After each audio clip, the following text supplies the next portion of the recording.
Like, subscribe and share fanfiction audiobook channel for all parts. Chapter 101. Akagi, tell us if the chief of security threatened you. We will help you, but please don't do this. Until now, everyone in the night raid is still unwilling to believe that Chi Tong will leave the night raid, because in the night raid, Chi Tong has always been the one who cares about his companions the most. Hey Tong, please forgive me, I will never leave you again. Since he had already made up his mind to leave Yexi, Kai Tong no longer answered the questions from the people in Yexi. Instead, he asked Hai Tong in the distance, his eyes revealing worry. We'll talk about this later. I'll deal with these guys first. Hai Tong did not forgive Chi Tong directly. What Chi Tong did before had deeply hurt Hai Tong's heart. Now Hai Tong is still wary of Chi Tong. Okay, now is not the time to talk about this. Let's work together to deal with the chief of security first. We can talk about Akame's matter later. Just when everyone in the night raid was about to continue dissuading Akame, Nishida spoke. It could be said that she was the only one who remained calm in the night raid. You know, Akame was the main force in the night raid before. Now that Akame has left the night raid, the pressure on them to deal with the Minister of Security has increased greatly. Until now, she still believes that as long as all the people in the night attack work together, Jiang Yun can still win. I don't know where her confidence comes from. Good. After hearing Nishidan's reminder, everyone in the night raid felt that it was right, so they all agreed in unison and were ready to attack at any time. Humph, I really don't know what gave you such great confidence that you actually think you can defeat your brother. Today, let me break your unrealistic fantasy. Just as everyone in Yeshiu was getting ready and planning to attack together and defeat Jiang Yun, Hai Tong stepped forward, stood in front of Jiang Yun and the others, and said, Who do you think you are? Even if you are very strong, you should know that the people in front of you are all imperial weapon users. Seeing that the little girl opposite who looked almost exactly like Akame was going to deal with all the people on her side by herself, the tsundere girl main in the night raid could no longer sit still and taunted Kurom. In her opinion, except for the imperial equipment like Jiang Yun's which had a somewhat abnormal power, even if there was a certain gap in power between the other imperial equipment, it could be made up for by quantity. It was obviously a manifestation of showing off if someone like Hai Tong wanted to deal with several imperial equipment users on his own by himself. Don't, Hai Tong, don't be so stubborn. Because she didn't know Hai Tong's background, out of concern, Chi Tong also tried to dissuade Hai Tong. Humph, today I'll let you see the gap between us, so that we don't have to argue endlessly in the future. Without paying attention to what others said, Hai Tong raised his right hand, and the March of the Lying Dead, 8 rooms, instantly appeared in Hai Tong's hand. Then, in the surprised eyes of everyone, Hai Tong pulled out the Bei Fang, and then stuck it into the ground all at once. Almost half of the blade of the Bei Fang was buried in the ground. Hey? Do you really want to use this method to stop all of us from attacking at night? Seeing Hai Tong's strange behavior, Marin couldn't help but sneer again. But she only said half of her words, and the rest of the sarcastic words were stuck in her throat. It was not long after Hai Tong planted the imperial tool of the Dead March 8 chambers into the ground. 6 light screens appeared out of thin air in front of everyone, and then all kinds of deafening roars suddenly rang out. When the light disappeared, something happened that shocked everyone present at the night raid. 6 dangerous creatures of different shapes, but all huge in size and with a terrifying aura, appeared in front of them. These 6 are all corpse dolls from Hai Tong's imperial weapon, the March of the Dead Room 8, and they were specially prepared by Jiang Yun for Hai Tong. They are all super dangerous species. In fact, in addition to these 6, there are 2 aquatic super dangerous species in the Room 8, but it is not appropriate to take them out in this situation. It is different from the original work, in which Hai Tong only had 1 super dangerous puppet, Destiguru, and it was just a skeleton, which was very different from the super dangerous species in its heyday. But now these ones are all flesh and blood, and can exert all the strength they had before birth. After Jiang Yun's special selection, Haitong's 8 super dangerous species can be said to be capable of attacking land, sea, and air. Now, in front of the night raid group, 6 super dangerous species appeared together, bringing unprecedented pressure. Under this pressure, every imperial weapon of the night raid group trembled all over, and their combat effectiveness was obviously reduced. You have to know that although their imperial weapons are also made of materials from super dangerous species, and some other precious materials are added, they are ultimately not as good as living super dangerous species. Unless they can use the imperial weapons to the extreme like as death, they may be able to reach or even exceed the strength of the super dangerous species that made the imperial weapons when they were alive. But unfortunately, no one in the night raid has been able to reach that level. Fortunately, Zhang Shui followed Seraph to the security department this time. Otherwise, if Zhang Shui released all of her aura that surpassed the super dangerous species, the night raiders on the opposite side would have collapsed to the ground without even fighting. After releasing the 6 extremely dangerous puppets from the 8th room of the Dead March in one breath, Haitong remained calm. You should know that the Imperial Artifact Dead March 8 rooms has a weakness, that is, the more corpses are manipulated during the 8 rooms activation, the lower the host's ability will be, and it will also greatly consume the physical strength of the Imperial Artifact user. This also greatly limits the power of the Imperial Artifact. But this had no effect on Haitong. Over the years, Jiang Yun had always focused on the physical training of the girls around him, and even taught them the 6 Navy styles, a physical technique that surpassed the limits of the human body. After all, in Jiang Yun's view, the real strength is to be strong in one's own strength. Now, for Haitong, let alone 6 super dangerous corpses, even 8 would not have much impact on him, so now the true terrifying power of the Imperial Tool March of the Dead 8 Rooms can be said to be fully revealed in Haitong's hands.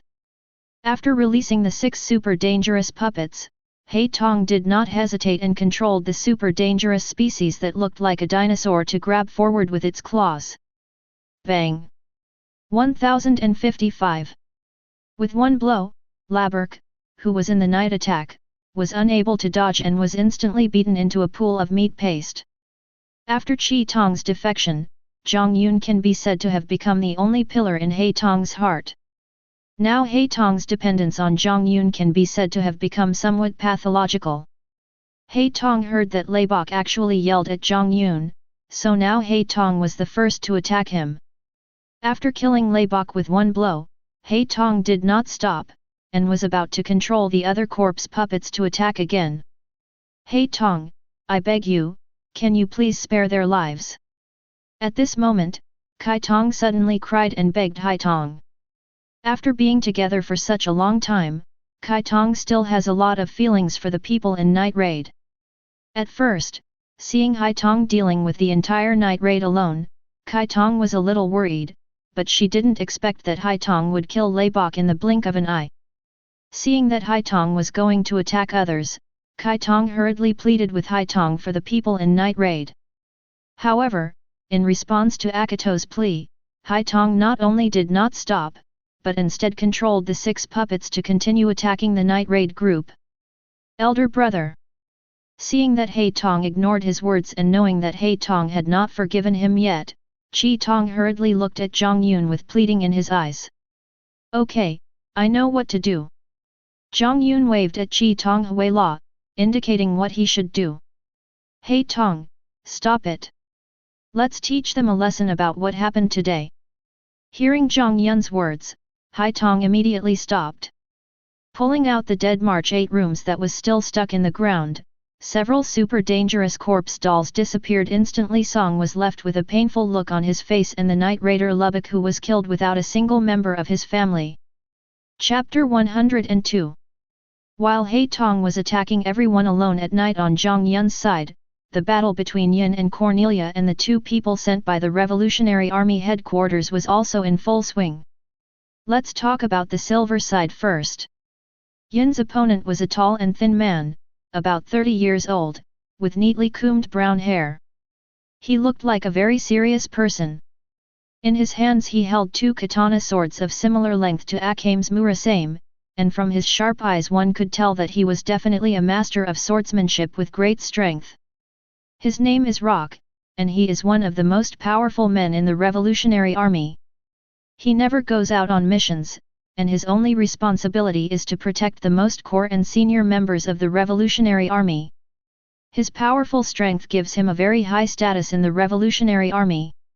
After hearing that Jiang Yun had the imperial tool to revive the dead, these Gaokangs sent him out to ensure that everything was safe. This also shows how much Gaokangs valued this mission and their confidence in Rock. Little girl, although we were far apart just now, I saw how you attacked. It was very quick and neat. It is amazing that you can achieve such an achievement at your age. Why don't you leave the Empire and join our Revolutionary Army? Rock spoke to Yin with the tone of an elder. The praise from everyone in the Revolutionary Army made him extremely confident in his own strength. However, this tone made Yin feel very uncomfortable. Even Jiang Yun had never used such a condescending tone when training her. Rock never thought that Yin only used some simple fighting skills to deal with those bandits. Does a true master have to use all his strength when facing just a few bandits? Without responding to Rock's words, Yin took action directly. I saw Yin's right foot stomping on the ground continuously at a speed of several steps, and his body disappeared in an instant. The harsh sound waves spread in all directions, and even the heaven and earth fell into a brief silence. Now Rock crossed his two swords to block his chest. Shock, solemnity, disbelief, curiosity and other expressions mixed on his face, making his current expression look very funny. Although he was somewhat amazed at Yin's burst of speed, what he could not understand the most was Yin's punch just now. He could clearly see that Yin didn't have anything on his hands, but he was clearly made of flesh and blood, so why did he make the sound of metal clashing when the two swords collided? Yin's punch just now actually knocked Rock out nearly 10 meters away, and under Lingshu's feet, he could still see the scratches caused by the friction between his long boots and the ground. And from the vibration of Lingshu's strength and hands show that Luo Dian is not feeling well now. Rock believed that if it weren't for his keen awareness gained from years of sword practice that enabled him to raise his sword to block at the critical moment, he would probably have been seriously injured by the attack just now. Although the attack missed, Yin did not stop. Lan Jiao. A white sickle weasel about 2 meters long flew through the air and accurately shot towards Rock, who had just been knocked dozens of meters away by his punch. Rock's reaction was also quick. Although he didn't have the teleportation-like speed of Silver when he used Storm Kick, he managed to dodge Storm Kick's attack at a distance of 10 meters. Laugh. The white sickle weasel instantly slashed across a large rock behind Rock. There was no roar as imagined, but it was like a big knife chopping off a piece of tofu. The large rock was split into two, revealing the neat cut inside. Seeing such a powerful attack launched by Yin when he raised his foot, Rock's pupils constricted. He knew that he had definitely met a tough opponent. Although he couldn't understand why the human body could do such an unreasonable thing, he was no longer allowed to think about anything else at this time. In order to seize the initiative, Rock decided to take the initiative. Holding a long sword in each hand, his eyes focused, his body filled with sword intent, he rushed towards Yin at his fastest speed. And Yin was not to be outdone. He used the 6 styles of the Navy to the extreme and made contact with Rock in an instant. In a blink of an eye, the two sides exchanged many moves. Although Rock was very strong, Yin still suppressed Rock with physical skills in a very short time. Dry. Another white air blade slashed towards Rock, but this time Rock was not as lucky as last time. This time he happened to be next to Yin, and it was impossible for him to dodge it with his speed. Clang! But just when the sickle weasel created by Lan Jiao was about to hit Rock, a thin transparent film suddenly appeared on Rock's body. Although this film seemed weak, it bounced Lan Jiao away. Seeing the strange thing appearing on the other party, Yin immediately distanced himself from Rock. After all, who knew whether it had any secret means of attack besides the powerful defense just now? You are very good. You actually forced me to use my imperial weapon. How about my imperial weapon, the Black Tortoise Ring, which can produce absolute defense? With it, I can almost ignore any attack. Seeing the alertness in the eyes of Yin, who had just suppressed him, Rock introduced himself with a hint of pride. The reason why his strength ranked first in the Revolutionary Army was not only due to his powerful swordsmanship, but also to the Emperor. After seeing that he successfully deflected Jin's storm kick attack by using his imperial weapon, Rock became more confident. Rock felt very unhappy when he thought that he had been beaten by a woman just now. He wanted to humiliate Yin severely, so he told Yin the power of his imperial weapon. He wanted to see Yin being helpless against him. However, he did not expect that it was his foolish action that accelerated his death. After hearing Rock's words, Yin's eyes lit up, and then he used the storm kicks to quickly rush towards Rock. On the way, two guns of different lengths suddenly appeared in Yin's hands. They were the two treasures given to Yin by Jiang Yun, the yellow rose of destruction and the red rose of demon breaking. Seeing Yin rushing towards him, Rock kept the light curtain and stood still. He wanted to see the desperate scene when Yin couldn't hurt him no matter what. However, the following scene was quite different from what he had imagined. Puff! Puff! Two consecutive muffled sounds broke Rock's fantasy. He saw Yin piercing the absolute defense of his black tortoise ring with the red spear in his left hand, and then used the yellow pistol in his right hand to shoot into Rock's chest. After a successful attack, Yin quickly retreated and stood in the distance staring at Rock. No, it's impossible. How could you break my absolute defense? Rock covered his chest, which was still bleeding. He looked at Yin with a look of doubt on his face, and his tone was filled with disbelief. Never let your guard down against your enemies at any time. This is what my brother taught me. Silver said coldly. It can be said that Rock's failure was caused by his overconfidence in his imperial weapon and his ignorant arrogance. You have to know that the magic-breaking red rose can ignore all non-physical defenses, and the deadly yellow rose has the effect that the wounds caused by it can never be healed. Since Rock was stabbed in the chest, he is doomed to die. Chapter 103.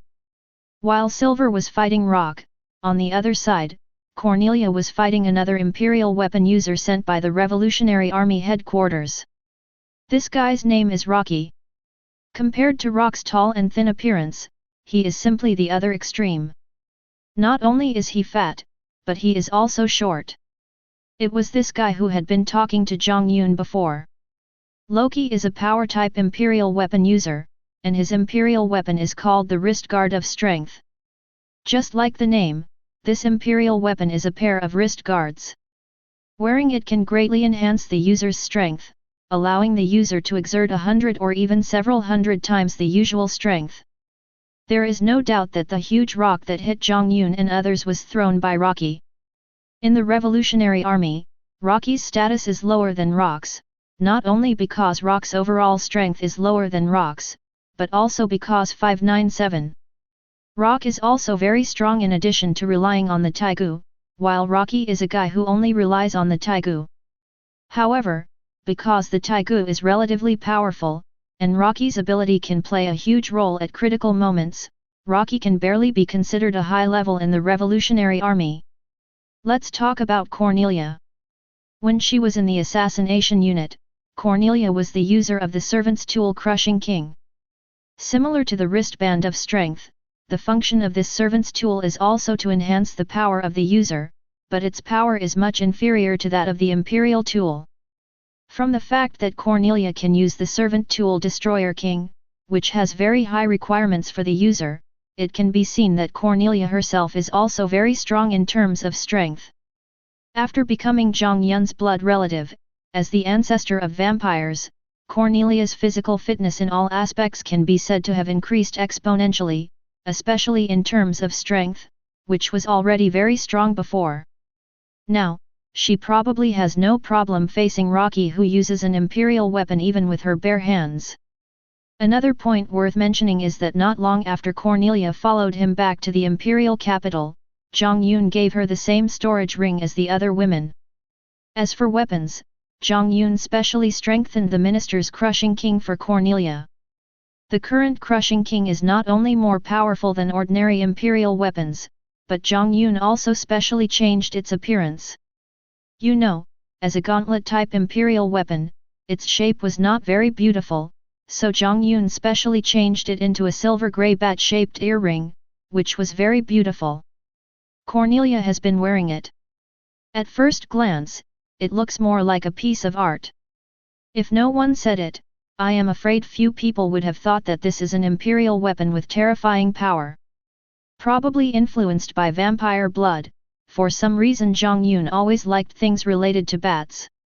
And the same was true for the girls who directly or indirectly received Jiang Yun's blood.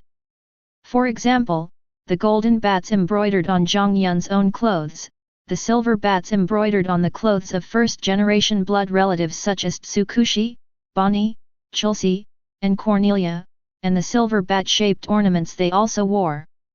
There are also second-generation blood relatives such as Mikey, Mina, and Taiko, whose clothes are all embroidered with blood-colored bat patterns and different blood-colored bat-shaped ornaments.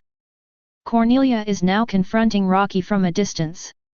Seen from other angles, the tall Cornelia was almost as tall as the two Rockies combined, and the scene looked very funny. Beauty, that guy is doomed today. I don't think you need to follow him anymore. How about you follow me, Rocky, from now on? I promise you will have a comfortable life. And don't look at my plain appearance, but I am definitely not weak in that aspect and I will definitely satisfy you. How about it? Rocky's eyes kept scanning Cornelia's curvy body, and at the same time he spoke to Cornelia. Compared with Rock, this guy is not only inferior in strength and appearance, but also in character. Now no matter how you look at him, he looks like a complete gangster.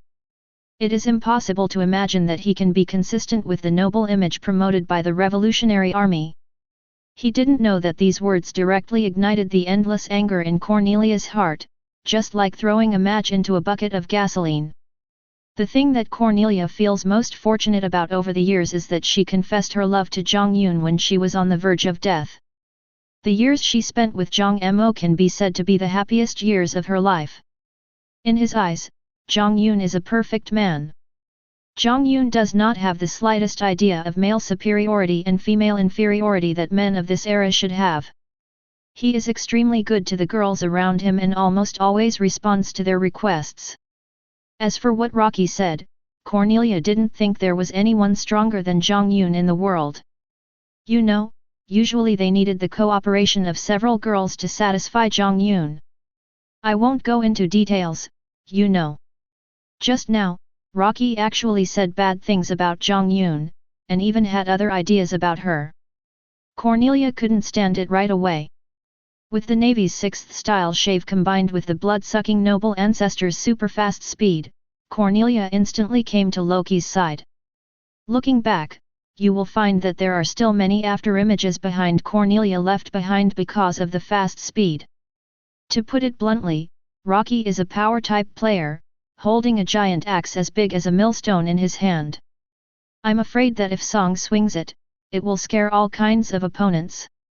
Therefore, Rocky is pitifully weak in terms of speed. When Cornelia came to Rocky, Rocky didn't react why the other party was in front of him all of a sudden. He just wanted to raise the giant axe in his hand to resist, but it was too late. 3.2 Bang!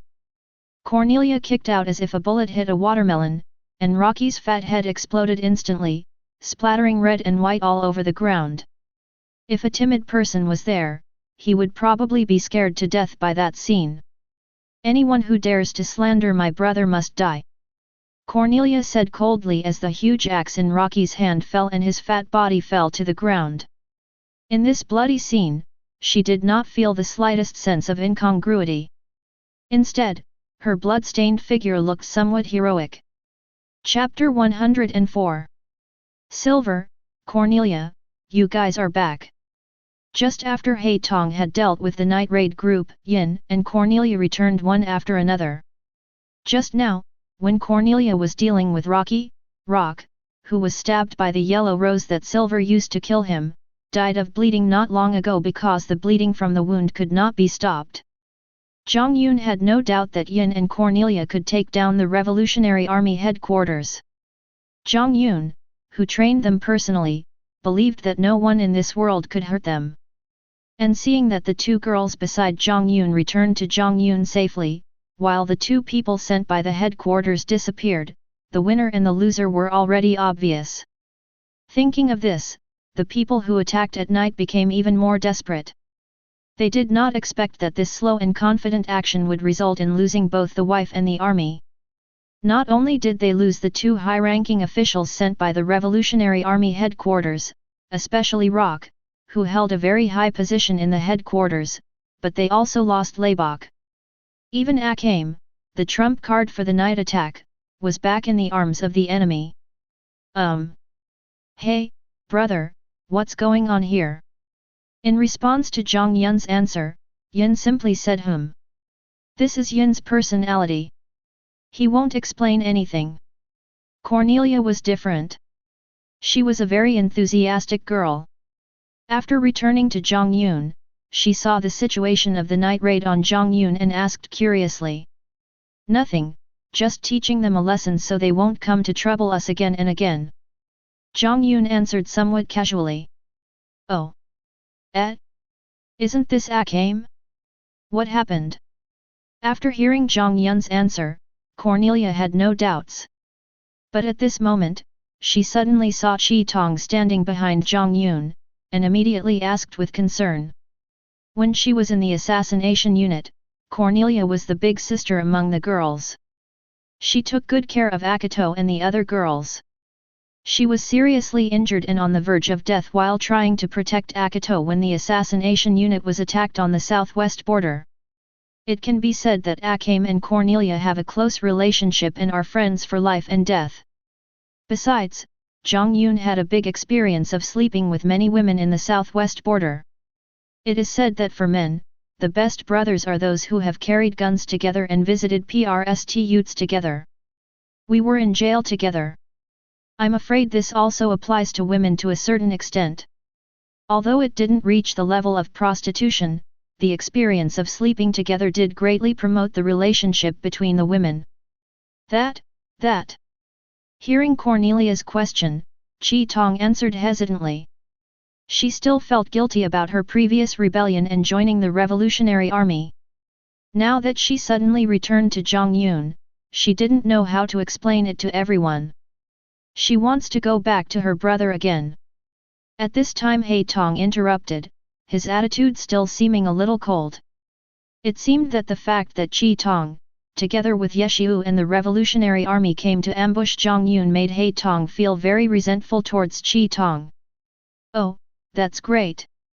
Hearing what He Tong said, Cornelia patted aka Tong's shoulder and said happily. Well, He Tong, it is my sister who is sorry for you. I shouldn't have left without saying a word.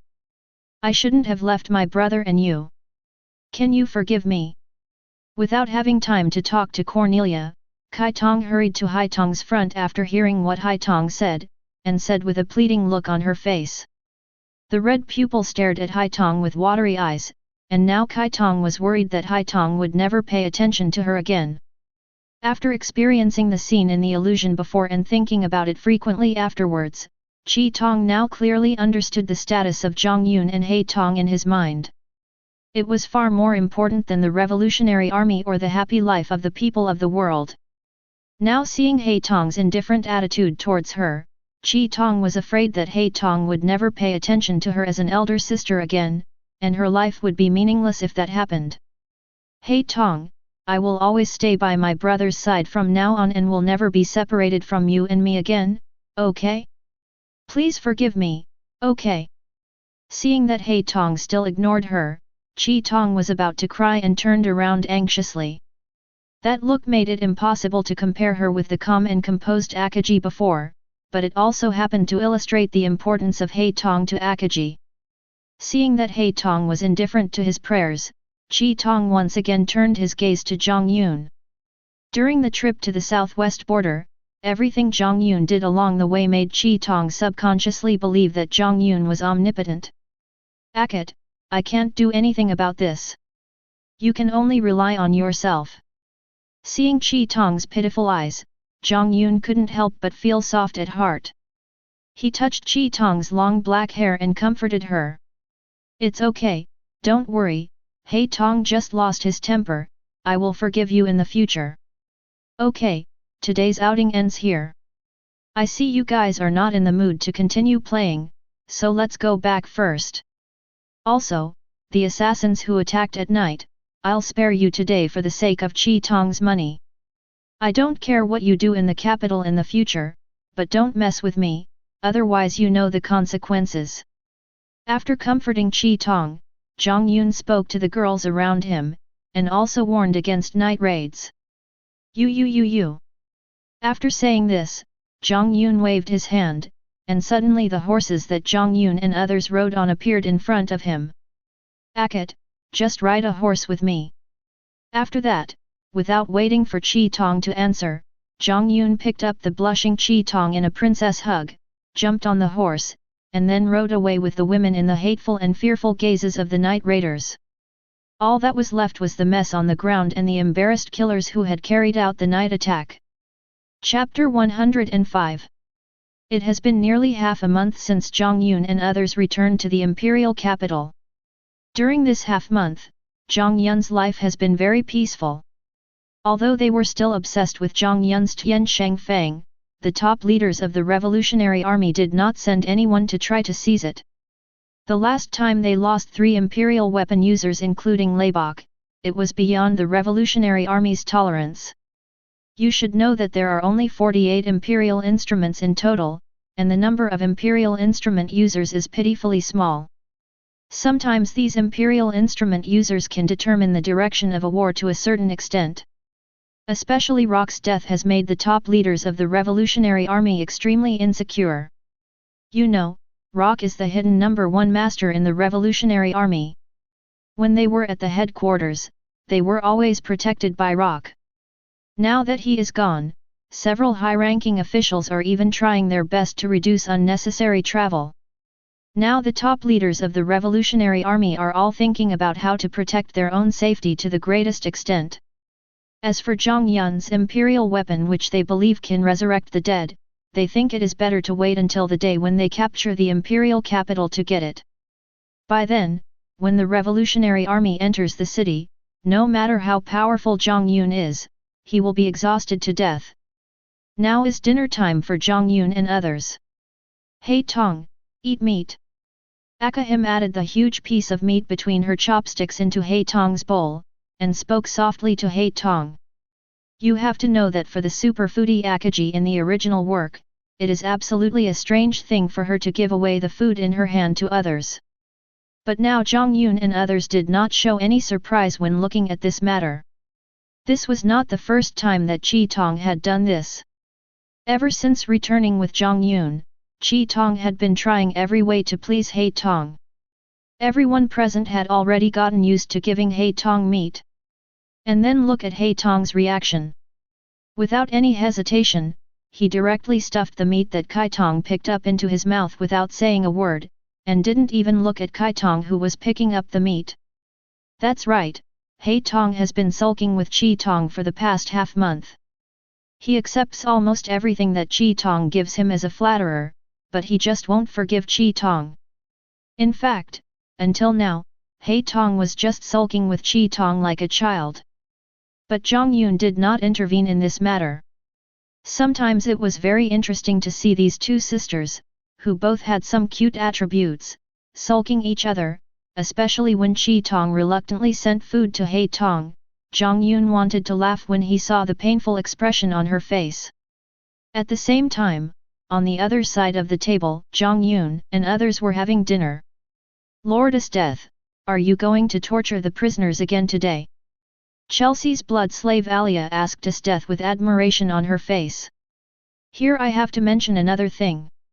Ever since Chelsea sucked blood for the first time in Alia's mansion, maybe it was because the feeling of sucking blood suddenly was too wonderful after holding it in for too long, but now Chelsea is a little obsessed with that feeling.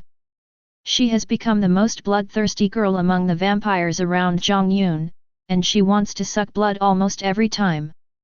Alia can't go against Chelsea's request, so Alia has to eat a lot of food every day to make up for the lost blood. Now Alia's appetite is catching up with the two sisters, Black Eye and Red Eye.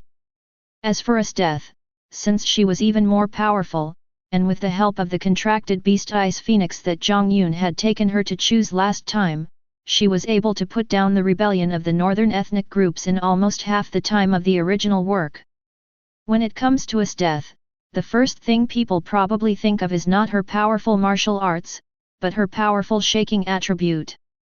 It is also well known in the imperial capital that Esteth loves to interrogate mortals. Probably because it was too bloody, the women around Jiang Yun were reluctant to go to the place where Esteth tortured prisoners, but Alia was an exception. One time, when Jiang Yun took Chelsea to visit Esteth in the torture chamber, he brought Alia along at Chelsea's request. But what he didn't expect was that when seeing the cruel methods Esteth used to interrogate the prisoners, Alia, as a girl, not only did not feel disgusted, but began to worship Esteth fanatically. Later, she would follow Esteth around in her free time, looking like a female lackey. It seems that Alia's perverted genes have always been rooted in her bones. Yet, are you coming? When Esteth heard Alia's question, he not only gave a positive answer, but also invited Alia. Esteth actually had a good impression of this girl who had some of the same hobbies as himself. Is it okay? Thank you so much, Master Esteth. Hearing Esteth's invitation, Alia quickly agreed with a look of gratitude. In addition to the two sisters Kuroyan and Akoyan, Esteth and Alia, the others were also having lively conversations. Chelsea, how about we go shopping tomorrow? Zhang Shui asked Chelsea with some anticipation. As Jiang Yun had expected, the playful Zhang Shui became good friends with Chelsea, who also liked to join in the fun. Now the two of them go out together almost every day. Since Jiang Yun had absolute confidence in the strength of the two, especially Zhang Shui, who was now considered the strongest person besides Jiang Yun, and seeing that Chelsea was not the type to concentrate on practicing martial arts, Jiang Yun did not care about them and let them travel around. During this period of time, through continuous learning, Zhang Shui has almost mastered the basic skills of living in the human world. I will no longer go out to the fields as often as when I first came here. Seilu, how are you doing recently? Are you still used to handling those documents? Jiang Yun, who had just finished dinner, put down his bowl and chopsticks and asked Seilu, who was teasing Taigu Ziobi at the side. Seilu now had a happy smile on his face, which was obviously very different from his previous crazy look. It's okay. I just didn't expect that the Empire has so many secrets. Hearing Jiang Yun's question, Han Lu raised his head and answered. Since the last time he met Xiang Lu in the security force, Jiang Yun let Sai Lu live in his mansion, and gave Sai Lu some documents that recorded the dirty deeds of imperial officials that were supposed to be given to Miyoza before. Through this period of understanding, Solucia has a new understanding of the Empire. At the same time, her worldview has gradually changed dramatically. She has long forgotten her previous idea of absolute justice. And during this time of living in Jiang Yun's mansion, the genuine care between people made Seilu feel the warmth of home truly. This feeling made her a little fascinated. Now Seilu would no longer go out for crazy patrols every day like before, shouting to eliminate the darkness. Now she is more like an ordinary girl who longs for care. Chapter 106. After dinner, Mio, the head maid, directed Cao and other maids to clean the table, while Jiang Yun went to He Tong's room to rest. It has to be said that there are quite a few girls around Jiang Yun now, which leads to the question of whose room Jiang Yun should go to sleep in every time. If he stays in one girl's room for a long time, the other girls may feel that Jiang Yun ignores them. So now Jiang Yun tries to balance it as much as possible and spends almost the same amount of time in each girl's room. Today, it happens to be Jiang Yun's turn to go to He Tong's room. I guess if other people knew about Jiang Yun's troubles, they would definitely fight him to the death. Jiang Yun and He Tong came to He Tong's bedroom together. It must be said that although He Tong is already 17 or 18 years old, Jiang Yun has always doted on her very much, so that He Tong still retains that childlike innocence. Her room is decorated in the style of a fairy tale world. 1. This paragraph has been blocked and the author is revising it. After he finished speaking, he turned into a gust of wind and left. Jiao got this book and studied it day and night. He could call the wind and rain, and was called Taiping Daoist.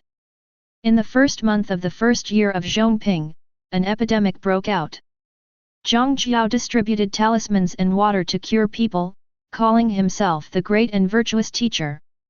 Jiao had more than 500 disciples who traveled around the country.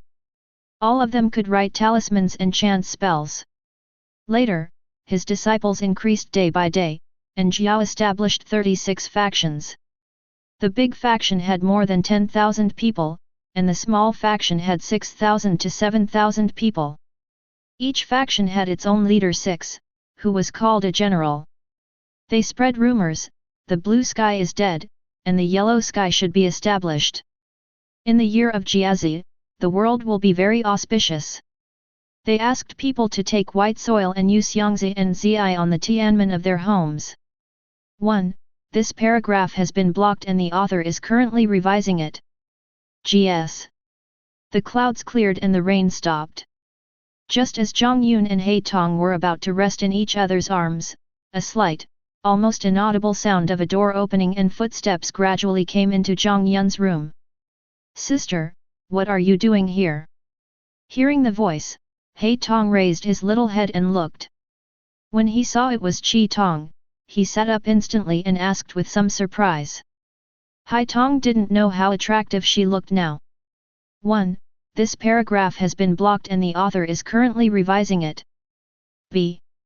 Qi Tong seemed a little reserved, especially with her red face. She looked at He Tong in front of her and seemed to be hesitant when speaking. Ah, sister, what are you doing? This paragraph has been blocked, the author is revising it. The next day, in Daowen, they prepared black oxen and white horses as sacrifices. The 3 men burned incense, bowed, and swore an oath. Although Liu Bei, Guan Yu, and Zhang Fei have different surnames, we are brothers now and should work together to save the poor and the needy, serve the country, and bring peace to the people. We do not ask to be born on the same day of the same month of the same year, but only wish to die on the same day of the same month of the same year. Heaven and earth, please bear witness to my heart. If we betray our righteousness and forget our gratitude, we will be killed by both heaven and man. After the oath, they swore that Suand was the elder brother, Guan Yu was the second, and Zhang Fei was the younger brother. After offering sacrifices to heaven and earth, he slaughtered cattle and set up wine, and gathered brave men from the village. He got more than 300 people, and went to the peach garden to get drunk. He would pack up his weapons tomorrow, but he regretted that he had no horses to ride. While he was thinking about it, someone reported that 2 guests, with a companion and a group of horses, had come to the village. Suand said, "This is God's blessing." 3 people came out to greet them. It turned out that the 2 guests were big merchants from Zhongshan, one was Zhang Shiping, and the other was Su Shuang. They went north every year to sell horses, but recently they returned because of the invasion of bandits. Suand invited the 2 to his farm, prepared wine and entertained them, and told them his intention to defeat the bandits and bring peace to the people. The 2 guests were delighted and were willing to give them 50 good horses as gifts, as well as 500 taels of gold and silver and 1,000 caddies of iron for their use. Suand thanked the 2 guests and ordered a skilled craftsman to make a double-edged sword. Yun Chang made a blue dragon crescent blade, also known as the cold saw, weighing 82 caddies. Zhang Fei made a 18-point steel spear. Each of them was given a full body armor. This paragraph has been blocked, the author is revising it. In addition, Qi Tong felt very guilty about Jiang Yun because of the last time she betrayed the empire and joined the revolutionary army. Although Jiang Yun did not blame Qi Tong, she still felt very sorry for Jiang Yun. She wanted to use this method to make up for the harm to Jiang Yun. Also, as mentioned before, the women around Jiang Yun are all very traditional girls, so ever since that incident in the southwest, Qi Tong has always considered herself as Jiang Yun's wife. She thinks it is natural to accompany her husband to do such things. 0 Request flowers. The most important thing is that she wants to tie Jiang Yun down in this way. It must be said that Qi Tong is still afraid that her last betrayal will leave scars in Jiang Yun's heart. Tang Mo, Jiang Yun will leave her in the future. Well, it's up to you. That's exactly what you can do. Seeing Qi Tong's persistence, He Tong said helplessly. After saying that, He Tong lay down directly. He was already very tired after working hard in the middle of the night. He just sat and talked with Qi Tong for a while. He Tong felt that he was more tired than if he had used 8 rooms to drive 8 super dangerous species to fight for a long time at the same time. Kai Tong was very happy to hear that Hai Tong had no objection. He didn't expect that Hai Tong would talk to him so much today. This was an unexpected surprise. At the same time, Kai Tong looked at Jiang Yun with expectant eyes, and the meaning was already very clear. 1. This paragraph has been blocked and the author is currently revising it. After he finished speaking, he turned into a gust of wind and left. Jiao got this book and studied it day and night. He could call the wind and rain, and was called Taiping Daoist. In the first month of the first year of Zhongping, an epidemic broke out. Zhang Jiao distributed talismans and water to cure people, calling himself the great and virtuous teacher. Jiao had more than 500 disciples who traveled around the country. They were all able to write talismans and chant spells. Later, his disciples increased day by day, and Jiao established 36 factions. The big faction had more than 10,000 people, and the small faction had 6,000 to 7,000 people. Each faction had its own leader 6, who was called a general. They spread rumors, the blue sky is dead, and the yellow sky should be established, the year is Jiazi, and the world will be very auspicious. They asked people to write the word Jiazi on the front door of their homes with white clay. 1. This paragraph has been blocked and the author is currently revising it. It must be mentioned that after this incident, the relationship between He Tong and Qi Tong gradually began to ease, and seeing this situation, Qi Tong was smiling almost the whole day long. Chapter 107. The next day, in Daowen, they prepared black oxen and white horses as sacrifices. The 3 men burned incense, bowed, and swore an oath. Although Liu Bei, Guan Yu, and Zhang Fei have different surnames, we are brothers now and should work together to save the poor and the needy, serve the country, and bring peace to the people. We do not ask to be born on the same day of the same month of the same year, but only wish to die on the same day of the same month of the same year. Heaven and earth, please bear witness to my heart. If we betray our righteousness and forget our gratitude, we will be killed by both heaven and man. After the oath, they swore that Suand was the elder brother, Guan Yu was the second, and Zhang Fei was the younger brother. Now Jiang Yun was sitting at the dining table having breakfast with everyone. From the way he was chatting and laughing with the girls, it seemed that he did not look tired at all after tormenting Qi Tong and the 2 sisters to death. Master, today we want to go out and buy some things that the mansion needs. After the meal, Miaozi asked Kun Yun for instructions. Unlike other maids in the mansion who call Jiang Yun young master, perhaps to satisfy some of his own bad tastes as a man, Jiang Yun still asks Miaozi to call him master. It's up to you. Also, you don't need to ask me for permission for things like this in the future. Jiang Yun certainly would not object to Miaozi's question, which was a very normal one. Sister Miaozi, I'll go to Qingli first to see if there's anything I need. Cao said to Taiko beside her and the maids following behind her. Now Miaozi, Shayu and other maids in Jiang Yun's mansion are making purchases. You have to know that in Jiang Yun's huge and luxurious mansion, there are not only Jiang Yun but also his women living there. In addition to these masters, there are also a large number of servants. The daily consumption of these people is also huge, so regular purchases are essential. Mio said casually, which was considered as her agreement. Walking casually on the street, Sheo looked around and seemed curious about many things. After all, Sheo was just a girl from a poor village far away from the imperial capital, and her vision was limited. Although she had seen many luxurious and valuable things as a maid in Jiang Yun's mansion, the imperial capital was so prosperous that there were countless strange and bizarre things, most of which Sheo had never seen. Since Sheo was wearing the unique maid's uniform of Jiang Yun's mansion, her identity was easily recognized. Walking on the street, many girls cast envious glances at Sheo, and even some minor nobles seemed to be in awe of Sheo, not showing the slightest contempt they had for those lowly maids before.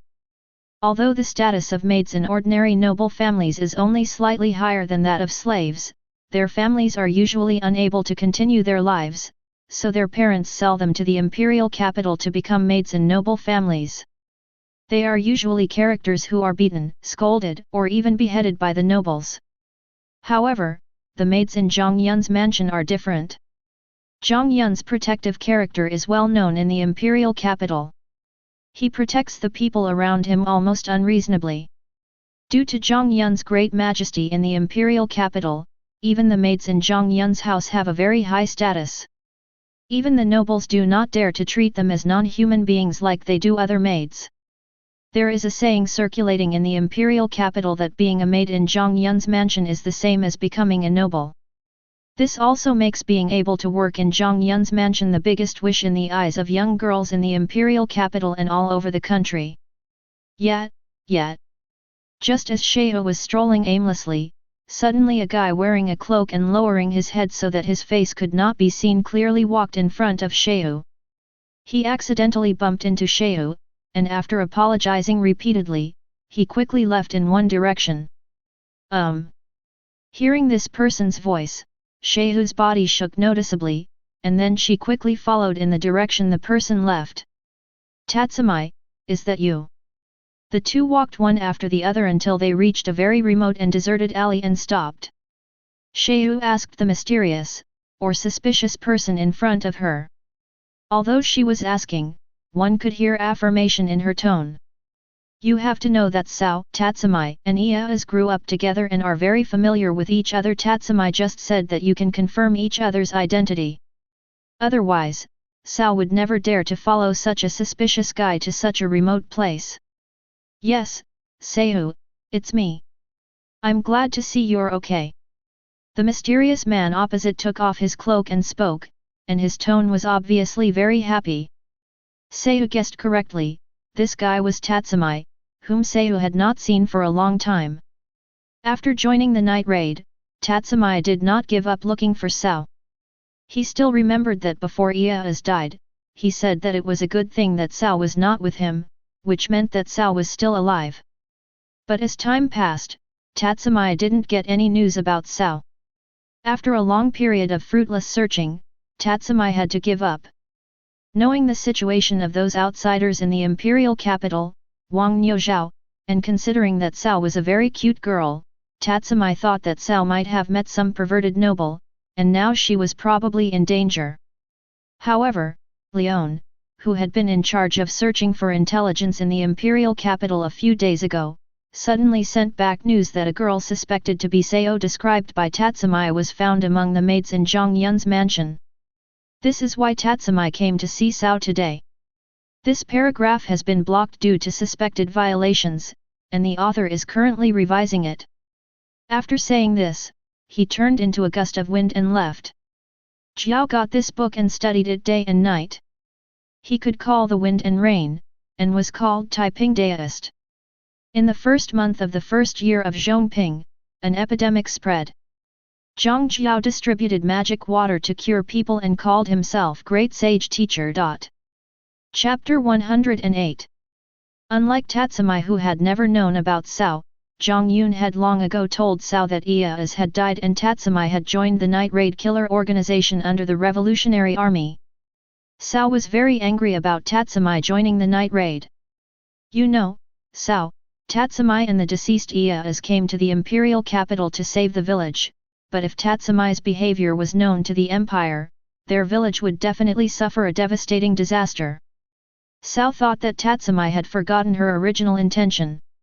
In addition, during this period of time, Jiang Yun was very good to herself and the people around him, and he did not have the extreme corruption that other nobles had. Shehu was very happy during the time she lived in Jiang Yun's house, and even developed a great liking for Jiang Yun. Therefore, Shehu did not hate the empire like other people in the revolutionary army. On the contrary, she did not want her life to be destroyed. Also, through observations during this period of time, and the last sneak attack by the revolutionary army, Shehu has no good feelings towards the revolutionary army at all, and even feels some hatred for them. Shehu is a person who is close to reality. Although she knows that the empire is indeed corrupt, she has no intention of changing it. She is just a little woman. As long as she lives a good life and the village where she lives can get out of trouble, that's enough. This is exactly what she appreciates the most. Under the influence of the above factors, during this period of time, Shehu did not deliberately plan to look for Tatsumi. Tatsumi, why are you here? Aren't you the killer who raided at night? Aren't you afraid of being discovered by appearing on the street so blatantly? You fool! I looked around but didn't see anyone, said Shehu. There was no joy in her voice of meeting old friends whom she hadn't seen for a long time. It sounded very dull. Although she didn't understand Tatsumi's behavior, as an old friend who grew up together, Sao still reminded him. Not noticing the strangeness in Sao's tone, Tatsumi said. Shehu, you already know that I joined the night raid? How about that, isn't it cool? I must overthrow this corrupt empire, then the people won't have to live such a hard life, and our village can be saved. Tatsumi seemed to be very proud of being able to join the night raid, and he showed off to Sao, while expressing his grand ambition to join the night raid and save the people of the world. That's enough, Tatsumi. Just as Tatsumi was about to continue, Sao suddenly interrupted him and asked loudly. Don't tell me these useless things now, Sage. Have you ever thought about what kind of impact it would have on us and the village if the empire knew that you joined the revolutionary army? Have you ever thought about these things? Shehu, I think what I did was not wrong. This country needs to change. Otherwise, even if our village can get out of trouble, what about other villages? To accomplish great things, you always have to take certain risks. Tatsumi is also a stubborn person. Once he makes up his mind about something, he will not change it. Although he thinks there is some truth in what Sao said, Tatsumi is still unwilling to give up his ideas and refutes loudly. It's none of your business whether other people live well or not. Why do you want to risk the lives of our entire village? Why do you want to risk your lives? When she heard that Tatsumi was still unwilling to listen to her advice and instead said that doing big things involves risks, although she had a good temper, when it came to the lives of the villagers who had watched her grow up, Sao still got angry and yelled at Tatsumi. Hand over to Shehu. You don't need to interfere in my affairs. What I want to know is why you are a maid in the home of the Minister of Security. In his heart, Tatsumi still had some of the usual male chauvinism that people in the empire had, and he was unwilling to listen to Sao's advice. Instead, he changed the subject and asked about Sao's work as a maid in Jiang Yun's house. That day, Ayas and I had an argument with the store owner over the issue of paying for the meal, and then Ayas and I separated. Although she was a little angry that Tatsumi didn't listen to her, when she heard Tatsumi's question, Sao still recounted to Tatsumi in detail what happened when she came to Jiang Yun's house to work that day. Great, Sao, can you do me a favor? When Tatsumi heard Sao say that she was trusted by Jiang Yun very much, he suddenly said to Sao happily. What's the favor? Tell me. Seeing that Tatsumi had spoken, Shehu asked curiously. The Minister of Security has always been a tyrant in the imperial capital. Like the minister, he is the biggest source of corruption in the imperial capital. This is about the many heinous crimes that Jiang Yun committed, although Jiang Yun himself is unaware of them. Moreover, his power is very strong, and we are far from being his opponents, so I hope that you can regularly tell us some news about him, so that we can be prepared in time, and the chances of the revolution's success will be greater. Just as Tatsumi was about to continue speaking, Seiyu spoke. Tatsumi, are you done yet? I absolutely do not agree with what you said. The young master is a very good person. While Tatsumi was talking non-stop about Jiang Yun's bad things, he did not notice that Satsumi's face had gradually become gloomy. In Satsumi's eyes, Jiang Yun was a perfect person. Now, hearing Tatsumi constantly slandering Jiang Yun, she could not bear it anymore. Seiyu, you were just deceived by him. In fact, he is not as good as you think. One of our night raid partners was killed by him and the girl around him a few days ago. Seeing that Cao was obviously rejecting him, Tatsumi didn't give up. He continued to persuade Cao and cited the example of Leibok's death. However, when talking about Leibok's death, Tatsumi's face showed a ferocious expression. I was there at the scene, and I don't think the young master did anything wrong. Should the young master just stand there and let you assassins kill him? Tatsumi, don't let your wishful thinking go on. The young master has been very good to me, and I will be able to collect enough money to save the village in a little while. I will not do anything to let the young master down. Seeing that Tatsumi was still trying to persuade her, Cao told her decision directly. Seiyu, didn't we grow up together as childhood sweethearts? Can't you even help me with this? If that's the case, then our friendship is over. Hearing that Cao rejected his request outright, Tatsumi got angry and uttered a threatening remark. Tatsumi, are you threatening me?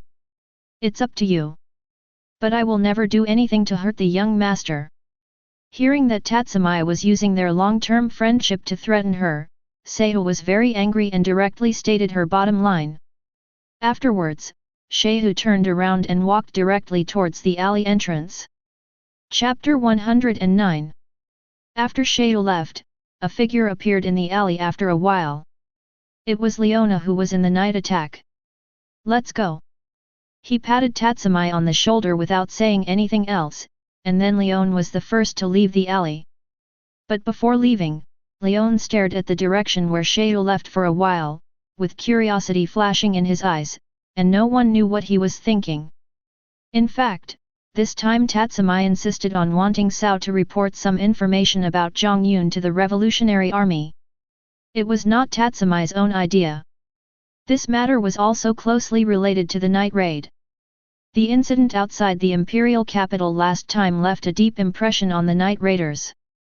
In addition to Jiang Yun's unpredictable strength of easily sending out long tornadoes and opening up a vacuum zone of thousands of meters in radius, the women who raided the night raiders discovered with horror that even the women around him were not something they could handle.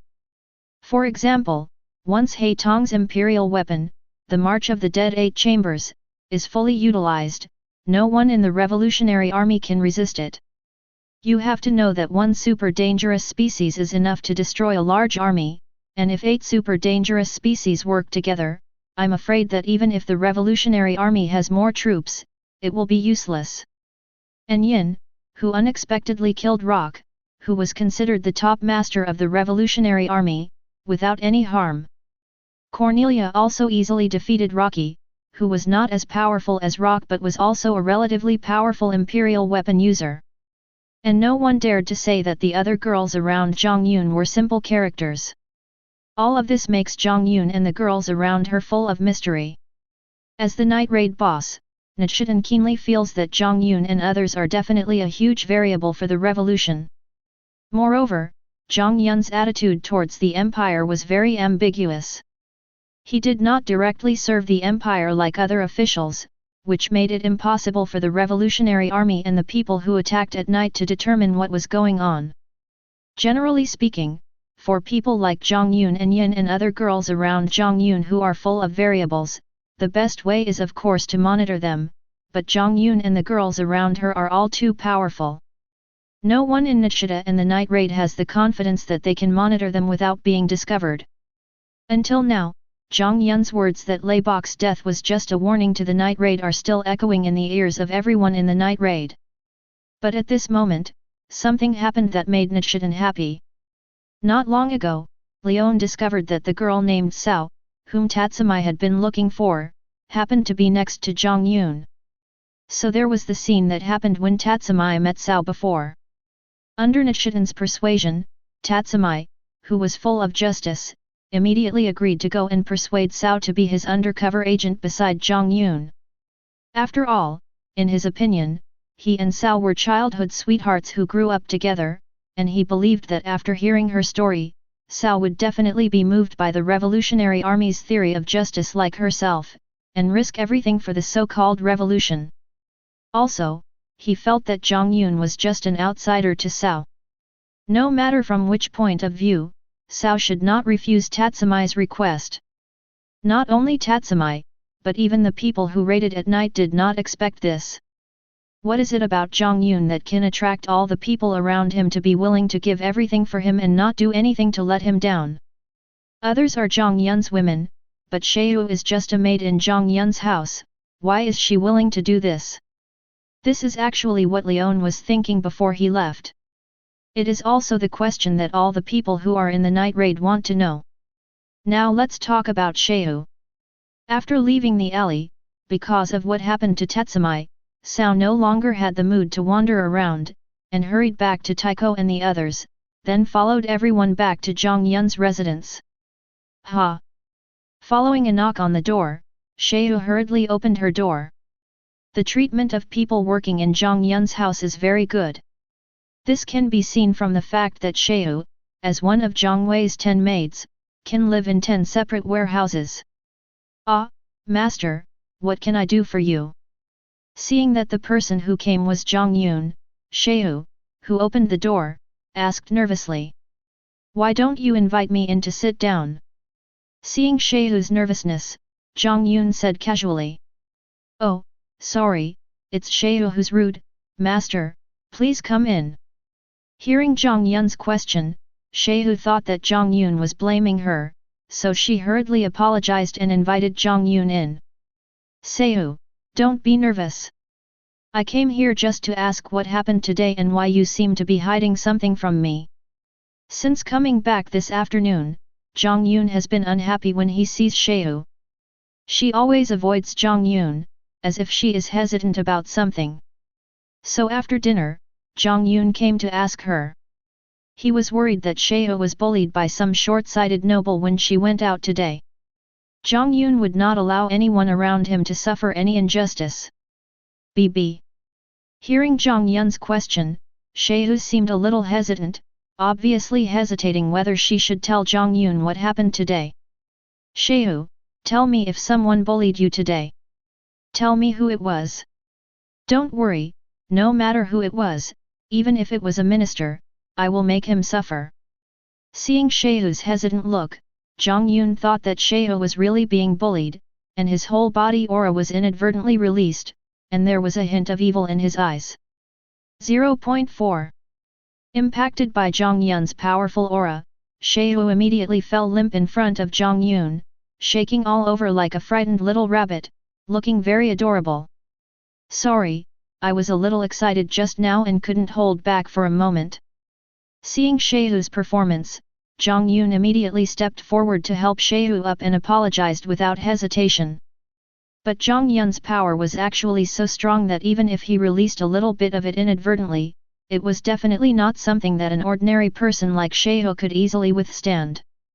So until now, Sheu was still weak all over and could only lean on Jiang Yun to maintain a standing posture. Chapter 110. Feeling that her current posture with Jiang Yun was somewhat misunderstood, Sheu's face was as red as a ripe apple. But at the same time, Sheu was very moved.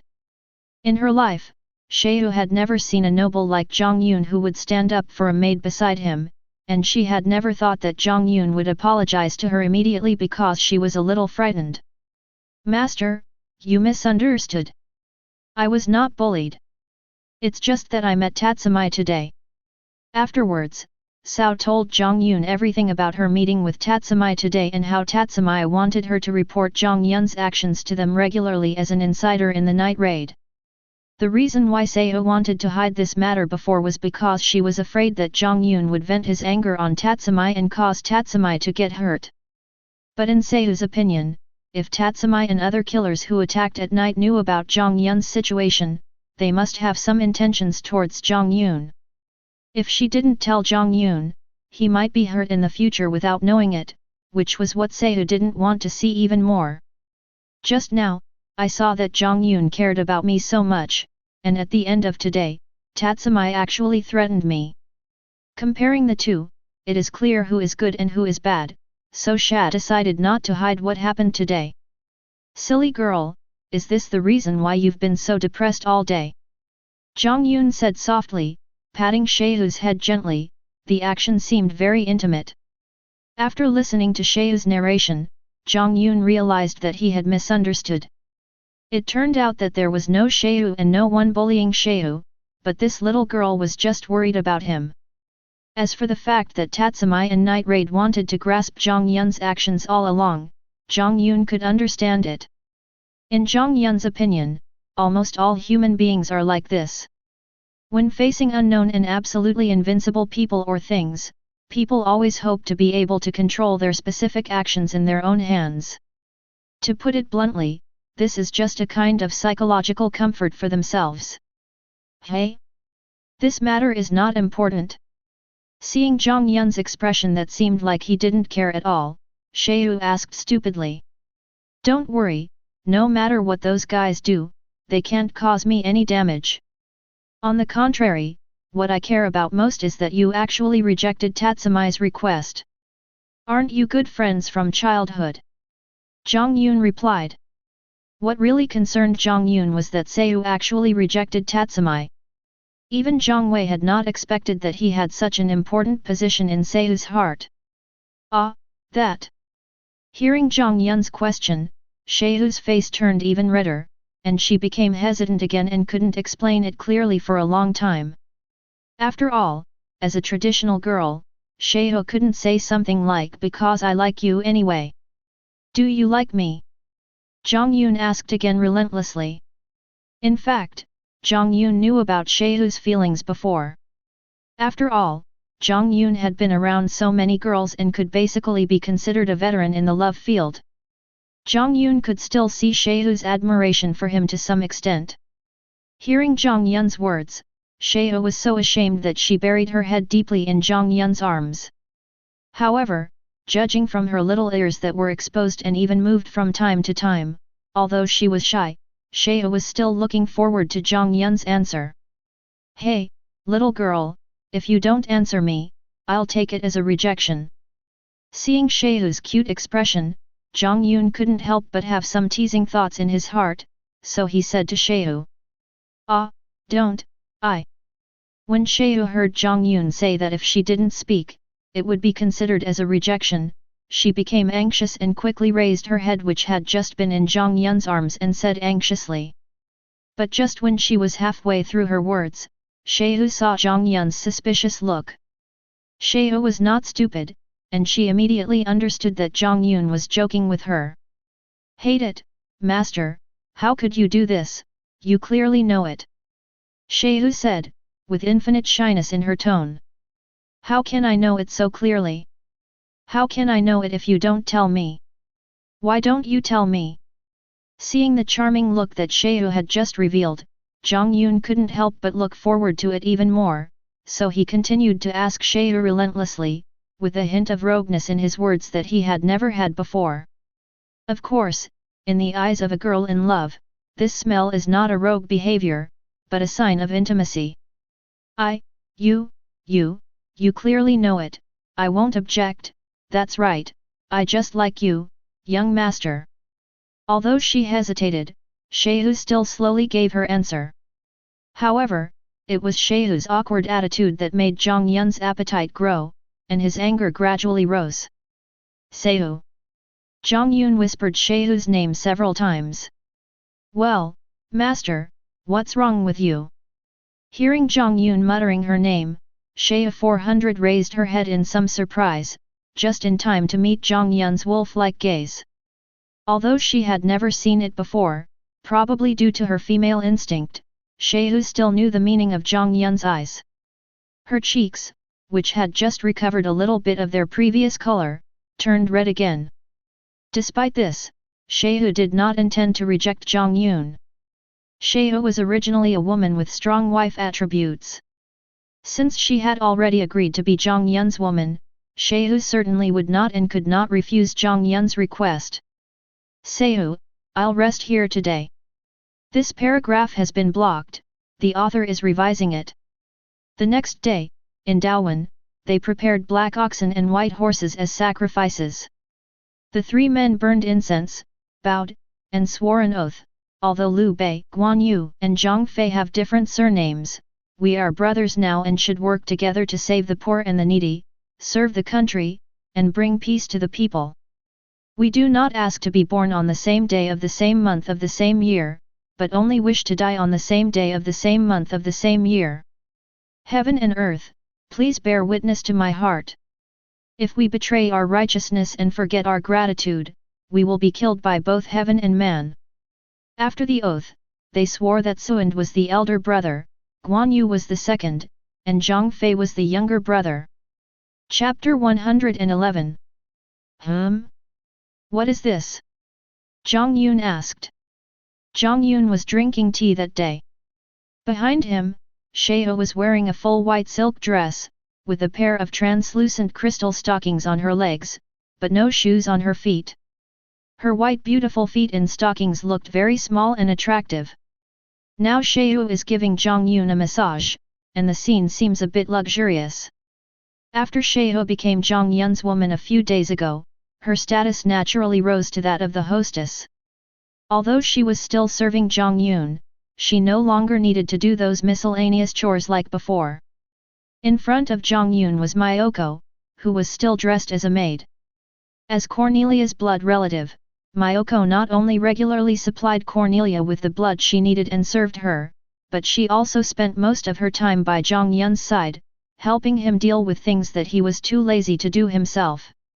For example, right now, Mio is holding something that looks like an invitation in her hand. The main color of this invitation is red, but it has gold-plated text on it, and it is also inlaid with gems that are obviously very valuable. It is estimated that this invitation alone is enough for an ordinary family to live in the imperial capital for decades. This shows that the person who sent this invitation is definitely not an ordinary person.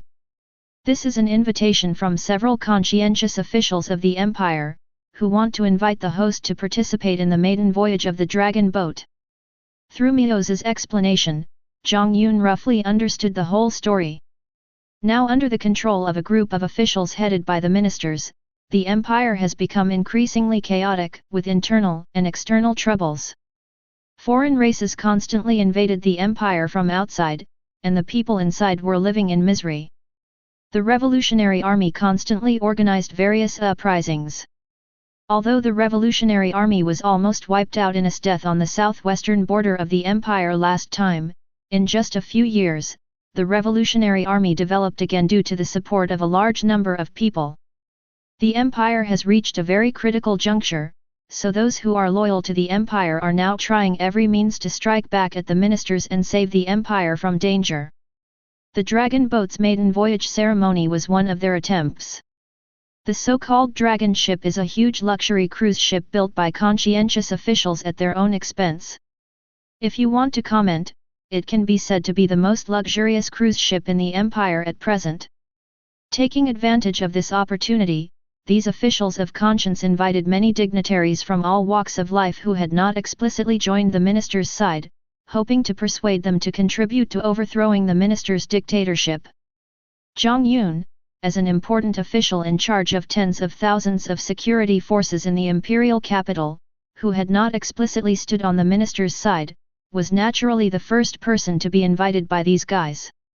Of course, in addition to this purpose, another purpose of this dragon boat voyage is to use this dragon boat to show the empire's strong financial and military power to those who want to rebel against the empire. After all, no one wants the empire to be overthrown before overthrowing the ministers. Oh, that's it. I haven't been out for a while. This is a rare opportunity, so I might as well go out for a walk. Taiko, reply to them and tell them that I will be there on time. After listening to Miyo's narration, Jiang Yun said. Moreover, Jiang Yun, who was familiar with the original work, knew that in the original work, Brand and the three beast warriors under his death died together in this battle. And Tatsumi took this opportunity to obtain the imperial weapon, the demon-haunted armor. From the information Jiang Yun obtained a few days ago, a group of conscientious officials including former Minister Jolly were assassinated and the signs of night raid were left at the scene. Although Jiang Yun killed Laibach of night raid, the world is still greatly revised. The plot is still following the plot in the original book. The incident of the three beastmen assassinating officials and blaming night raid still happened. In the blink of an eye, a few days have passed, and today is the day of the dragon boat's maiden voyage mentioned in the invitation. Lord Jiang Yun, 4 ladies, nice to meet you. I'll have someone take you aboard first. You and the 4 ladies can take a stroll first. I'll come back to accompany you after I've entertained the other officials. Jiang Yun brought 4 girls, Chelsea, Yin, Zhang Shui, and Shehu, to the bottom of the dragon boat. The official who happened to be receiving them hurriedly said after seeing Jiang Yun. He immediately arranged for the officials around him to take Jiang Yun and the 4 women around him to bypass the crowded passage and get on the dragon boat through a special passage next to it. Father, who is that guy? Why do we have to line up here while he doesn't? Father, you are a high-ranking official, an imperial earl, second only to dukes and marquises. A young nobleman who had just started out and didn't know Jiang Yun pointed at Jiang Yun's back and asked his father. Although he was talking about Jiang Yun, his eyes were always fixed on the 4 girls around Jiang Yun, especially Yin and Zhang Shui. It's not that Chelsea and Shehu were not beautiful, but Yin and Zhang Shui, who looked the same but had completely different temperaments, were too attractive when they were together. Now the eyes of this nobleman were full of greed and jealousy towards Jiang Yun. Ah, UBD, you don't want to live anymore, put your hands down. Following his son's finger, the nobleman's face turned pale when he saw clearly the person his son was pointing at, Jiang Yun. He slapped his son directly on the face and quickly shouted to his son. Although the son did not know Jiang Yun, his father, who had been in the officialdom for many years, was very clear about Jiang Yun's identity. Jiang Yun's reputation among these officials was no less than that of the ministers. You know, if a minister wanted to kill an official who was not on good terms with him, he had to find a reason, but when Jiang Yun killed the Minister of Security, he did it directly, and at that time neither the emperor, the ministers, nor General Bud said anything. Father, please tell me clearly who he is. Urji was stunned by his father's sudden slap. He didn't understand why his father, who always loved him, would suddenly hit him. He thought Jiang Yun might be the direct descendant of a high-ranking official in the imperial capital, but he never thought that Jiang Yun was a high-ranking official like the Minister of Security. Because Jiang Yun has been the Minister of Security for many years, but Jiang Yun's appearance has not changed at all, he still looks the same as when he was 18 years old. No one would have thought that such a young person would be a high-ranking official in the imperial capital. UBD, that's the head of the Imperial Capital Security Department. Fortunately, your actions just now were not seen by this gentleman, otherwise I can't save your life. Next time you see this gentleman, stay away from him and don't try your tricks. The official whispered to his son, seeming to be very glad that Jiang Yun had turned around. What he didn't know was that Jiang Yun had seen everything he and his son did, but Jiang Yun was not in the mood to pay attention to them. There were many discussions like this one about this father and son, but without exception, those young people who did not know Jiang Yun were all warned by the elders around them not to provoke Jiang Yun and the people around him. Of course, in addition to these young men, there were also some young ladies from noble families who were discussing Jiang Yun. However, unlike the young nobles, most of them were discussing Jiang Yun's handsome appearance and his extraordinary temperament. The elders who brought them here not only did not stop this, but were happy to see it happen. They were even thinking about whether to let the women in the family approach Jiang Yun. After all, in their opinion, since there were so many beautiful girls around Jiang Yun, it meant that Jiang Yun was very attracted to women. And if they could get in touch with Jiang Yun, it would definitely be beneficial to the development of the family. Of course, Jiang Yun had no intention of stopping these discussions. For Jiang Yun now, as long as he liked someone, he would just take her. If he really met someone he liked among these noble ladies, Jiang Yun would not mind receiving her in his crystal palace. As everyone was discussing in low voices, Jiang Yun and the 4 girls around him came aboard the dragon boat under the guidance of an official. Chapter 112. Master, this ship is so big and beautiful. Coming onto the dragon boat, Shehu couldn't help but sigh. Having worked as a maid in Jiang Yun's house for a long time, although she is now Jiang Yun's woman, Shehu still insists on calling Jiang Yun young master. Jiang Yun doesn't say anything about this and just lets her do as she pleases. Regarding this dragon boat, not to mention Shehu who came from the countryside and had never seen the world, even Jiang Yun couldn't help but sigh that the real dragon boat was obviously much more luxurious and larger than the one Jiang Yun saw in the original work and the anime. The dragon boat is magnificent and has countless rooms of all sizes. It looks like a mobile luxurious castle on water. Well, yes, it is indeed luxurious. Jiang Yun expressed truthfully that there was no need for him to always pretend to know everything about his woman, as that would be too tiring. Sir, ladies, is there anything I can help you with? After sending Jiang Yun, Yin, and other 4 girls to the dragon boat, the official asked Jiang Yun respectfully. No, we'll just walk around and you can go do your thing. Jiang Yun waved his hand casually, signaling him to leave. He had finally had the chance to go out with the 4 girls, and he didn't want to have a light bulb following him. Okay, sir, if you need anything, you can come to me. The staff on the dragon boat know where I am. After answering, the official simply left. The official's position was actually not low, but this time Jiang Yun was too important to these conscientious people, so they sent him to personally entertain them. As time goes by, there are now more and more people on the ship. Except for some service personnel, most of the people on board are well-known figures in the imperial capital. Almost all of these people knew Jiang Yun. Precisely because they knew Jiang Yun, they were very respectful when they saw Jiang Yun. They also showed great respect to the women around Jiang Mo. After everyone arrived, the dragon boat gradually sailed out of the port and slowly moved along the moat that surrounded the entire imperial capital. While the dragon boat was sailing, the banquet on board also began. After all, for these nobles, holding a banquet is the best and most common way of communication. Master Jiang Yun, could you please give me a favor and ask me to dance with you? I have admired you for a long time. At this time, a middle-aged man in his 30s came to Jiang Yun with a glass of red wine in his hand and asked Jiang Yun. Although he also appeared to be very respectful, he was not as fawning as the others. Judging from his upbringing and his aristocratic temperament that did not seem fake, he must have come from a family with a certain history. After hearing what the other party said, Jiang Yun looked around, but did not see the daughter he was talking about.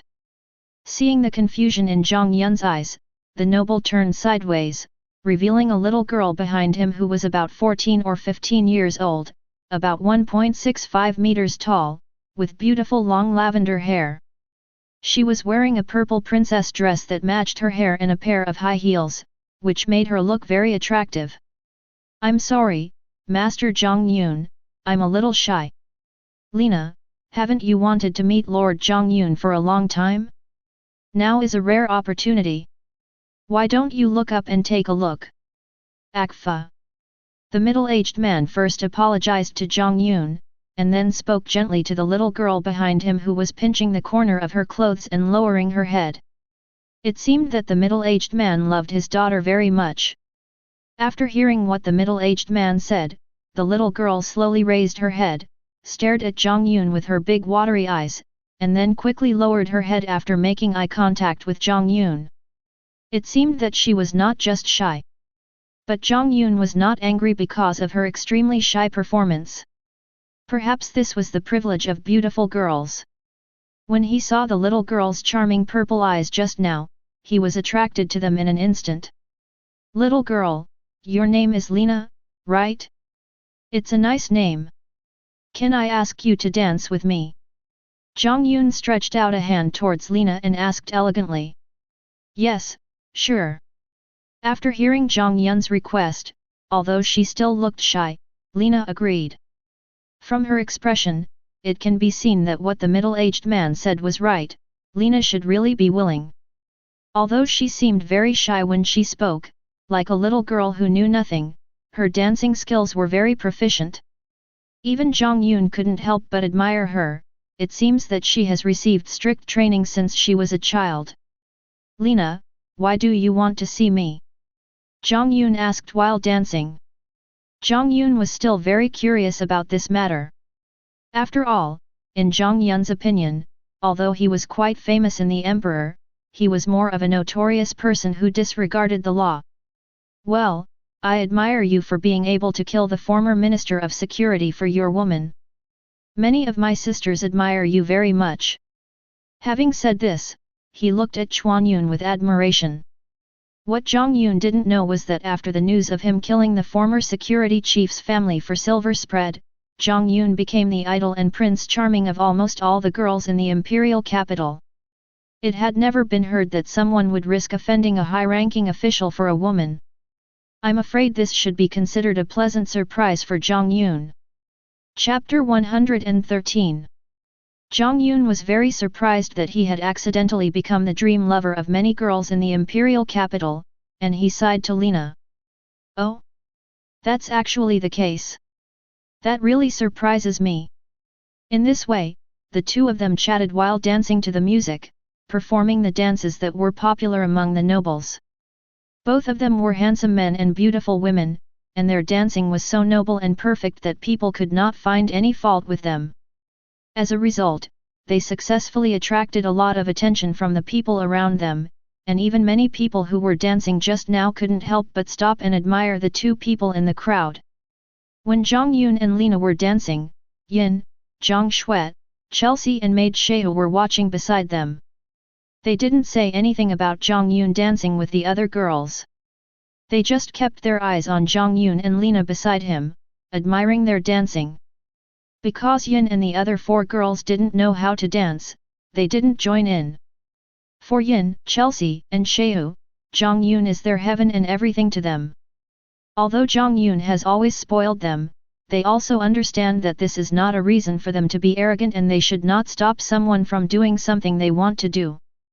But for Zhang Shuet, Jiang Yun is her master, so Zhang Shuet certainly would not question any of Jiang Yun's actions. Hey, ladies, that gentleman left you pretty ladies here and went there to find other women. Don't you have any other ideas? But at this moment, a blind guy came to Yin and the other four girls. It might be that his elders did not explain clearly to him Jiang Yun's identity and what he had done, or it might be that this guy lost his mind because of jealousy of Jiang Yun and greed for the beauty of the four women around Jiang Yun. This good-looking guy actually ran to the women quietly when everyone's attention was on Jiang Yun and Lena, and whispered to them in a voice that he thought Jiang Yun could not hear. What do you want to say? After hearing what this guy said, the faces of several women instantly turned cold and they asked this guy. Let me introduce myself first. My name is, a supporting role, and my father is the of the Empire. Ladies, please don't be angry. Listen to me first. You see that gentleman is looking for other women in front of you. Aren't you angry? I think since he is not kind, then you don't need to be kind to him. You can also look for other men. What are you doing? Let me go, my dad is a... Seeing the faces of the girls turned gloomy just now, this guy thought that his provocation had worked, so he worked even harder to sow discord between the girls and Jiang Yun, and tried his best to promote himself to them.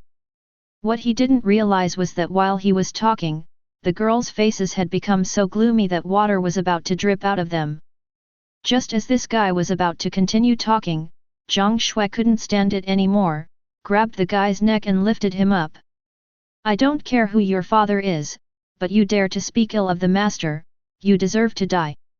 As Zhang Shui spoke, she slowly increased the strength of her hands. One should know that Zhang Shui's original body was an ice phoenix that had surpassed the limit of a super dangerous species.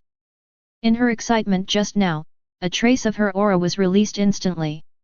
Although it was quickly retracted, people still felt the sudden drop in temperature around them. "Madam, please spare my son. I am the one who failed to educate him properly." The change in the surrounding temperature and the humming sound of the thing in Zhang Shui's hand successfully attracted everyone's attention to Zhang Shui. Of course, Jiang Yun and Lena were no exception and also looked over. But compared to Lena, who looked very curious, Jiang Yun seemed very calm, as if he had known about this matter for a long time. "Ah, why are you here?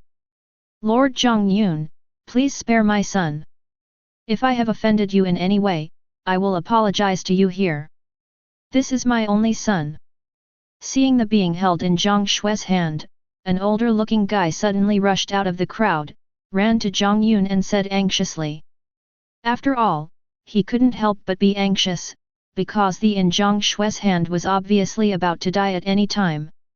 Knowing that Zhang Shui and the girls beside them came with Jiang Yun, this guy hurriedly pleaded with Jiang Yun. Request flowers 0. Humph, forget it. This guy actually dared to speak ill of the master. He must die. But before Jiang Yun could say anything, Zhang Shui spoke directly, and her answer was very direct. After Zhang Shui finished speaking, she began to feel cold air coming out from her hand that was holding the gun. Then, in front of everyone's surprised eyes, the cold air started to spread from her neck. Body parts were wrapped in ice, and almost in the blink of an eye, turned into a human-shaped ice cube. Crack, bang. After Zhang Shui let go, the ice block fell to the ground, and the ice block containing the body instantly shattered into pieces all over the ground. The ice pieces were mixed with body fragments, but not a single drop of blood flowed out. The scene was extremely shocking. 0. Seeing this scene, everyone present was speechless for a long time. Now they realized that not only Jiang Yun, but also the women around Jiang Yun were not characters to be trifled with. Son, Lord Jiang Yun, why is this happening? That woman must give me an explanation. After a while, S father finally reacted, and immediately yelled at Jiang Yun with red eyes. There's no reason. Zhang Shui's answer is my answer. Anyone who dares to attract the attention of anyone around me will end up like this. Seeing the guy's reaction, Jiang Yun frowned and said, although he was a little surprised by Zhang Shui's performance, Jiang Yun didn't say anything. Could Myun criticize Zhang Shui for defending herself? Kr. After hearing Jiang Yun's answer, this guy couldn't say anything. He knew he couldn't do anything to Jiang Yun, so he just pointed at Jiang Yun and Zhang Shui with an angry look on his face. But at this moment, the sound of a flute suddenly reached the room where Jiang Yun and others were. Upon hearing the sound of the flute, everyone present except Jiang Yun and the other 4 women, Yin, instantly became limp and fell to the ground. Chapter 114. Well, what happened? The moment she heard the flute, Lena felt weak all over. Just as she was about to fall to the ground, Jiang Yun was quick to reach out and hold her in his arms. As the incident happened a little suddenly, Lena did not react for a while, and only came to her senses after being held in Jiang Yun's arms, and immediately asked Jiang Yun with a blushing face. As an unmarried girl, being held in the arms of a man like this is indeed a shameful thing, not to mention that Lena is a very shy girl. Because at the scene, except for Jiang Yun and a few girls around Jiang Yun who were still standing, all the other people had fallen down, so Lena thought that Jiang Yun should know the whole story. If I'm not mistaken, this should be the effect of the Imperial Military Music Dream Scream. Jiang Yun said calmly, not knowing whether he was answering Lena's question or talking to the other women around him. Hearing this voice, Jiang Yun knew that the battle between the three beast warriors in the original work and Brand and Tatsumi in the night raid was about to begin. Since Jiang Yun had expected this from the beginning, he did not feel surprised about this matter. "Brother, what should we do? Should we go out and take a look?" Hearing Jiang Yun say that this was the effect of the Imperial Capital Military Music Dream Scream, Yin and the other women around Jiang Yun instantly determined that these should be the three beast warriors under Esteth who had boarded the ship and were probably fighting the enemy. The fact that Esteth is Jiang Yun's woman is of course no secret among Yin and other women around Jiang Yun, so the women also know a lot about the three beast warriors, the three imperial weapon users under Esteth. Now that they see they are in trouble, the women feel that it is their duty to help them. "Okay, let's go out and take a look." After hearing the women's proposal, and considering that Jiang Yun himself was somewhat interested in this battle, he agreed. Lord Jiang Yun, my father is still there." Just as Jiang Yun and the girls around him were about to leave, Lena, who was still in Jiang Yun's arms, suddenly said to Jiang Yun. While she was talking, Lena's face was still red. "Don't worry, your father is safe here. Let's go out and take a look first," Jiang Yun said, with a hint of unquestionable tone. Lena, just listen to Lord Jiang Yun. You can go out with Lord Jiang Yun to take a look. Just when Lena was still hesitant, her father spoke and advised Lena. As a person who has been through this, he could naturally see that Jiang Yun should be interested in his daughter. In his opinion, Jiang Yun was indeed a trustworthy person. Not only was he handsome, young, and promising, but most importantly, he was good to his woman. Compared to other nobles, Jiang Yun was really perfect. "Master Jiang Yun, can you guarantee my daughter's safety?" Although he agreed to let Lena go out with Jiang Yun, he still asked Jiang Yun with a serious face. From his expression, Jiang Yun could see that he really cared about his daughter, and did not treat his daughter as a tool for marriage like other nobles. "Don't worry, no one in this world can hurt the people I want to protect." Jiang Yun couldn't ignore such a father who loved his daughter, and just replied domineeringly. After that, Jiang Yun didn't say anything else and directly hugged Lena. He took Yin and a few others and slowly walked towards the deck of the dragon boat. After hearing her father's dissuasion, Lena didn't say anything to refuse. In addition, after hearing Jiang Yun's domineering words just now, Lena was already in the season of young girls' love. Looking at Jiang Yun's resolute face in her arms, Lena was a little dazed for a moment. And now on the deck of the dragon boat, the two groups are confronting each other, and the atmosphere is very tense. There were three people on one side, an old man who looked a little old but very energetic, a sturdy man and a pseudo girl. They were the three beast warriors under Esteth, Riva, Datas, and Niu. Now Niu is playing a flute non-stop, which is the Imperial Military Music Dream Scream. There were only two people on the other side, Brand and Tatsumi, who were in the night attack. Brand's leg is now wrapped in bandages, with traces of blood seeping out. You should know that in addition to Jiang Yun himself, there are also Chelsea, Saiyu, who has Jiang Yun's vampire blood, and Jiang Shuet, who has surpassed the boundary of super dangerous species and is completely unaffected by the Imperial Weapon Military Music Dream Scream. Even Silver, who is at the same level as Esteth, will be affected a little, although this impact is not big. It is worth mentioning that Jiang Yun gave Saiyu his own blood after she became Jiang Yun's woman. Although Saiyu is not very strong now, the high-level Saiyu with blood is enough to offset the impact of the military music Dream Scream.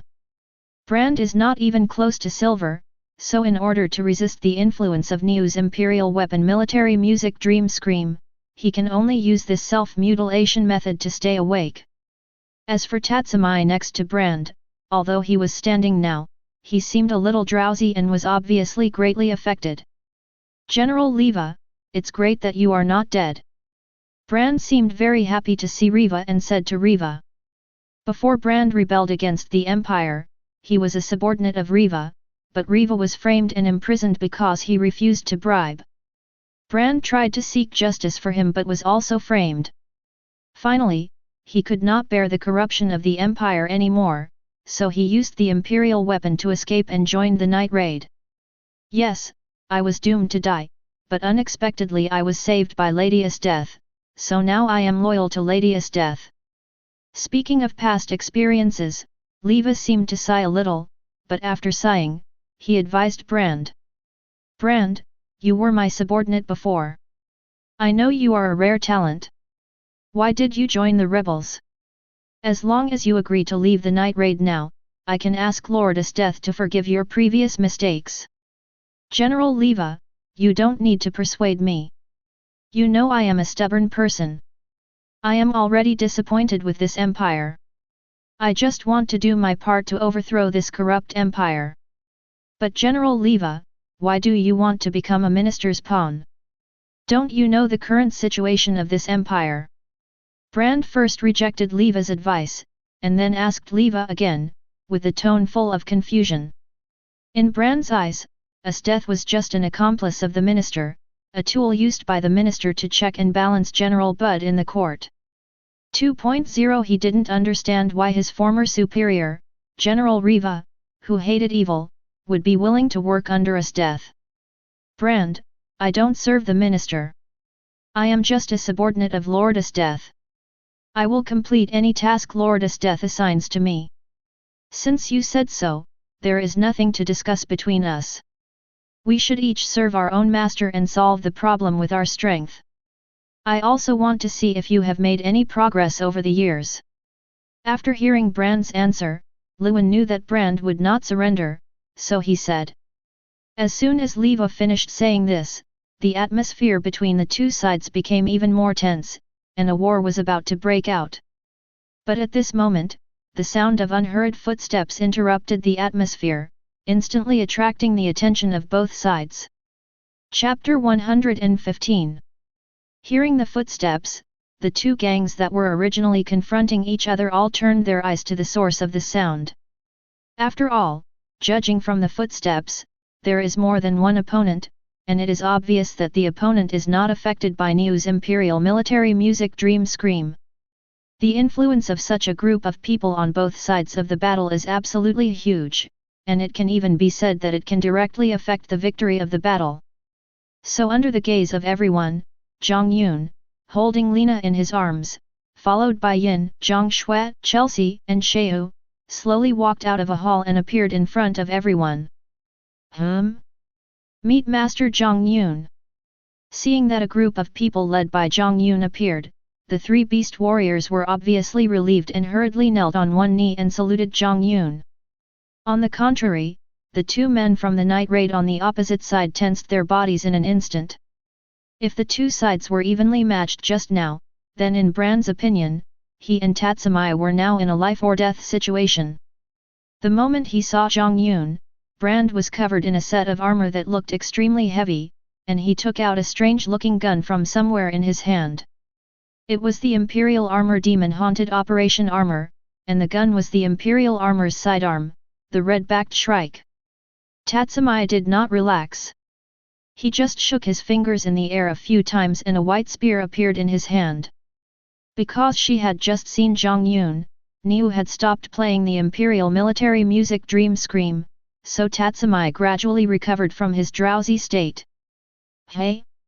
I didn't expect you to be able to use the ever-changing Imperial weapon Crosstail. Seeing Tatsumi's performance among the two people who attacked at night, Jiang Yun said with some surprise. Jiang Yun was not very surprised by Brand's performance, but what was somewhat beyond Jiang Yun's expectation was that Laberk's ever-changing Imperial weapon Crosstail would actually choose Tatsumi as the user. When they were traveling in the suburbs of the Imperial capital, they suffered a night attack and a sneak attack by the Revolutionary Army headquarters. In anger, He Tong single-handedly killed everyone in the night attack, and the former user of the ever-changing Imperial weapon Crosstail, Lubbock, was completely turned into a scumbag by He Tong's attack. Because it was too disgusting, Jiang Yun and others did not take back the imperial weapon when they left. They did not expect that Tatsumi would use it today. Thinking of this, Jiang Yun couldn't help but feel a little troubled. It seemed that although he tried his best to avoid it, the plot still inevitably changed dramatically. In the original work, Tatsumi's imperial weapon should be the operation armor that is possessed by evil spirits. But Jiang Yun soon let it go. The reason why he wanted to avoid the plot of the drama from deviating from the original plot was that he was afraid that many characters in the original novel would not appear again because of his influence. But up to now, almost all the characters in the original novel have appeared, so there is no need for him to be timid. No matter what direction the situation develops, Jiang Yun believes that he has enough strength to deal with it. You three, get up. Isn't his death here? Afterwards, Jiang Yun responded to the three beast warriors in front of him, and because of the changes in the plot, Jiang Yun didn't know whether his death would be on this ship now, so he asked. Master Jiang Yun, the three of us are only completing the task assigned by Master Esteth, and Master Esteth is not here. Riva, one of the three beast warriors, replied respectfully. Although he had never seen Jiang Yun take action, from Esteth's usual narration and the dependence she showed in front of Jiang Yun, it was obvious that Jiang Yun was definitely not a simple person. You know, with Esteth's sadistic personality, she would never succumb to someone weaker than herself. Oh, that's it. By the way, your name is Brand, right? I see that you are also a true warrior. Why don't you withdraw from the night raid? I can pardon your previous crimes and even let you serve as a general of the empire. Would you like to consider it? After answering Leva's question, Jiang Yun looked at Brand and asked Brand. Jiang Yun is quite impressed with Brand in the original novel. He is definitely a warrior with strong will and great potential.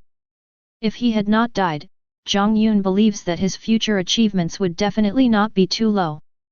And most importantly, Jiang Yun did not see the scheming of the revolutionary army in Brand.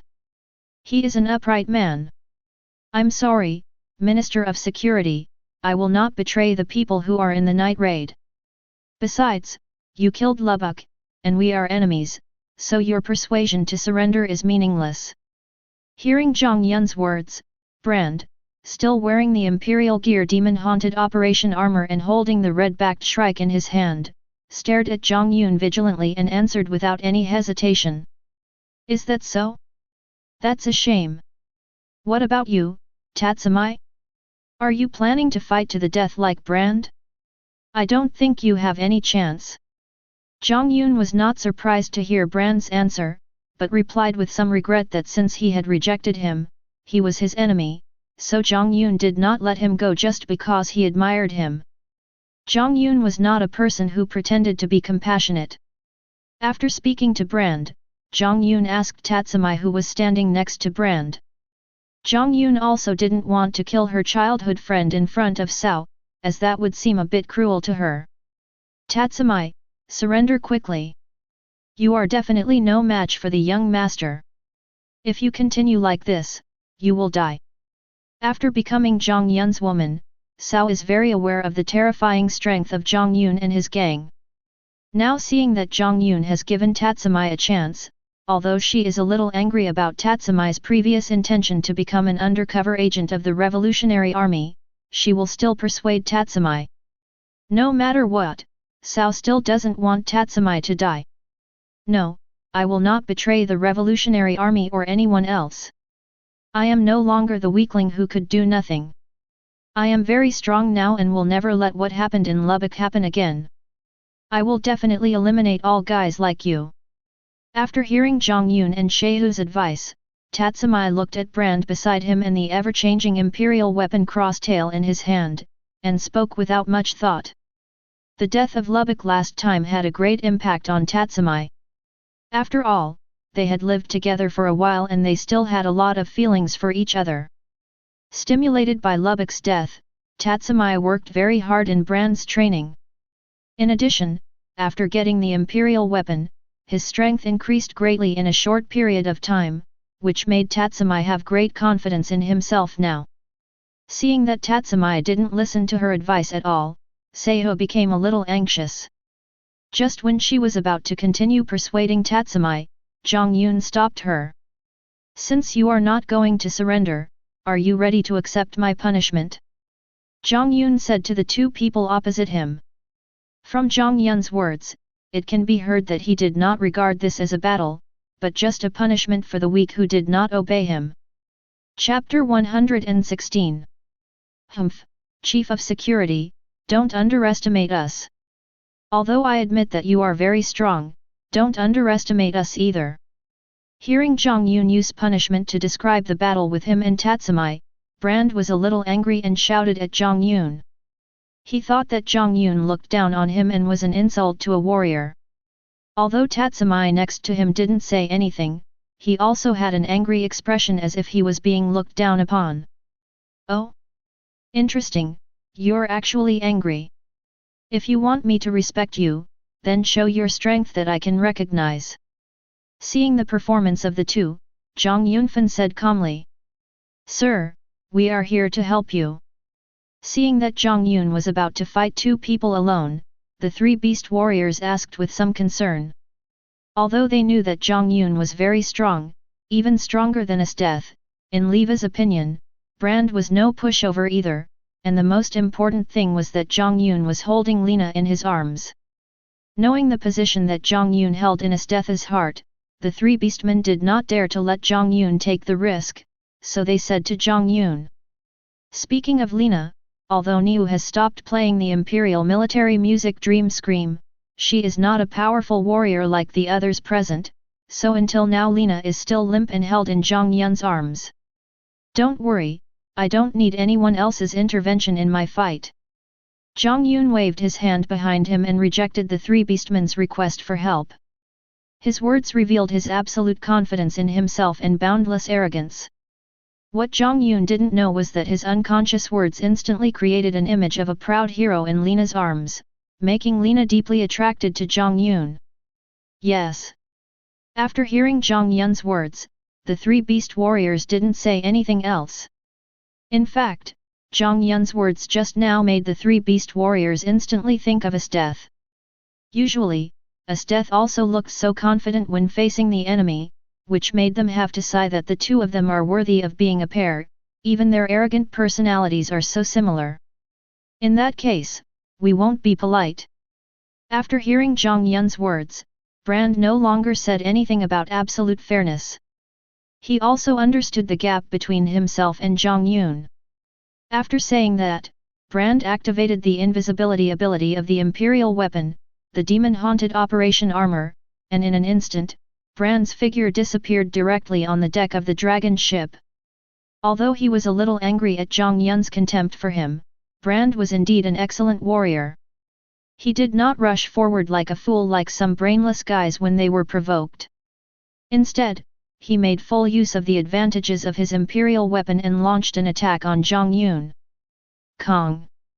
A loud metallic collision sound was heard, which was very harsh on the empty and quiet deck.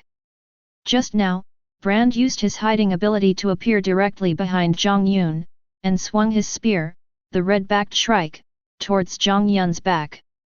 However, just when the red-backed shrike was about to hit Jiang Yun, and even when Brand thought he had succeeded, a long knife was suddenly placed on the red-backed shrike's spear blade, preventing Brand from taking another step forward. It turned out that Jiang Yun took out a long knife from his storage ring the moment Brand made his move. This knife was not a famous knife, but one that Jiang Yun had used when he was a child. Apart from being sharp and very strong, it had no other abilities. But just now, Jiang Yun used this knife to block Brand, who attacked from behind without even turning his head. After missing the first attack, Brand did not hesitate. He quickly took back the red-backed shrike and retreated, hiding his body again. Laugh! At the moment Brand stepped back, the white ball gun flew straight towards Jiang Chu. But when the spear just reached Jiang Yun skillfully retracted his right hand, which was behind his back, and turned the tip of the knife. With a seemingly casual move, he directly cut the spear into two halves, causing it to fall to the ground. Good cooperation. Jiang Yun easily took on the combined attack from the two and commented to the person in front of him. On the opposite side of Jiang Yun, Brand, who had been invisible just now, appeared next to Tatsumi again, panting heavily. One has to know that maintaining the Imperial Weapon Demon Haunting operating armor is very physically and mentally exhausting, and even Brand cannot use it for a long time. After hearing Jiang Yun's words this time, the two did not say anything else. The joint attack just now had made them realize the gap between them. 0. Request flowers. Brand's hands were still shaking. He had used all his strength in the previous attack, but he didn't expect that Jiang Yun could take it with one hand with his back to him, and it seemed that he was not hurt at all. The scene where Jiang Yun cut off the spear shot by Tatsumi also really shocked the two of them. You know, that was not an ordinary thing, but Tatsumi's current imperial weapon, the ever-changing cross-tail, which was made of the material from the body of a super dangerous species that was said to live above the clouds in the East Daxia Sea. It was very tough. Looking at Jiang Yun now, he was holding the blushing Lena in his arms, holding a long sword in his right hand, his face calm and his heart calm, as if he had not just neutralized the full-strength attack of the two imperial weapon users who attacked at night, but had done something insignificant. 0. However, even though they understood the huge gap between them, Brand and Tatsumi did not give up. Instead, they were like trapped beasts, bursting out with extremely strong power in desperation, and attacked Jiang Yun like crazy. But unfortunately, this is not an anime, and Tatsumi is not the protagonist. He does not have the unreasonable protagonist halo in the original work. With a gap like an inconceivable chasm, even if the two of them burst out, they cannot change their fate of failure. After the attack, Brand and Tatsumi were both sweating and breathing heavily. From the beginning till now, the attacks of the two men, who had consumed a lot of physical strength, had gradually become chaotic. However, Jiang Yun's expression did not even change, and he still looked as calm as at the beginning. From beginning to end, Jiang Yun only used his right hand and a knife. Even until now, the two people opposite did not notice that Jiang Yun did not even move. Well, you guys don't have any more energy, so the game is almost over. Seeing the looks of the two men, Jiang Yun forced them back and said casually. From the beginning till now, Jiang Yun has been on the defensive and has never actively attacked, so it is not wrong to say that what just happened was just a game for Jiang Yun. Chapter 117. Okay, you guys don't have any more energy, so the game is almost over. Jiang Yun said casually after forcing the two men back with a knife. Afterwards, without waiting for the two to say anything, a blood-red, almost materialized demonic energy began to emerge from Jiang Yun's right hand. Along the place where Jiang Yun was holding the knife, the demonic energy, which looked even a little sticky, began to gradually attach to the entire body of the knife in Jiang Yun's hand, making it look extremely weird. Looking at the two people opposite, Jiang Yun stretched out his left hand and embraced Lena deeply, blocking her sight with his body. He held the knife in his right hand and swung it from bottom to top. Along with Jiang Yun's movements, a deafening roar was heard, and the sky and the earth seemed to become dark in an instant. Then, in the shocked eyes of everyone, a golden bat that looked even taller than everyone present condensed from Jiang Yun's blade and formed the number 5, 6, 3. Different from those ugly-looking bats in nature, the extremely majestic beast in front of everyone was not only huge, but also covered with golden hair. Its pair of blood-red eyes were fixed on the two people who were attacking at night opposite Jiang Yun. The moment it stared at the two people opposite, Brand and Tatsumi felt a chill. The most bizarre thing was that the body of this bat was also surrounded by a thick, lingering blood-red evil aura. After making a huge roar that didn't sound like a bat's, the bat didn't hesitate at all. It flapped its golden wings, which were several meters long when spread out, and rushed directly towards Brand and Tatsumi. As if it had crossed space, before anyone could react, the bat transformed from Jiang Yun's demonic energy appeared in front of the two of them. Tatsumi, be careful. Just now, Brand instinctively felt something was wrong the moment Jiang Yun made his move. When he saw the strange creature that had put great pressure on him suddenly appear next to him and Tatsumi, he did not have time to think. Almost out of instinct, Brand opened his arms and stood in front of Tatsumi. In fact, Brand had his reasons for daring to do this. His imperial weapon, the demon-haunted Operation Armor, was an armor-type imperial weapon known for its iron barrel-like defense. He believed that although he would suffer some damage, he should be able to withstand it. But the facts were somewhat beyond his expectations. Bang! Crack! Ah! A huge crash was heard, followed by a slight cracking sound, and Brand screamed and flew backwards, even knocking Tatsumi, who was protected behind him, out for a long distance. "Brother Brand, how are you? Are you okay?" As soon as he landed, Tatsumi jumped up, ran to Brand who was lying not far away from Tatsumi, helped Brand up, and asked loudly. Almost all of the attacks just now were blocked by Brand.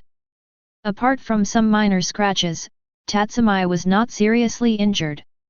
"Ahem, Tatsumi, don't worry, I'm fine." Tatsumi's violent shaking woke Brand, who was unconscious just now. Seeing the anxious Tatsumi, Brand was about to speak to comfort Tatsumi, but as soon as he opened his mouth, he began to cough violently, and blood kept flowing from the corners of his mouth, even mixed with some fierce pieces of internal organs. "Brother Brand, don't scare me. I'm sure you're okay, right?" Seeing Brand's appearance, no matter how stupid Tatsumi was, he knew that Brand must have been seriously injured.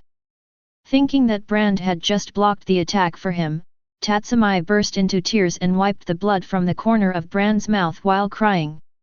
"Ahem, Tatsumi, listen to me, take my imperial weapon, jump off the boat quickly, I'll help you hold off the chief of security, you leave quickly. F#YF+. Although he was comforting Tatsumi just now, Brand also knew that he was definitely in danger today, so he said to Tatsumi. Brand has always been very optimistic about Tatsumi's potential and believed that he has the potential to become a general, so at this juncture he chose to give the chance to escape to Tatsumi and stayed behind to hold Jiang Yun. After saying that, Brand stood up unsteadily, facing the enemy, and stretched out his right hand, handing a small blunt knife to Tatsumi. It was the Imperial Gauntlet Operation Armor, but it was clearly visible that there were slight cracks on the blunt knife. Although the Imperial Gauntlet Operation Armor helped Brand take Jiang Yun's attack just now, it also suffered irreparable damage, and it might not be able to be used for a long time. After being attacked by Jiang Yun, Brand stopped using his Imperial weapon due to serious injuries, so now Brand is standing in front of Jiang Yun with an ordinary weapon in his hand. "No, I won't leave, Brother Brand, you will be fine, we can definitely defeat him."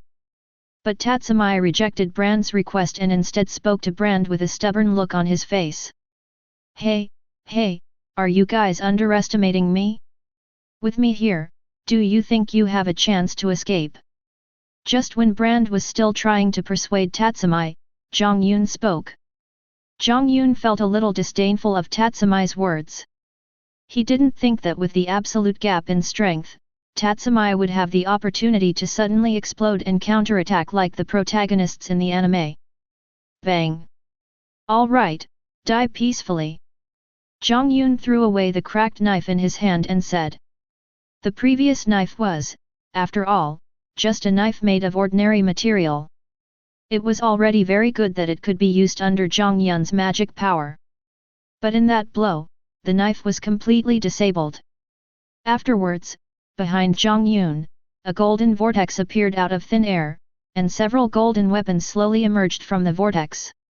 "Tatsumi, stop talking nonsense and go." Seeing Jiang Yun's actions, Brand did not hesitate and directly stuffed the imperial weapon, the demon-haunted Operation Armor in his hand into Tatsumi's hand, and used all his strength to kick Tatsumi onto the river outside the dragon boat. Drujuaru. It was at this time that the weapons in King Jiang Yun's treasure were fired, and there was almost no resistance. Brand, who was already seriously injured and exhausted, was pinned to the deck by several weapons. Humph, no one can escape from my hands. Jiang Yun said when he saw that Brand actually sent Tatsumi away. Since the plot has changed so much, Jiang Yun will no longer care about the plot, so Jiang Yun no longer cares so much about Tatsumi, the protagonist of the original work. After saying that, the golden vortex appeared again, and several weapons were pointed at Tatsumi floating on the water. Master, please, can you let Tatsumi go this time? But just when Jiang Yun was about to make a move, Sheu, who had been standing behind Jiang Yun, spoke. Chapter 118. Hearing Cao begging for Tatsumi, Jiang Yun turned and looked at Cao with an indescribable meaning in his tone. Sheu, please stop talking. Seeing Jiang Yun's reaction, Chelsea, who was standing next to Sheu, hurriedly said to Sheu. As the saying goes, those involved are often confused, while those who are not involved can see things clearly. Sarah may not be aware of this matter, but Chelsea, who is standing by, sees it clearly. Having lived with Jiang Yun for so many years, Chelsea knew Jiang Yun's character very well. Jiang Yun was a very possessive person. Although Jiang Yun was very nice to the girls around him, the premise was that the girl was absolutely loyal to him. But just now, Seihu first spoke to help Tatsumi in front of Jiang Yun, and then stopped Jiang Yun from saving Tatsumi. Although in Seihu's eyes, Tatsumi is just her friend, but don't forget that Tatsumi is also a man. Seihu's behavior made Jiang Yun doubt Seihu's sincerity towards him. Master, please don't misunderstand me. Tatsumi and I are just ordinary friends. Seihu just doesn't want him to die here. From the beginning to the end, Seihu only has master in her heart. After hearing Chelsea's reminder, Sheu suddenly came to her senses. Thinking of Jiang Yun's reaction just now, Sheu's face turned pale. She knelt hurriedly in front of Jiang Yun, kowtowed, and defended herself, her words seeming a little incoherent. Humph, get up first. We'll talk about this later. I'll spare his life this time for your sake, but you can decide what to do next. Seeing Sheu's performance, Jiang Yun put down his right hand which was still raised in the air and said. Just after Jiang Yun put down his right hand, the golden weapons behind Jiang Yun that were just aimed at Tatsumi floating on the river slowly retreated into the dazzling golden vortex. Afterwards, the vortex disappeared and everything returned to calm. Yes, thank you, young master. From today on, Seihu no longer knows Tatsumi. After hearing Jiang Yun's words, Sheu was not stupid. She quickly kowtowed and thanked Jiang Yun while speaking to him. In Cao's opinion, she had done her best for Tatsumi.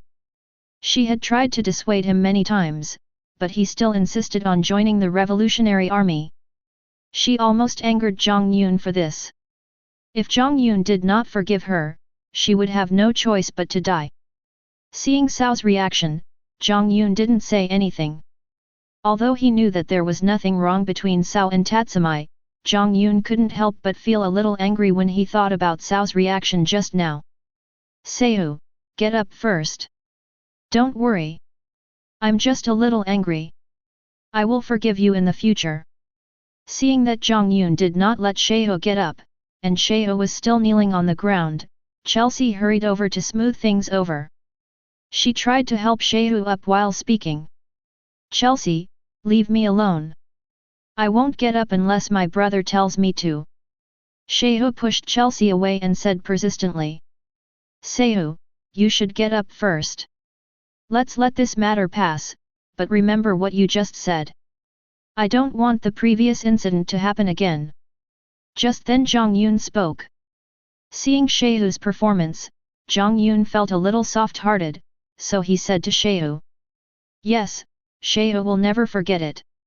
After hearing Jiang Yun's words, Sheu agreed with a firm look on her face. After all, for Sheu, Jiang Yun is her husband, and his position in Seihu's heart is far more important than Tatsumi.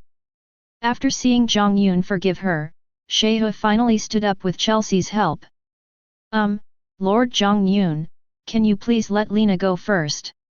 Just after Jiang Yun dealt with the matter of Cao, Lina, who had been in Jiang Yun's arms from the beginning, gradually recovered from the influence of the imperial military music Dream Scream, and asked Jiang Yun with a red face. Master Three Beast Warriors, you must do something for me. The chief of police has no regard for the law and even instigated his men to kill my son. Master Three Beast Warriors, please arrest him and bring him to justice. Before Jiang Yun could answer Lina's words, the sound of footsteps and a loud shout mixed with great anger reached the ears of everyone on the deck. The man who came was the father of the extra who was killed by Zhang Shui before. As time passed, the people who were weakened by Neo's imperial weapon just now gradually recovered. After regaining their strength, this guy took the lead and rushed outside, and Lina's father, who was concerned about his daughter's safety, followed closely behind him. As for the others, they also gradually came out. They all wanted to know what had happened. Originally, his father, who was a rare extra, had no hope of revenge, but he did not expect to see the three beast warriors who were very famous in the imperial capital as soon as he came out. He seemed to see the hope of revenge in an instant, so he hurriedly spoke loudly. Perhaps influenced by his death, it was well known in the capital that the three beast warriors looked down on the officials in the imperial capital. In this guy's opinion, if Jiang Yun fell into the hands of the three beast warriors, it would be useless even if he held a high position. Humph! UBD, who do you think you are? How dare you speak to Lord Jiang Yun like that? Damn it! Just as that guy finished speaking, Datas, the most irritable of the three beast warriors, spoke up. Warriors all admire the strong. The strength that Jiang Yun had just shown had deeply shocked the three beast warriors, not to mention that Jiang Yun had a very close relationship with their master, Esteth. Datas threw one of his two imperial axes Belwalk directly at the guy. The huge axe flew out and instantly tore the guy in half in front of his surprised and puzzled eyes. After killing the guy, the axe returned to Datas's hands again. Seeing Data's actions and the bloody scene, all the officials who had just followed that unlucky guy stopped and looked at Jiang Yun and others with some doubt. Father! Just when the atmosphere was extremely tense, Lina in Jiang Yun's arms spoke to break the situation. Just now, when she saw her father, who had always loved her, standing opposite her, Lina couldn't help but speak. Lina, I'm so glad you're okay. Hearing the sound and seeing his daughter in Jiang Yun's arms, seemingly unharmed, Lina's father immediately breathed a sigh of relief. He didn't care about the atmosphere at the scene and ran directly to Jiang Yun and said, "Okay, it's almost over, so we'll leave first. Lina, I'm very happy to see you today. Welcome to my house. Also, I'll visit you at your house another day." Jiang Yun let go of Lina and said to her. Jiang Yun knew that it was time for the politicians to talk, but Jiang Yun had no interest in these things. So, Jiang Yun took out the Vimana from the king's treasure, and in the surprised eyes of everyone at the scene, he left the scene with the four women around him. "Father, Lord Jiang Yun just said he would come to see me again." After Jiang Yun left, Lina blushed and said to her father beside her. Although she was a little shy, it was not difficult to hear the expectation and happiness in her words. She had always had a good impression of Jiang Yun before, and after seeing Jiang Yun's godlike strength just now, Lina is now very fascinated by Jiang Yun. "Haha, I didn't expect the little girl to grow up." Hearing the meaning in his daughter's words, Li's father smiled and said to his daughter beside him. "Now let's talk about Tatsumi." After being kicked into the water by Brand, Tatsumi originally wanted to swim back to the dragon boat, but he didn't expect that when he turned around, he happened to see Brand being nailed to the deck by Jiang Yun with the king's treasure. Although he was impulsive, Tatsumi was not stupid. He knew that he was no match for Jiang Yun. So Tatsumi used up his last bit of strength to swim towards the shore. Of course, he didn't know that Sheo was begging for mercy for him, and he didn't know that he had just been to the gates of hell again. Chapter 119.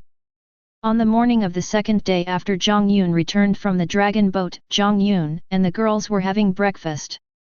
I didn't expect to encounter a night raider on that ship yesterday. What a pity. I should have gone with you. During the meal, Esteth sighed. After the incident yesterday, the three beast warriors reported the details of the incident to Esteth. When Esteth heard that Jiang Yun had killed the user of the imperial weapon, the evil ghost-haunted Operation Armor, she actually showed a regretful expression, which made the three beast warriors present helpless. Obviously, the three beast warriors were also very clear about Esteth's habits. In the original work, Esteth is a very warlike person. In order to have more opponents in the future, Esteth would often let the opponent go in a battle. Even with the appearance of Jiang Yun now, Esteth's habit has not changed.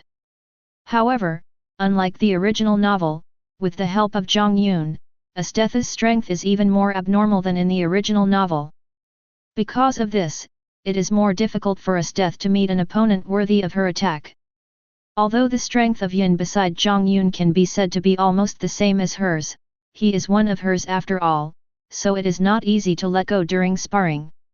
It is difficult for Esteth to experience the passion of life and death in battle. Therefore, Brand, the user of the Imperial Weapon Operation Armor who was highly praised by Riva, became a very rare training object for Esteth. Now that he was killed by Jiang Yun, Esteth couldn't help feeling a pity. Well, Esteth is just a stronger Imperial weapon user. There's nothing to regret. If you want to fight, I'm always here to accompany you. You can attack me as you like. Seeing Esteth's look, Jiang Yun also felt a little helpless, so he said. Oh, let's forget about this matter. What happened between us is not called fighting. It's just asking for trouble. I'm not stupid. Unexpectedly, after hearing Jiang Yun's words, Esteth did not agree immediately, but directly refused. How come Esteth and Jiang Yun have fought countless times over the years, but without exception, Esteth has hardly ever touched the corner of Jiang Yun's clothes. I still remember that there was one time when Esteth, in order to force Jiang Yun to take action, deliberately provoked Jiang Yun by saying that he was only able to dodge and was not like a man. As soon as she finished speaking, she was knocked unconscious by Jiang Yun's blow. She didn't even have time to react. After that, she was taken to the room by Jiang Yun and fed until she was unconscious.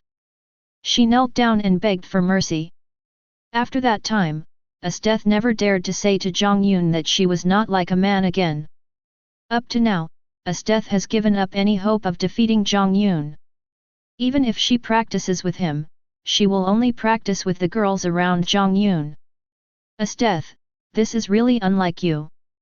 Hearing Esteth's words, Min Yun couldn't help but tease. To be honest, Jiang Yun still remembers vividly the feeling of doing that thing after knocking Esteth unconscious. After all, the strong feeling of Esteth after fainting was completely different from that when she was awake. Snort. Hearing Jiang Yun's teasing, Esteth lowered her head and snorted coldly. At the same time, Jiang Yun noticed that her face was a little red, obviously she was thinking of the same thing as Jiang Yun. Breakfast was spent in this pleasant atmosphere of communication between Jiang Yun and the girls. Master, this is the information you requested before about the scientist named Dr. Fashion. After the meal, while the other maids were clearing the dishes, Mioza handed a piece of information to Jiang Yun. Oh, it's really strange that you would take the initiative to investigate someone's information. Esteth said in surprise after hearing what Mio said. Not only Esteth, but also the other girls stared at Jiang Yun strangely. After all, in the eyes of the women around Jiang Yun seemed to have no interest in anyone or anything except the people around him. Now that they saw Jiang Yun taking the initiative to investigate someone, they couldn't help but be surprised. Seeing the girls looking as if they had seen a ghost, Jiang Yun had no choice but to explain. Hey, there's no need to be so surprised. I'm just a little interested in this guy's talent. Due to Jiang Yun's interference, Esteth has not established an organization called Hunters specifically to deal with night attacks, and Celia has not undergone body modification, so the people present did not know Dr. Fashion. Dr. Fashion is a genius scientist with homosexual tendencies.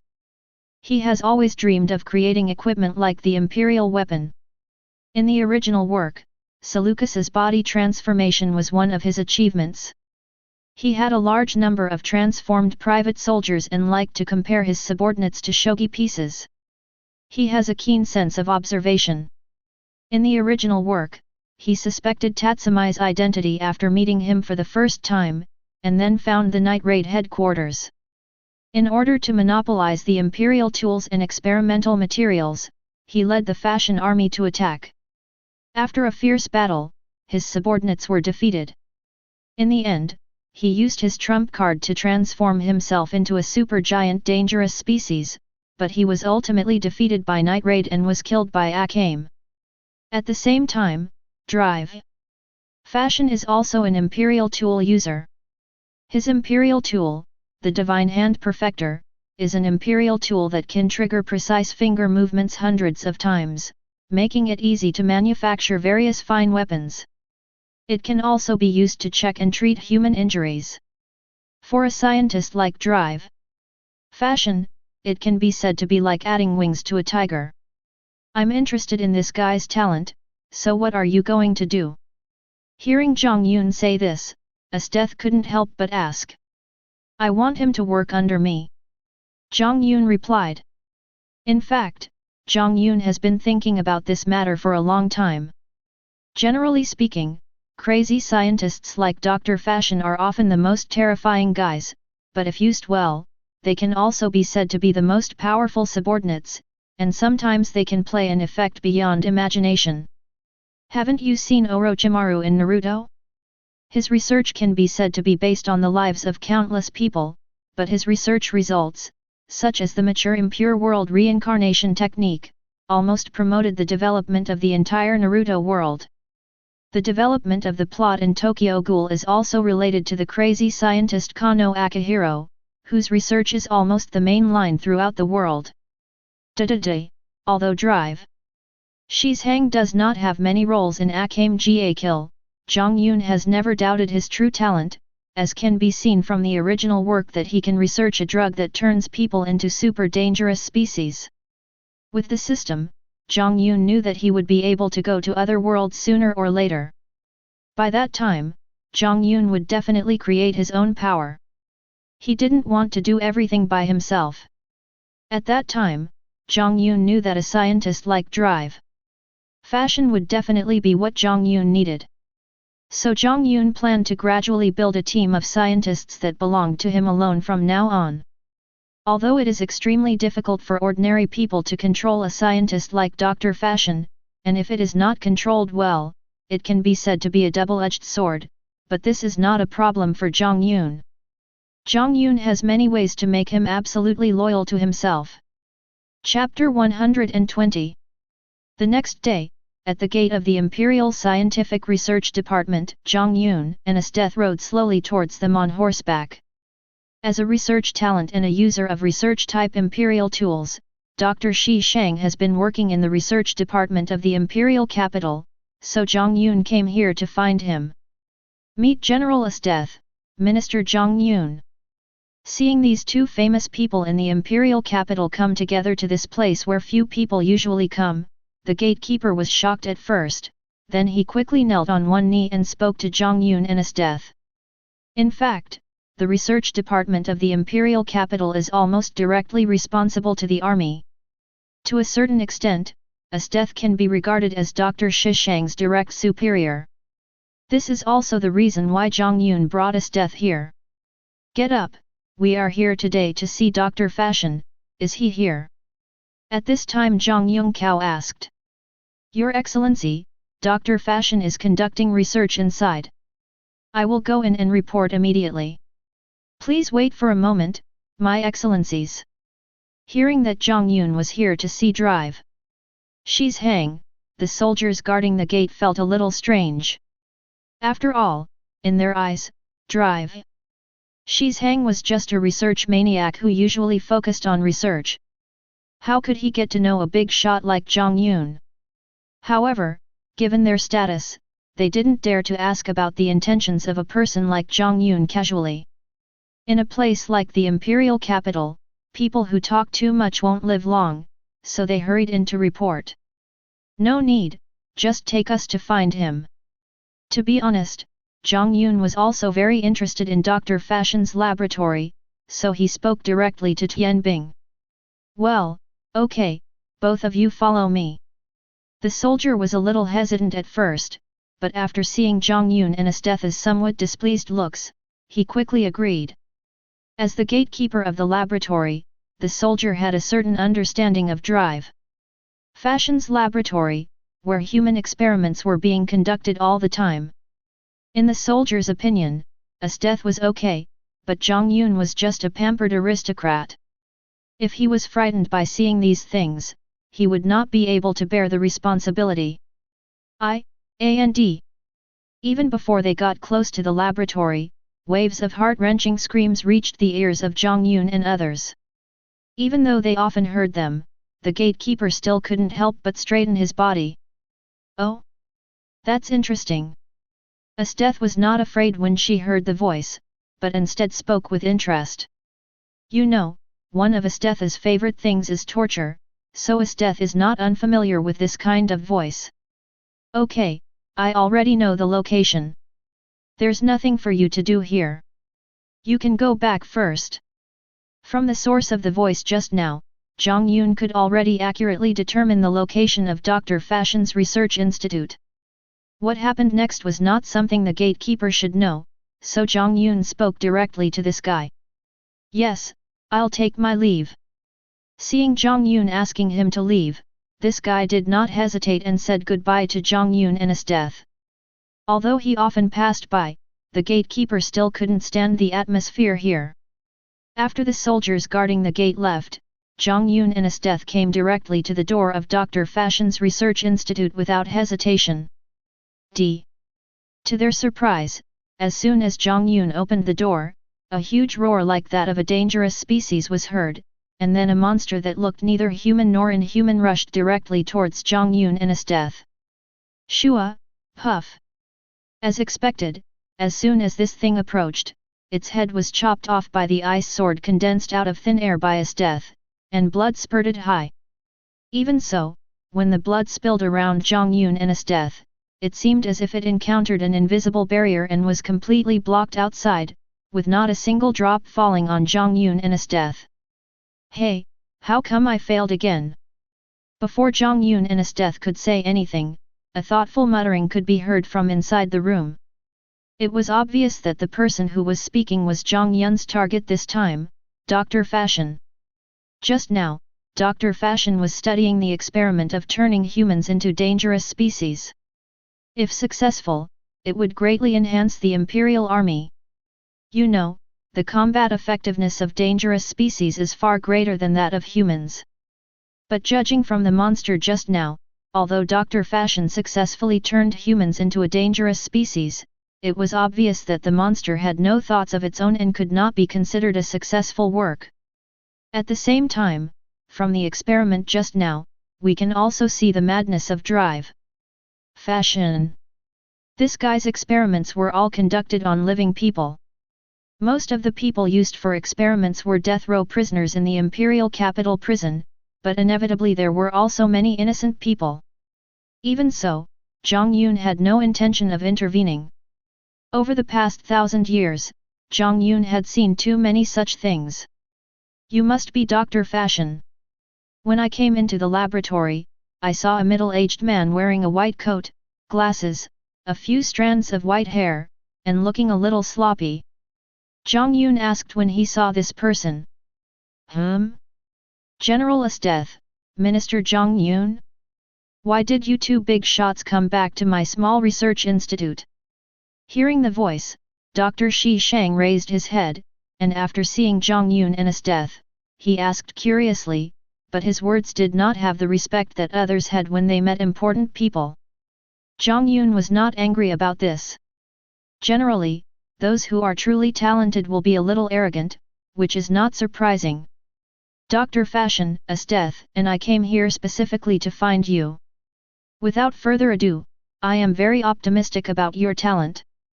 I came here this time to ask you to work for me. Jiang Yun was not a guy who would beat around the bush, and he directly told Dr. Fashion his intentions. After possessing powerful strength, Jiang Yun had become accustomed to this way of speaking. Chapter 121. Oh? You are really direct. Then I will ask directly. I wonder what benefits I can get from working under you. Dr. Shi Shang was not stupid. When he saw Jiang Yun's expression, he knew that Jiang Yun was definitely not joking, so he asked. In fact, Dr. Shi Shang did not understand Jiang Yun's real intention. In Dr. Shi Shang's opinion, the reason why Jiang Yun wanted him to work for him was just like other officials forming cliques and fighting for power. So Dr. Shi Shang directly asked Jiang Yun about the benefits he could get. Dr. Fashion is not interested in things like rights, he only cares about what benefits he can get from doing this. Take a look at this thing. As long as you promise to work for me in the future, this thing will be yours. Not only that, I can also give you more similar things in the future. Jiang Yun did not feel surprised when he heard Dr. Fashion's question. Instead, he seemed to have expected it. Jiang Yun flipped his hand and a scroll suddenly appeared in his hand. The scroll looked very historical, as if it had existed for a long time. As Jiang Yun spoke, he handed the scroll in his hand to Dr. Fashion. After taking the scroll from Jiang Yun, Dr. Shi's Hang was not in a hurry to open it. Instead, he stared at the storage ring in Jiang Yun's hand with surprise. Master Jiang Yun, can I ask if the ring on your hand is also an imperial weapon? Just now, when he saw Jiang Yun take out a scroll out of thin air, Dr. Shi's Hang instantly fixed his eyes on the storage ring in Jiang Yun's hand and asked Jiang Yun with a look of surprise. I guess so. Why don't you take a look at what I gave you first? Seeing that Dr. Shi's Hang focused his eyes on the ring on his hand and ignored the things in his hand, Jiang Yun had to remind him. Jiang Yun was also impressed by Dr. Shi Shang's keen awareness. After all, in this world, no one except the people around Jiang Yun knew about the storage ring. Okay, I'll come and see what the Minister of Security gave me. In fact, at the beginning, Dr. Shi's Hang was not very interested in what Jiang Yun handed over. Things other than research were not very attractive to a crazy scientist like Dr. Shi's Hang. However, due to the presence of Jiang Yun and his death, Dr. Shi's Hang could not refuse. Is this true? However, after opening the scroll handed over by Jiang Yun, Dr. Shi Shang only took a look at it, and his originally calm face instantly became uneasy. He held the scroll and asked Jiang Yun, his voice trembling constantly, and it was obvious that he was very uneasy inside. Of course it's true. Others may not know about this kind of thing, but you should be able to tell whether it's true or not. Jiang Yun said calmly. He was not surprised about Dr. Fashion. Yes, it's true. Dr. Fashion held the scroll with trembling hands and said excitedly. In fact, what Jiang Yun handed to drive. Shi's Hang was one of the 48 imperial tool manufacturing drawings that he had exchanged from the system that year. These drawings had been thrown into Jiang Yun's storage ring since he manufactured the imperial tool 1,000 years ago. Unexpectedly, they came in handy again this time. For Dr. Fashion, being able to create a weapon like the imperial weapon is Dr. Fashion's lifelong dream. But it is so difficult to make an imperial weapon. Not to mention that it is difficult for drive Fashion to obtain the materials for his research, even if there is a drive Fashion, it is difficult to make it. You know, it is not for nothing that the imperial weapon is called an unreplicable weapon. For thousands of years, countless brilliant craftsmen have tried but all failed without exception. The most successful ones were merely the subordinate weapons whose power was far inferior to that of the imperial weapons. In the original work, Drive Fashion joined Asthetha's hunters only because he could be exposed to more taigu and have the opportunity to obtain taigu as research materials. In the original work, Drive Fashion even risked attacking the night raid headquarters alone in order to monopolize the taigu of everyone in the night raid as research materials. This also shows drive. Fashion's madness for research. Now, a research drawing of an imperial weapon is right in front of him. How could Dr. Fashion not go crazy? Master Jiang Yun has more of this kind. Thinking of what Jiang Yun had just said, that he could give him more of this kind of thing in the future, Dr. Shi Shang suppressed his excitement and asked Jiang Yun. Of course, there is no need for me to lie to you. As long as you work for me in the future, in addition to these drawings, I can even give you some materials. Jiang Yun said, you know, the materials used to make imperial tools are all extremely dangerous. Not to mention ordinary people, even the entire empire can't come up with many.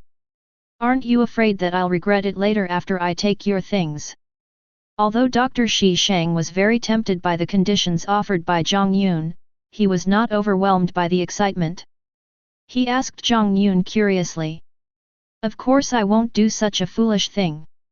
If you agree with my opinion, drink this cup. I'm not afraid to tell you that as long as you drink it, you must obey my orders in the future and will never betray me. But don't worry, as long as you work for me peacefully, I won't force you to do anything you don't want to do. I can even provide you with many convenient conditions for research. Jiang Yun was very satisfied with Dr. Shi Shang's caution. If he had agreed to her directly, Jiang Yun would have felt uneasy. Since he asked her this, it meant that Dr. Shi Shang was really considering her problem. In fact, what Jiang Yun asked drive. Fashion to drink was made by Jiang Yun with a trace of his own blood mixed with a large amount of materials. Its effect is very simple, that is, after drinking it, you will become Jiang Yun's blood slave, just like the relationship between Alia and Chelsea, you must absolutely obey Jiang Yun's orders. It is worth mentioning that although Jiang Yun's blood is also used as the main ingredient, because Jiang Yun has been prepared, Dr. Shi's Hang will not gain the power and potential of Chikushi and other women around Jiang Yun. His status is at best equivalent to a slave raised by Jiang Yun. But even so, Dr. Shi Fa will gain power beyond that of ordinary people and an extremely long life. After all, Jiang Yun doesn't want the men he has finally found to die of old age in just 100 years. What he wants is a team that will always serve him. Okay, I promise you.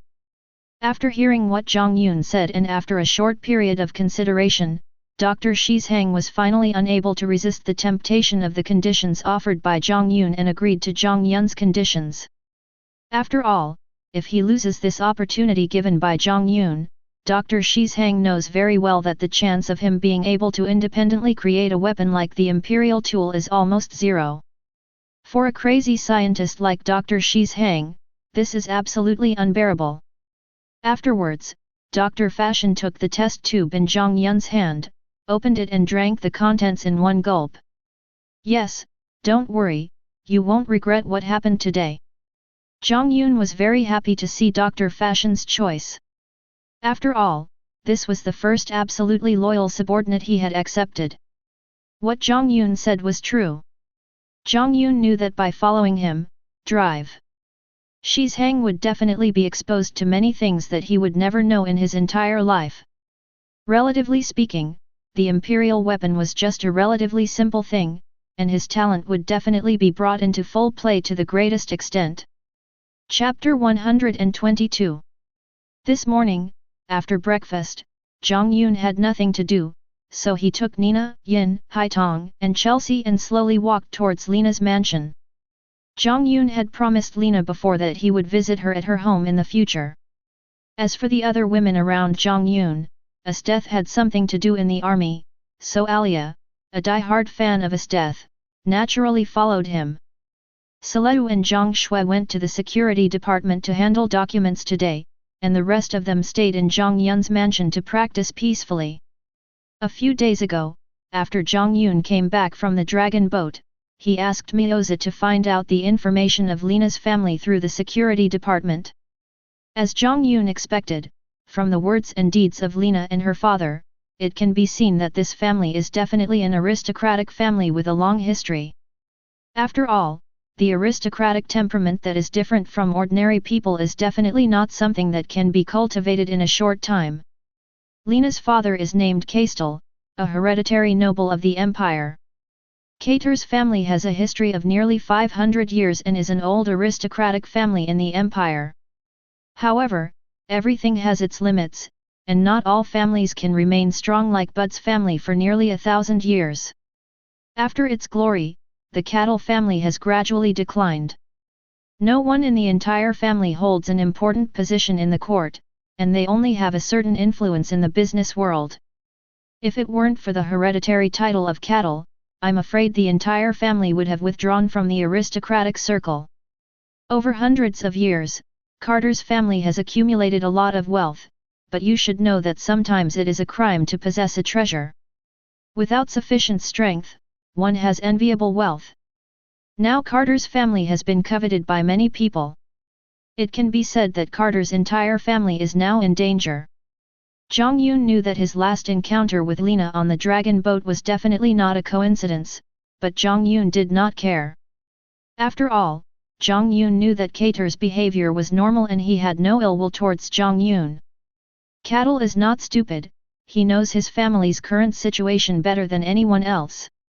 For him, the destruction of his family in his hands is something he absolutely cannot tolerate, and the simplest and most effective way to resolve this situation is obviously through marriage with another sufficiently powerful family. You know, Lena's appearance is extremely outstanding in the aristocratic circle.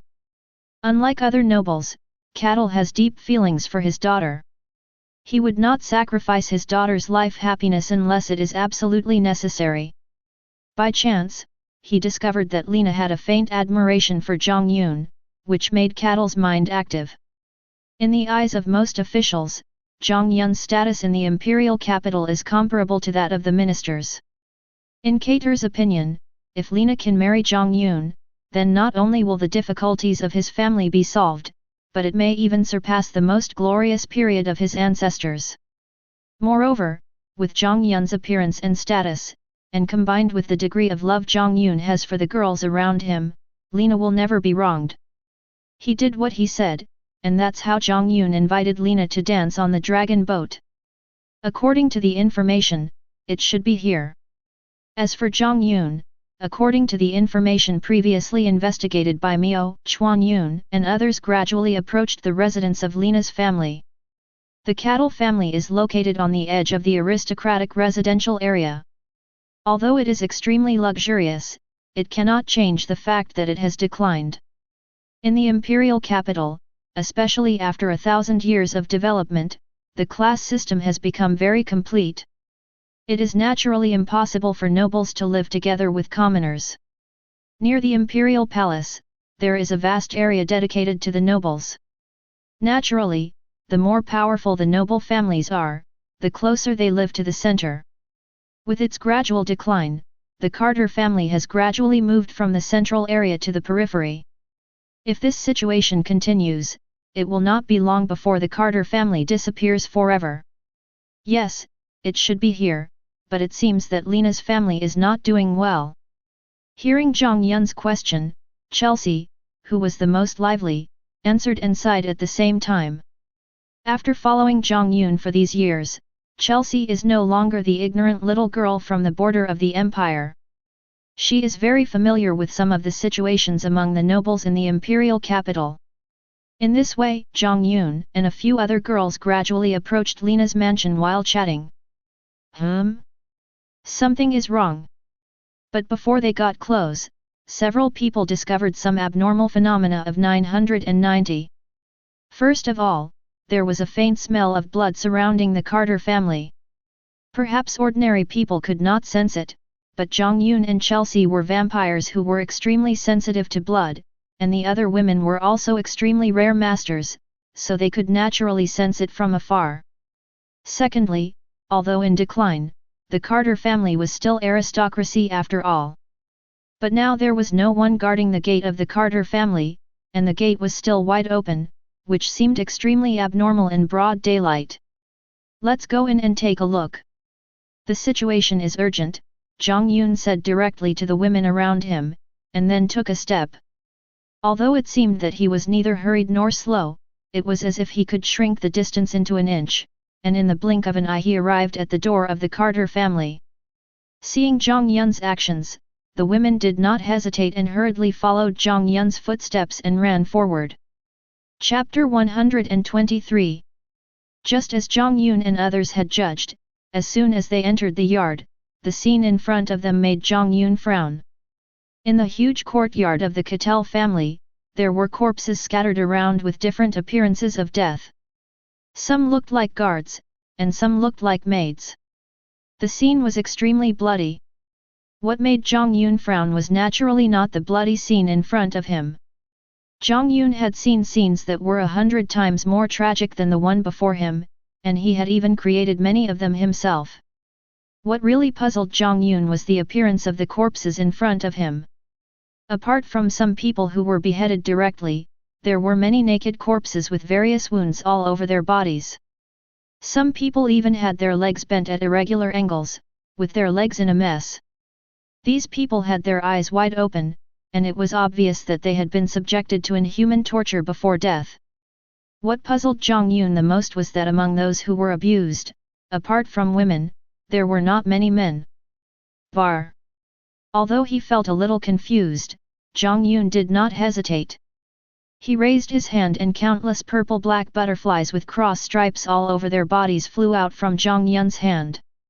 These butterflies were full of darkness and mystery, and the scene of them flying in the sky looked very beautiful. But what they do next has nothing to do with beauty this time. I saw these butterflies flying directly to the corpses on the ground. With the creepy sound of swishing, the corpses on the ground were eaten clean almost instantly, leaving almost no bones. Brother, what happened? And what are these butterflies? They are so beautiful. And why do I feel so familiar with them? Just after finishing all this, the women behind came in. Jiang Yun was very fast just now, so he was one step ahead of them. As soon as she came in, Chelsea asked Jiang Yun. After the women came in, they did not see corpses everywhere. Instead, there were only some bloodstains on the ground and purple-black butterflies flying all over the sky. The reason why Jiang Yun was so anxious to destroy the corpses in front of him was because Jiang Yun didn't want his women to see these corpses. It was not because he was afraid of scaring them. Jiang Yun simply didn't want to see other people's naked bodies, even if these people were already corpses. I don't quite understand what happened yet, but when I first came here, there were corpses everywhere. As for these butterflies, they are my pets. They also have dark attributes, so Chell will feel familiar with them. Hearing Chelsea's question, Jiang Yun answered simply. In fact, these butterflies in front of him are not simple. They are called hell butterflies. Jiang Yun accidentally saw them in the system's redemption list many years ago. At that time, because he had enough redemption points, Jiang Yun exchanged them on a whim. However, since he had never used them since then, Jiang Yun let them stay in his storage space and hibernate. Unexpectedly, they came in handy this time. The hell butterfly is the iconic pet of Tikmak of Noah's clan in the anime Dark Man.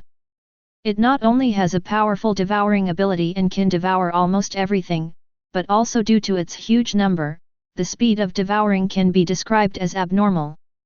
It can be said to be an excellent tool for destroying corpses and covering up traces. But don't think that they are only useful in this regard. In addition to their powerful devouring ability, the hell butterfly also has a strong attack power. Not only can it transform the energy it devours into energy balls and shoot them out with great power, it can also transform them into various weapons with great power according to the will of the owner. Therefore, the hell butterfly is also a tool for killing. According to legend, the prototype of the hell butterfly is Zilla, who is in charge of despair. It looks like a butterfly and has a strong attack power. It is a killer used by God to punish people and those who make mistakes. And through the characteristics of the hell butterfly, we can see that, like the vampires who are also the darlings of darkness, the hell butterfly belongs to the dark attribute. This is why Chelsea feels close to the hell butterfly. Let's go inside and take a look first. After thinking about it, Jiang Yun decided to go inside the mansion to take a look. After all, as the Minister of Security, he had not received any reports about the attack on the cattle family, which meant that the incident had just happened, so there was still a possibility that Lena was alive. Since Jiang Yun and the other girls didn't know where Lena and the others lived, they could only move as far as possible toward the interior of the mansion. Along the way, the luxurious mansion, Wang Dezao, was covered with bloodstains. Apparently there were many corpses here before, but they had been cleaned up by the hell butterflies in advance. As he walked along and saw these scenes, Jiang Yun's heart gradually sank. Let go of my son, UBD. But at this moment, a roar came from a distance, instantly attracting the attention of everyone present. When leaving, Jiang Yun made a prompt decision and rushed towards a faraway direction. The reason why Jiang Yun was so excited was because everyone recognized the voice as the voice of Lena's father, Jie, whom they had seen on the dragon boat before. Chapter 124. When the monkeys heard this, they were all happy and said, "You go first and take us in, go in." The stone monkey closed his eyes and squatted, jumped in, and shouted, "Come in with me. Come in." The brave monkeys all jumped in. The timid ones stretched their heads and shrank their necks, scratched their ears and cheeks, shouted loudly, and after a while, they all went in. They jumped over the bridge, grabbed the pots and bowls, occupied the stove and fought for the bed, moved here and there, and the monkeys were stubborn and there was no rest. They only stopped when they were exhausted. The stone monkey sat on the top and said, "Everyone, if a man does not have faith, he is not worthy. You said that if he has the ability to come in and go out without hurting himself, he should be worshipped as king. Now I go in and out, go out and come in, and find this cave for you to sleep peacefully and enjoy the happiness of starting a family. Why don't you worship me as king?" When the monkeys heard this, they bowed down without any disobedience. They lined up in order of seniority, bowed to him, and called him thousand-year-old king. From then on, the stone monkey ascended the throne, and the word stone was hidden, so he was called the Monkey King. There is a poem to prove it. The poem says, "The intersection of the three yangs gives birth to many living things, the immortal stone cell contains the essence of the sun and the moon. Borrowing an egg to create a monkey to complete the great path, and using his name to make the elixir. When observing internally, one cannot recognize it because it has no form. When observing externally, one can clearly know that it has form. In spring, they pick flowers for food, and in summer, they look for fruits for a living. The autumn harvest of taro and chestnuts is delayed, and the yellow chestnuts are sought for the annual seat." The Monkey King enjoyed himself innocently for 300 to 500 years. One day, during a banquet with the monkeys, he suddenly became worried and burst into tears. The monkeys hurriedly bowed and said, "Why are you worried, Your Majesty?" The Monkey King said, "Although I am happy, I have some worries, so I am worried." The monkeys laughed and said, "Your Majesty, you are so ungrateful. We are having fun every day in the blessed land of the fairy mountains and ancient caves. We are not subject to the rule of the unicorn, the control of the phoenix, or the restraint of the throne of the human world. We are free and unfettered, which is an immeasurable blessing. Why are you worried about the future?" The Monkey King said, "Although I am not subject to the laws of human kings today and I am not afraid of the beasts, I will be old and weak in the future. The King of Hell will secretly control me. Once I die, will I not live in vain in the world? I will not be able to live in the heavens for a long time." When the monkeys heard this, they covered their faces and cried, all worried about impermanence. Suddenly, a monkey jumped out from the group and shouted, "If your Majesty is so far-sighted, then you are truly developing your mind. Among the 5 insects, there are only 3 types of people who are not under the control of the King of Hell." The Monkey King asked, "Do you know who those 3 types of people are?" The monkey said, "They are the Buddhas, immortals and saints who have escaped reincarnation, are immortal, and have the same lifespan as the heavens, the earth, and the mountains. The Monkey King asked, "Where do these three live?" The monkey said, "They are in the world of Yama, in the ancient cave Fairy Mountain." The Monkey King was delighted to hear this and said, "Tomorrow I will leave you and go down the mountain, travel to the corners of the sea, and travel far to the ends of the earth. I must visit these three and learn how to be immortal and always avoid the troubles of the King of Hell." Alas! This sentence instantly taught him to jump out of the reincarnation network and become the great sage equaling heaven. The monkeys applauded and praised him, saying, "Good! Good! Tomorrow we will cross the mountains and climb the mountains to find some fruits and hold a big banquet for the king." The next day, the monkeys went to pick peaches, exotic fruits, dig yams, and collect orchids, fragrant orchids, rare herbs and flowers. They laid out stone benches and stone tables, and arranged fairy wine and fairy food. But they saw golden balls and beads, red and yellow. Golden balls and beads, wax cherries, really sweet, red and yellow plums, ripe plums, fruity and sour. Fresh longan, sweet flesh and thin skin, fire lychee, small core and red. Green apples and branches, loquats with yellow bracts and leaves. Rabbit head pears, chicken heart dates, thirst quenching, restlessness and wakefulness. Fragrant peaches and rotten apricots, sweet and sweet like jade liquid, crisp plums and bayberries, sour and shady like fat and sour cream. Red and black ripe watermelons, four-petal yellow skin big persimmons. Pomegranates are cracked, cinnabar grains show fire crystal beads, taro is cut open, hard meatballs are golden agate. Walnuts and ginkgo can be used to make tea, coconuts and grapes can be made into wine. Hazelnuts, pines, torreya, and natans are full on the plate, and tangerines, sugarcanes, and oranges are placed on the table. Cook yam, boil polygonatum, crush poria cocos and jobs tears, and cook in a stone pot over a low fire. Even if there are delicacies in the human world, how can it be more peaceful than the joy of mountain monkeys? The monkeys respect the Monkey King and sit on the top. They stand shoulder to shoulder below, and take turns to offer wine, flowers, and fruits. They drink all day. The next day, the Monkey King got up early and said, "Little ones, help me break some dead pine and weave a raft. Take a bamboo pole as a pole, and pack some fruits and other things. I will leave." He boarded the raft alone, paddled it with all his strength, and floated straight into the waves of the sea. Taking advantage of the wind, he came to cross the border of the southern continent. This trip was exactly that. The celestial monkey born from heaven has great spiritual power, and he leaves the mountain valley on a raft to take advantage of the wind. He crossed the ocean to seek the way to immortality, determined to make great achievements. If you have the fate and destiny, you will put aside worldly wishes and meet Yuan Long without worries. He expected to meet a soulmate who could explain the origin and flow of all things. It was also his good fortune that he came at the right time.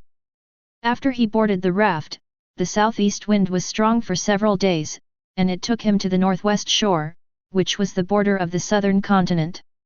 He used the pole to test the water and found shallow water. He abandoned the raft and jumped onto the shore. He saw people fishing, hunting geese, digging clams, and panning for salt on the beach. He approached and performed a trick, a mouth upper left right, lower tiger, which scared those people so much that they dropped their baskets and nets and ran away. He caught one who couldn't run, stripped him of his clothes, and imitated others to wear them. He swayed and walked through the states and prefectures, learning people's etiquette and words in the dust of the city. He had breakfast and slept at night, and was determined to seek the sacred way of Buddhas and immortals and find a way to live forever. He saw that all people in the world were people who pursued fame and profit, and no one was concerned about their lives. It was exactly that. When will the fight for fame and fortune end? Getting up early and sleeping late is not your freedom. While riding a donkey or mule, one yearns for a fine horse, while being a prime minister, one aspires to become a king or a prince. I only worry about food and clothing and am busy all the time, why should I be afraid of the Lord of Hell taking me away? The stepsons and grandsons seek wealth and honor, and none of them are willing to turn back. As I was watching, I suddenly heard someone talking in the deep forest. I hurriedly walked into the forest and listened carefully. It turned out to be singing. The song goes: watching chess pieces rot, chopping wood, walking slowly at the edge of the valley, selling firewood and wine, laughing wildly and intoxicated. In the autumn, facing the moon, I pillow my head on the roots of pine trees and sleep until dawn. I recognize the old forest, climb the cliff and cross the ridge, holding an axe to cut the dead vines. The harvest is a load, and I sing in the market, exchanging it for 3 liters of rice. There is no competition, the price is average, no scheming, no honor or disgrace, a peaceful life. Wherever we meet, it is either an immortal or a Taoist, sitting quietly and talking about Huangting. The Monkey King heard this and said with great joy, the immortal is hiding here. He quickly jumped in, and took a closer look, and it was a woodcutter here. He was chopping wood with an axe. But he looked ordinary. The bamboo hat on his head is made of the sheaths of newly shed bamboo shoots.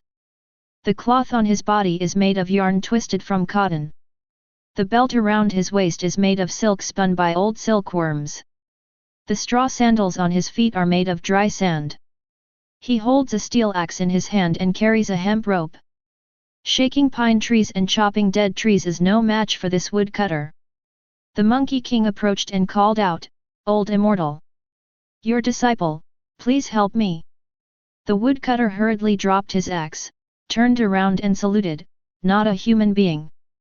Not a human being. I am a poor man with limited food and clothing, how dare I be called an immortal?" The Monkey King said, "You are not an immortal, how can you speak like an immortal?" The woodcutter said, "What immortal words am I talking about?" The Monkey King said, "I just came to the edge of the forest and heard you say, when we meet, we are either immortals or Taoists, sit quietly and talk about Huangting. Huangting is the true meaning of morality, how could it be anything other than immortals?" The woodcutter smiled and said, "To be honest, this word is called Manting Fang, and it was taught to me by an immortal. The immortal lived next door to me.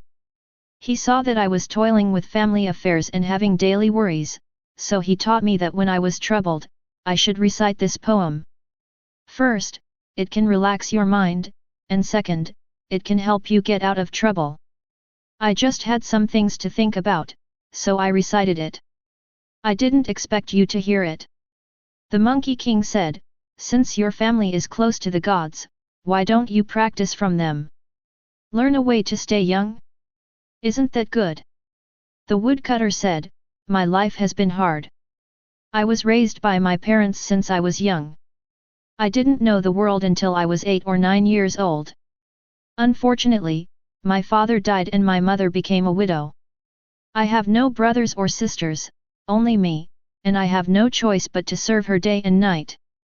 Now my mother is old, and I dare not leave her. But my fields are barren, and I don't have enough food and clothing. I can only chop 2 bundles of firewood and carry them to the market. I sell a few coins and buy a few liters of rice. I cook and prepare some tea and food for my mother, so I can't practice." Chapter 125. Humph, do you think I'm a fool? If this is true, would your family be so destitute? Besides, even if it is true, would I be afraid of him, Sir Zilla? Hearing Kater mention Jiang Yun, Zilla paused. After the meeting in the imperial capital, the minister personally reminded Zilla not to provoke Jiang Yun and the people around him. After all, the minister knew Zilla's lustful character very well. The minister was not afraid that Zilla would be hurt after provoking Jiang Yun, but that he would be implicated. However, the minister only warned Zilla not to provoke Jiang Yun, otherwise he would not be able to save him, but he did not tell him Jiang Yun's identity. This led to Zilla, who was already lawless, not taking the minister's words to heart. Firstly, Zilla believed that with Jiang Yun's status, if what Cattle said was true, then the cattle family would definitely not have ended up in such a miserable state. Secondly, in his opinion, he had 6 imperial weapon users on his side, which was enough for him to be domineering. Even if cattle said that Lena was really Jiang Yun's fiancée, Jiang Yun could not do anything to him. Thirdly, Zilla had not been back to the capital for long and did not know much about Jiang Yun's affairs, so he did not think that Shan Qiu had made things too awkward for a woman. Taking all the above reasons into consideration, Sheila finally couldn't resist the temptation of Lena's beauty, and gradually moved towards Lena behind Kater with a lewd smile. "Scylla, wait a minute. Hehe, let me help you get this cute girl out. Besides, I haven't tried the taste of a 40-year-old guy like him, and next to his daughter. Haha, it's great just to think about it." Just as Scylla walked towards Lena and her daughter, the female wolf Cosmea, who had just pulled up her pants, spoke up and suggested to Scylla. "Well, that sounds good. After I enjoy myself, I'll let Yangzhen enjoy some too. After all, beauties like her are rare. They're rare." Hearing what Cosmea said, Sheila agreed without even thinking about it, and said with a lewd smile. "Ah, you guys, you will die a miserable death." Seeing that he had taken out Jiang Yun's weapons but still failed to intimidate the guys in front of him, Kate was already in despair. After hearing the plans of the guys in front of him just now, Kater cursed at the top of his lungs. You don't come over here. Someone come and save me." Seeing the 2 people walking towards her with lewd smiles on their faces, Lena cried out while crying.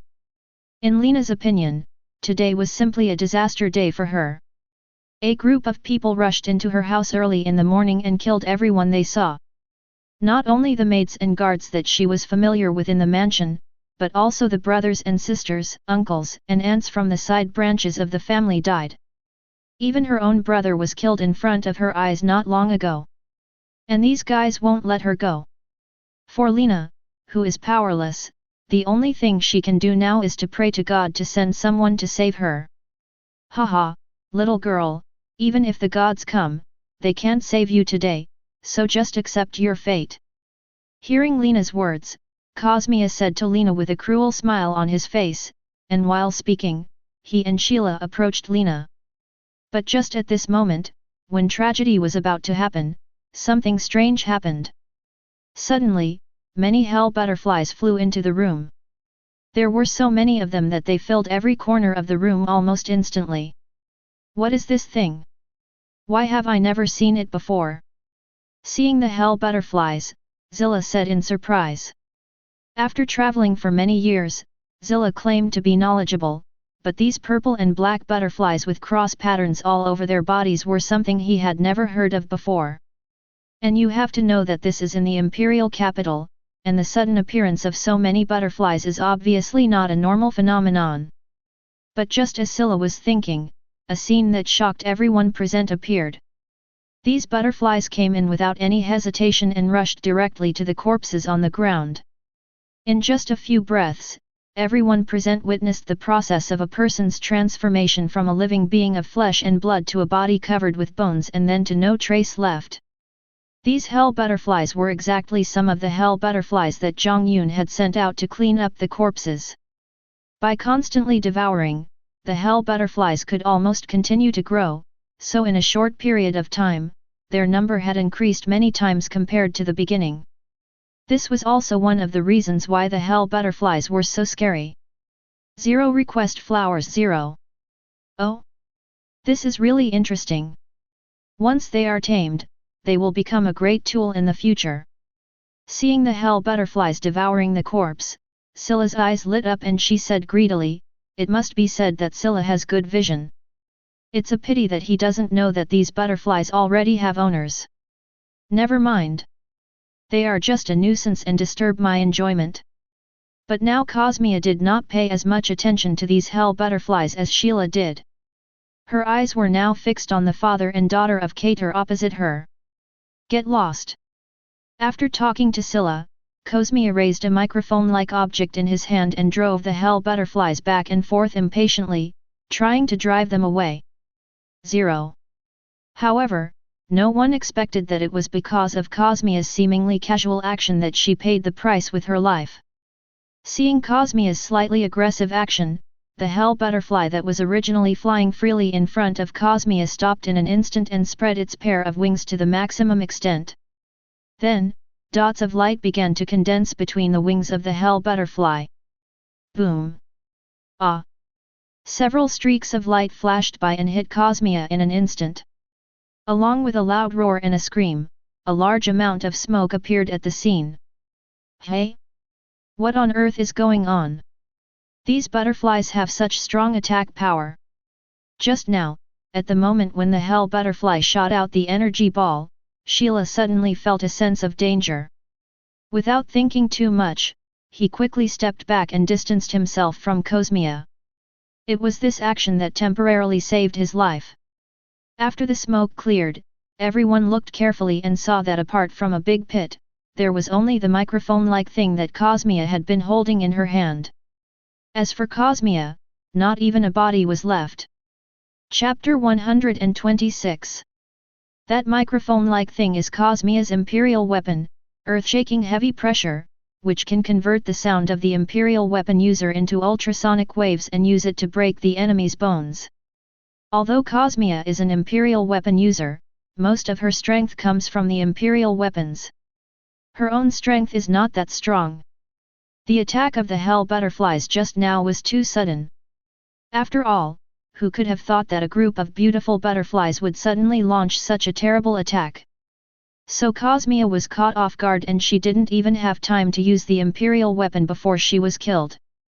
Damn, be careful with these 993 butterflies. Seeing that his side had lost an imperial weapon user in just one attack, Sheila felt extremely sad and hurriedly reminded the other surviving companions. Haha, you beasts, I told you that you would not die a good death.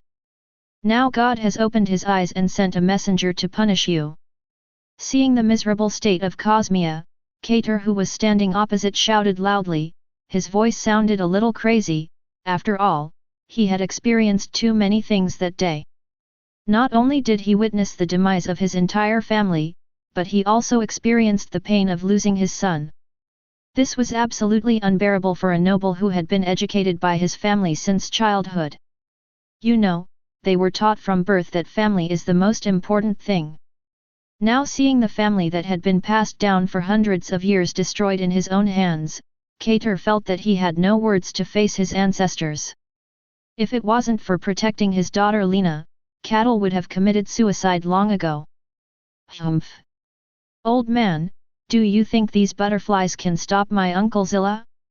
You wish for it, go to hell! After what happened just now, Sheila and the others were not in the mood to do the things they had done before, so they decided to go all out and kill Cater and his daughter directly. After all, no matter how poor they were, the Cater family was still an aristocratic family, which was fundamentally different from the civilians they had killed on the streets before. If other people knew about it, it would still bring them some trouble. The Imperial Weapon Dimensional Array Shangri-La is activated. Sheila took a palm-sized object with mysterious runes on it and let out a low roar. Then, he disappeared from the spot in an instant in full view of everyone, and then appeared directly in front of Cater and his daughter, and actually crossed the blockade of a large number of hell butterflies in the middle out of thin air. The thing that Sheila held in her hand just now was the Imperial Weapon Dimension Formation Shangri-La. The Dimensional Array Shangri-La is a space teleporting Imperial weapon that can instantly teleport the target to the location marked previously. Although it does not have any strong attack power, the fact that it allows the user to cross space is enough to make this Imperial weapon the best among the 48 Imperial weapons.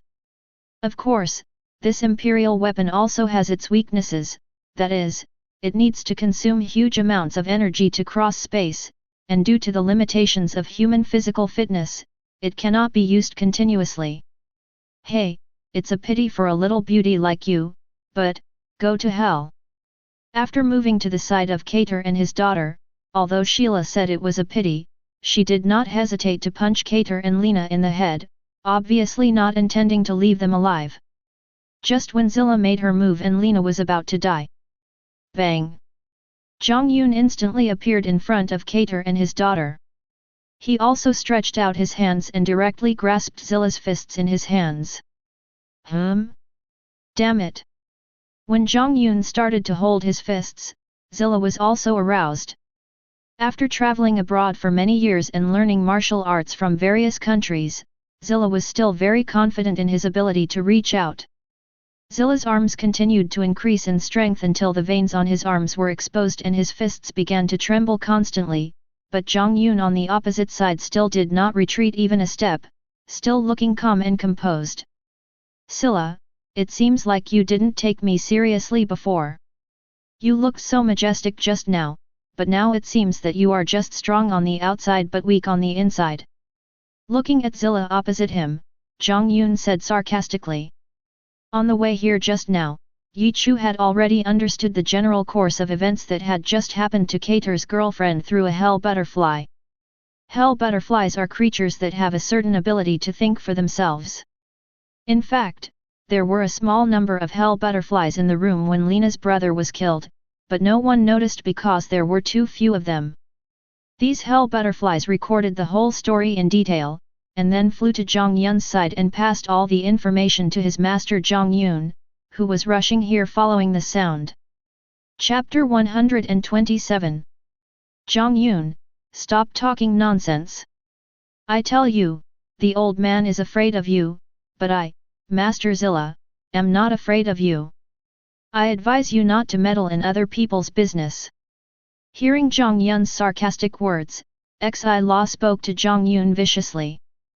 Are you threatening me? Jiang Yun asked back. Humph. So what if I threaten you? Although I don't know why the old man is so afraid of you, I can tell you that if you provoke me, I will make you stay here forever. Zilla was a very arrogant guy. When he heard Jiang Yun's provocative question, he was not willing to be outdone and threatened Jiang directly. Haha, you are still arrogant. In this case, I will let you know the real reason why the old man you mentioned is afraid of me. Hearing Zilla's second words, Jiang Yun couldn't help but laugh. This guy was really too arrogant. Could it be that he still hadn't seen the gap between the two sides clearly? Or did this guy think that Jiang Yun didn't dare to kill him? Her.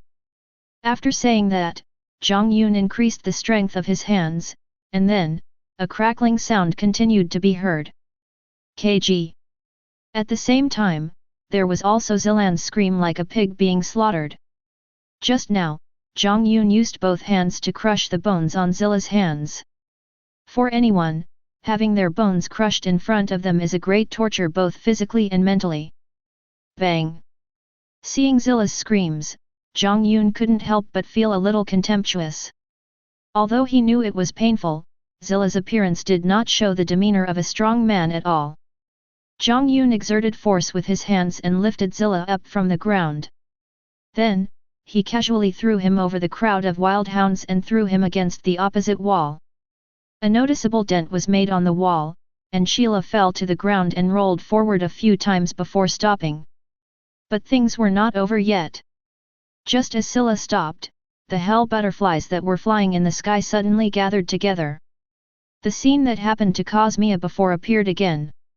Several streams of light balls flashed and flew directly towards Scylla on the ground.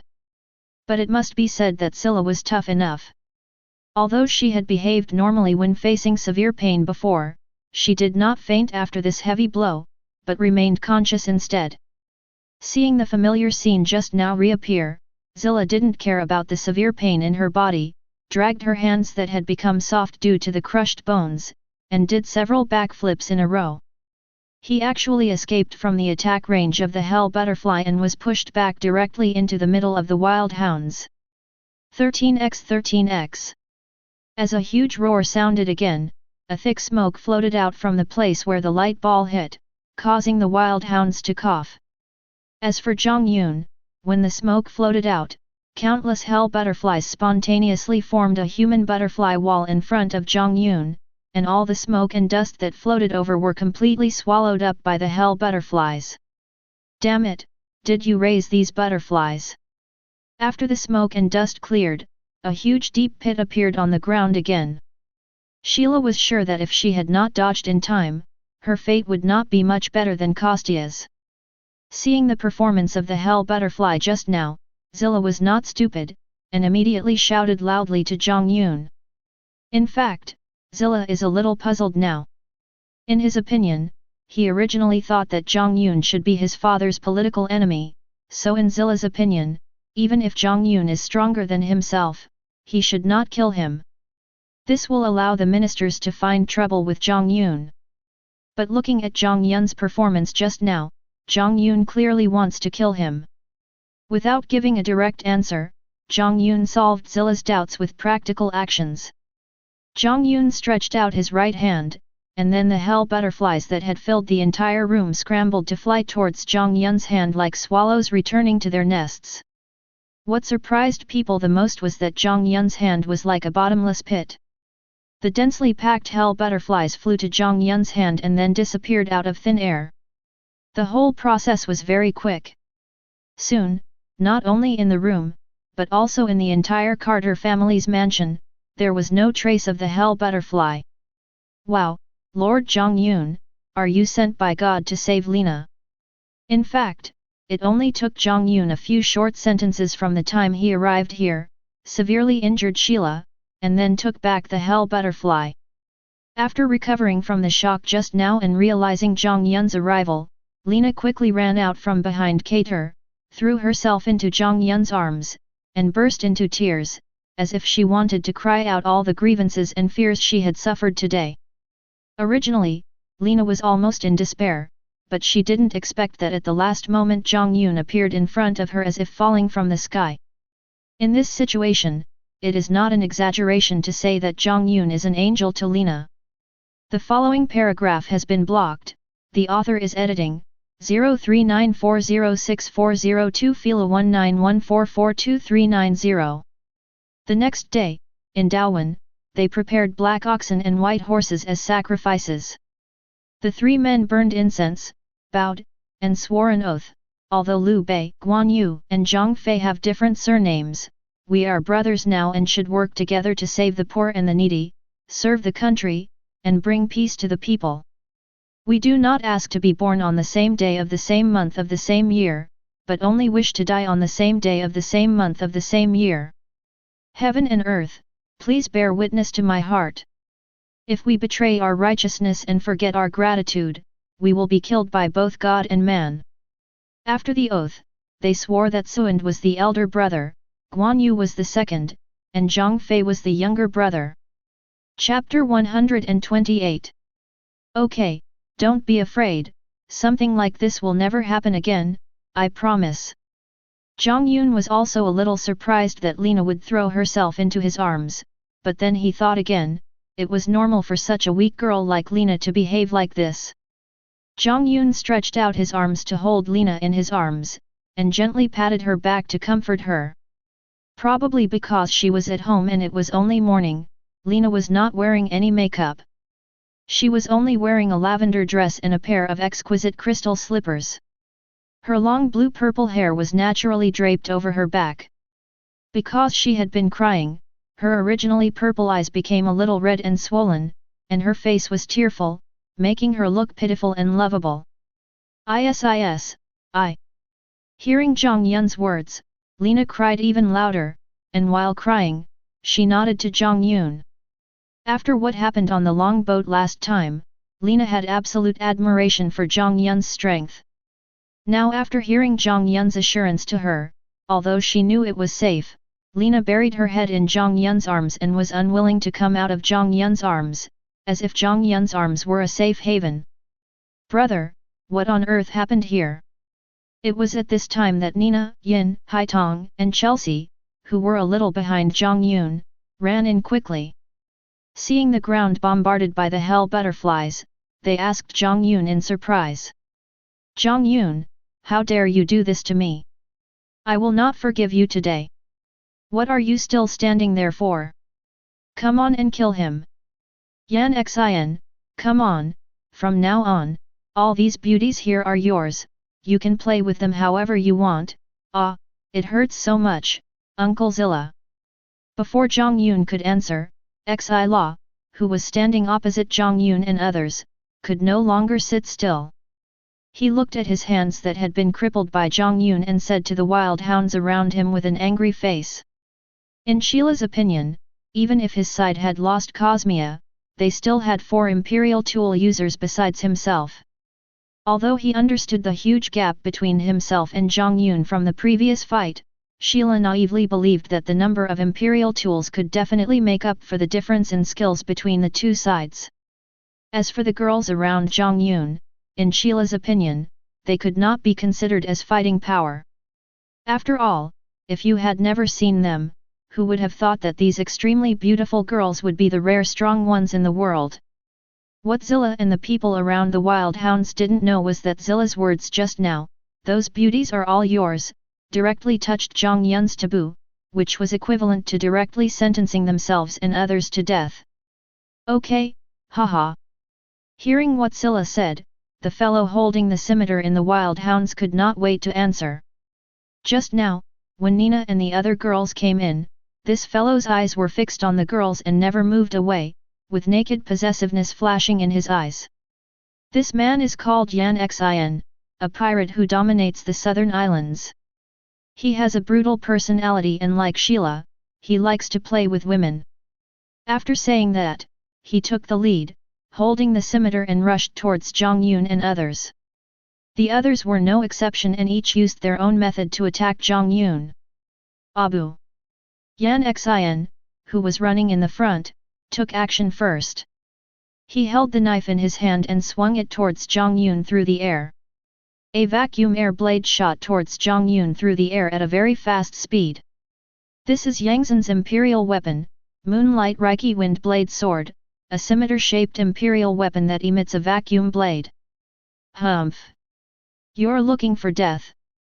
Seeing this guy staring at them with lustful eyes before, the girls already found it very unbearable. Now seeing this guy actually attacking Jiang Yun, Nina immediately snorted coldly. She didn't even let Jiang Yun make a move. She just looked at the vacuum air blade flying towards her and kicked out quickly with her right leg. The storm kick was activated, and a vacuum air blade that looked the same size as the air blade flying towards her and the others appeared out of thin air and flew towards Yan Xin. Impossible! But then something happened that shocked the rest of the wild hounds. Although the two air blades looked similar in size, their power was vastly different. Nina's storm kick almost instantly broke through the attack from Yangzhen's imperial tool, and in front of Yangzhen's horrified eyes, the storm kick's air blade slashed across Yangzhen's neck. Yangzhen only had time to utter a puzzled sound before his head with wide open eyes rolled out. An extremely rare and powerful imperial tool user in the empire was killed instantly. Damn it, how can we fight like this? Seeing that their side had lost 2 precious imperial weapon users before the battle even started, the remaining guys of the wild hounds couldn't help but gather together, looking at Jiang Yun vigilantly as they spoke. Humph, you cowards, only the blood of the strong is worthy of my imperial weapon. At this time, one of them spoke up and said to the other teammates. This man is called Yi Zhang. He is a swordsman who loves swords more than anyone else and constantly performs blood sacrifices on his imperial weapon Zhang Shuet. His swordsmanship is superb and his strength is second to none among the wild hounds. Humph, never mind, let's fight, otherwise it will definitely be a dead end. Just as Yi Zhang finished speaking, another man spoke. This person was wearing a clown mask, which made him look very funny. His name was Shang Pu, and he was a twisted serial killer before joining the wild hounds. Shang Pu's imperial weapon was called the Fast Pitch Random Big Pitcher, which was an imperial weapon with 6 balls. Each ball had different properties and needed to be thrown to activate. After being thrown, it would fly back. The 6 balls were the Storm Jade, the Explosion Jade, the Flame Jade, the Ice Jade, the Lightning Jade, and the Corrosion Jade. The power was also quite strong. Only the last person didn't speak, her eyes kept turning around, and no one knew what she was thinking. She was Dotia, the only female left in the wild hounds. Totia is an alchemist whose body has been transformed countless times. She is actually quite old, but looks like a young girl.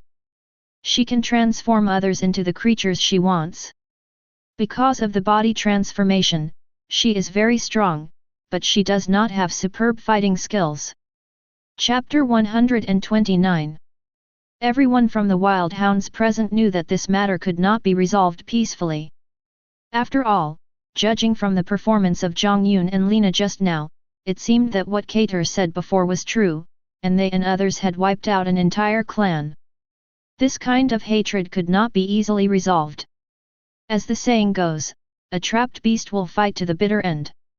When faced with difficulties, several people immediately stopped holding back and exerted their strongest strength in the hope of surviving. The first to attack was Shang Pu. In order to create an opportunity for the others to attack, Shang Pu first threw the Storm Jade from the Imperial Gear Quick Pitch Ranma Big Pitcher at Jiang Yun and the others, hoping to block the long-range attacks of Jiang Yun and the others. After all, the scene of Nina killing Yan Xin in an instant just now left a deep impression on them. Although there was an element of surprise, the power of Nina's storm kicks could not be ignored. They did not think they could do better than Yan Xin in the situation just now. Over the years, Nina and the other girls have never given up their training in physical skills. It can be said that they have now mastered the 6 styles to perfection. However, the power of the storm kick just now was far stronger than that of an ordinary imperial weapon. Shang Pu's idea was simple. He wanted to create opportunities for close combat for his companions, especially Zhang. His powerful swordsmanship was well known among the Wild Hounds, so Shang Pu naively believed that as long as he could get Zhang close to him, his side's chances of winning would be greatly increased. In fact, Shang Pu did achieve his goal. After Shang Pu threw out the Storm Jade, a strong wind suddenly blew between Jiang Yun and others as well as the survivors of the Wild Hounds. The strong wind even made Zilla, who had lost his combat ability due to injury behind them, squint his eyes. It was during this gap that Yi Zhang and Duo Tia crossed the distance between the two sides. After years of cooperation, the members of the Wild Hounds have become much more adaptable to each other's imperial weapons than other people, which allows them to travel unhindered in the strong winds generated by the Storm Jade. However, although his original goal was achieved, Shang Pu himself could not see it. For some reason, when Yi Zhang and Duo Tia approached Jiang Yun's side, the strong wind that was sweeping suddenly disappeared.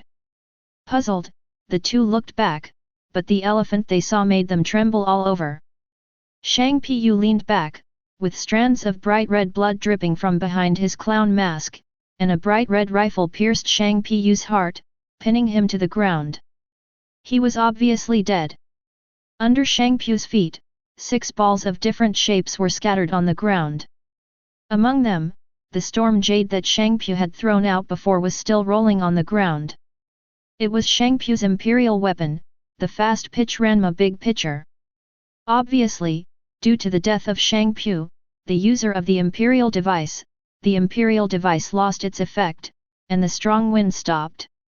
In fact, the reason why Shang Pu was killed instantly was because he trusted his imperial weapon too much. He didn't think that anything could break through the coverage of the Storm Jade. He even thought about going to support Yi Zhang and Duo Tia later. But to his surprise, the magic-breaking red roses in Yin's 2 long spear-shaped weapons could just ignore the effect of the strong wind created by the storm pressure. Under Yin's throwing, the magic-destroying red rose instantly tore through the wind curtain like a javelin and accurately nailed Shang Pu to death. Damn it! Seeing another person being killed instantly, even Yi Zhang, who thought he was a martial arts master, couldn't remain calm. So he roared and rushed towards Jiang Yun with the imperial weapon Zhang Shui in his hand, trying to seize the initiative. Kong! A sound of metal clashing was heard, and He Tong instantly drew his sword to block in front of Jiang Yun. The 2 swords, both imperial weapons, collided with each other in an instant. But don't think that He Tong's strength lies mainly in his ability to control corpses with the imperial tool March of the Dead 8 Rooms. He Tong's swordsmanship is not simple either. You should know that in the original novel, He Tong was able to fight against Chi Tong with swordsmanship, not to mention that he has been training under Jiang Yun, Akame, for so many years. It is not an exaggeration to say that He Tong is now a master of swordsmanship. Plus $13. In just a few breaths, the two had already engaged in close combat dozens of times. Huff huff. After a few moves, Yi Zhang stood there, breathing heavily, with beads of sweat on his forehead. Looking at He Tong again, he is still calm, neither blushing nor nervous, as if nothing had happened. It is obvious that He Tong did not try his best in the battle just now, and it can even be said that he was just playing around. Having been by Jiang Yun's side for many years, the girls around Jiang Yun can be said to be growing in strength every moment. In the low-level martial arts world of the anime Akame ga Kill, these girls can be said to have been invincible for a long time, which gradually led to the girls developing the habit of teasing their opponents in battle. Okay, the game is almost over. Really, I was looking forward to it, but it's not satisfying enough. Seeing Zhang panting, He Tong also felt bored, so he said indifferently. Afterwards, He Tong sped up instantly. Although He Tong's speed in the previous battle with Yi Zhang had already seemed dazzling to ordinary people, after speeding up, He Tong's figure almost became a line of afterimages and instantly appeared behind Yi Zhang. Puff, so fast. Although years of fighting had made Zhang's senses very sharp and he had sensed someone behind him before, the speed displayed by He Tong just now was too fast. It was so fast that Zhang's body had no time to react. He Tong's imperial weapon 8 chambers instantly pierced into Zhang's body, giving him a chill. At the same time, when He Tong was fighting Yi Zhang, he looked at Chuan Yunzhuan again.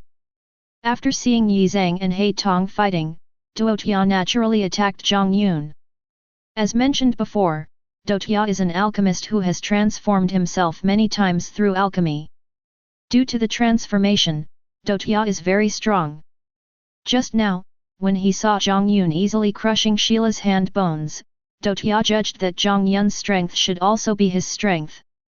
In addition, seeing that Jiang Yun is still holding Lina in his arms, Duotia believes that his chances of winning are still very good. But the ideal was good, but first of all he gave Duotia a hard slap in the face. Facing Duotia who was rushing towards him with her fists, Jiang Yun lifted her up with just one hand, and no matter how she struggled, it was useless. Alchemist, not bad, a rare talent. Holding Duotia's neck, Jiang Yun said meaningfully. Afterwards, Jiang Yun used force to knock Duotia unconscious, and with a wave of his hand, Duotia's figure disappeared in front of everyone. At this point, the entire Wild Hound was left with only Sheila as the lone commander, and a commander whose hands were crippled. Chapter 130. Now Zilla was stunned and just stood stupidly opposite Jiang Yun. He couldn't understand why the powerful imperial weapon seemed so vulnerable in front of Jiang Yun and his gang. Now he finally understood why the minister specifically told him not to provoke Jiang Yun and the people around him. But Zilla, who understood what was going on, couldn't help but feel a huge resentment towards the minister in his heart. He resented why the minister didn't explain it clearly to him, otherwise he wouldn't have been so stupid as to provoke Jiang Yun. But this also shows that Zilla is immature. Until now, he has not learned to find the problem from himself, but always habitually puts the responsibility on others. Zilla, you looked so arrogant just now. Didn't you say that you are fearless? Hey! Seeing Zilla's dazed look, Jiang Yun walked forward slowly with Lina in his arms, and said to Zilla. Jiang Yun is about 1.8 meters tall, while Lina is relatively much smaller, only about 1.6 meters tall. So when Jiang Yun moved forward, Lina's feet were almost off the ground. From a distance, it looked like Jiang Yun was holding a large doll in his arms. Jiang Yun, I was wrong about what happened today. I can make amends. How about that? The situation was stronger than the person. Seeing Jiang Yun slowly walking towards her, Zilla recovered from her daze and could no longer maintain her previous arrogance, so she couldn't help but give in. So many of his imperial weapon users had been killed, and Sheila knew that if he didn't give in, his fate would not be much better than theirs. Besides, Sheila's hands are now disabled, not to mention his own imperial weapon, the dimensional square Shangri-La, which he had used once before, and the remaining energy is not enough for him to escape. Even if the imperial weapon can be used, Sheila with his hands disabled cannot use it. Zilla, you may not know me very well, but just because you dared to hit on the people around me before, you are doomed to die today. Seeing Zilla's surrender, Jiang Yun did not intend to forgive him, but said with a cold face. In the original novel, Jiang Yun had no good feelings towards Zilla. In addition, Zilla had previously attempted to use the woman around Jiang Yun to urge his men to attack Jiang Yun, which Jiang Yun absolutely could not tolerate. Also, what happened today might leave a lot of hurt in Lena's heart. If Zilla couldn't be dealt with in person, Jiang Yun might leave a demon in Lena's heart in the future. So no matter from which perspective, Jiang Yun had no reason to let Zilla go. Jiang Yun, please don't push your luck. My father is a minister. If you kill me, it won't do you any good. So I advise you to let me go. When she said this, a cold light flashed inadvertently in Zilla's eyes. Seeing that Jiang Yun had no intention of letting her go, Zilla had to mention the minister and try to threaten Jiang Yun. Although Zilla has always aimed to surpass the minister, and even believed that he was definitely not much worse than the minister, this was not the time to be arrogant. Obviously, he also understood that the minister's role in this regard was much greater than his own. Humph! I'm never threatened. Hearing Zilla's threatening words, Quan Yun responded in the same cold tone. As he spoke, Jiang Yun had already arrived in front of Zilla. When Jiang Yun saw the look in Zilla's eyes just now, he knew that this guy was not really giving in, and this made Jiang Yun more determined to kill him. After all, in Jiang Yun's eyes, Sheila is just a mad dog. This can be seen from the original work where Sheila used the imperial weapon to transfer Esdeath and Tatsumi to an unnamed island. You must know that Esdeath was a general of the empire at that time and was of great help to the ministers. Although Jiang Yun himself was not afraid, he had to prevent Zilla from taking revenge on the people around him in the future. For such people, in Jiang Yun's opinion, it is better to kill them directly. Hearing that Jiang Yun was determined to kill her, Zilla stopped begging for mercy, and seeing Jiang Yun walking towards her defenselessly with Lena in his arms, Zilla couldn't help but said coldly in her heart. In that case, then you can die. When Jiang Yun just walked to his side, Zilla suddenly jumped up, and a sharp knife suddenly appeared at the tip of his shoe, and he kicked Jiang Yun directly. 0*. Although his hands were disabled, Zilla, who had practiced martial arts for many years, still had a certain amount of attack power. Ah, Jiang Yuntian, be careful. Jiang Yun hadn't spoken yet, but when Lena, who was in Jiang Yun's arms, saw Zilla's attack, she turned around without even thinking and stood in front of Jiang Yun and Zilla. Humph! It's just a last-ditch struggle. What's the point? Seeing that Lena stood in front of him without hesitation, even Jiang Yun couldn't help but feel moved. Of course, Jiang Yun could not be hurt by such a simple attack. Jiang Yun held Lena with his left hand, stretched out his right hand, and with just 2 fingers, he clamped the knife that Zilla kicked towards Jiang Yun with all his strength, making him unable to move forward even half a step. 0. Without any hesitation, Jiang Yun quickly raised one foot while holding the sword fixed on his foot by Zilla. Click, click. Ah! Following 2 consecutive snapping sounds, followed by bursts of screams, Zilla instantly fell to the ground and rolled back and forth, unable to get up again. It turned out that with Jiang Yun's kick just now, Zilla's legs were instantly broken into several pieces by Jiang Yun. Now Zilla can be said to be completely disabled. But the story was not over yet. After breaking Zilla's legs, Jiang Yun stretched out his right hand, and then thousands of hell butterflies flew out densely, directly towards Zilla who was rolling on the ground. Ah, Jiang Yun, you devil, just kill me, Ah! Accompanied by a sound that made people's hair stand on end, Sheila shouted in pain. It turned out that after Jiang Yun released the hell butterfly, he did not kill Zilla directly. Instead, he started from Zilla's broken limbs. Under Jiang Yun's deliberate control, the hell butterfly began to slowly eat Zilla. This process took more than 10 minutes. Now, Zilla only had a brain and a torso left. Although miserable, she was still hanging on. Chapter 131. Lord Jiang Yun, can you let me kill this villain with my own hands? Just when Jiang Yun was about to end Sheila's life, Cater, who had been silent since Jiang Yun came in, spoke and made a request to Jiang Yun. No problem, whatever you want. Turning around and looking at Cater, Jiang Yun replied. Now Cater's eyes are red and his hair is disheveled, which is completely different from the indifferent old nobleman image that Jiang Yun saw him before. It seems that today's incident has dealt him too much of a blow. Thank you, Lord Jiang Yun. After hearing Jiang Yun's answer, Cater thanked Jiang Yun, then picked up a long knife scattered on the ground and walked towards Zilla who was lying on the ground half dead. Zilla, I told you that you would not die a good death. I didn't expect it to come true so soon. And I didn't expect that an old man like me would have the opportunity to avenge the 080 incident with my own hands. Haha. Walking to Sheila's side, Cattle laughed and spoke, his words seemed a little crazy. At the same time, from Jiang Yun's angle, Cattle's body was shaking constantly, not knowing whether it was because of the excitement of revenge or the extreme sadness in his heart. After saying that, Cater raised the long knife in his hand and chopped at Sheila's body without caring about his life. Cater stabbed Sheila one after another until he realized that Sheila was no longer recognizable as a human being. Then he gradually stopped, breathed heavily, and sat down on the ground. Father. Seeing Cater's look, Lena felt very worried and couldn't help but want to ask. Hush! Let your father be alone first. But before Lena could finish her words, Jiang Yun stopped her and spoke softly.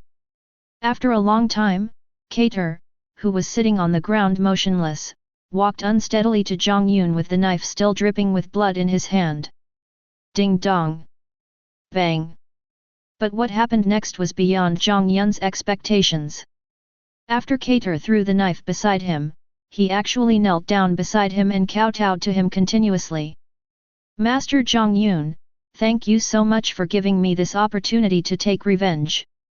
If it weren't for you, I'm afraid Lena wouldn't have been able to escape the clutches of those guys today. Thank you so much. Cater said to Jiang Yun while kowtowing continuously. Get up first. Seeing Cater's performance, Jiang Yun couldn't help but frowned. You know, Lena is still in his arms, but now his father keeps kowtowing to him. How can this be proper? Good. Hearing a hint of displeasure in Jiang Yun's words, and Kate was not stupid, he didn't want to embarrass his daughter, so he stood up. Master Jiang Yun, Lena will be entrusted to you from now on. She is a simple girl. I hope you can make her live a happy life. It was me who failed to protect her and let her suffer this kind of thing. Looking up at Lena who was still nestled in Jiang Yun's arms, Cater smiled kindly and spoke slowly to Jiang Yun. Hearing Cater's words of entrusting herself to Jiang Yun, Lena said shyly. But unlike Lena, Jiang Yun heard something unusual in Cater's words. Why did it sound like he was asking someone to entrust his son to someone else? Just as Jiang Yun was thinking this, something strange happened. As soon as Cater finished speaking, he suddenly bent down, picked up the knife at his feet, and slashed it across his neck, obviously wanting to commit suicide. Seeing this, Jiang Yun didn't have time to think about it. He instantly reached out and grabbed the blade of the knife. Then he used force to break the knife into several pieces, which scattered all over the ground. Ah, father, why are you doing this? Don't you want Lena anymore? Woo-woo. Seeing Cater's performance, Lena, who was still in Jiang Yun's arms, no longer cared about being shy. She broke free from Jiang Yun's arms, ran to Kater, and asked while crying. How can I still live in this world with dignity? My family lineage that has been passed down for hundreds of years has been cut off in my hands. I feel so ashamed of my ancestors. Lena, father can see that you really like Lord Jiang Yun. Today, handing you over to Lord Jiang Yun personally is the only thing that father has in this world. Just let father go with peace of mind. Hearing Lena's words, Kater said somewhat dejectedly. After the massacre by Sheila and his gang, there is only one male left in the Cattle family, Cattle. In Cattle's opinion, the family is completely extinct. What's the point of dying? If you die, you'll have nothing. Isn't it just a family? You're only 40 years old. It's not like you can't have children. When the time comes, as long as I support you a little, you can create a family that is more prosperous than your current one. But if you die, your family will really be cut off. How can you face your ancestors in this way? Seeing Kater's performance, Jiang Yun couldn't help but persuade him. After all, Kater was his future father-in-law anyway. Besides, Jiang Yun didn't want to make Lena sad. During the past 1,000 years, Jiang Yun had witnessed countless families rise and fall, so he did not care much about family matters. After hearing Jiang Yun's words, Kater obviously hesitated. After all, Jiang Yun's words sounded reasonable. Besides, don't you want to see with your own eyes how Lena will live in the future? You and your daughter should have a very good relationship. But Jiang Yun said one more thing, which directly broke the last hesitation in Kater's heart. After all, which father doesn't want to see his children's future living conditions with his own eyes? Okay. Thank you for your help, Lord Jiang Yun. Kater said with a grateful look on his face. After all, Jiang Yun's kindness to him was really too great. Okay, my house is still short of a housekeeper for the time being. You and Lena can go to my house first. It looks like this place is no longer habitable. Jiang Yun was not surprised to hear Kate's agreement. After all, he had already said so much, and if Kate still wanted to die, it would be too ungrateful. Thinking that his house was still lacking a housekeeper, Jiang Yun made the suggestion. Jiang Yun's huge mansion has never had a butler. It used to be managed by Miyozi and a group of maids. To be honest, it was really inconvenient. It's not that Jiang Yun has never thought about hiring a butler, but there is no suitable one. After all, there are hardly any sexual creatures in Jiang Yun's mansion, and Jiang Yun doesn't trust ordinary people. When meeting Kate this time, Jiang Yun suddenly came up with such an idea. After all, old nobles like Kate are often the most meticulous in doing things, and as Lena's father, Jiang Yun is relieved to hand things over to him. It's all up to Lord Jiang Yun to arrange. After hearing Jiang Yun's words, Kate agreed without thinking. After all, this was a very good choice for him now. Chapter 132. The day after the incident, in a room in Jiang Yun's mansion, Jiang Yun was sitting alone on a luxurious sofa. After a while, the storage ring on Jiang Yun's hand flashed red, and a girl appeared directly in front of Jiang Yun. The girl was wearing a red and white princess-style dress, had yellow shoulder-length hair, a big bow on her head, and a pair of black and white striped socks on her legs. She looked very cute. This person was the alchemist Dotia who was put into the storage ring by Jiang Yun at the Kater Mansion Mountain. Although Dotia looks like a cute girl, she is actually quite old. Wow, it finally came out.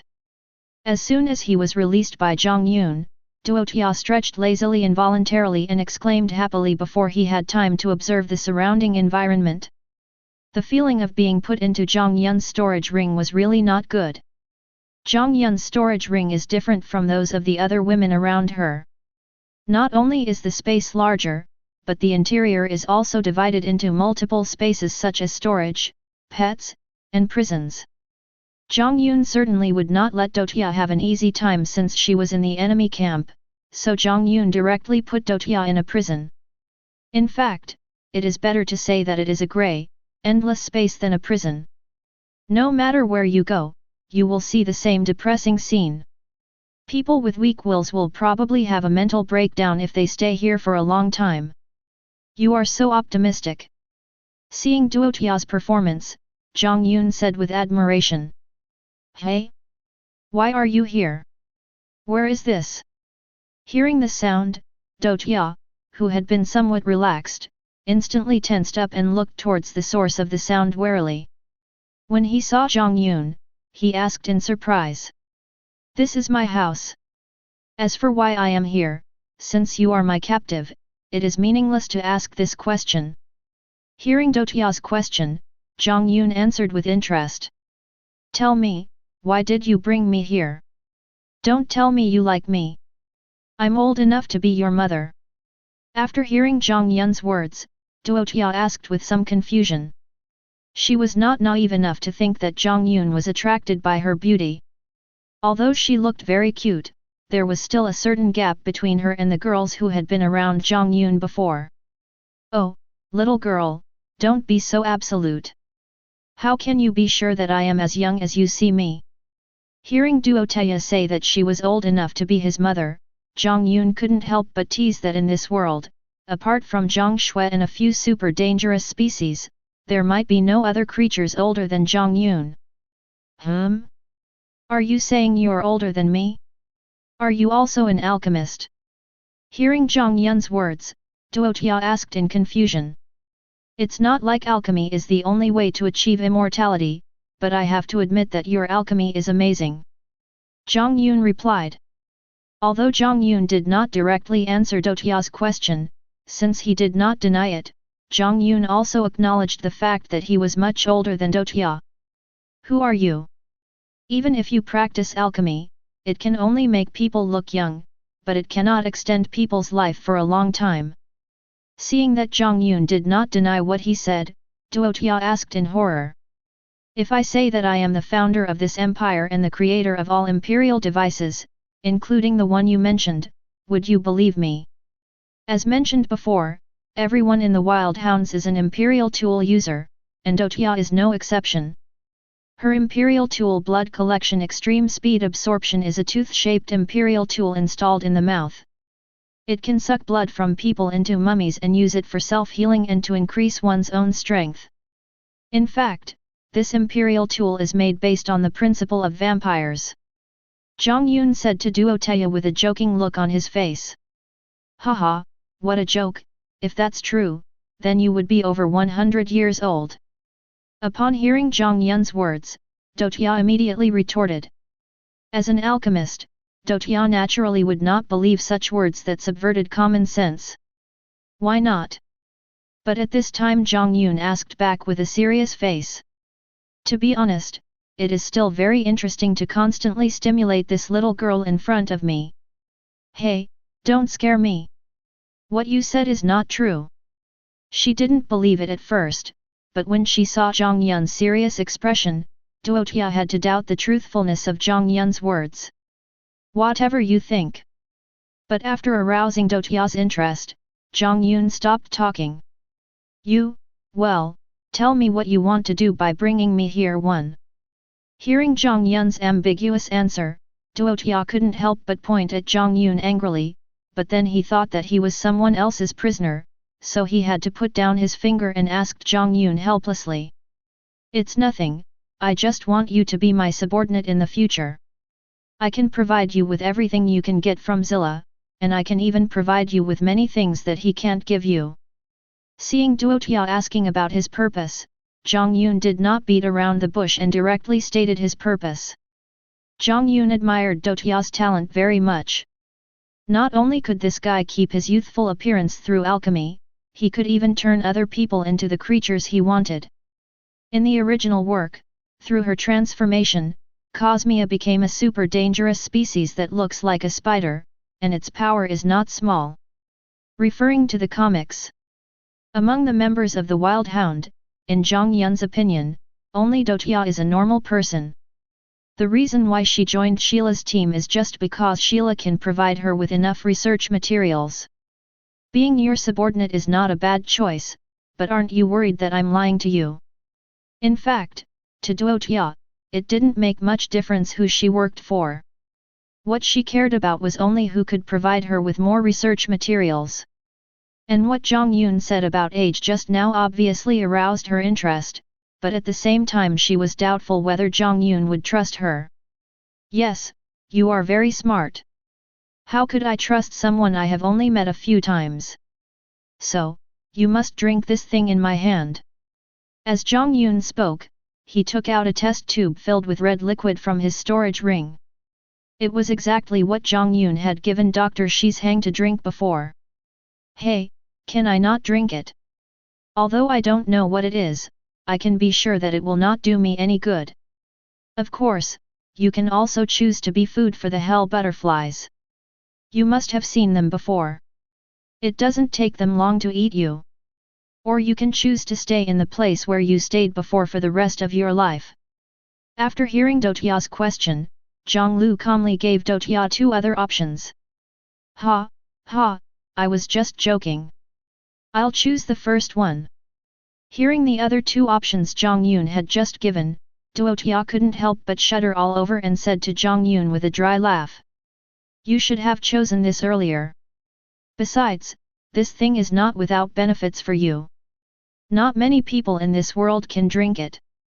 You will experience it in the future. Okay, drink it. Seeing that Duotia agreed, Jiang Yun directly handed over the tube in his hand. Ku. Since he had already agreed, Duotia didn't hesitate anymore. He simply pulled out the cork and drank the contents in a few gulps. Chapter 133. Time flies, and 2 years have passed in a flash. During these 2 years, the situation in the empire has changed dramatically, but this has not affected Jiang Yun's life. During these 2 years, Jiang Yun's life has been very peaceful. 2 years ago, the Carter family was mysteriously exterminated, which caused a huge storm in the aristocratic circles of the empire. After all, everyone was worried that this kind of thing would happen to them next time, but nothing similar happened for a long time afterwards, so this incident gradually faded from people's sight as time passed. After all, no one would keep paying attention to a dead person. As for the sudden disappearance of the secret police wildhound, Jiang Yun did not publicize it specifically, so no one noticed it for a long time. Only after a long time did people gradually become aware of this matter. After the civilians in the imperial capital learned about this, they were so happy that they just needed to set off firecrackers to celebrate. As for the minister, he learned about this matter from Jiang Yun only after he accidentally met Kater, the housekeeper of Jiang Yun's house, when he visited Jiang Yun's house a long time later. After knowing the details of the incident, the minister did not show any sadness after his only son was killed by others. Instead, he angrily scolded Zilla in front of Jiang Yun, saying all kinds of ugly things, and told Jiang Yun with snot and tears that this matter had nothing to do with him at all. He was trying his best to distance himself from Zilla. This may seem unreasonable to others, but Jiang Yun did not find it too strange. From the original book, it can be seen that the minister is a cold-hearted person. When he knew about Zilla's death, he just said that he must give birth to a better son next time. Besides, after hearing that Zilla died because of provoking Jiang Yun, the minister instantly focused his attention on the matter of provoking Jiang Yun. He was afraid that Jiang Yun would be unhappy for a while and affect himself. After knowing Jiang Yun's true identity and what he had done, the minister had no intention of dealing with Jiang Yun. Not only was he respectful to Jiang Yun, but he also visited Jiang Yun's house every once in a while, not to gain anything from Jiang Yun, but just to let Jiang Yun know his attitude towards him. After all, for the ministers now, the biggest trump card in their hands is the supreme imperial device passed down from generation to generation by the emperor's family. However, from the secret palace scrolls left by the previous emperor, the ministers knew that the imperial device was made by Jiang Yun alone. The ministers would never believe that Jiang Yun would be unable to deal with the supreme imperial device he made. If not for this, how could Jiang Yun always be above all the royal family members? It was not until Jiang Yun said that he had no intention of pursuing the matter that the minister gradually recovered from his panic. "Hello, brother, hello, sisters." At breakfast time, a crisp voice was heard, and a little girl with short blonde hair, big eyes and a delicate face, about 7 or 8 years old, trotted to the dining table. He greeted Jiang Yun and the girls who were sitting in their seats. "Hey, it's Annie, come and sit here with your sister." It was obvious that the girls were no strangers to this little girl. They greeted her warmly one after another. Chelsea even patted the person next to her and spoke to the little girl. "Well, Annie, how many times has mommy told you not to run around in adults' houses? Why didn't you listen?" At this time, another voice that sounded much more mature was heard, and then a tall, beautiful woman with waist-length brown hair walked in quickly and spoke to the little lowly with a hint of reproach. Judging from the maid's clothes that the beautiful woman was wearing, she must be a maid in Jiang Yun's mansion. "Sarah, it's okay, we all like Anne very much, and there are not so many rules in my house." At this time, Jiang Yun, who was sitting in the main seat, spoke to the beautiful woman. Some people may have guessed that these two people are the wife and daughter of Porus, a member of the Hunters in the original book. Although influenced by Jiang Yun, the Hunters in the original work were not established, but by chance, Porus still served under a death. But you have to know that Porus, who previously served in the Empire's incineration corps, used his imperial gear purgatory to cause Lubigan to burn countless innocent villagers, so he has a very bad reputation among the Empire's civilians. In addition, Porus's imperial weapon is extremely powerful in large-scale attacks, posing a great threat to the revolutionary army.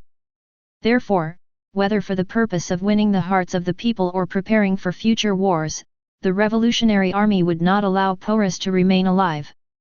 So about a year ago, at the instruction of the revolutionary army headquarters, several people in a night raid assassinated Porus. After Porus died, a death took Sarah and Annie to Jiang Yun's house out of concern for her former subordinates. You know, in a place like the imperial capital, it is difficult for orphans and widows like Sarah and Annie to survive.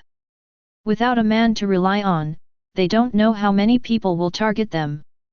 Sarah obviously understood this very well, so when Esteth suggested bringing them to live in Jiang Yun's house, Sarah agreed without even thinking about it.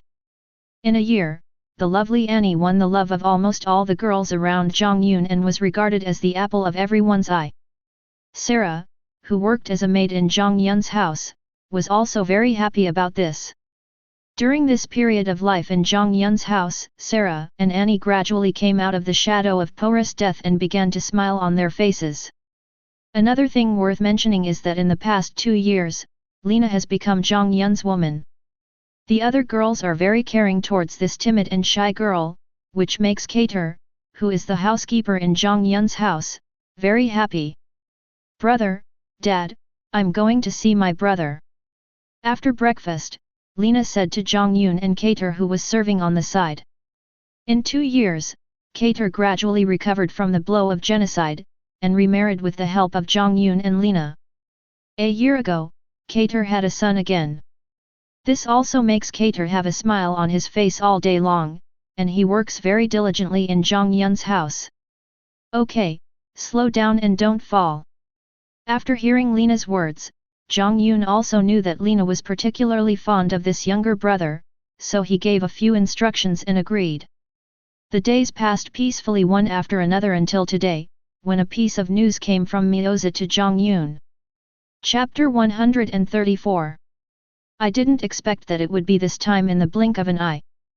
Jiang Yun muttered to himself as he looked at the scroll handed to him by Mioza, which was specially marked with big red characters recording the news of the Anning Dao uprising. Anning Dao is a religious force that has emerged in the eastern part of the empire in recent years. It is a religious organization that believes that doing more good deeds will lead to longevity. As the empire has become increasingly darker under the control of ministers in recent years, many people have reached the point where they can no longer survive, and the Anning Dao, a religion that came into being, has naturally become the spiritual sustenance of many people. In addition, the leader of a Ning Dao is a very charismatic person. He is born with the ability to heal wounds and predict the future, can see through people's hearts, and even remember the name and number of every believer. With the help of this ability, the leader is extremely popular in a Ning Dao. With the continuous development, Ning Dao now occupies a pivotal position in the hearts of the people in the eastern part of the empire. It is almost known to everyone. But Jiang Yun, who had read the original novel, knew that the leader was not actually a human of pure blood. His true form was a hybrid of dangerous species and humans. In fact, it is not absolute to say that 993 is the leader who has the ability to predict the future, otherwise the world would be in chaos. He can only predict what will happen to him in the short term to a certain extent. Take Jiang Yun for example. As an outsider and a person whose combat power is beyond the conventional level of this world, Jiang Yun is someone that the leader cannot predict no matter what. Brother, what happened?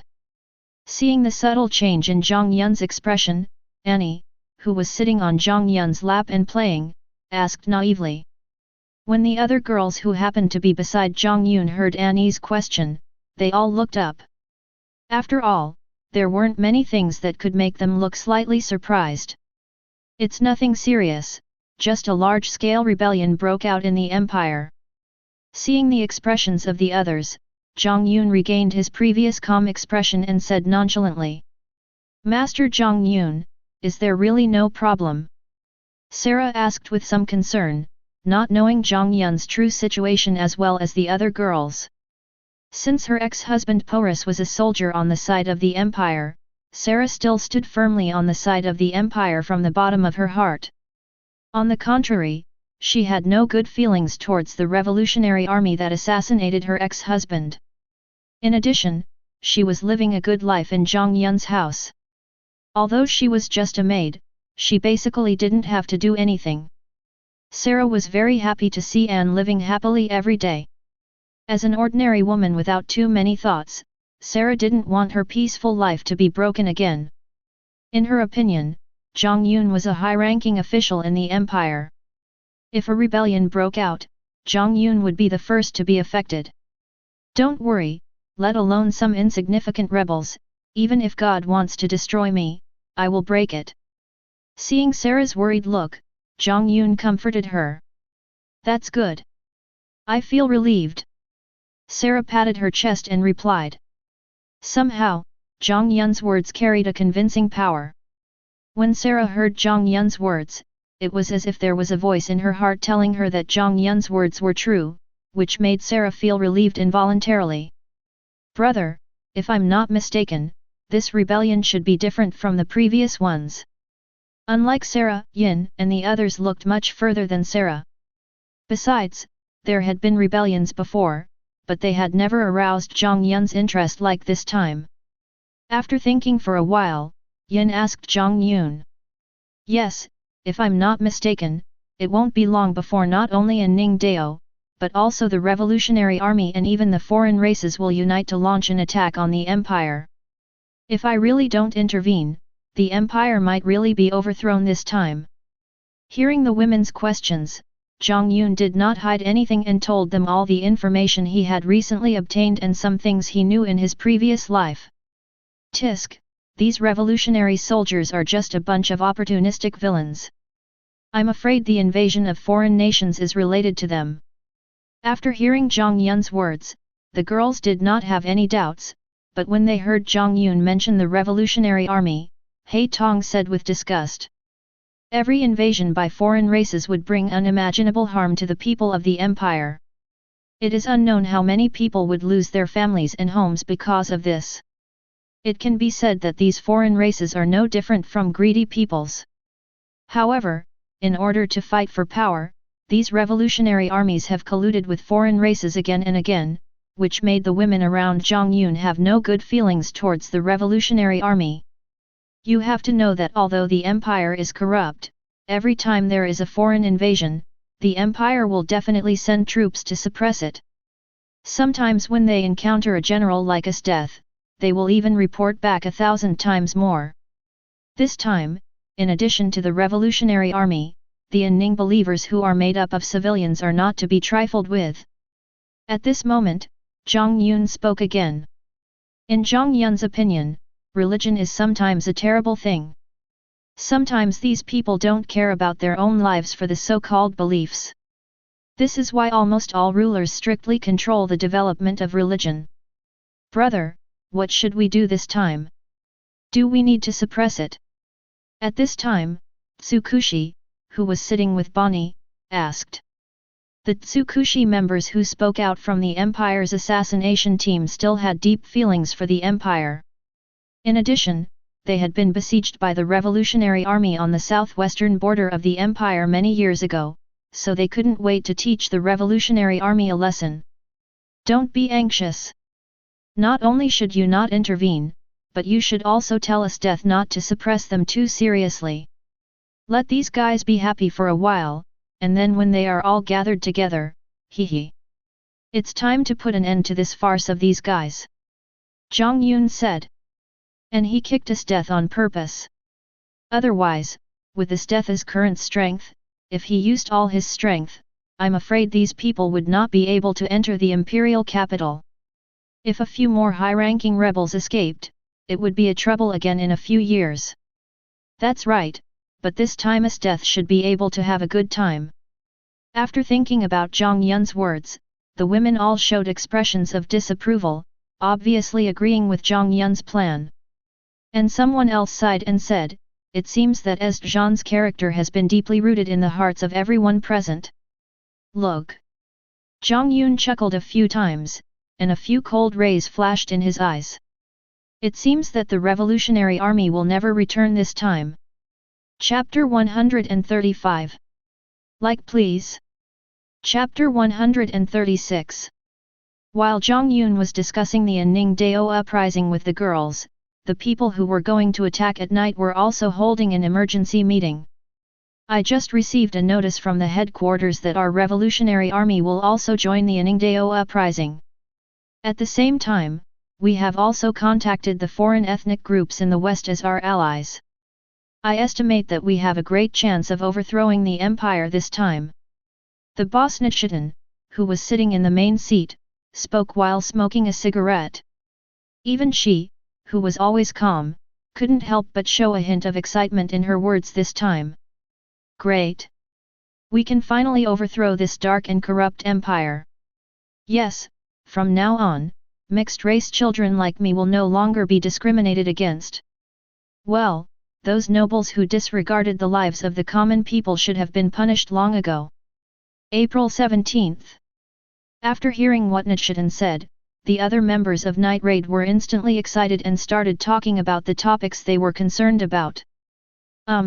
Boss, is it really okay for us to cooperate with foreign nations like this? I heard people say that when those barbaric guys come, they will definitely burn, kill, and plunder, causing great suffering to the people. Just when everyone was happy, Hill, who had always seemed a little naive, suddenly asked. The foreign races are also a powerful fighting force. Their strength is indispensable if we want to overthrow the empire.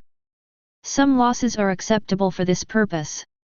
After hearing Hill's question, Nichitan hesitated for a moment, but then explained. Oh, by the way, boss, what do you need us to do with this night raid? The first one to calm down was Leon, and she asked Nichitan. After hearing what Leon said, the others stopped talking and stared at Nichitan intently. After all, in their opinion, this might be their last mission. Everyone, pay attention. Now I will carry out our night raid mission. Seeing that the night raid killers were able to remain calm despite their happiness, Nichitan was also very satisfied, and said to the night raid killers sitting in front of her. Let me first introduce the most powerful enemy we may face in this uprising. They are the Minister of Security Jiang Yun and the women around him, the Imperial General Death, and the Great General Bud. After a pause, Nichitan continued. General Bud controls the Imperial Guard, which is one of the most elite troops in the Empire. He is responsible for the safety of the palace. We should not encounter each other before the coalition forces enter the imperial capital, but we must not underestimate him. You must know that Bud and Esdeath are known as the two most powerful men in the Empire. Their strength should not be underestimated. Esdeath, you should be familiar with her. Although I haven't fought her head-on many times, I can tell you clearly that I have never seen Esdeath's true strength. She should be our biggest enemy in the early stage of the uprising.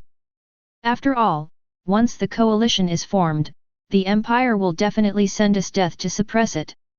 Even if we win by then, we will probably suffer great losses. Finally, let's talk about the Chief of Security Jiang Yun and the women around him. Almost every one of them is powerful and you should have seen it before. I'm afraid that the girl named Hei Tong alone is enough to break the entire coalition into pieces. And Jiang Yun himself, not to mention the fact that he killed 30,000 coalition elites in the southwest border, just from what Tatsumi said before that Tatsumi and Brand didn't even have a chance to fight back in front of him, it can be seen that this guy is definitely not simple. And from the intelligence, Jiang Yun almost uses different weapons every time he attacks. I speculate that this guy may be a guy who can use multiple imperial tools. Fortunately, this guy's attitude has not been very clear, and it is impossible to confirm that he is on the side of the Empire. The only thing that can be confirmed is that he has no good feelings towards the Revolutionary Army. Based on his previous performance, there should be no encounter between the two sides before the coalition forces enter the imperial capital. Really? Boss, if I remember correctly, Esdeath and the Chief of Security should be from the same northern tribe. What kind of tribe is this? How could such a pervert appear? And there are two of them at the same time. Before Nichiren finished speaking, Leon interrupted her with a sigh. That should be the case. We only know that Esdeath lives in Jiang Yun's house, but there is no information showing that the two have a closer relationship. As for the Barut's tribe, they were exterminated a few years ago. Jiang Yun and Esdeath should be considered the last survivors of this tribe. After hearing what Leon said, Nichiren gave her a brief explanation and then continued. Although the Empire seems to be very powerful, as long as the plan is appropriate, our chances of winning this time are still very high. Now let me arrange our tasks. First, before entering the Imperial capital, we will send out all our forces for a night raid, with Susanoo and Tatsumi as the main force, and the others will cooperate. It would be best if we could keep Esdeath outside the Imperial capital and minimize the losses of the coalition forces as much as possible. Let me explain here that due to the influence of Jiang Yun, up to now, except for Lubbock and Brand who were killed by Jiang Yun, there have been no other casualties in the night raid. After entering the Imperial capital, we will concentrate our forces with the coalition forces to attack the Imperial Palace, first killing the ministers and the Emperor. The best case scenario is that Jiang Yun and the women around him will not take action before that. By then, with the cooperation of the coalition forces and so many of our Imperial artifact users, it should be much easier to deal with Jiang Yun and others.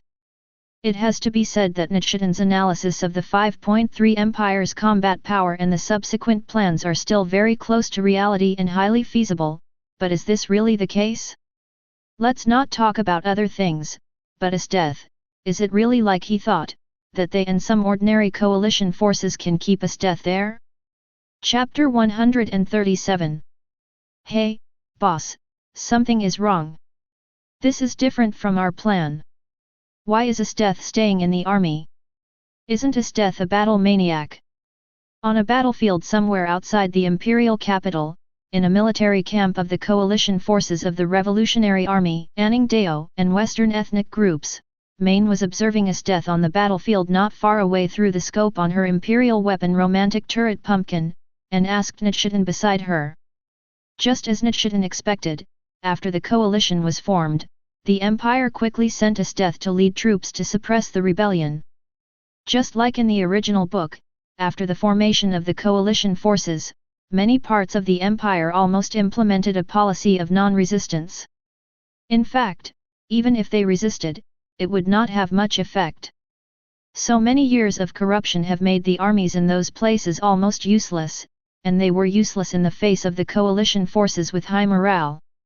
Therefore, since the uprising, the coalition forces have been unstoppable, and almost most of the cities have opened their gates and surrendered. During this period of time, the coalition forces have advanced to a place not far from the imperial capital. I'm not sure about this. Let's wait and see. I hope Esteth is not plotting something. After hearing what Main said, Nichidan was also confused and said with some uncertainty. In fact, Nichida was really overthinking it. With Esteth's strength, if she really took action, there would be no need for any strategy. But she herself was enough to destroy the so-called coalition forces. The reason why Esteth stayed in the army and didn't come out, and even rarely took action against her subordinates such as the three beast warriors, was because she learned about Jiang Yun's plan before leaving the imperial capital. At Jiang Yun's suggestion, Esteth had no intention of taking action this time, and just put up a little resistance to cope with it. But even with this, the revolutionary army also suffered heavy losses here. Unlike other armies, Esteth's army was composed entirely of battle-hardened soldiers. They could almost outnumber the coalition forces by 1 or even 3 at a time. Therefore, the coalition forces were able to advance slowly simply by relying on their numerical advantage. Lord Esteth, there are too many rebels. Our army can't hold on any longer. Do you need us to help? Seeing that the battle situation was not optimistic, Riva, one of the three beast warriors of the imperial army, asked Esteth. But from Riva's look, he didn't show any worry about the battle situation. In his eyes, as long as Esteth was there, they would never fail. Having been with Esteth for many years, the three beast warriors knew Esteth's strength much better than anyone else. No, since you can't hold on any longer, let's retreat first. But to the surprise of the three beast warriors, this time Esteth actually issued an order to retreat. This is it. I will issue the retreat denial order right now. After a brief pause, Riva agreed directly. Although they didn't know why, they would never disobey Esteth's orders. But I need to play a game before I leave. After the three beast warriors left, Esteth spoke in a voice that only she could hear. No one saw the cruel smile on Esteth's face. Boss, the imperial army on the other side has begun to retreat. Seeing that Esteth's army began to retreat, Main quickly reported to Nichida and the people who were involved in the night attack.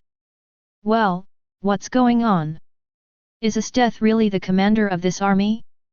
Why is she behaving so strangely?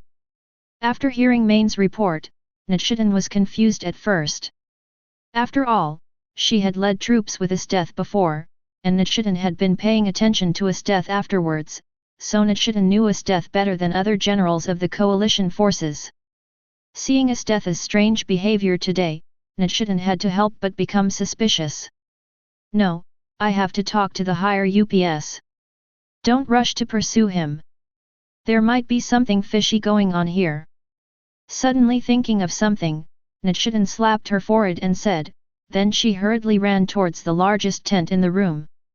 Nichidan's idea was good, but she overestimated the military quality of the coalition forces. Before joining the coalition forces, most of these people were ordinary farmers. They could be said to have taken up weapons and went directly to the battlefield. Some of them even had hoes and other farm tools. As soon as they saw the imperial army begin to retreat, these guys immediately started chasing them, howling, before hearing the orders from their generals. Go ahead, the imperial army has begun to retreat. Haha, the imperial army is no better than this. Go ahead, get rid of these damn empires. Similar voices can be heard everywhere. Soon, the following scene was formed on the battlefield. The well-equipped and uniformed imperial army began to retreat in neat rows, while the coalition forces were in a mess and pursued forward. The scene looked a little funny. Isn't that Esteth?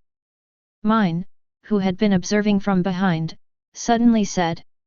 It turned out that with the rapid retreat of the imperial army, a clear dividing line gradually formed between the imperial army and the allied forces, and as the two sides continued to move, Esteth gradually appeared in front of the allied forces pursuing behind. Esteth was seen standing still and not moving with the army. The brim of her hat was pulled down so low that people could not see her expression. That's Esteth, everyone come together. Esteth is known to everyone in the empire. Seeing Esteth standing up alone, perhaps it was the coalition forces around her that gave them confidence. In these people's eyes, they did not have a clear understanding of what a strong person is. Not only did these guys fail to avoid Esteth, but they rushed towards her clamoringly. Tisk, you bastards, I'll help you realize the difference between us. The weak ones just need to accept the judgment obediently. It's useless even if you resist. Esteth suddenly raised her head with a cruel smile on her face. Ice Trooper. Esteth instantly knelt on one knee, pressed her hands on the ground, and shouted. Oh no, Esteth has taken action. Lay 870 Aunai, quickly go inform the boss and we will stop him first. Seeing Esteth's actions, Main hurriedly shouted to the people around her. But it was too late. The moment Esteth made a move, the sound of horse hooves hitting the ground was heard, accompanied by the sound of weapons clashing. A uniform and ice blue cavalry unit instantly appeared in front of Esteth. This unit had more than 10,000 people. Without any hesitation, under the control of Esteth, this cavalry unit made of ice rushed directly towards the coalition soldiers who were pursuing them. There is no doubt that cavalry is a powerful weapon on a flat battlefield, and the ice cavalry created by Esteth has no sense of pain, their bodies are extremely hard, and they are extremely powerful. In addition, most of the coalition forces are infantry, so the battle almost becomes a one-sided massacre. With just one random move by Esteth, the coalition forces lost about 100,000 troops, which was roughly equivalent to 1/5 of the total number of the Yun coalition forces. By the time the Night Raiders arrived at the scene, Esteth had already retreated with the Imperial Army. Nichidan's idea failed with just the first part of the plan. Not only did she fail to save Esteth, but the coalition forces also suffered huge losses. Chapter 138. Now the gates of the imperial capital are tightly closed. Outside the city are densely packed revolutionary troops, Ning Dao believers, and the coalition forces of Western ethnic groups. On the city walls are the tense Imperial Army coalition forces. The shadow of war hangs over the entire 1,000-year-old capital. Cattle, please let me see Lord Jiang Yun. This matter is really too urgent and I have no other options. Outside Jiang Yun's house, Minister Ernest anxiously pleaded with Jiang Yun's housekeeper, with a rare hint of pleading in his words. But Cattle did not agree to this. Minister Ernest, the young master has said that he knows why you came this time, but he has his own plans. There are some things that you need to solve by yourself. He will not see you. Also, the young master reminds you that the Supreme Emperor artifact is in your hands, and you can use it at will. Cattle spoke meticulously, his words seemed very calm, without any sense of crisis due to the impending war. If it had been before, he would never have dared to speak to the minister like this, but after seeing the minister being servile in front of Jiang Yun several times, and Jiang Yun also reminding him not to save face for the minister, Cattle realized that Jiang Yun must have some secret identity in the empire that was unknown to the public, at least not as simple as the Minister of Security. Well, all right, take me to say hello to the adults. Seeing that Jiang Yun really had no intention of seeing him, the minister did not dare to force him. He simply said a few words and left. The army surrounding the imperial capital had already made the minister extremely anxious, and he did not have much time to waste in Jiang Yun's mansion. I see, I need to make some preparations first. Jiang Yun said after listening to Cater's report on the minister's incident just now. The preparation that Jiang Yun mentioned naturally refers to the mansion where he lives now.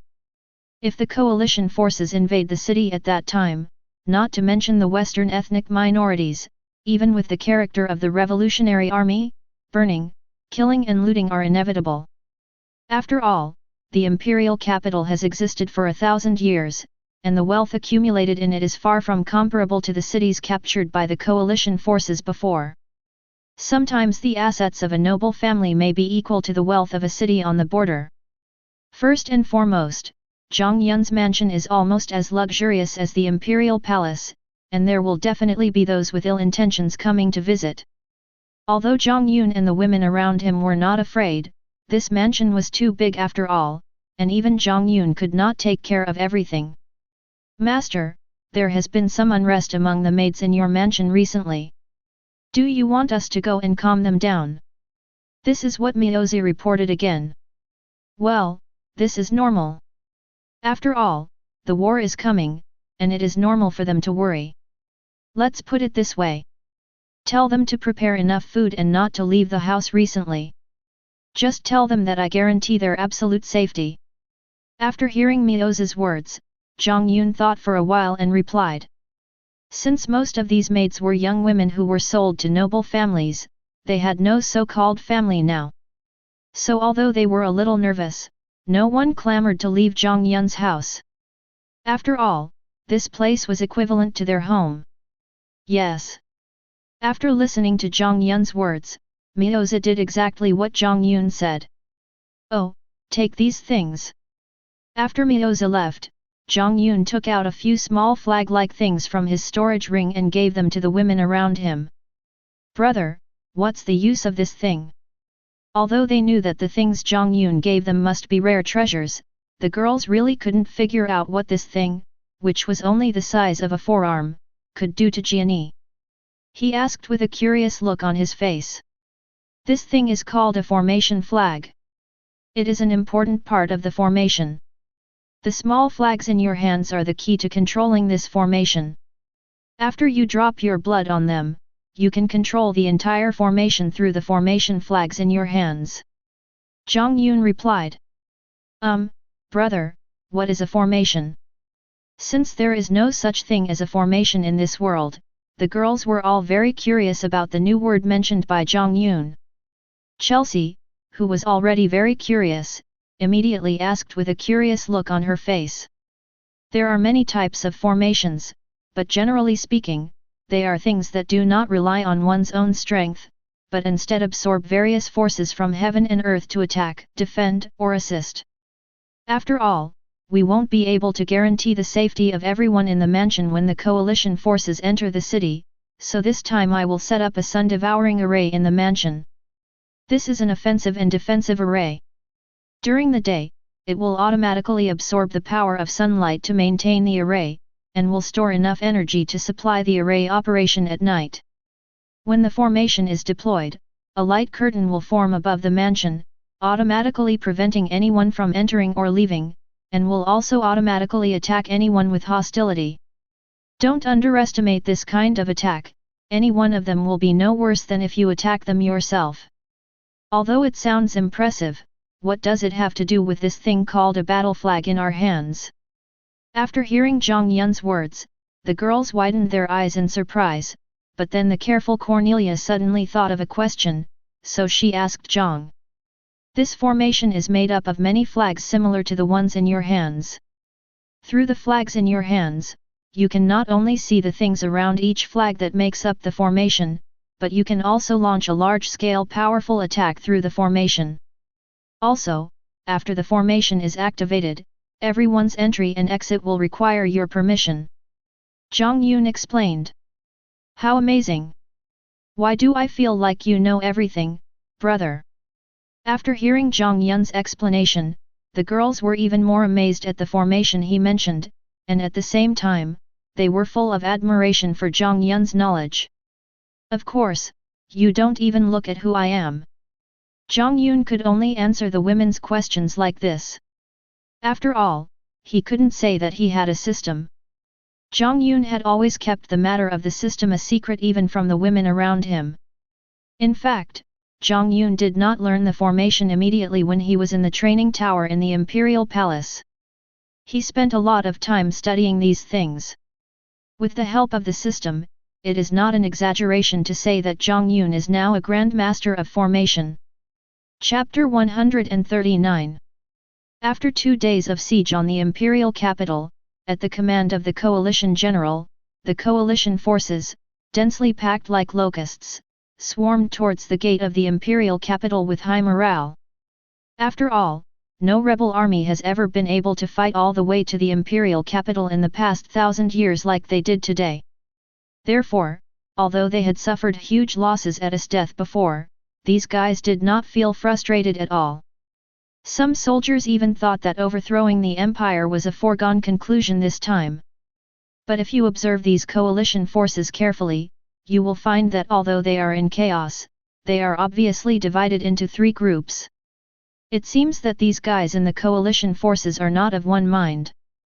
If they really want to overthrow the empire, these forces will definitely have a fight.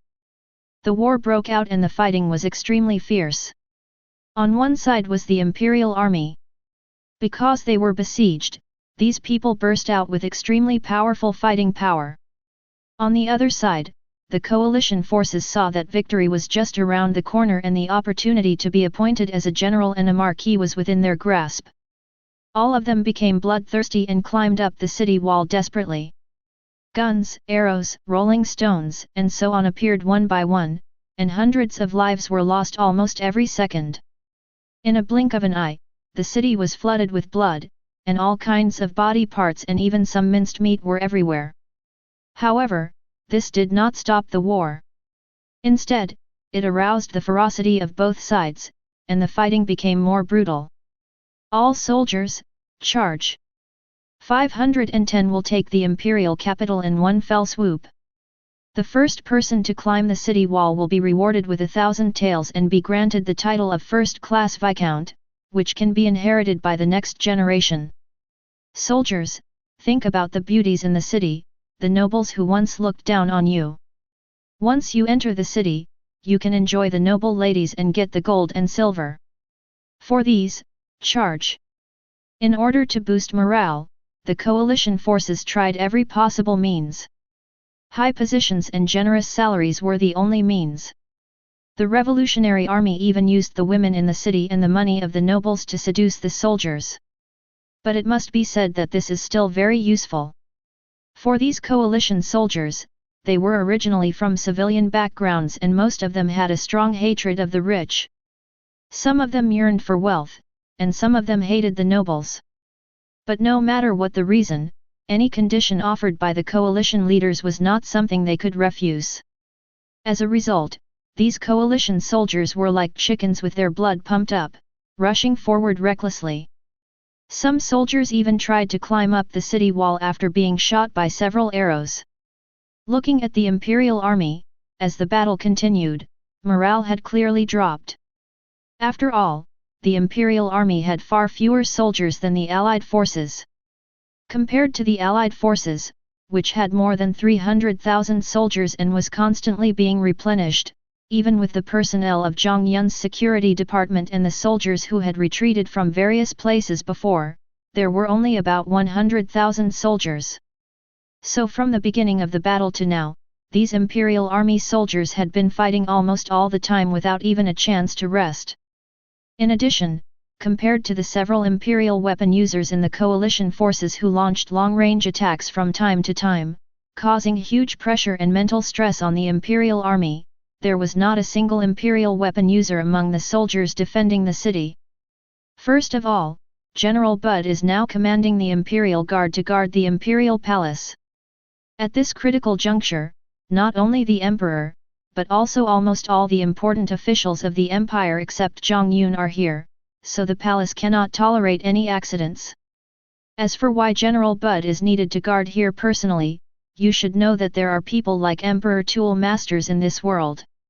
If there is no one strong enough to guard here, maybe an Emperor Tool Master can kill all the people here and the imperial capital will fall by itself when it reaches Mingdian, ACEB. Secondly, after retreating, as death disappeared from everyone's sight after leaving only a few words about assisting the officials in protecting the imperial capital. Not only that, her 3 imperial weapon users, the 3 beast warriors, also disappeared along with them. In fact, when returning to the imperial capital, as death brought the 3 beast warriors back to Jiang Yun's mansion. Since then, she has been standing on a high building with Jiang Yun and others to observe the battle taking place outside the city. You should know that the closer you are to the palace, the higher the terrain is, and Jiang Yun's mansion is built extremely luxuriously, so standing on the tallest building, you can easily see the entire imperial capital and even every blade of grass and tree around the imperial capital. And if you look closely at Jiang Yun's mansion, you will find that there is a faint golden film floating on the upper level of Jiang Yun's mansion. It is the sun-devouring array arranged by Jiang Yun that is in operation. Don't think that this layer is easy to break. There is a huge gap between its defensive power and its appearance. Even Jiang Yun would have to spend a lot of effort to break it through. But when Esdeath came back, she was frightened by this thing. As for the three beast warriors, Jiang Yun did not force them to stay outside the mansion because they were Esdeath's loyal subordinates. However, these three guys were not having an easy life either. They were invited to a separate room since they came in, and it has been several days now. However, due to the face of Esdeath, Jiang Yun, and others, these three guys could only endure it silently. Looking back at the battlefield, as time passed, the gap between the two sides became obvious. From time to time, a coalition soldier would rush up to the city wall, and although he would be killed quickly, it also showed that the imperial army was losing. It looks like the city is about to be breached. I really didn't expect this time to come. Looking at the battle in the distance, Esdeath said to Jiang Yun beside her. In fact, if we want to be reborn, these things must happen. If we simply repel the coalition forces this time, this kind of thing will happen again in a few years. Suffering some disasters is always good for those guys in the empire. Hearing Jiang Yun's words, the women around Jiang Yun nodded as if they understood. Sure enough, just as Esdeath said, it didn't take long before more and more coalition soldiers came up from the city wall and a fierce hand-to-hand fight broke out between the two sides.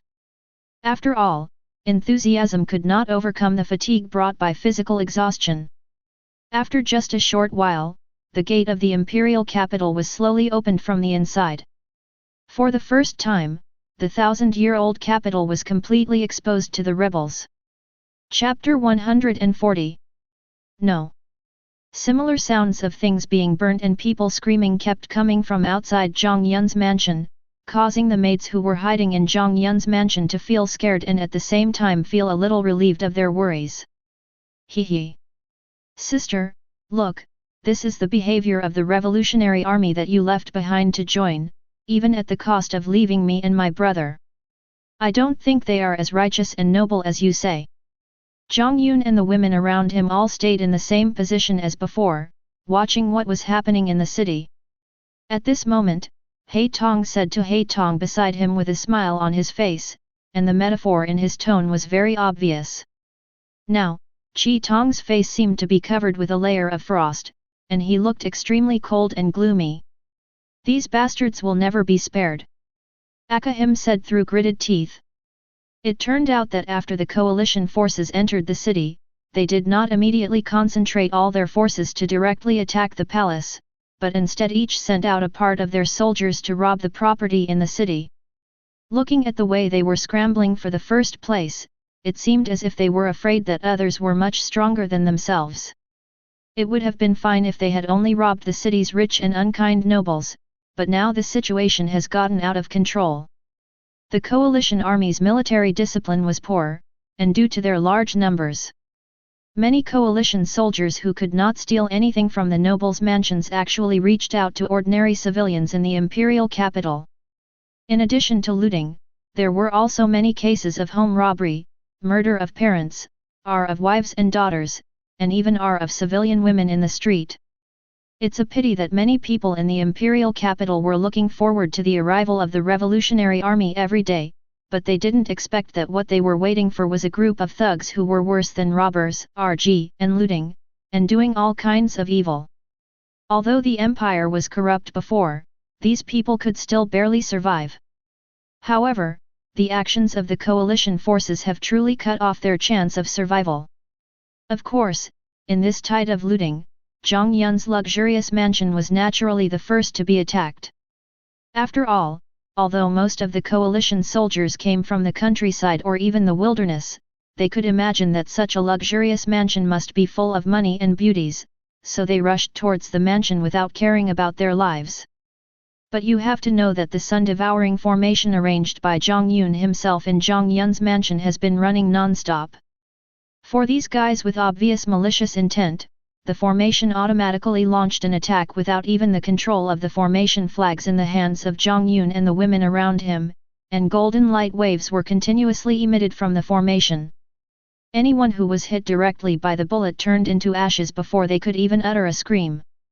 Those who were luckier and were hit by the side, although not directly destroyed, were also turned into burnt meat in an instant, which led to the scene at the beginning of this chapter.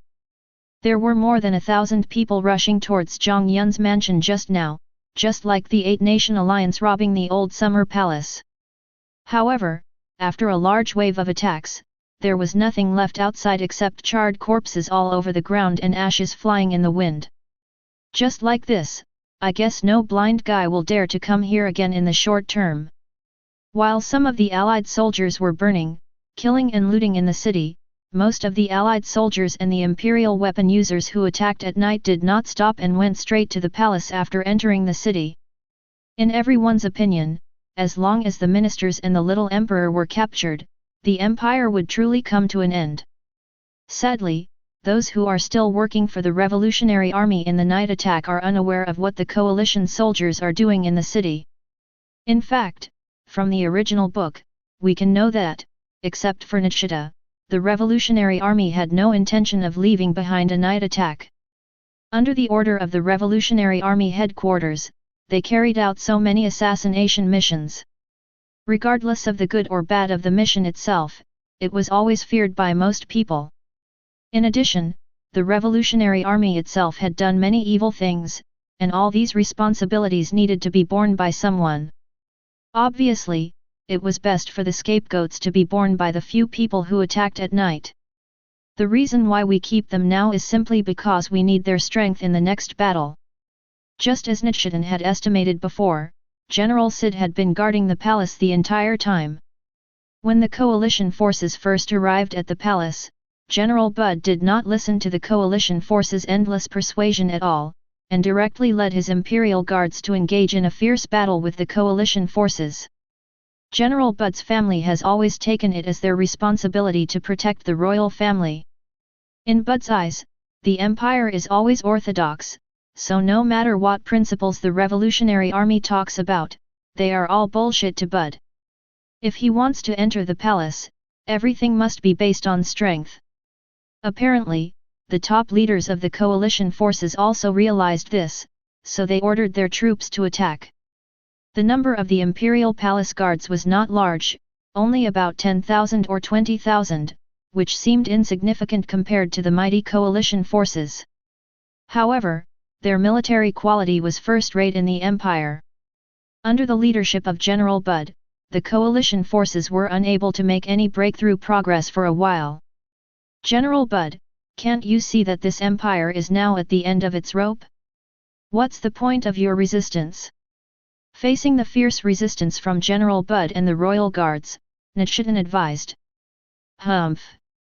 How can you, a bunch of traitors, say such things? Don't think things are too simple. The empire will never perish, and the final winner will definitely not be you.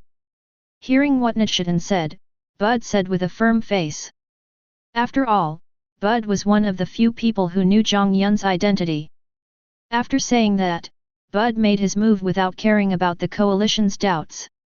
Under Bud's power, the Imperial Weapon Thunder God's Wrath Admiral exerted a 5.6 extremely strong power, and Bud's body floated in the air, surrounded by lightning, as if the Thunder God had descended to the world, full of majesty. The Thunder Emperor is here! Bud shouted loudly, and then a wide black thundercloud gathered in the sky above the place where the two sides were fighting. Boom! Boom! Ah! Along with the coalition forces' screams, several lightning bolts were seen emitted from the thunderclouds and fell on the coalition forces one after another. The fact that Bud could be called one of the two strongest men in the empire was naturally not forced upon him.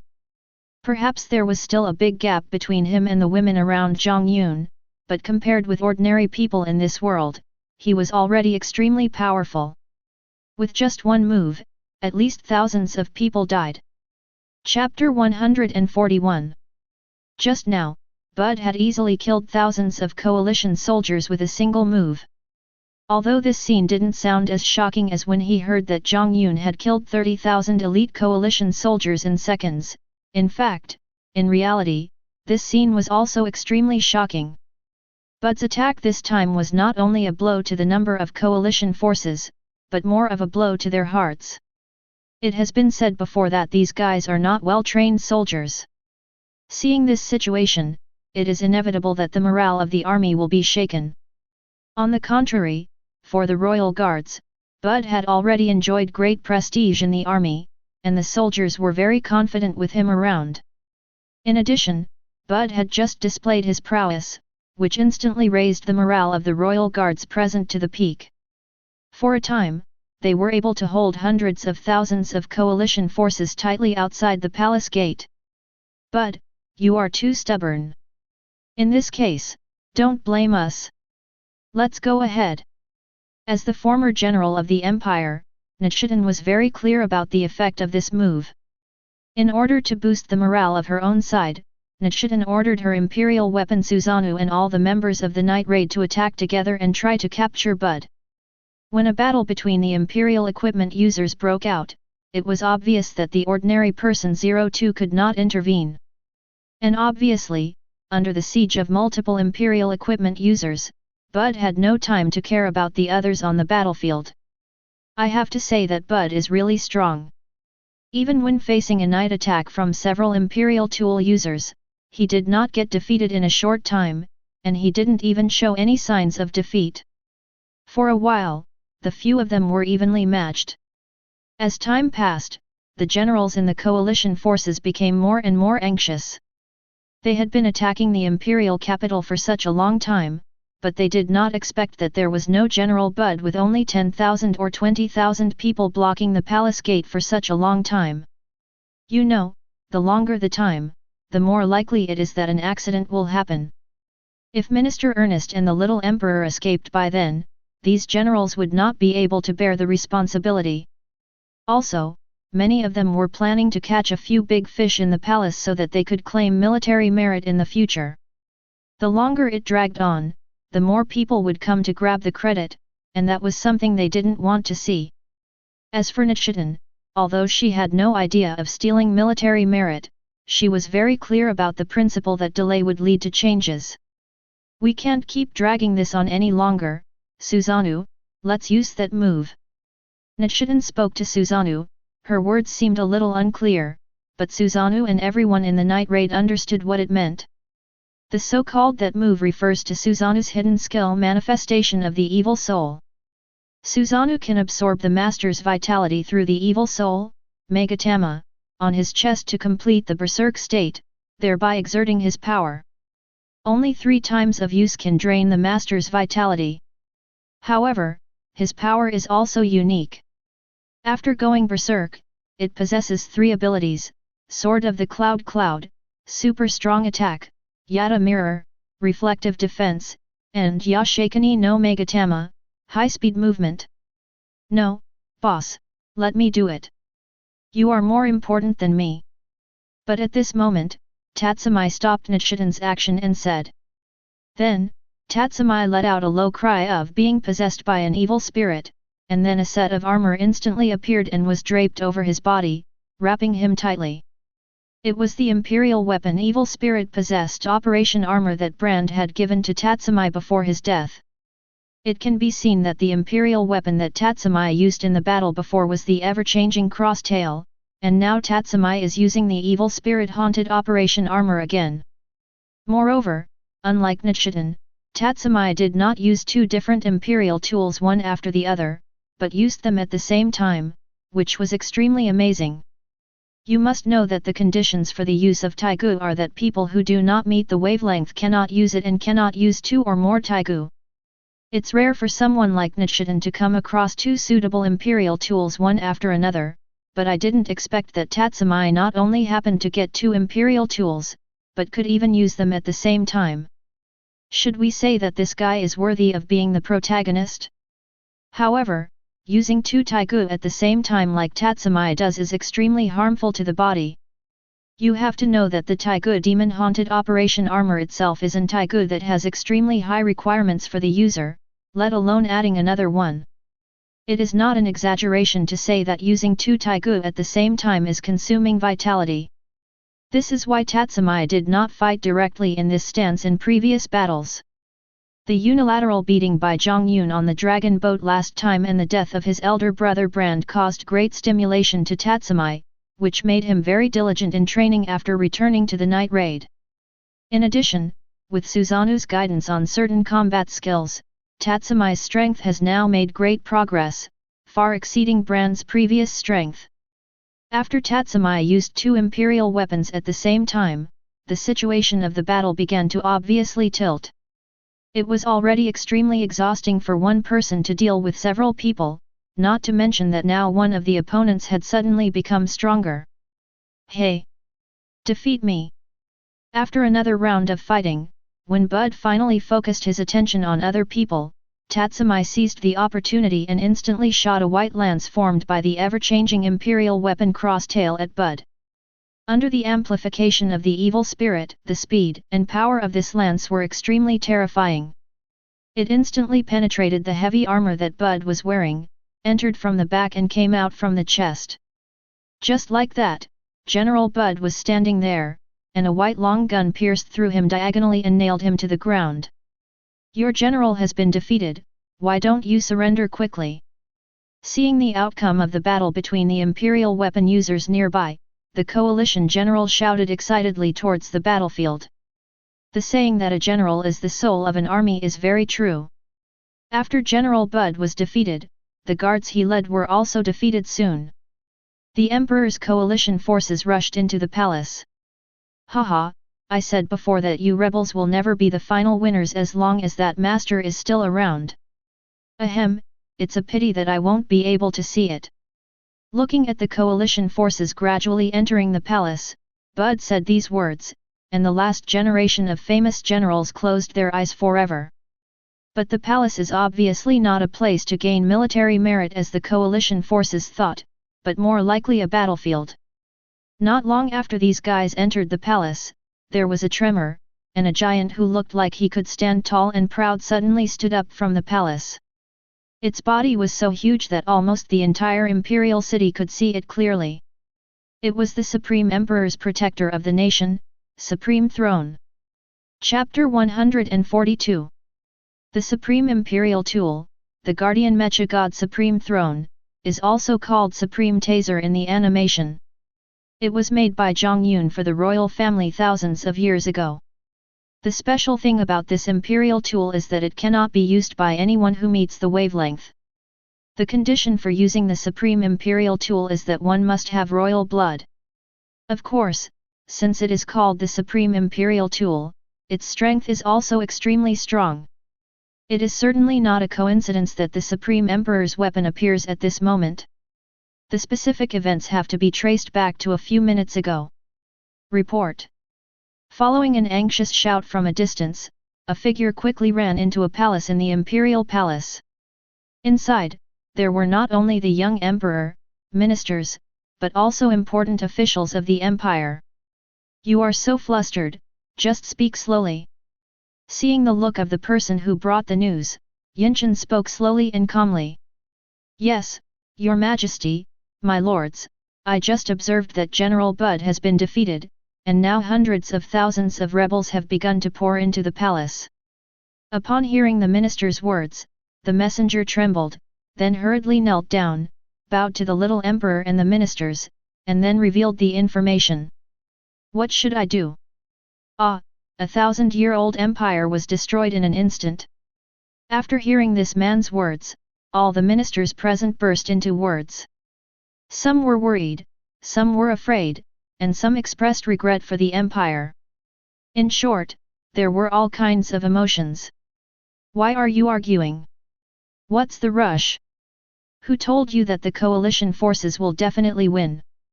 The empire has already lost.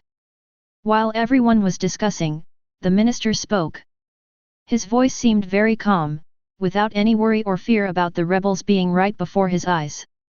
This couldn't help but make everyone present curious. Logically speaking, when the rebels arrived, Minister Ernest should be the first to be killed, but now the minister's reaction was obviously wrong. Minister, it's already this late, if you have any other ideas, please tell us now. Seeing the minister's look, the little emperor couldn't help but say to the minister. Yes, Your Majesty. The minister bowed to the little emperor. He had always been very respectful to the little emperor. Then he said. Your Majesty, think about it.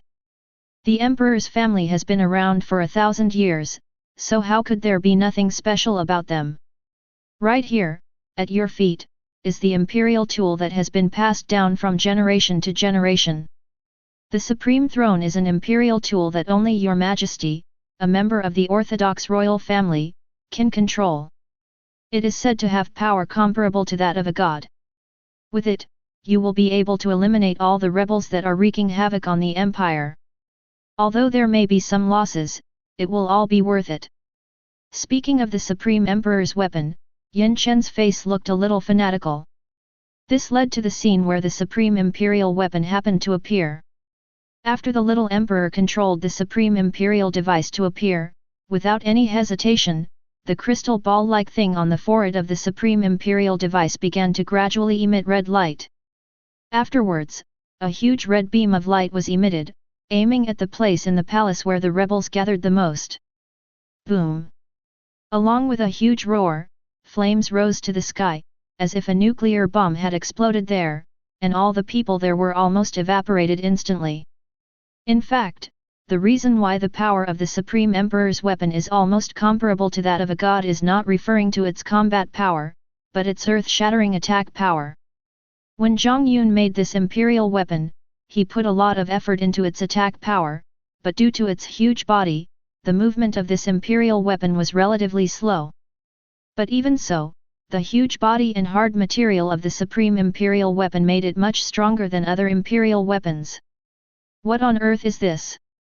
Hey, can this thing really be defeated? Originally, the huge size of the Supreme Emperor's weapon was shocking enough after it appeared, but after seeing the attack power of the Supreme Emperor's weapon, many coalition forces that had just regained their confidence almost instantly lost the courage to fight. Mr. Susanoo, what is this? Why is it so big?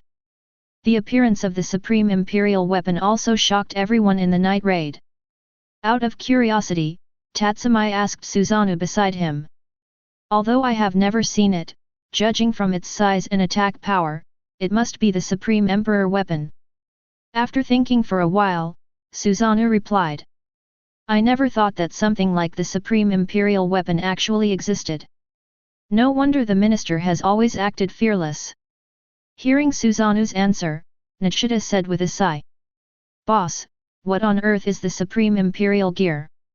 After hearing what Nichidan said, everyone present focused their attention on Nichidan with strong curiosity in their eyes. Knowing that everyone was curious, Nichidan did not hide anything and explained to everyone in brief words some rumors about the Supreme Imperial artifact. After all, the Supreme Imperial artifact has always been an extremely mysterious existence. Not to mention ordinary people, even some nobles don't know whether it really exists, so even Nichidan only knows some rumors. While Nichidan was explaining the matter about the Supreme Imperial device to the people who were on night raid, just like in the original novel, the little emperor controlled the Supreme Imperial device and launched an attack on the imperial capital.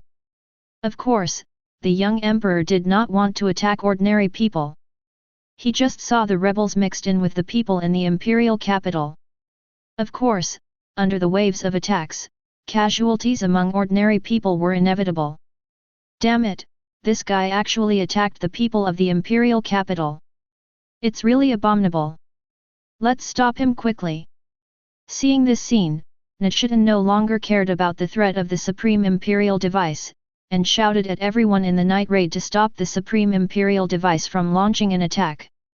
Obviously, they didn't know the situation in the city and thought that the little emperor was just killing the people in the city to vent his anger. But before they could get close to the Supreme Imperial equipment, something happened that shocked everyone. Two red beams of light originally emitted by the Supreme Emperor's device somehow suddenly returned along their original path.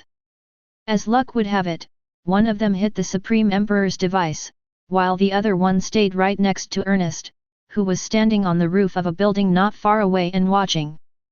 There is no doubt that even the Supreme Imperial equipment, which was so hard that it could not be harmed by the two extremely powerful Imperial equipments in the original work, the demon-haunted Operation Armor and the Shura Incarnation Noble Chariot, instantly emitted white smoke and even cracks appeared on its body after being hit by his own attack. Not to mention Minister Ernest, who was a man of flesh and blood, faced with the attack of the Supreme Imperial weapon, he didn't even have a chance to escape. Ernest, like the coalition soldiers before him, was evaporated in an instant. The poor thing is that Ernest didn't know how he died until the end. Chapter 143. Hey, boss, am I hallucinating? Why did I just see that minister being killed by the attack of the Supreme Imperial weapon? Leon asked stupidly to Nichiren beside him. The several Imperial equipment users who were running quickly towards the Supreme Imperial equipment in the night raid were all stunned when they saw the scene just now. They couldn't understand why the minister who had always been regarded as the biggest enemy by all the revolutionary forces was killed like this. This result was really a bit funny. That should be the case, but, Nichiren also answered with some uncertainty. Although a little excited, Nichiren remained calm. He looked in the direction where the two red beams of light came from. I saw that not far from the palace, in that direction, a golden light shield was protecting a mansion like an iron wall. From a distance, it looked like an insurmountable sky. Even the attack of the Supreme Emperor's weapon could not break it, and it bounced it back intact. However, Nichiren was not concerned about this. When she noticed the mansion, her face changed instantly, because there was no doubt that it was Jiang Yun's mansion, and that light curtain was the scene that appeared when the sun-devouring array was in operation. Jiang Yun and others have always been a person that Nichiren and everyone in the night raid are reluctant to mention. They are simply the nightmare of all of them. Originally, everyone felt somewhat fortunate that they did not see Jiang Yun during the attack on the Imperial Palace. Some people even naively thought that Jiang Yun had left the Imperial capital because he saw that the situation was not right. But now it seems that Jiang Yun is not only still there, but from the situation just now, he definitely has something on him that is not inferior to the Supreme Emperor's weapon. Thinking of this, Nichiren broke out in a cold sweat. Let's talk about Jiang Yun. Brother, why did I see that the minister was beaten to death just now?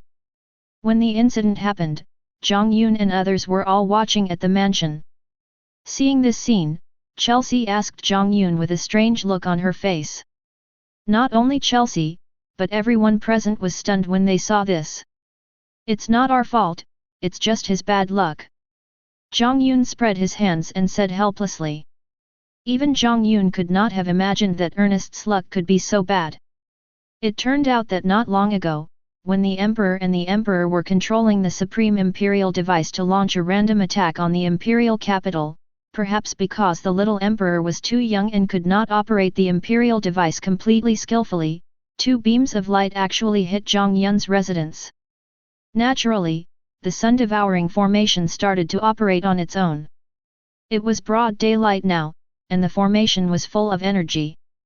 It not only instantly withstood the attack of the Supreme Emperor's weapon, but it even bounced the attack back the same way it came. Everything seemed so coincidental, because Yunchen happened to be standing within the attack range of one of the beams of light. Of course, the performance of Jiang Yun's people was just a small episode, and our attention returned to the palace. Different from Jiang Yun and others who were watching leisurely and calmly, the atmosphere here was extremely tense. Although the minister's death just now had brought them quite a surprise, they had not forgotten him, and the Supreme Imperial weapon in front of them really made it impossible for them to relax. Ah! Minister, damn it, it's all because of you damned rebels, you all deserve to die. The little emperor stood up shakily while controlling the Supreme Imperial artifact, and shouted that although the ministers had been taking advantage of the little emperor all along, it must be said that he was usually very good to the little emperor, otherwise he would not be trusted so much. Almost every move of the Supreme Emperor's huge body caused an earth-shaking effect, and at the same time deeply shocked everyone present, making them feel deeply powerless. Boom! Boom! The death of the minister deeply shocked the young emperor. In addition, he saw that the rebels had actually broken through the imperial capital. Although he was young, he knew that if the empire passed down from generation to generation was destroyed in his hands, it would definitely be a shame to his ancestors. By now, the little emperor had become crazy and launched attacks on the surrounding rebels without regard for his life, causing great casualties to the rebels in a short period of time. We can't go on like this, we have to stop it. If this continues, the coalition will probably be completely destroyed in no time, Nichiren said to the people around her who were conducting the night attack. Susanoo, do you have any idea about the Supreme Imperial Tool? After saying that, Nichiren asked Susanoo again. As an imperial weapon, Susanoo has existed for 1,000 years. Although he was dormant for most of that time, his experience is still unmatched by ordinary people. Every object has weaknesses, even the Supreme Emperor's weapon is no exception.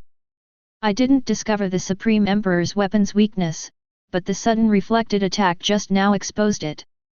You see, most of the cracks on the Supreme Emperor's weapon are shallow, but there is one that is very deep.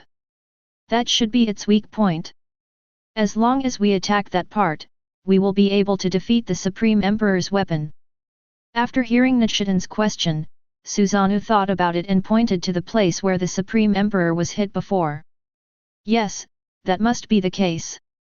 After hearing what Susanoo said, Tatsumi seemed to be enlightened and said.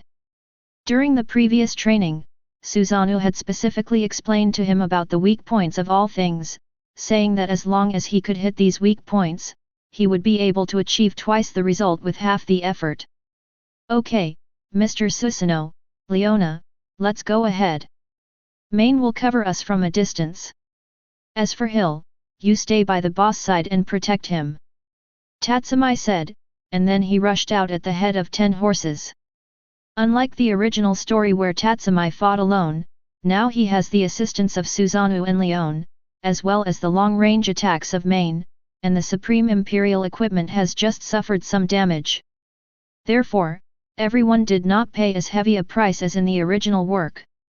After all, in the original work, Tatsumi almost exhausted all his energy just to find the weakness of the Supreme Imperial equipment. Damn it! Oh, you traitors, die! Finally, accompanied by the little emperor's angry and fearful roar, under the concentrated attack of Tatsumi and others on the point mentioned by Susanoo, a huge gap appeared in the Supreme Imperial weapon, and then slowly fell down. The people who had just participated in the attack only suffered external injuries of varying degrees. Chapter 144. Haha, we won. Woo woo woo, I actually survived.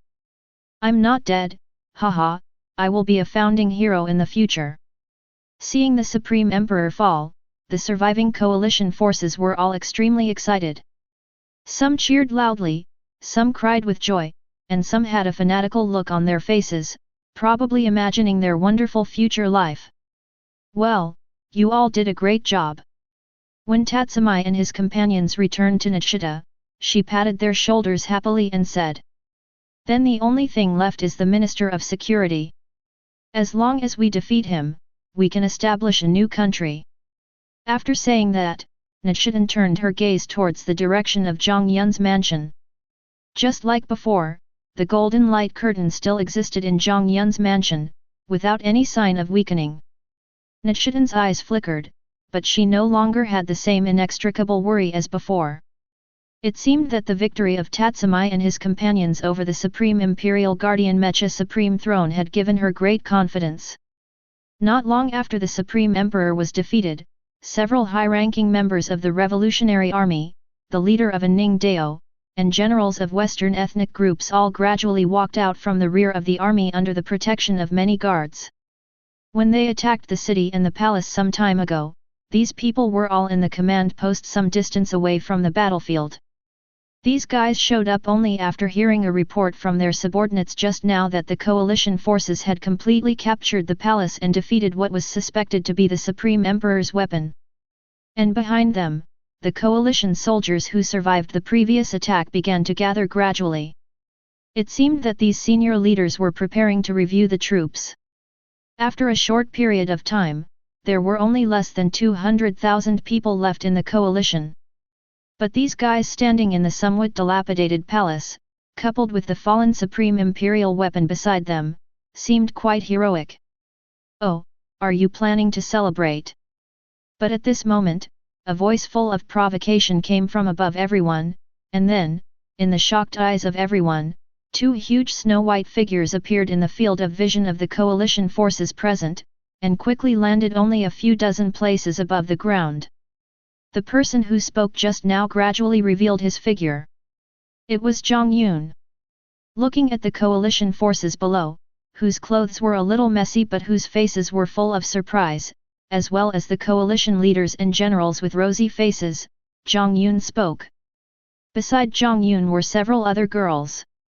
By this time, these girls were already restless, so Jiang Yun simply brought them all over to watch the fun. As for the remaining mounts, they were none other than the two super dangerous ice phoenixes that Zhang Shui had personally led Esteth and Yin to the ice phoenix tribe's territory to look for when Esteth was conquering the northern foreign tribes. They were also Zhang Shui's tribesmen before, and one of them was even the patriarch of the ice phoenix tribe now. Minister of Security, what on earth do you want to do? Don't you see that the empire is over and a new country will be established soon? There is no point in what you are doing. Seeing Jiang Yun appear, Nichidan suddenly became nervous. She had planned to go and deal with Jiang Yun immediately after the matter was settled, but what Nichidan did not expect was that Jiang Yun came at this critical moment. You know, all the high-level leaders of the coalition forces are here now. If something happens, the consequences will be unimaginable. Hey, Nichidan, I haven't seen you for a few years, and you're still so talkative. It seems that you haven't learned your lesson from the one eye and one arm incident. Before Jiang Yun could reply, an arrogant and teasing voice came from Jiang Yun. It was Esteth. Just now, everyone focused their attention on Jiang Yun who spoke, thus ignoring her existence. Oh my god, it's Esteth. Damn it, how come that devil is still alive? Why didn't I see her before?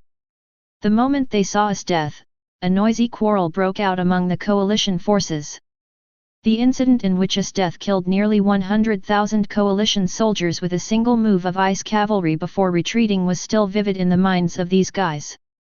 Some of them were still feeling lucky that they had not encountered Esteth again, but now the appearance of Esteth ruthlessly shattered their fantasies.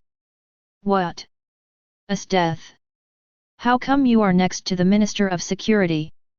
Why didn't I see you before? Nichidan was very lucky that she did not see Esteth during the siege. The battle many years ago in which Esteth killed her men instantly and crippled one of her eyes and one of her arms also left a big shadow in Nichidan's heart. 0. Request flowers 0. Originally, in her opinion, with Esteth's personality, she would never miss something like a war, and since she didn't show up, it meant that Esteth was not in the city. Seeing Esteth now, Nichidan was very surprised and asked. Ha, I've been here all along. As for why I'm with Jiang Yun, it's not hard to understand. It's a simple question. What's so hard to understand about me being with my man? Hearing Nichidan's question, Esteth casually dropped such a bombshell, which shocked everyone present. After all, Jiang Yun and Esteth were both among the most powerful figures in the empire, and they all held military power. Logically speaking, neither the ministers nor the little emperor would allow them to get together. 0. And judging from the intelligence, not to mention Esteth, Jiang Yun is also an extremely powerful man. He was previously listed as a super dangerous person by the Revolutionary Army headquarters. Now the two of them together pose a huge threat to the coalition forces. Damn it! What on earth do you want to do? Don't you know that the empire has been overthrown? The new country is about to be established and the people can live a happy life. Nichiren said with hatred. Oh, who said the empire is over? Can't you see that the emperor is still alive? Facing Nichiren's words, Jiang Chu spoke calmly. Hearing Jiang Yun's words, everyone present, not only those who were involved in the night attack, but also the senior leaders of the coalition forces all looked in the direction Jiang Yun was looking. The Supreme Emperor's weapon that had been lying on the ground slowly disappeared, and was replaced by a child who looked to be about 16 or 17 years old, maybe different from the anime, but according to the plot, he was about this age, wearing emperor's clothes and with messy green hair. It was the little emperor. Apparently, the emperor who was defeated in the Supreme Imperial Armament did not die, nor was he injured. He just was not discovered by the Revolutionary Army for a short period of time. Now seeing Jiang Yun appear, the little emperor hurriedly ran out. Master Imperial Master, I am useless and have failed to protect the country. Chapter 145. Master Imperial Master, I am useless and have failed to protect the empire. After coming out of the Supreme Emperor armor, in front of the shocked gazes of everyone on the opposite side, the little emperor knelt down facing Jiang Yun in the sky, crying loudly and blaming himself to Jiang Yun. Although he is not young anymore, the ministers have been trying to prevent the little emperor from contacting outsiders, so he still acts like a child. But no matter what, the little emperor was very familiar with Jiang Yun's identity. Abu. Ignoring the surprise on the scene, Jiang Yun jumped directly down from the ice phoenix. Just as he was about to fall to the ground, a golden vortex appeared out of thin air in the sky, and then Vimalakirti flew out of the vortex and appeared next to Jiang Yun in an instant. All his movements seemed to be done in one go. Then, a yellow-green light of 003 appeared in front of everyone. It was Jiang Yun, who was riding on the Vimana, flying high above the ground. The airflow generated by the high speed actually created scratches on the ground.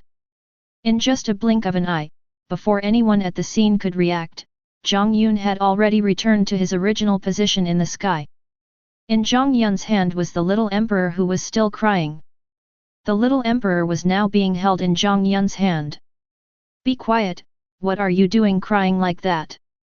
You have brought disgrace upon the royal family. Seeing the little emperor crying, Nina, who was standing next to Jiang Yun, couldn't stand it anymore and scolded the little emperor loudly. After being with Jiang Yun for many years, Nina has grown more than just strength. Strong strength also brings strong confidence.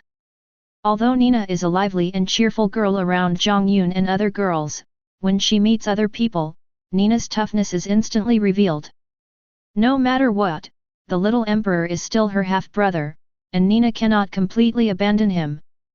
But sister Nina, I have destroyed the empire. The empire ended with my generation. I am so sorry to my father and the imperial master. The little emperor was frightened when he heard Nina's angry words. He stopped crying instantly and just sobbed. He didn't have the aura of an emperor at all. Instead, Nina was lecturing him like an empress. Humph! Are you stupid? Don't you know what the ministers have done over the years? Don't you have any ideas of your own? After hearing what the little emperor said, Nina became even angrier and started to blame the little emperor. Although she did not have any deep feelings for her brother, and had never interfered in the affairs between the ministers and the little emperor, Nina had always paid attention to their affairs. I knew a little bit about it, but I didn't expect it to be as serious as what I saw today. The little emperor could clearly see the situation of the entire imperial capital from the supreme imperial armor. The ministers had always lied to the little emperor, saying that people were living well and that everything was caused by the revolutionary army. In addition, the ministers were usually very kind to the little emperor, so the little emperor always trusted the ministers and hated the revolutionary army very much. This was why the little emperor attacked the coalition forces at all costs as soon as he came out. Okay, let's talk about this later. No matter what, it's not the turn of these hypocritical trash to make the decisions in the Empire. Nina said, her words revealing her dislike and contempt for the coalition forces. Just now, Nina and her friends in the mansion clearly saw how the coalition forces behaved after entering the city. Hey, Jiang Yun, who are you? At this moment, Nichiren on the ground spoke again. After hearing what the little emperor said just now, coupled with the little emperor's strange behavior just now, Nichiren had to doubt Jiang Yun's true identity. Oh, I'm not the head of the Imperial Capital Security Department. Jiang Yun still answered seriously, but this expression looked very annoying in the eyes of others. Even a fool could see that his identity was definitely not simple. You don't need to hide it. We are not stupid. Just tell me, who are you and why does the Emperor call you the Imperial Master? Hearing Jiang Yun's words, Leon, who already had a bad temper, couldn't help but yelled at Jiang Yun. Oh, yes, I am the Imperial Master. In response to Leona's question, Jiang Yun nodded. Humph. Sir, don't go too far. Do you really think we know nothing? There is no such thing as a national teacher in the Empire. At this moment, a guy who was riding a horse and had not spoken before, dressed like a high-ranking member of the Revolutionary Army, snorted coldly and said, "Don't you know nothing? The position of Imperial Master has been established since the founding of the Empire. It's just that since the founding of the country, there has only been one Imperial Master, so most people don't know about this position." Hearing the words of the coalition general, Jiang Yun looked at him with contempt, and then said, "Impossible, if that's the case, then wouldn't you be many years older than before?" After hearing Jiang Yun's explanation, the arrogant girl Mayan was the first to jump out and pointed at Jiang Yun and questioned him loudly. After hearing Mayan's words, the others also looked as if they really believed it. Why not? Since it has come to this point, Jiang Yun does not intend to hide his identity any longer, and continues. "My name is Jiang Yun. I am the first and only imperial teacher of the empire since its founding. I am also one of the two founders of this empire. The coronation of every emperor in the future must be approved by me." Looking at the stunned coalition leaders and soldiers below, Jiang Yun dropped another bombshell and said, "By the way, those imperial tools you mentioned were all made by me alone, so don't try to use the so-called imperial tool users to deal with me. It will be useless because even most of the super dangerous species used to make imperial tools were killed by me myself." "Impossible, impossible, how is it possible that there are people in the world who can live for 1,000 years, Susanoo, tell me that what he said is false." As soon as Jiang Yun finished speaking, Nichiren suddenly spoke loudly. She simply couldn't believe it and didn't want to believe it. If what Jiang Yun said was true, then the so-called revolution was simply a joke. How could such a thing be defeated? Thinking about how he had given up his position as an imperial general for the revolution, lost an eye and an arm, became a disabled person, and also lost Lubbock, who was very devoted to him and whom he did not dislike, he felt that he had nothing. Now Nichiren felt that she was about to collapse. She couldn't help but turn her gaze to Susanoo beside her, hoping to get the answer she wanted from him. Chapter 146. "Susanoo, tell me, Jiang Yun was just talking nonsense, right? What he said must be false." Nichiren asked her own imperial weapon. To be honest, I don't know why, although she asked this, Nichiren actually believed Jiang Yun's words in her heart. "Susanoo, say something." After asking several times but getting no answer, Nichiren was a little confused and turned his head to look in the direction of Susanoo, but the situation he saw was a little unacceptable to him. As an imperial weapon, Susanoo, who is always very calm, is now shaking violently all over. It is obviously not due to ordinary reasons. In fact, what people don't know is that the moment Jiang Yun appeared, Susanoo had already become what it is now. It's just that at that time, everyone's eyes were on Jiang Yun and others, so no one noticed it. "Susanoo, you can tell him if what I said is true." Unexpectedly, Jiang Yun spoke at this time. Jiang Yun stared at Susanoo-02 and spoke slowly. Bang! No, it's impossible, how could you survive until now, it's unrealistic. The moment Jiang Yun looked over, Susanoo instinctively knelt down facing Jiang Yun. At the same time, he asked Jiang with a trembling voice. Unlike other imperial weapons, Susanoo is the only one in human form with independent thoughts. Therefore, he has seen its maker Jiang Yun with his own eyes and has a very deep impression of him. Of course, this impression is mostly fear rather than any sense of intimacy. The moment Jiang Yun appeared just now, Susanoo felt the familiar feeling of oppression from Jiang Yun. At that moment, the feeling of fear that had not appeared for 1,000 years suddenly appeared in Susanoo again, causing him to tremble all over. Originally, he had heard his companions from Night Raid mention that the weapons used by the Chief of Security, as well as his appearance and even his name, were the same as Jiang Yun's, but Susanoo didn't pay much attention to it. After all, in his opinion, Jiang Yun was so powerful back then, and it was normal for an excellent descendant who looked very similar to Jiang Yun to appear in 1,000 years. As for the weapons, they could be passed down. But now Susanoo realized that he was totally wrong. The person in front of him was not Jiang Yun's descendant at all, but Jiang Yun himself. That's impossible. You are obviously a member of Estetha's clan. How can you be the imperial master of the empire? You must have made this up yourself. You also want to control the emperor like a minister and do whatever you want, right? Seeing Susanoo's reaction, Nishida knew the answer, but she was still a little unwilling to give up and continued to ask Jiang Yun.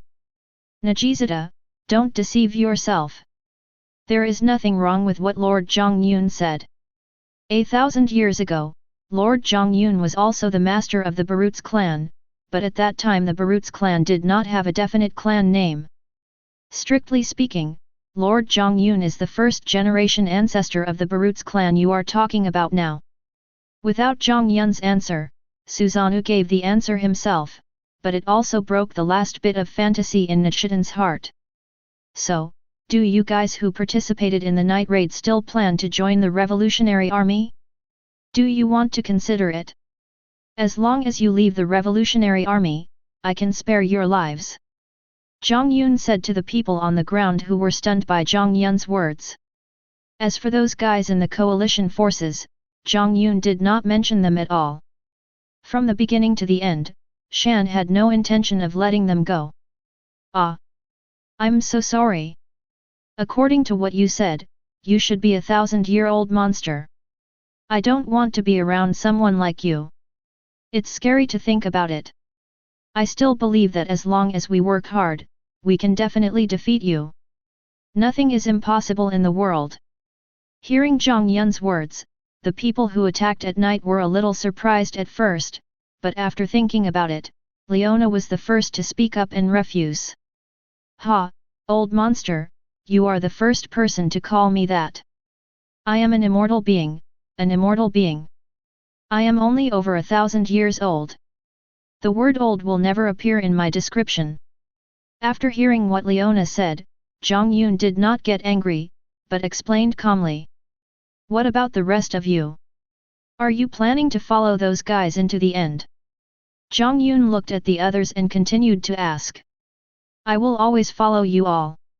Hill answered without even thinking. Tisk, my answer is the same as Seal and Leon's. The arrogant girl Mayan also directly rejected Jiang Yun's proposal. Jiang Yun, no matter who you are, I will kill you with my own hands. I will personally avenge Brother Brand and Lubbock. Tatsumi stared at Jiang Yun with hatred, and said with gritted teeth that he could never get over the deaths of Brand and Lubbock. Humph! With your ability, who do you think you are? What is your ability? Is it because of those two imperial tools? To tell you the truth, I killed the Tyrande dragon and the unknown super dangerous species living in the clouds of the East Daxia Sea, which were used to make those two imperial tools. Do you have the confidence that you can surpass the two dangerous species themselves? When facing Tatsumi, Jiang Yun was not as polite as he was when facing those girls, and spoke directly.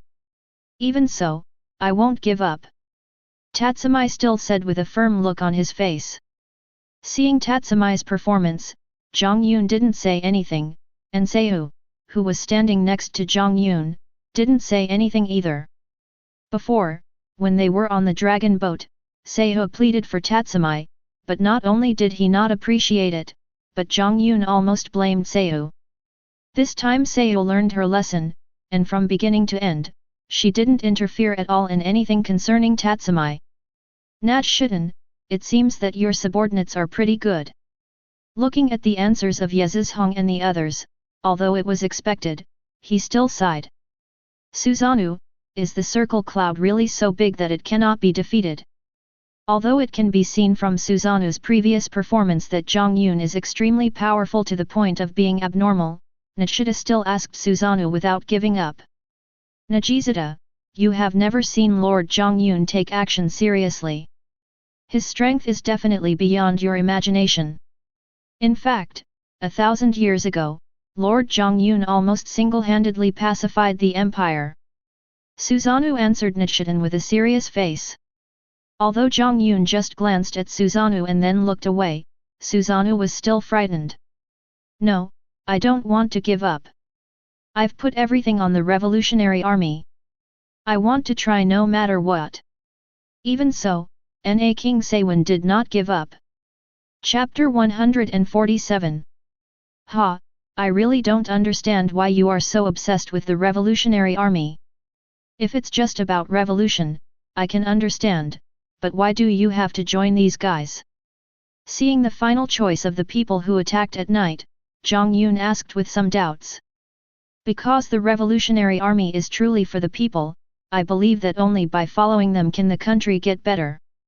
Nichidan said, her words full of admiration for the Revolutionary Army. You think so, don't you? Those guys in the Revolutionary Army are really capable. They even claim to be so noble. Then Nishida, how about we make a bet? If you, the so-called coalition leaders and generals, are willing to disband these armies and let the little emperor continue to rule the country, I will not take action and can spare the hundreds of thousands of rebels in front of me. Do you think your revolutionary army leaders who are dedicated to the people will agree? Jiang Yun asked with a playful look on his face. Humph! This is impossible. It is worth sacrificing some lives for the happiness of the people. Even if you are really the imperial master, we will not give up. The empire needs a new talented person to lead it. Without waiting for anyone else to speak, a senior member of the coalition spoke hastily. It had come to this point, and no one in the coalition was willing to easily give up the results they had achieved, let alone these ambitious people. They had waited for so many years and finally seized the opportunity to attack the imperial capital, so how could they give up? In addition, although they were also very shocked after knowing Jiang Yun's identity, after all, 1,000 years had passed and no one had heard of the horror that Jiang Yun had experienced back then. These guys naturally compared Jiang Yun with those strong men in their eyes. All the senior leaders of the coalition forces ignorantly believed that with nearly 200,000 people in the coalition, they could kill Jiang Yun even with a pile of human lives. Aru. You. As soon as this guy finished speaking, a huge sword made entirely of gold fell from the sky and nailed the man to the ground. You rubbish, the most disgusting thing is your hypocritical faces. You are obviously a group of ambitious people, but you insist on dressing yourself up as idealists. Aren't you just not willing to give up the position of emperor? Don't think of yourself as a big shot. In my eyes, you are nothing but ants. No matter how many ants there are, they can't cause me any harm. Jiang Yun's voice came down from the air, filled with disgust and disdain for the coalition forces, as well as boundless arrogance. I said long ago that the Revolutionary Army is nothing but a bunch of hypocrites in my eyes.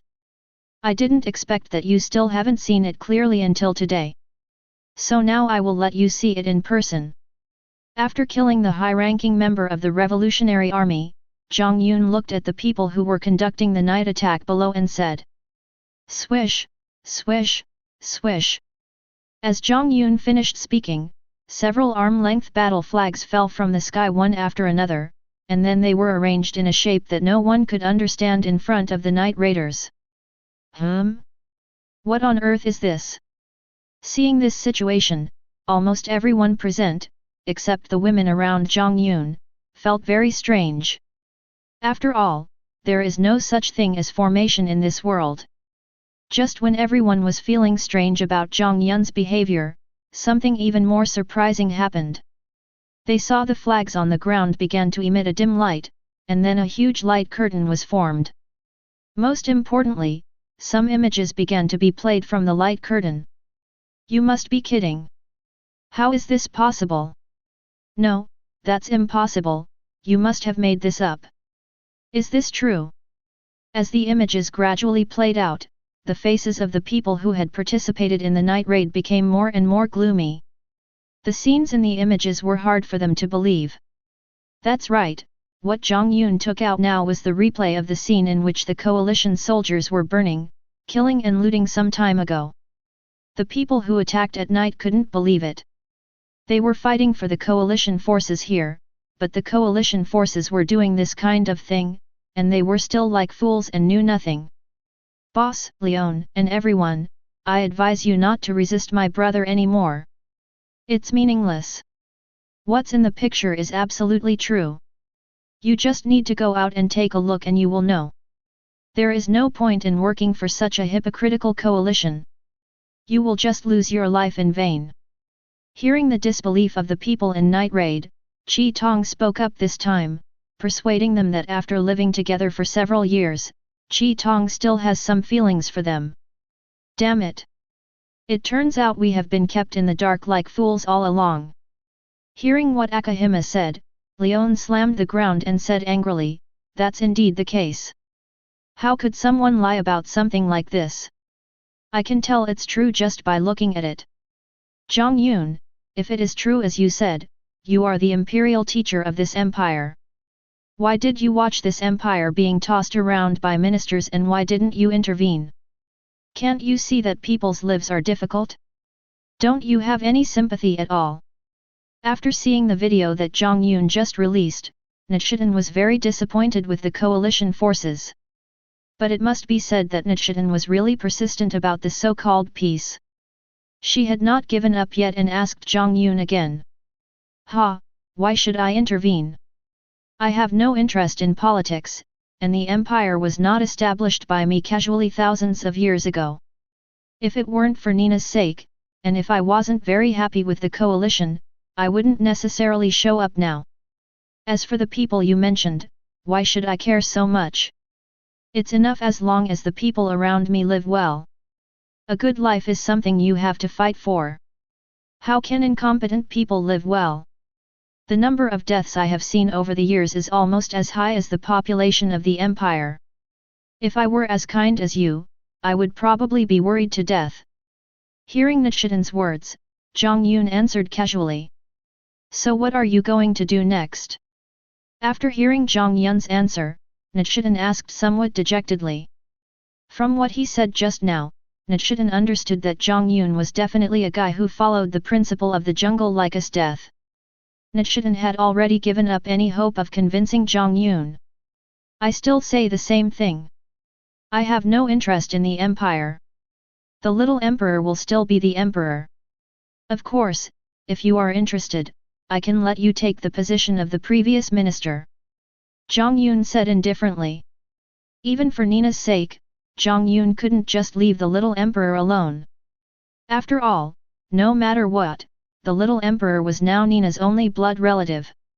As for Nichiren, although Jiang Yun had no interest in her, seeing her dedication to the people, he was still willing to give her a chance. Are you telling the truth? Nichiren asked back. The video clip that Jiang Yun had just recorded had indeed made Nichiren disappointed with the revolutionary army. How could such an army possibly govern the country well? Now, after hearing Jiang Yun's proposal, Nichiren's eyes lit up. Chapter 148. I don't need to lie to you, because you don't pose any threat to me. Jiang Yun replied to Nichiren, saying that although the words were unpleasant to hear, they were the truth. Well, I agree with your suggestion. I will definitely make the empire better. Knowing that what Jiang Yun said was true, Nichiren did not hesitate and directly agreed to Jiang Yun's proposal to replace the minister in the future, and said with a firm face, "That's your business." After saying that, Jiang Yun once again looked at the women who attacked at night and asked, "What about you guys? Do you still want to stay with the revolutionary army? You are very welcome here." In fact, Jiang Yun still had some ideas about the women who attacked him at night, otherwise he would not have asked them twice. If it were someone else, Jiang Yun would have killed him directly and would not have asked so many questions. "Me? I haven't decided yet. I won't help those guys anymore, but I haven't figured out what to do in the future." Instead of responding directly to Jiang Yun's words like Nichiren did, Leon thought for a while and finally said, but Jiang Yun noticed that Leon had inadvertently stood far away from the coalition forces. "I'm the same as Leon. I haven't thought it through yet." After looking at Leona, Maine said, and then she ran directly to Leona. "Well, I don't really want that much, but I want to be with everyone." Hill held his eyes and spoke a little confusedly, then came to Leon's side. "It seems that after seeing what the coalition soldiers did just now, the women who participated in the night raid have become completely disappointed with the raid."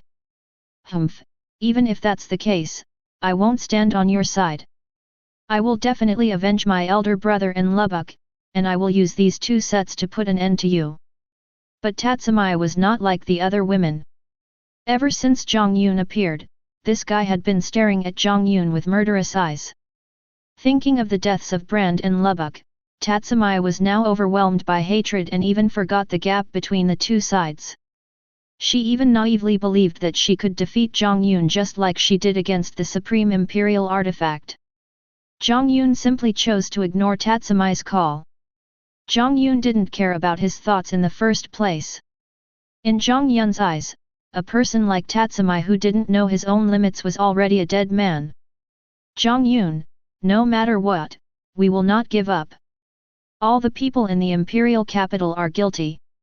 We are just punishing them. There is nothing wrong with that.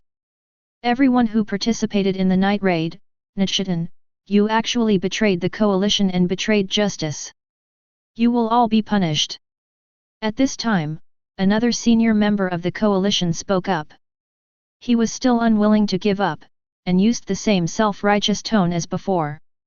He not only found a noble reason for his burning, killing and looting in the imperial capital, but also convicted the people who attacked at night in just a few words.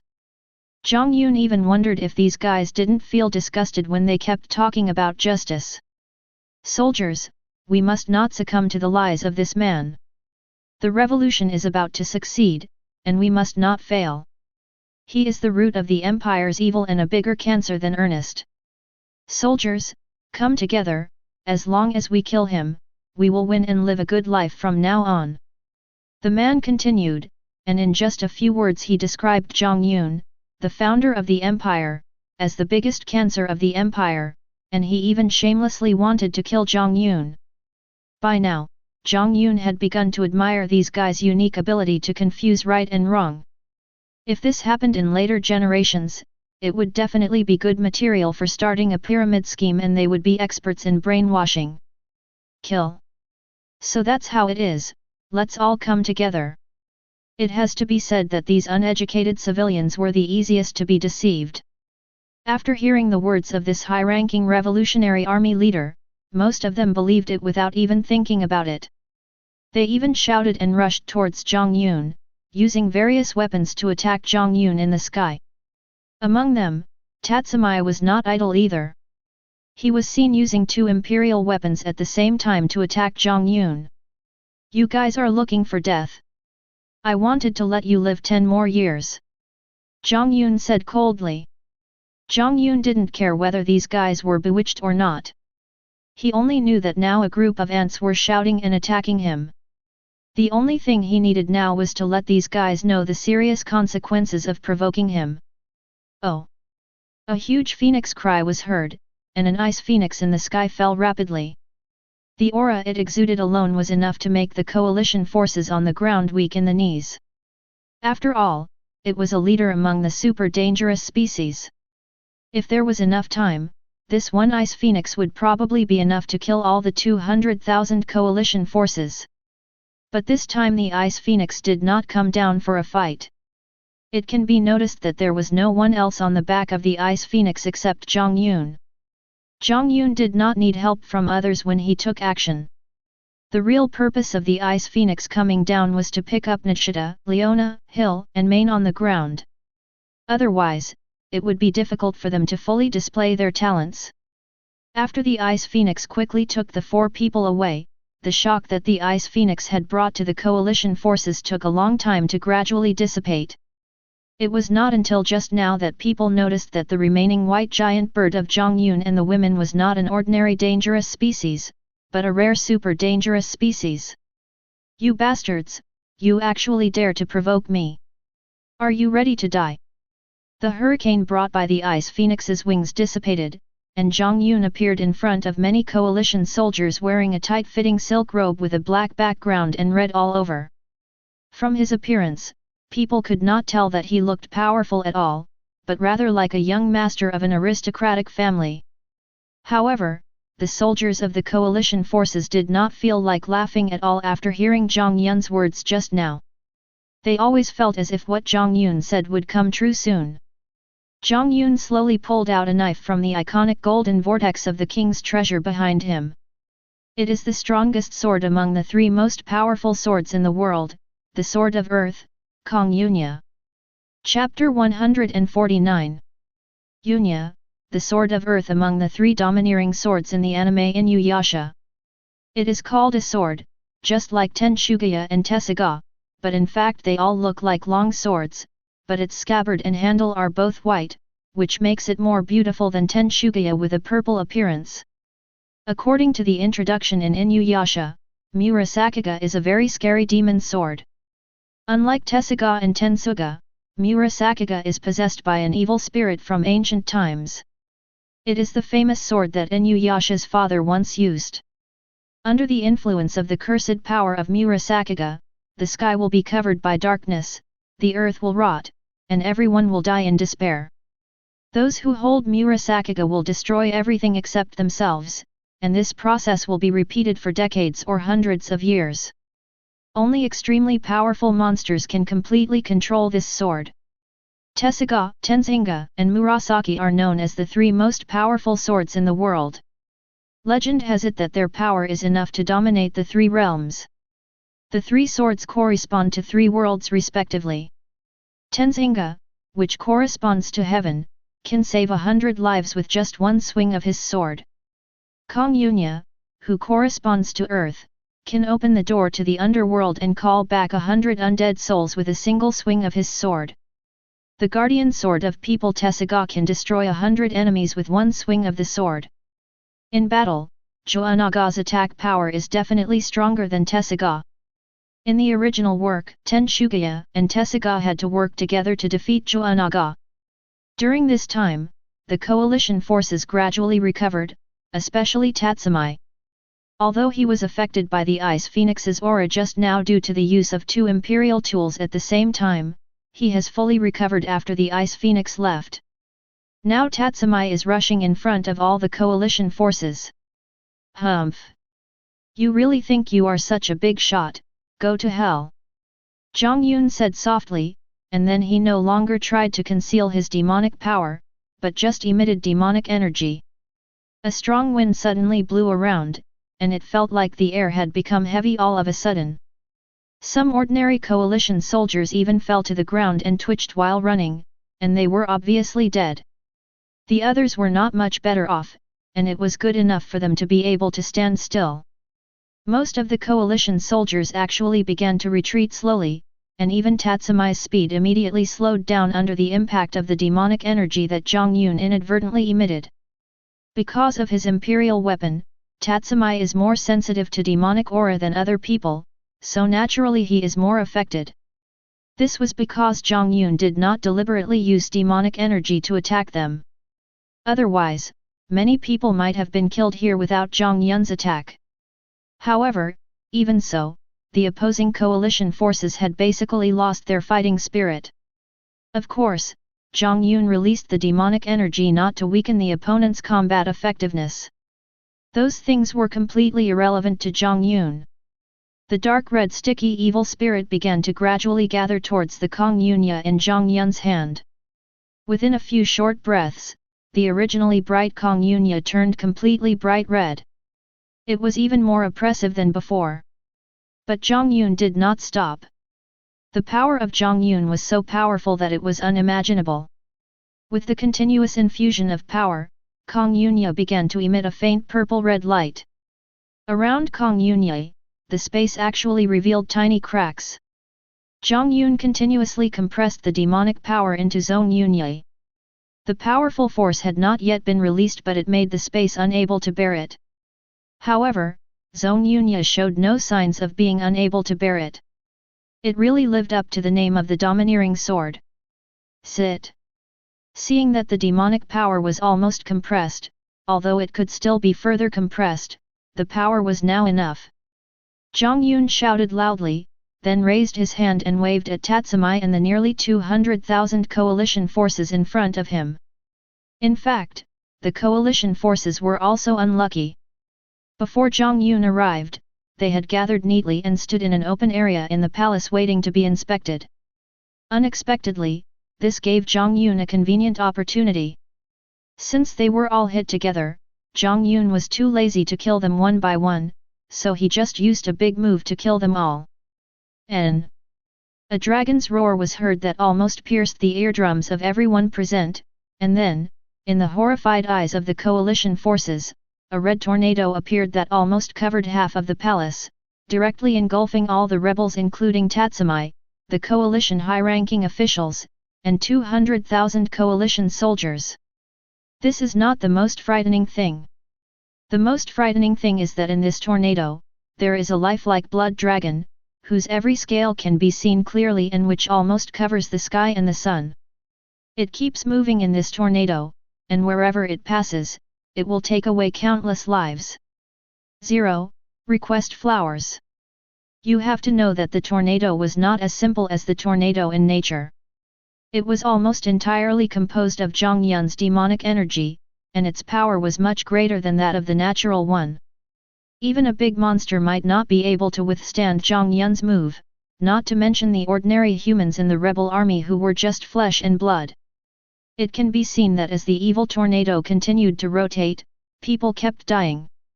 The addition of blood made the tornado, which was already bright red, even more red. Even a slight dance of blood and a strong smell of blood could be felt in the air. The tornado lasted for quite a while before slowly dissipating, revealing the scene inside. Now there is nothing but bright red soil, broken limbs, human organs, and building debris scattered everywhere. Not even a complete person can be found. With just one move, 200,000 people were buried here. Naturally, Tatsumi was not immune to the attack just now. Although the Imperial Weapon Evil Spirit Operation Armor had a defense like an iron rod, it was still under the attack just now.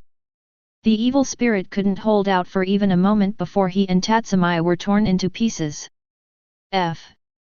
Seeing the power of Jiang Yun's move just now, the women who were previously attacked by Jiang Yun in the sky with the Ice Phoenix were all stunned.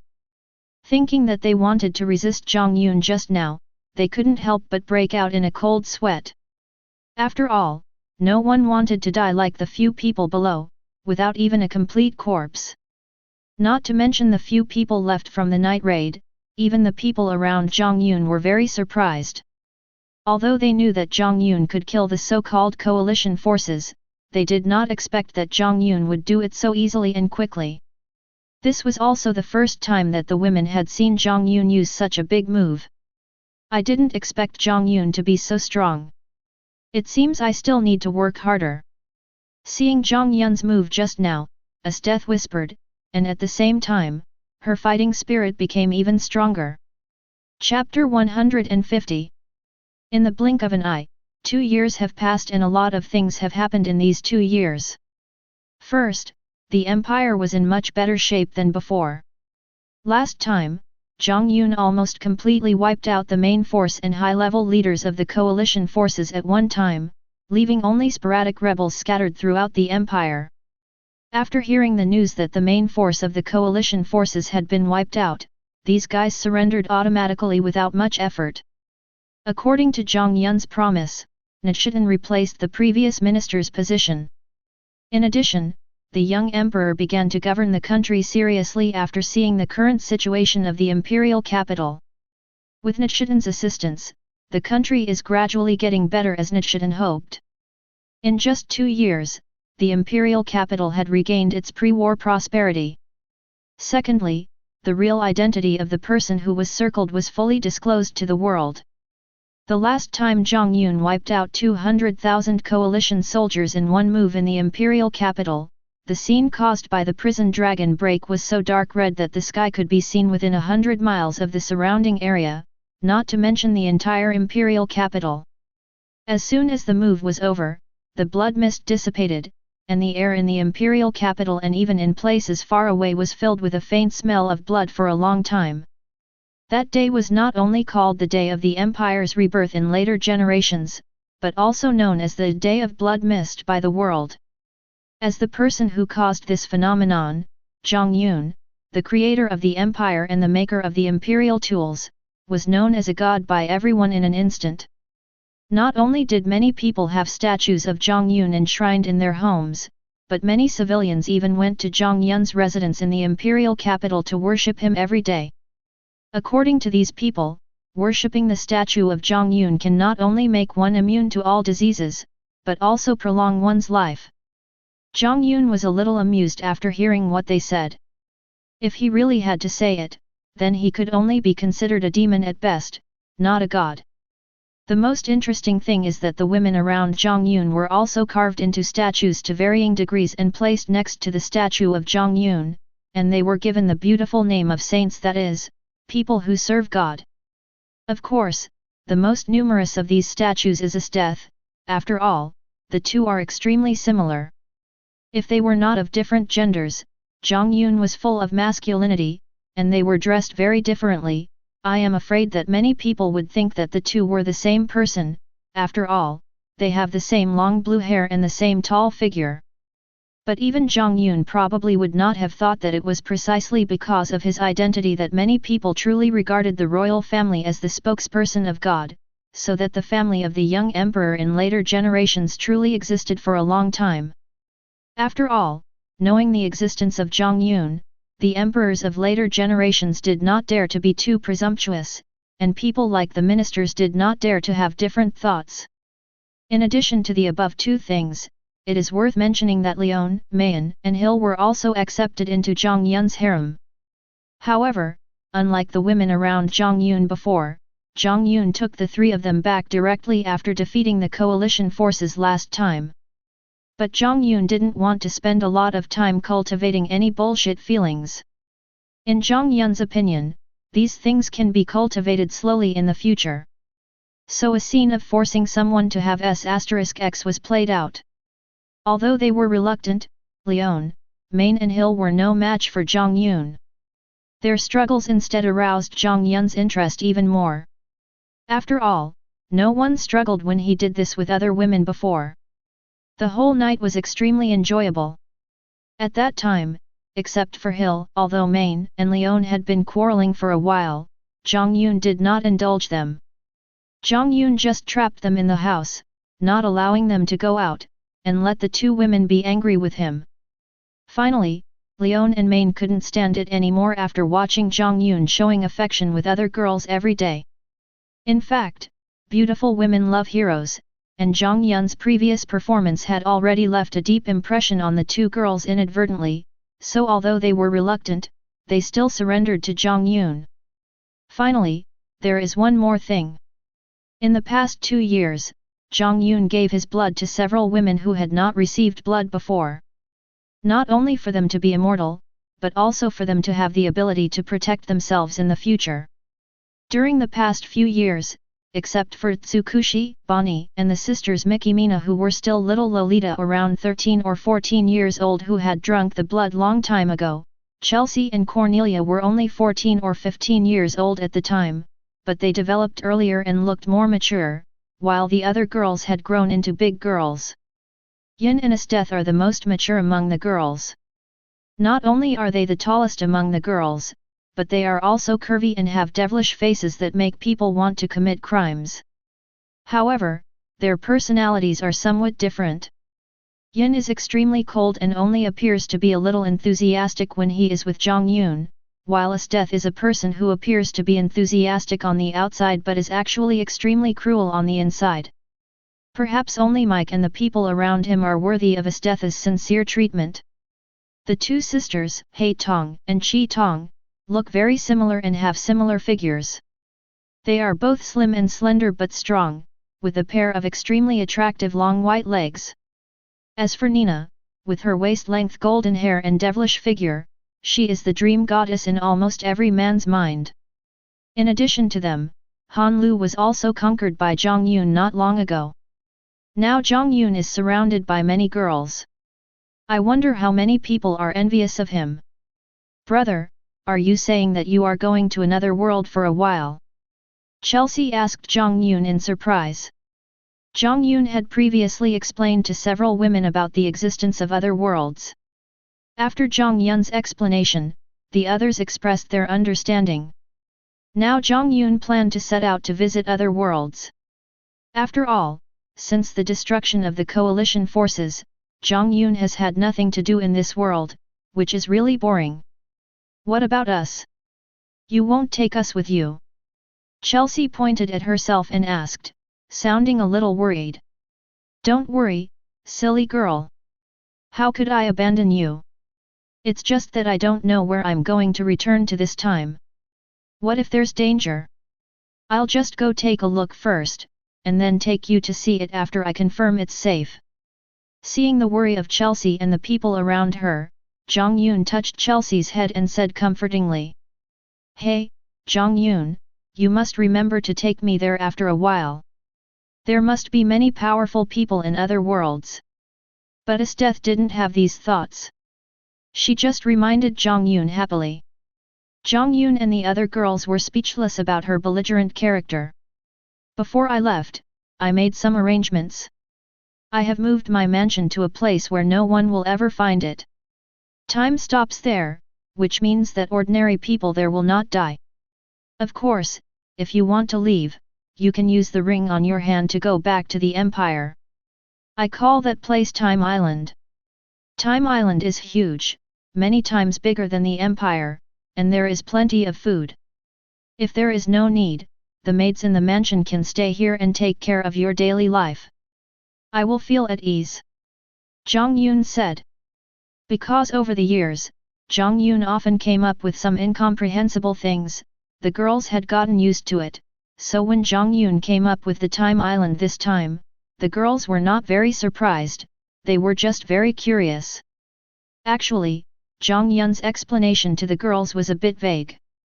The so-called Time Island certainly does not exist in this world. It is a magic weapon that Jiang Yun exchanged from the system at a huge cost of exchange points.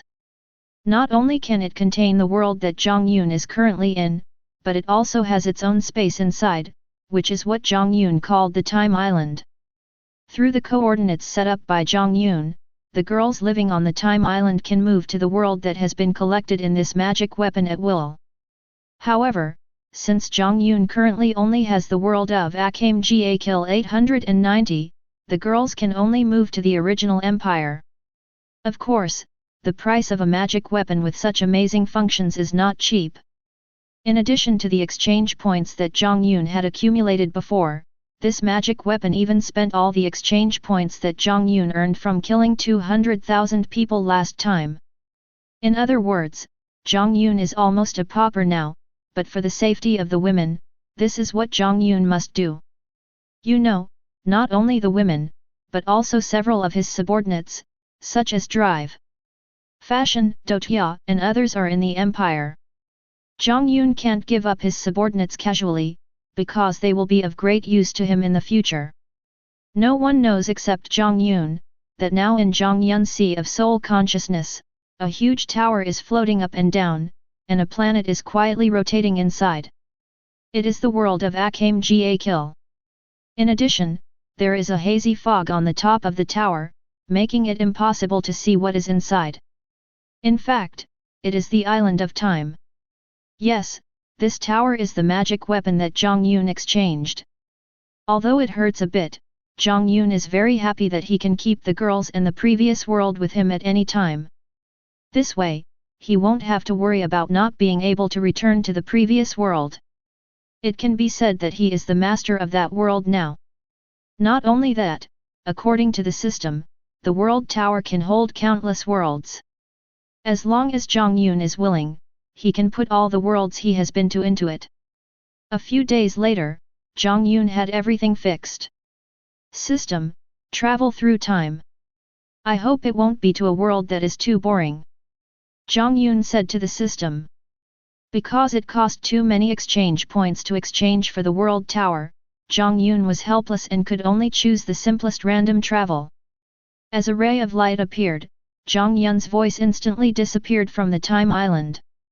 Chapter 1. A flash of light passed by, and a person wearing a tight black robe with red edges, embroidered with ice phoenixes and golden bats, and with long ice blue hair appeared directly on the roof of a building. This person was Jiang Yun, who had just traveled through. It looks like modern times. I wonder which world it is. Looking at the tall buildings around him, the endless stream of people and the cars speeding on the road, Jiang Yun muttered to himself. Having spent 1,000 years in the world of Akame Kill, although there were guns and even modern things like ice cream, but overall that world was more like ancient times. Seeing the people wearing modern clothes and the various modern things seen on the streets, Jiang Yun couldn't help but feel a sense of familiarity. It seems that this is not a simple modern world after all, but this is normal. Just as Jiang Yun was observing the surrounding environment, a wave that was incompatible with the modern industrial atmosphere reached Jiang Yun. It should be a power from another system. Although it seemed pitifully weak to Jiang Yun, it made Jiang Yun frown. But after thinking about it, Jiang Yun said to himself. Afterwards, Jiang Yun looked at the direction where the wave came from and turned into a residual shadow, disappearing from the spot in an instant. Since they were in the city, Jiang Yun did not take out the Vimana. Although the speed of the Vimana was absolutely invisible to the naked eye of ordinary people, it was inevitable that it would be observed by satellites in the sky, and there would inevitably be some troubles at that time. Although Jiang Yun was not afraid, he did not want to expose himself too much before figuring out this world. Jiang Yun was walking quickly all the way. Although it seemed that his pace was not fast and he seemed to be leisurely, but with each step he took, he would move forward a long distance. It was a great effort that no one saw it, otherwise ordinary people would have been scared to have a heart attack. In just a few words, Jiang Yun arrived from the city center to a building near the city. The energy fluctuation just now came from below. It seems there is some secret. From the outside, this is just an ordinary factory, but standing here, Jiang Yun can feel that the bottom of the building is completely empty, and there are constant waves coming from below that he had just felt. Forget it, we'll find out if we go down and take a look.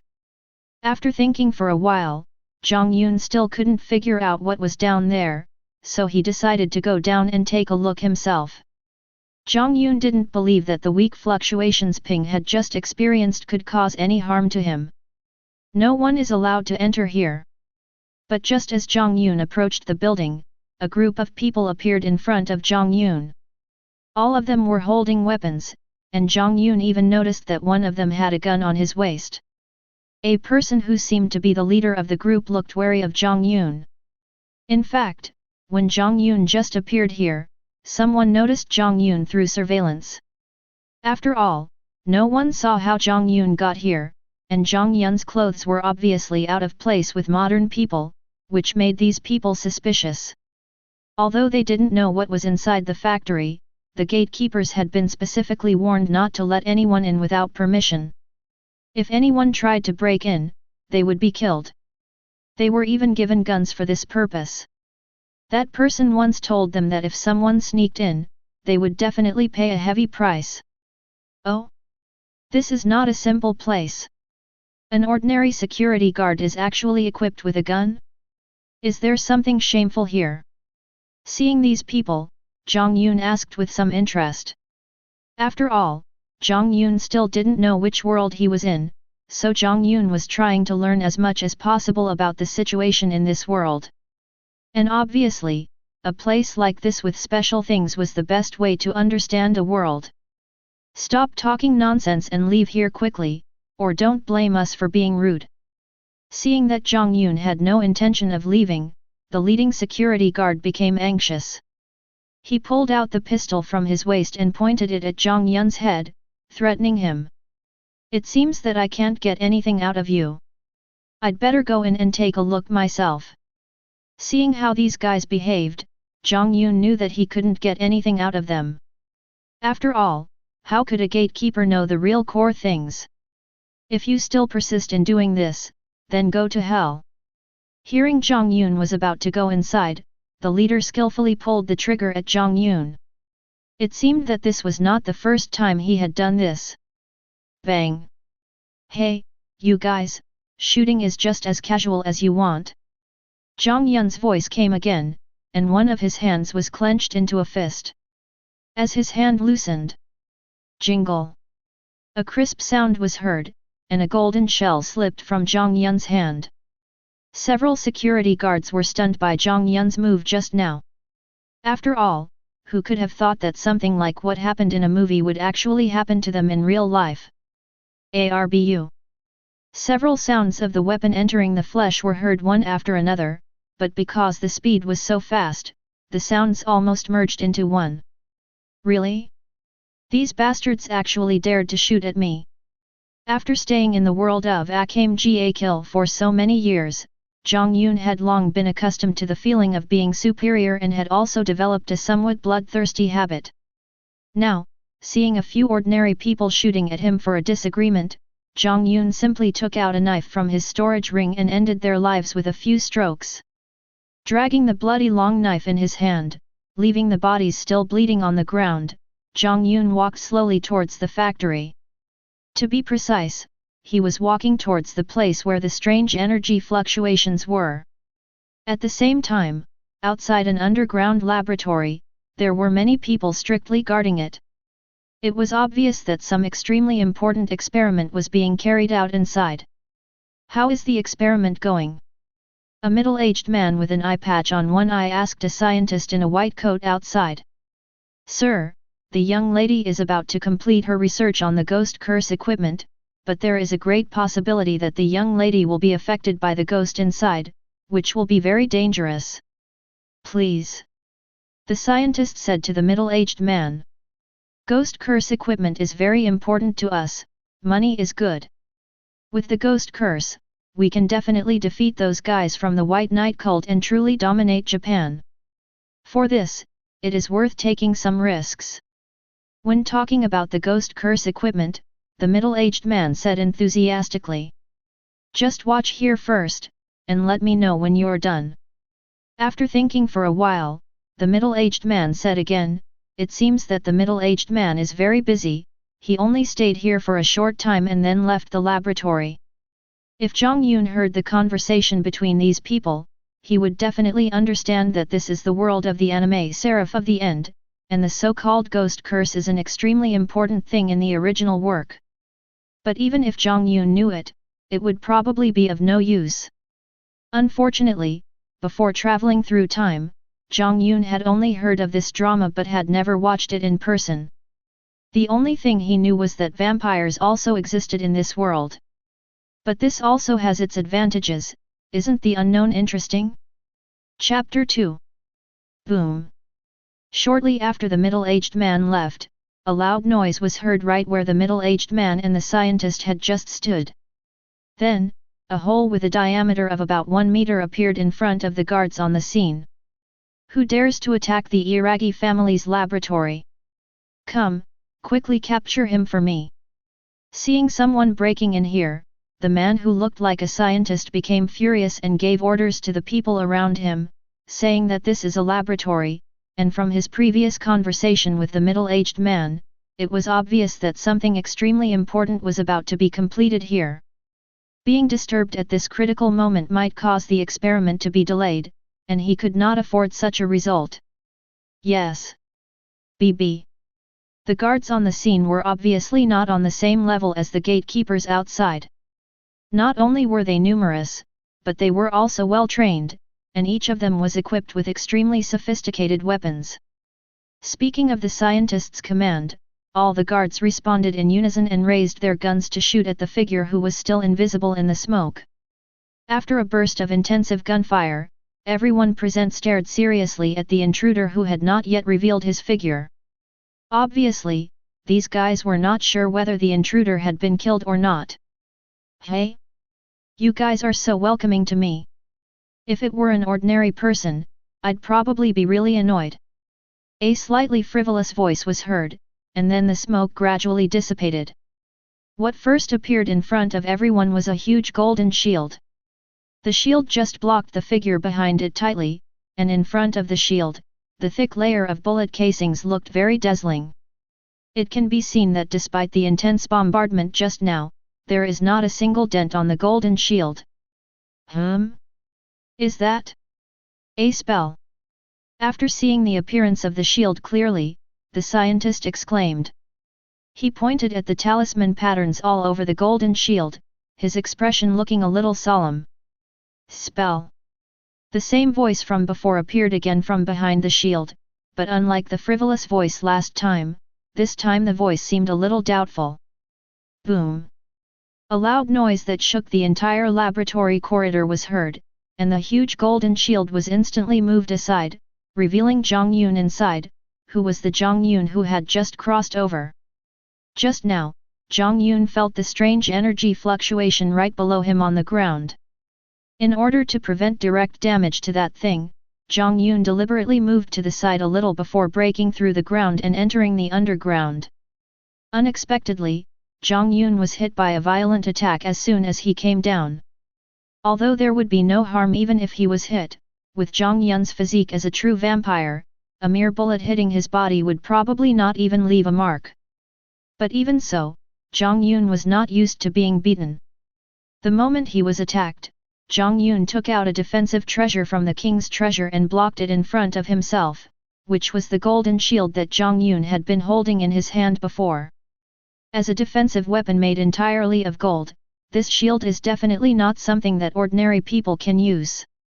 I'm afraid that the weight alone is not something that ordinary people can bear. This can be seen from the huge hole that Jiang Yun made on the ground when he moved the shield just now. Following the scientist's gaze, Jiang Yun's eyes also fell on the patterns on the shield in his hand. In fact, those were just some patterns used to enhance the defensive capabilities of the treasure. You said this is a spell. Pointing at those veins, Jiang Yun asked the scientist opposite him. Damn it, you are a vampire, right? Why did you find this place? Without answering Jiang Yun's question, the man asked Jiang Yun vigilantly. Although he was also surprised by Jiang Yun's unusual appearance, the moment Jiang Yun appeared, that person fixed his eyes on Jiang Yun, or to be more precise, on Jiang Yun's eyes. You should know that blood-red eyes are the characteristic of vampires, and Jiang Yun's eyes are a deep wine red. Vampire? There are vampires here. Hearing that person actually mentioned vampires, Jiang Yun became even more confused. Judging from the people outside just now, it is clear that not all humans know about the existence of vampires. Until now, he has not thought that there is any world he knows that would match this world. It seems that this might be a world that I don't know about. But it seems that the military force in this world is not too strong at that time. After thinking about it, Jiang Yun sighed. What's in there? Since he couldn't figure out what kind of world this was, Jiang Yun simply stopped thinking about it. He decided to first see what was causing the strange waves that attracted him here. Jiang Yun had already sensed that the waves from that thing had been gradually increasing since he arrived. So Jiang Yun pointed to the laboratory opposite and asked the scientist. 0. Damn it, they definitely won't let you in there. The scientist did not answer Jiang Yun's question. Instead, he looked at Jiang Yun more vigilantly, and did not show any sign of giving way. It seems that the things inside are very important to you, but you seem to have made a mistake. I am not discussing this with you. What qualifications do you have to stop me? Seeing the other party's performance, Jiang Yun said with admiration. UBD, I will stop you even if I die. Everyone, shoot, don't stop, you know the consequences of disobeying the Iragi family. Seeing that Jiang Yun was about to force his way in, the guy suddenly became anxious and shouted at the guards around him.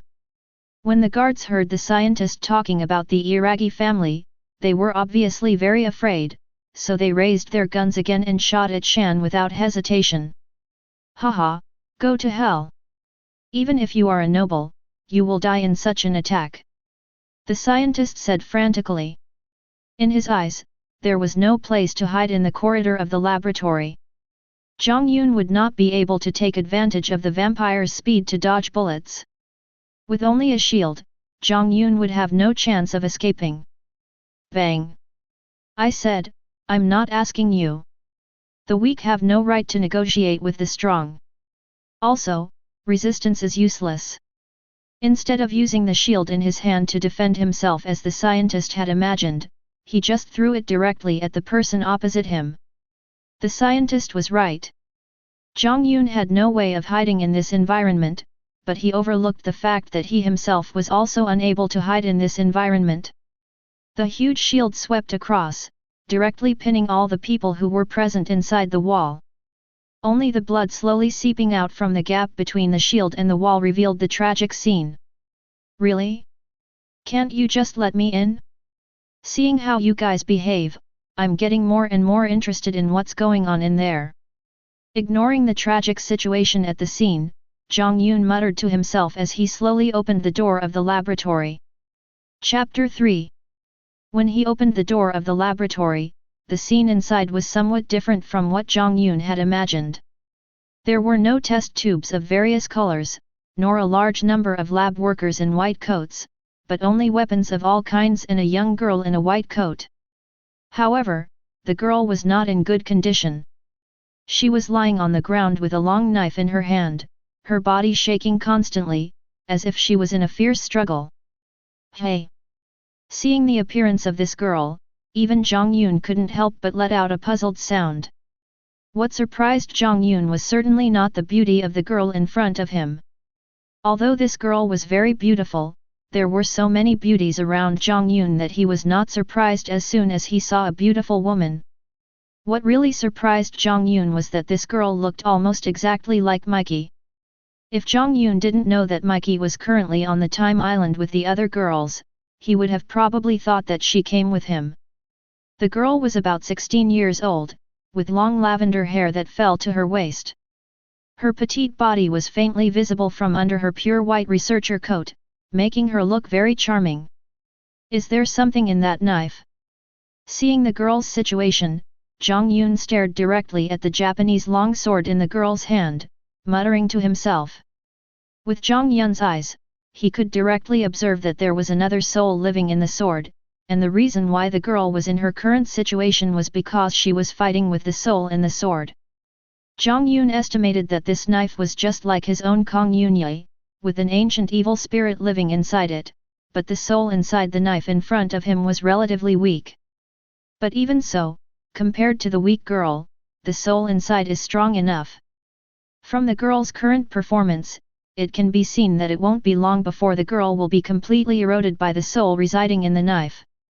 At that time, maybe she will become the same existence as the soul in the knife. Forget it, you're lucky today, so I'll help you. Seeing the girl who looked exactly like Mikey in front of him, Jiang Yun said softly. Jiang Yun didn't want her to become neither human nor ghost in front of him. After that, Jiang Yun walked directly to the side of the knife. Without any hesitation, Jiang Yun directly grasped it. This certainly does not mean that Jiang Yun was not alert at all, but the breath emanating from the knife just now did not make Jiang Yun feel the slightest threat. Jiang Yun did not think that the weak soul in the knife would cause any harm to him. Ka. The moment Jiang Yun touched the knife began to vibrate violently, as if Jiang Yun was something that made him extremely afraid. Because of this, the girl lying on the ground separated from the knife, and her trembling body stopped shaking violently and began to calm down. Now the girl's breathing was steady. It was obvious that she was too tired from the previous fight with the soul and had fallen asleep. Come quickly, surround the laboratory in front of me. Nothing inside can be lost. Got it. Just when the girl had calmed down, there was a loud noise outside. It seemed that someone outside had gradually surrounded the place. Actually, it's normal to think about it. After all, when Jiang Yun came down just now, there was a lot of noise. The sound of breaking the ground directly was huge. Add to that the fierce gunfire when Jiang Yun came down just now and the guards attacked Jiang Yun afterwards. If the people outside didn't notice it, that would be a problem. You are just a bunch of annoying flies, but you are lucky today. I am not in the mood to deal with you. I hope you will be more angry in the future. Listening to the sound outside gradually approaching him, Jiang Yun said something disdainful, then picked up the unconscious girl, took a step forward, and walked directly outside without breaking the ground. Although his steps seemed slow, they were actually as fast as a gust of wind. Because his speed was so fast, no one noticed that Jiang Yun was holding a girl in his arms and walked out from among the soldiers who were approaching the laboratory.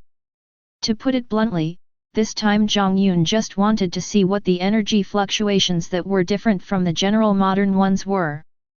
Basically, his goal had been achieved. This was also the reason why Jiang Yun did not stay. After all, for Jiang Yun, there was no fun in slaughtering those humans who, in Jiang Yun's eyes, had no attack power at all.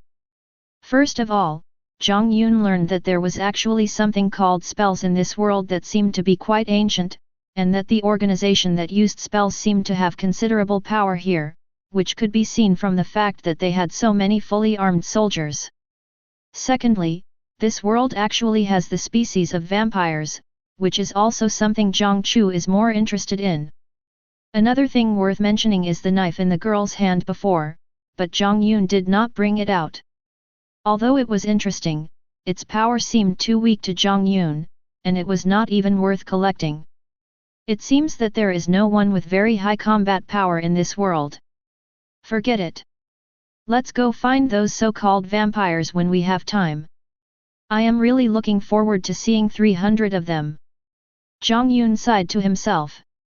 Now Jiang Yun is standing on the roof of a nearly 100-story building in the city, from where he can see almost all the scenes in the city. Such a handsome guy. At this moment, a slightly confused voice came from behind Jiang Yun. The cool night breeze of the summer night blew, and Jiang Yun's long ice blue hair, which was envied by almost all women, fluttered in the wind. She looked like a god who was far away from the world and not of this world. Awake? What's your name? Jiang Yun was not surprised by the voice behind him. The girl had been in a coma since he brought her out of the laboratory not long ago, and she had just woken up. That was why her voice sounded a little confused. My name is Mahiru Iragi. Where is this place? Am I not in the laboratory? Perhaps she was still sleepy. The girl named Iragi Mahiru rubbed her big purple eyes while answering Jiang Yun's questions. However, she did not forget to ask about her current location afterwards, which showed that she was still very vigilant. Chapter 4. Iragi Mahiru, that's a nice name. After hearing Mahiru Iragi introduce his name, Jiang Yun turned around and praised Mahiru Iragi. Hey? You're a vampire? Why am I here? As soon as Jiang Yun turned around, Iragi Mahiru noticed Jiang Yun's wine-red pupils that were very conspicuous in the dark night. He stood up instantly, and the trace of sleepiness he had originally felt disappeared without a trace. She was seen retreating quickly while looking at Jiang Yun vigilantly and asking. Judging from the girl's movements, although she looked pitifully weak in Jiang Yun's eyes, she was obviously not a weak girl without any resistance. You probably haven't seen me before, why do you react so strongly? If it weren't for me, you wouldn't be standing here now, but would have become a corpse.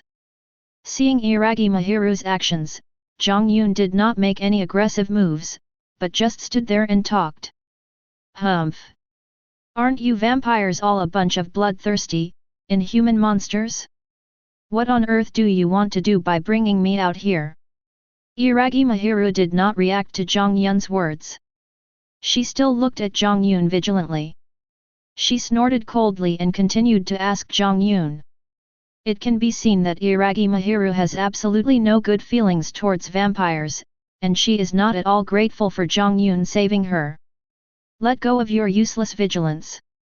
It has no effect on me at all. As for the fact that I brought you out, it was just out of interest. Seeing Iragi Mahiru's defensive look towards him, Jiang Yun said indifferently, thought for a moment, and continued. Did you research the previous stuff yourself? It looks pretty good. Jiang Yun was referring to the knife that Iragi Mahiru had held before. Although it was pitifully weak to Jiang Yun, compared to the relatively weak power system in this world, the knife was already quite powerful. Thinking back to when he saw Iragi Mahiru before, she was wearing the clothes of a researcher, and she was the only one in the laboratory. Jiang Yun asked curiously. Of course. The ghost curse equipment is my own creation. With it, we humans can definitely kill all of you vampires. Hearing Jiang Yun mention those weapons, Iragi Mahiru was also very proud, and raised her cute little head to show off and said, it seems that she has great confidence in those weapons. After all, she is just a little girl of 15 or 16 years old, and Mahiru Iragi is still very naive. When she hears the other party praising her work, even if it is an enemy, Mahiru Iragi seems very happy. That's not right. The ghost curse should still be a top secret. How do you know about it? Although she was happy, Iragi Mahiru did not lose her ability to think calmly. She was worthy of being a researcher. She suddenly realized that Jiang Yun should not know about the ghost curse equipment. Haha, you really mean it. Didn't I tell you before that I saved your life? When I went to your laboratory, you almost died from the cursed equipment you mentioned. It has to be said that talking to a beautiful girl makes people happy. If a grown man were to talk to Jiang Yun here, he would have been killed by Jiang Yun long ago. Even though the other party has always been hostile to him, Jiang Yun still smiled and spoke. Also, I'm not going to hit you, but that kind of thing can only cause harm to ordinary vampires, and it has relatively little effect on nobles. After thinking for a while, Jiang Yun continued. As early as when he encountered the knife before, Jiang Yun had obtained a lot of information. The first was that the knife would have a certain inhibitory effect on the vampire's recovery ability. This ability was fatal to ordinary vampires, but relatively speaking, the effect on slightly more advanced vampires would be greatly reduced. Not to mention that with the ghostly speed of high-level vampires, it is impossible for ordinary people to touch them. Besides, the higher the level of the vampire, the more abnormal its recovery ability. If it were Jiang Yun, even if he was equipped with a machete by the ghost curse and was really injured, he would probably recover instantly. My research is just the initial version, and others will make some improvements later. After hearing Jiang Yun's words, Iragi Mahiru did not refute. As a researcher, she had some understanding of this. Who are you? Why are you different from other vampires? After this period of conversation, Iragi Mahiru discovered that Jiang Yun seemed to be a little different from the vampires she had seen before. Out of curiosity, she asked Jiang Yun. Maybe due to research reasons, Iragi Mahiru had seen some vampires before, but all of them were arrogant and looked down on humans from the bottom of their hearts. They would never discuss with an ordinary human on an equal footing for such a long time like Jiang Yun did. Me? You can think of me as a vampire from another place. After hearing Iragi Mahiru's question, Jiang Yun thought about it and answered. Can you tell me why you hate vampires so much? Jiang Yun asked again. Because vampires feed on human blood, they are arrogant and look down on humans. They are the most hateful. Hearing Jiang Yun's words, Iragi answered without even thinking. The Iragi family, to which Mahiru Iragi belongs, is a famous family with a long history of sorcery. One of the goals of their family is to fight against vampires. Ordinary people may not know the existence of vampires yet, but as the eldest daughter of the Iragi family, Mahiru Iragi knows a lot about vampires. It is precisely because of the negative education about vampires received from her family since childhood that Mahiru Iragi has no good feelings towards vampires. In fact, I don't agree with what you say about these races. You say that vampires are hateful, but it's just because you are afraid of the power of vampires. In this world, Wang Haozhao, there is nothing wrong with any race. Every race is just living in its own way. Weak races should be afraid of strong races, right? In this world, only strong power is always the most reliable. Jiang Yun has never had a good impression of those guys who constantly slander others because they are afraid of them. But just when Jiang Yun was about to continue, he suddenly looked in one direction. It looks like something big is about to happen again. Jiang Yun sighed meaningfully. What's the big deal? After hearing Jiang Yun's words, Iragi Mahiru looked thoughtful. Being intelligent by nature, she thought of a lot of things from what Jiang Yun had just said. But now, suddenly hearing Jiang Yun's words, Lu Zhenzhou couldn't help but ask Min Yun. Chapter 5. Whoosh! Boom! A huge passenger plane glided past the building where Jiang Yun and Iragi Mahiru were, and crashed straight into the crowd on the ground. With a huge roar of the explosion, flames shot up into the sky. But this was just the beginning. Later, people began to die in the crowd on the street, cars crashed into the crowd, and there were flames everywhere. In just a few minutes, countless people died in the entire city. Under such circumstances, the entire city was paralyzed in a short period of time. The city that was originally bustling with people turned into ruins in the blink of an eye. Did you vampires do this? Iragi Mahiru was stunned by the scene in front of her. She asked Jiang Yun foolishly if she had forgotten what she had just said, that something big was going to happen. So Iragi Mahiru believed that Jiang Yun must know about this matter. You are wrong. This matter has nothing to do with me. If I were to say, it is probably related to some unknown experiments conducted by you humans. Seeing that Mahiru Iragi was looking at him angrily, Zhang Yun 193 spread his hands and explained to Mahiru Iragi that he didn't want to bear such a big blame for no reason. Jiang Yun's perception is so sharp. The reason why Jiang Yun said that something big seemed to have happened just now was not because he knew anything in advance. Jiang Yun had just arrived here not long ago. How could he know so many things? The reason why he said this just now was because he suddenly felt that something was emanating from one direction of the city and was spreading at an extremely fast speed. Jiang Yun could feel that these things were absolutely not good for humans. But it must be said that even Jiang Yun did not expect those things to be so powerful that all the humans who came into contact with them died. As for why Jiang Yun was sure that this was done by humans rather than vampires, it was because Jiang Yun understood that as a race with a very long history, vampires would instinctively be uninterested in things like technology and might even be a little disgusted with them, especially things like viruses. As an immortal race, viruses have absolutely no effect on vampires, so no vampire would specifically study these things. But it's different for humans. The human body is inherently weak, and we need to do some research on these things. Plus, some ambitious people among humans have never stopped researching viruses in order to gain power and increase their bargaining chips. Now that this has happened, it's most likely that an organization made a mistake in its research and the virus was leaked. Damn it, it must be those guys from the Bei Church. Damn it, they actually made such a huge mistake. Just now, Iragi Mahiru only focused on the vampire after hearing what Jiang Yun said before. Now, after hearing Jiang Yun's explanation, Iragi Mahiru also reacted instantly. Said with hatred. 100 Knights Church. Hearing this term he had never heard of before, Jiang Yun asked with some confusion.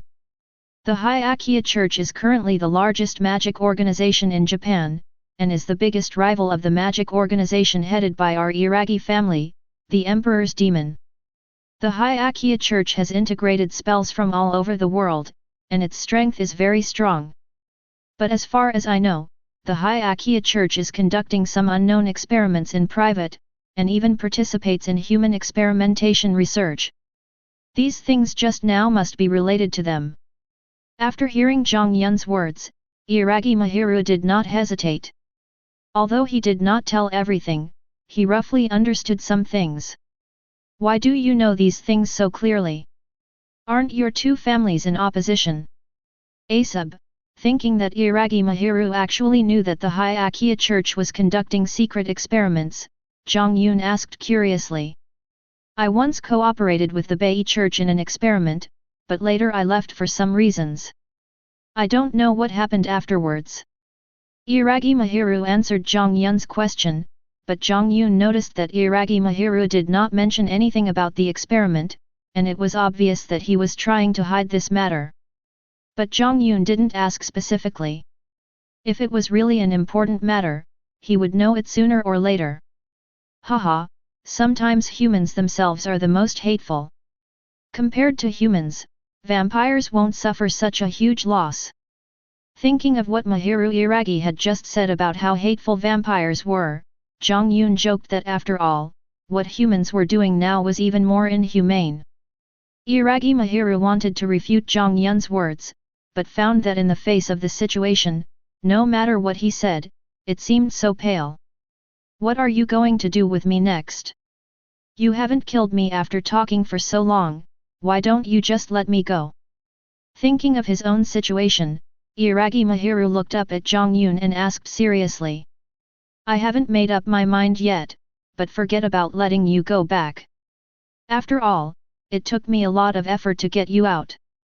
I can't make a trip to your lab in vain, right? Besides, you are a pretty girl, and I just happen to be in need of someone to serve me, so I think you are the one. Jiang Yun first seriously rejected Iragi Mahiru's suggestion to let her go, then looked Iragi Mahiru up and down for a while, and made such a suggestion that made Iragi Mahiru a little crazy. Don't even think about it. I have always been taken care of by others. I have never had the time to serve others. Don't even think about it. As the eldest daughter of the Iragi family, Iragi Mahiru was also spoiled since childhood. She could not stand Jiang Yun's anger. She immediately got angry and directly rejected Jiang Yun's request. This is easy, can't it be learned? I have plenty of time. Don't forget that you are my prisoner now. This is Jiang Yun speaking again. RR. Hearing Jiang Yun's words, Iragi Mahiru pointed his finger at Jiang Yun and talked for a long time, but he really couldn't think of any way to refute Jiang Yun's words. After all, as Jiang Yun said, he was now Jiang Yun's prisoner.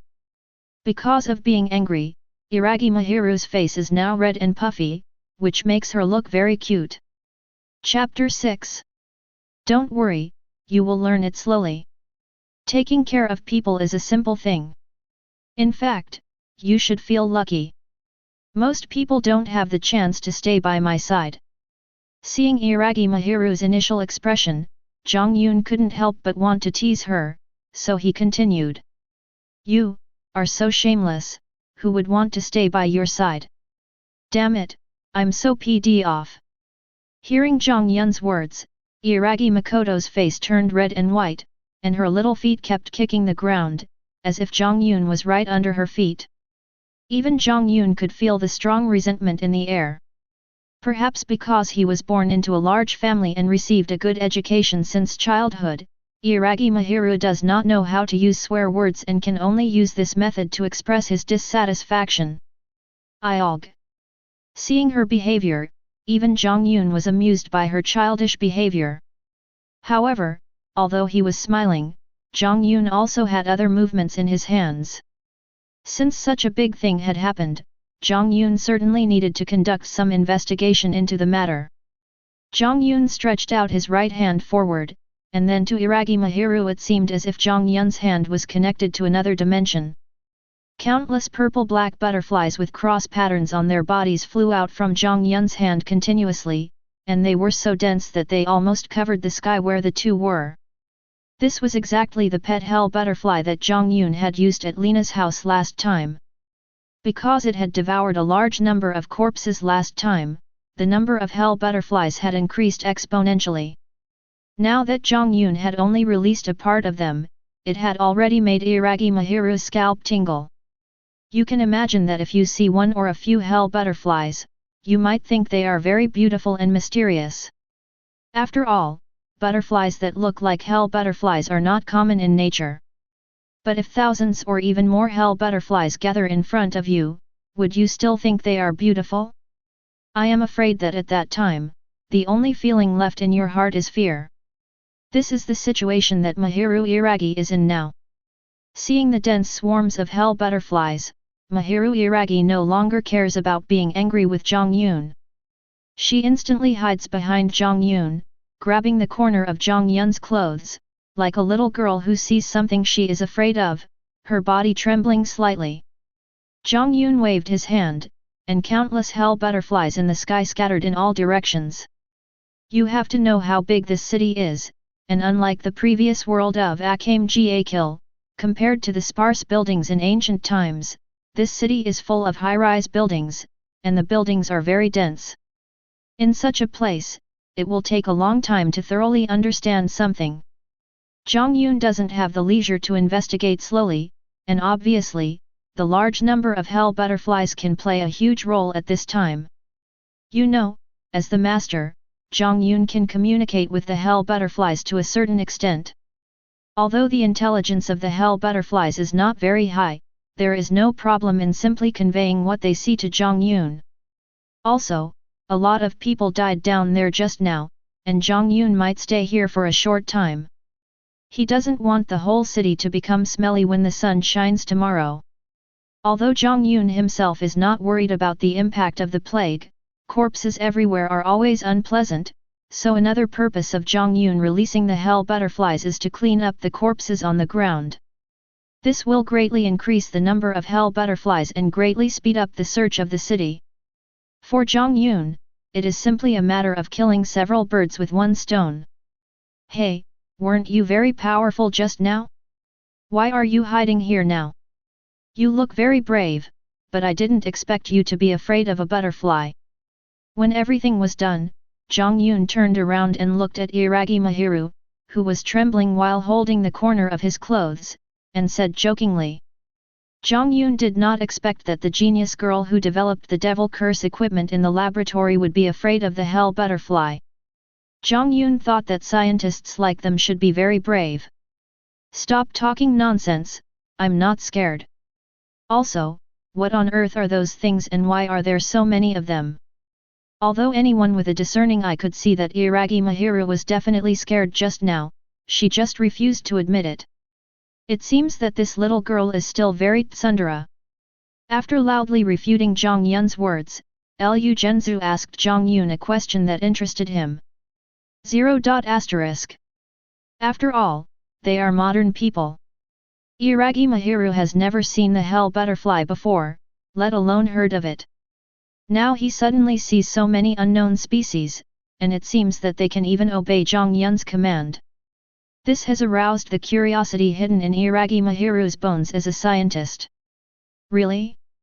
So you're not afraid? Now I understand. You just want to take advantage of me. Instead of answering Mahiru Iragi's question, Jiang Yun looked at Mahiru Iragi's small hands grabbing the corner of his clothes and asked with a look of understanding. You guy, answer my question quickly. Seeing Jiang Yun staring at her, Iragi Mahiru realized the problem and her face turned red instantly. She quickly let go of Jiang Yun and changed the subject to avoid embarrassment. Ha, there's nothing strange about that. They're just my pets. They're called hell butterflies. How about that? They're cute, aren't they? Seeing Mahiru Iragi's shy behavior, Jiang Yun did not tease her anymore. Anyway, it was boring waiting for the hell butterfly, so Jiang Yun told Mahiru Iragi some things about the hell butterfly. Okay, then where did you put them before? How did you get them out? Do you know some unknown spell? Hearing Jiang Yun say that the hell butterfly was his pet, Iragi Mahiru was not too confused. After all, vampires existed, so it was not surprising that there were some unknown species. But she still remembered that Jiang Yun had released a large number of hell butterflies from his hands just now. She just asked Jiang Yun a series of questions with a curious look on her face. Well, you have so many questions. I can only tell you that I don't know any spells. As for the rest, I might tell you if I'm happy. It all depends on whether you can serve me well in the future. Looking at the hell butterfly that was gradually returning, Jiang Yun simply answered a few questions from Iragi Mahiru, and then turned his attention to the hell butterfly. Seeing that they came back so quickly, they must have received some important news. Chapter 7. Seeing that the hell butterflies were gradually returning from all directions of the city, Jiang Yun knew that they must have seen some unusual news. Sure enough, after a period of understanding, Jiang Yun learned something from what the hell butterfly had just described to him. The disaster just now almost led to the destruction of this city, and only 1 in 10 people survived. But the strange thing is that only people over 13 years old were affected by the disaster just now. Among the children under the age of 13, except for some children who died in accidents just now, all the children were not affected at all. But it wasn't just children under the age of 13 who survived. A very small number of adults also seemed to have antibodies to the virus that had just broken out, and therefore survived as well. In fact, let's not talk about the 5031s. The Iragi Mahiru in front of him is a living example. Jiang Yun estimates that Iragi Mahiru is about 16 years old now, but she was not affected by the virus that just broke out. This may also be related to the so-called research on ghost curse equipment conducted by the Iragi family where she used to be. After all, Jiang Yun just got news from the hell butterfly that some people who could use spells were not dead, and most of these people were concentrated around the laboratory that Jiang Yun went to not long ago. It should be the location of the so-called spell organization Emperor's Siege headed by the Iragi family. It seems that the Bei church you mentioned has been completely destroyed. Is this virus their death throes, or is it because of this virus incident that they were destroyed? Jiang Yun casually let go of a hell butterfly in his hand and said to Iragi Mahiru beside him. Just now, the hell butterfly sent a message that almost all the buildings marked with Hyakuya were destroyed and the people inside were slaughtered. The largest sorcery organization in Japan that Iragi Mahiru mentioned has become history. In fact, Jiang Yun was not interested in why the Hyakuya church was destroyed, but he did not expect that after hearing Jiang Yun's words, Iragi Mahiru would react strongly. What? Destroyed? It must be because they got involved in that experiment, it must be like that. Iragi Mahiru murmured. What experiment? Hearing what experiment Iragi Mahiru mentioned, Jiang Yun asked curiously. The Seraph of the End, a legendary forbidden experiment, is said to be something that will destroy the world. Iragi Mahiru spoke word by word. What? Another experiment? I really don't know what you guys are trying to do. If humanity is really destroyed, it must be because of you humans' own actions. Jiang Yun sighed after hearing Iragi Mahiru's explanation. No matter what, Iragi Mahiru still stands on the human side. After hearing what Jiang Yun said, she subconsciously wanted to refute, but under such circumstances, she really didn't know what to say. Jiang Yun was right. Almost every time such a disaster broke out, it was caused by human beings themselves. We can't really blame others for this. Tisk, but humans are really arrogant. Destroying the world, even real angels wouldn't have the ability to do that. Next, Jiang Yun sighed again. Jiang Yun did not believe that experiments alone could create something that could destroy the world. Even the demon curse equipment made by Iragi Mahiru before was just child's play in Jiang Yun's eyes, but in the eyes of humans, it was already a remarkable thing. Jiang Yun did not speak anymore, but just kept receiving the news from the hell butterflies. As the hell butterflies continued to devour the bodies of the dead, their number once again showed an explosive growth, and in a short period of time, it had increased to several times or even dozens of times the initial number, and the speed of searching the city was greatly accelerated.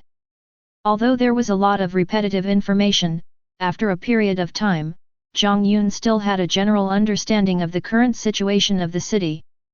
Hey, who are you? You are definitely not an ordinary noble.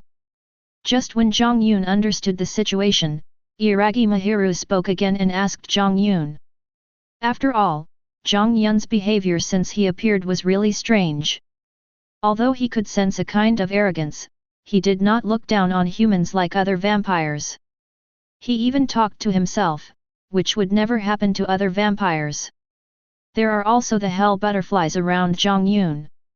These are definitely not something that ordinary nobles can raise.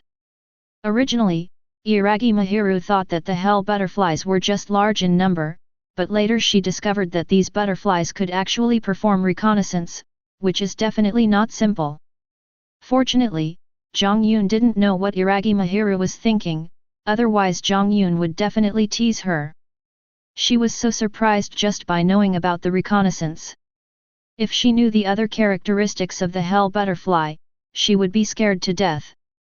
All of this made Iragi Mahiru, who had some knowledge about vampires, full of curiosity about Jiang Yun. I told you that you will know all these things in the future. After all, as my maid, you will have to stay by my side for a long time, right? Without giving the answer that Mahiru Iragi wanted, Jiang Yun spoke to Mahiru Iragi while receiving the message from the hell butterfly. You, who wants to stay by your side from now on? Hearing Jiang Yun's words, Iragi Mahiru immediately retorted. Haha, that's not up to you. Let's go over there and take a look. There are some things that interest me. Jiang Yun said while smiling and pointing in one direction of the city. Just now, Hell Butterfly sent a message saying that a group of guys wearing white uniforms and cloaks appeared in City 1.1 and began to collect the children in the city. Hell Butterfly also noticed that some of these guys would suck the blood of those children. Jiang Yun guessed that this should be the vampire in this world. Well, alright. Hearing Jiang Yun's words, Iragi Mahiru agreed and stayed on the roof of the building. Now Iragi Mahiru also wanted to see the real situation of the city, and Hiragi Shige is still thinking, maybe if he goes down, he will have a chance to escape. After saying that, Iragi Mahiru walked towards the stairs next to him. Chapter 8. Hey, where are you going? Seeing Iragi Mahiru walking towards the stairs, Jiang Yun called out to her. Aren't we supposed to go over there and take a look? How can we see it if we don't go down? Hearing Jiang Yun's words, Iragi Mahiru replied in confusion, and looked at Jiang Yun as if he were an idiot. You haven't lived too long and your brain has gone bad. Iragi Mahiru continued to say to Jiang Yun, it seems that Lu Mahiru is also a very sharp-tongued guy. Let's go this way. You're going too slow. Jiang Yun said seriously. I was just joking. You don't have to kill me directly. You are not so mean. The moment Jiang Yun looked in the direction of his finger, Iragi Mahiru's face turned pale. She was seen backing away while shouting loudly. It turned out that Jiang Yun was pointing somewhere else, but at the edge of the building. You have to know that the building where Jiang Yun and Mahiru Iragi are located has more than 102 floors and is several hundred meters high. In Mahiru Iragi's opinion, let alone a human being like himself, even a vampire noble would be smashed to pieces if he jumped from such a height. So Iragi Mahiru naturally thought that the reason why Jiang Yun pointed at that place was because she had just teased him that his brain was broken. Now she regretted it very much. She didn't want to fall from such a high place. I'm serious. It's too slow for you to walk over there. Look, the elevator must have stopped now. It would take a long time to walk down all the floors one by one, and it would be so tiring. It's better to go down directly. It's faster and saves effort. What do you think? As Jiang Yun spoke, he walked towards Iragi Mahiru, looking like a bad uncle who kidnapped a little girl. Maybe it was Jiang Yun's own bad taste that made him like the lively little girl Mahiru Iragi. Haha, you're just talking nonsense. I'm not tired, not at all. It's only 100 floors. I'm losing weight, so it's just right. Seeing Jiang Yun coming towards her, Iragi Mahiru became even more anxious. She backed away while explaining, but she herself didn't believe what she said. Wouldn't it be tiring to climb more than 100 floors of stairs? No, I think you have a good figure. If you lose weight, you won't look good. For your own sake, I can't let you climb so many stairs. Besides, I don't need to lose weight, so my way of going downstairs is better. After looking Iragi Mahiru up and down, Jiang Yun said seriously. After hearing Jiang Yun's words, Iragi Mahiru almost cried. She stopped talking, turned around and ran down the stairs. Oh, no, UBD, I won't let you go even if I become a ghost. But Iragi Mahiru is just a little girl after all, how could she possibly run faster than Jiang Yun? Just as she ran to the stairs and before she could take a step, Iragi Mahiru felt a big hand appear behind her and pick her up by the waist. Then she saw Jiang Yun holding her and walking towards the edge of the building. Seeing this, Iragi Mahiru thought Jiang Yun was going to throw him down, and he became even more anxious. While struggling fiercely in Jiang Yun's arms, he cursed Jiang Yun, saying, "You are worthy of being the child of a big family. You still dare to command and curse like this." After reaching the edge of the building, Jiang Wei jumped down from the building holding Iragi Makoto without any hesitation. The strong wind blew the unique body fragrance of Iragi Mahiru in his arms into Jiang Yun's nostrils. The girl's long hair brushed across Jiang Yun's face. The scene looked very beautiful, but Jiang Yun did not have time to appreciate it. Feeling that Jiang Yun really took her and jumped down from a 100-story building, Iragi Mahiru screamed so loudly that it hurt Jiang Yun's eardrums, forcing Jiang Yun to admire the potential of women. Because of fear, Iragi Mahiru hugged Jiang Yun tightly with both hands, with such force that her fingers almost pinched into Jiang Yun's back. Jiang Yun felt that he really deserved it now. When it fell into the air, a golden vortex unique to the king's treasure emerged in the void, and then Vimana flew out automatically. Jiang Yun held Iragi Mahiru steadily and landed on Vimana. Then, under Jiang Yun's control, Vimana quickly flew in the direction where the hell butterfly had discovered the suspected vampire. "Hey, stop screaming, you're not dead yet. I admire your women's voices. They're almost ringing in my ears." Jiang Yun patted the still screaming Iragi Mahiru as he spoke. At the same time, Jiang Yun did not forget to open Iragi Mahiru's hands that were wrapped behind her back and held her in his arms. The force with which Iragi Mahiru pinched him just now was quite strong. If it weren't for Jiang Yun's strong body, this might have been the first time in his life that Jiang Yun was injured, and he was pinched by a woman. "Hey, I'm not dead, that's great, with you, UBD." After hearing Jiang Yun's words, Iragi Mahiru slowly opened his eyes, looked at Jiang Yun, then looked at himself. When he found that they were both fine, he burst into tears of joy. "By the way, where are we? Also, what is this thing? It can't be made of gold." After a while, Iragi Mahiru recovered from the shock, but her eyes were still red, and it was obvious that she was very scared. She pointed at Vimalakirti under her feet and asked Jiang Yun with a pitiful look on her face. Maybe it was the nature of all girls, but when Jiang Yun took her down, Mahiru Iragi closed her eyes, so she didn't see the scene when Jiang Yun took out the Vimana.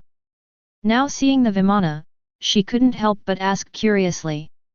Today, being by Jiang Yun's side and seeing Jiang Yun take out things she had never seen before, even Mahiru Iragi, who had been called a genius girl since childhood, felt that her brain was not enough. She felt that the so-called science she had learned before was simply not applicable to Jiang Yun. You mean this? This is called Vimana. You can think of it as an airplane, except it's much more powerful, and the material is real gold. Jiang Yun did not explain in detail to Iragi Mahiru, but only spoke in general terms. After all, something that violated the law of powerlessness could not be explained clearly in a short time. While the two were talking, Vimana had already arrived at the place where the vampire appeared in the report. Chapter 9. Oh. After hearing Jiang Yun's answer, Iragi Mahiru did not ask any further questions. She still remembered that Jiang Yun had just made her jump down from the building. Iragi Mahiru did not want to force Jiang Yun into a corner and make her play with him again. From their previous encounters, Iragi Mahiru felt that Jiang Yun was a man who could do anything. However, although she did not ask, her eyes were constantly flashing, and her two big eyes were scanning the Vimana. It was obvious that she was very interested in the Vimana made entirely of gold and emerald. Indeed, as a scientist, Iragi Mahiru was very interested in seeing something like Vimana that could fly at a speed that violated the laws of physics. But you are really rich. Such a large piece of gold and gems, how much money must it be worth? After looking at it for a long time, he couldn't figure out the principle, so he finally gave up. However, he couldn't help but complain about it afterwards. Abu.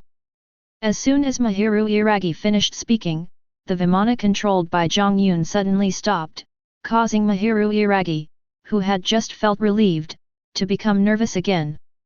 Hey, what I just said was a joke, you're not going to be angry again, are you?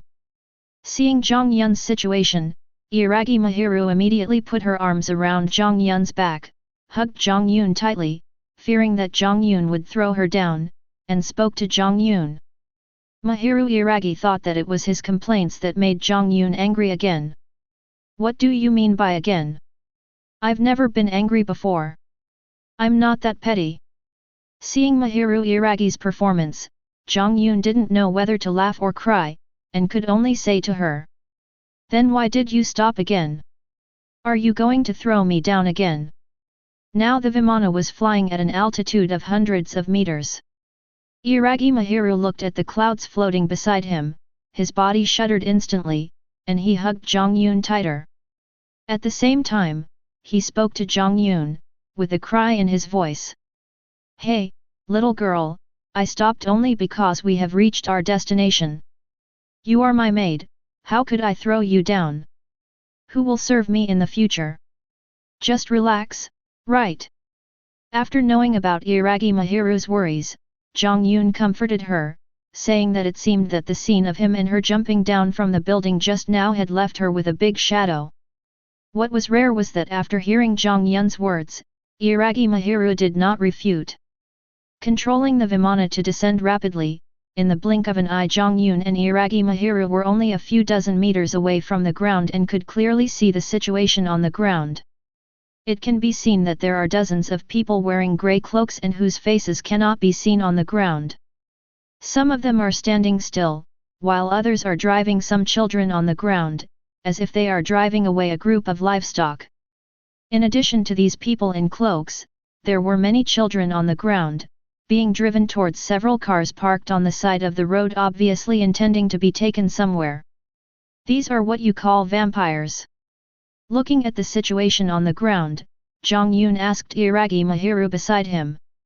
Hey, your question is weird. As a vampire, can't you even recognize your own kind? Hearing Jiang Yun's words, Iragi Mahiru looked at Jiang Yun in confusion and said, which was a disguised answer to Jiang Yun's question. Tisk, what a bunch of rubbish, with mottled bloodlines. Nothing special about them except that they live longer and have better physical fitness than the average person, their fighting power is pathetically weak. Without answering Iragi Mahiru's words, Jiang Yun spoke, his words full of disdain for the vampires below. When he approached just now, Jiang Yun felt that the blood of those so-called vampires below was extremely impure. It could be said that they only had a trace of vampire blood. You must know that among vampires, blood is supreme. The purer the blood, the higher the inherited power and the stronger the strength. Therefore, the power of those vampires below is pitifully weak. No matter what others say, at least that's how it is in Jiang Yun's eyes. You're right. Those guys are just some ordinary vampires. Real nobles are much stronger than them. But even so, these ordinary vampires are not something that ordinary humans can deal with. Even us sorcerers have to spend a huge price to kill one. This is why I study ghost curse equipment. After hearing Jiang Yun's words, Iragi Mahiru did not refute, but just spoke with some sigh. Noble, I am really curious. This is a good opportunity for me to meet you. I hope you won't disappoint me. Hearing Iragi Mahiru say that there are more powerful nobles than these ordinary vampires, Jiang Yun immediately became interested and talked about the rules. After saying that, Jiang Yun did not stop, and directly controlled the Vimana to descend rapidly, and in the blink of an eye it was close to the ground. Then, Jiang Yun jumped down from the Vimana with Iragi Mahiru in his arms. Although there was still a certain distance from the ground, there was no sound when it landed. As for Vimana, it returned to the king's treasure directly through the golden vortex in the void the moment Jiang Yun left. Iragi Mahiru, who accidentally saw this scene, was already very curious about Jiang Yun's method of controlling the different space. Who are you? When Jiang Yun just landed, several people on the ground saw Jiang Yun and Iragi Mahiru in his arms, and immediately asked vigilantly, while drawing their weapons and pointing them at Jiang Yun. Just now, when Jiang Yun and Iragi Mahiru were watching from the air, no one could see them. At that time, the two of them were located right above several vampires. Now, when they came down, without any accident, they fell directly into the encirclement of the vampires. You know, the place where the vampires are now is an open area with no buildings above. It would be strange if they were not surprised to see Jiang Yun and Iragi Mahiru suddenly appear. Chapter 10. Don't point your weapons at me, you bastards. Seeing those vampires pointing weapons at him, Jiang Yun couldn't help but feel a little angry. In the world of vampires, the hierarchy is very strict. Lower-level vampires must strictly obey higher-level vampires. This hierarchy is rooted in the blood of vampires. Vampires of very different levels can even directly control the lives of lower-level vampires. As the true ancestor of vampires, Jiang Yun is the one who truly reigns supreme in the vampire world. Now, seeing several lower-level vampires whom he despises pointing their swords at him, this is simply an insult to Jiang Yun. Who are you? What are you doing here? However, since Jiang Yun had concealed his aura very well, these vampires could only identify Jiang Yun's identity as a vampire from his wine-red pupils. In addition, Jiang Yun was not wearing the uniform that they had agreed to, so they simply regarded Jiang Yun as a vampire from an external force. As mentioned before, most vampires are arrogant. When they saw Jiang Yun calling them bastards, several of them rushed towards Jiang Yun with weapons in hand. Humph! You ignorant fellows! Seeing these guys' actions, Jiang Yun snorted coldly. 473 didn't see Jiang Yun make any moves afterwards. The vampires close to Jiang Yun instantly exploded into a ball of blood mist, and the remaining vampires far away from Jiang Yun suddenly knelt on the ground, looking at Jiang Yun with horror. They also felt strict blood suppression, a kind of suppression that they had never felt before in several ancestors of higher levels. You know, even the third ancestor of the vampire world, Kraluspasi, who has the purest blood, cannot do such a thing as directly killing a lower-level vampire. As for the other ancestors, although they can suppress them to a great extent, it is even more impossible for them to do what Jiang Yun did. Seeing what happened just now, the remaining vampires couldn't help but be terrified. After all, it is not a good feeling to have their lives in the hands of other people. As mentioned before, the hierarchy of the vampire world is very strict, and as the true ancestor of the vampire world, Jiang Yun cannot directly control the lives of several top ancestors, but he has great pressure on those ordinary nobles. As for those ordinary vampires, Jiang Yun can even make them commit suicide directly, Akame, which is why those vampires exploded just now. Your Excellency, we have offended you, and I hope you will forgive us. The remaining few vampires were not fools and they soon found out the reason why Jiang Yun was angry.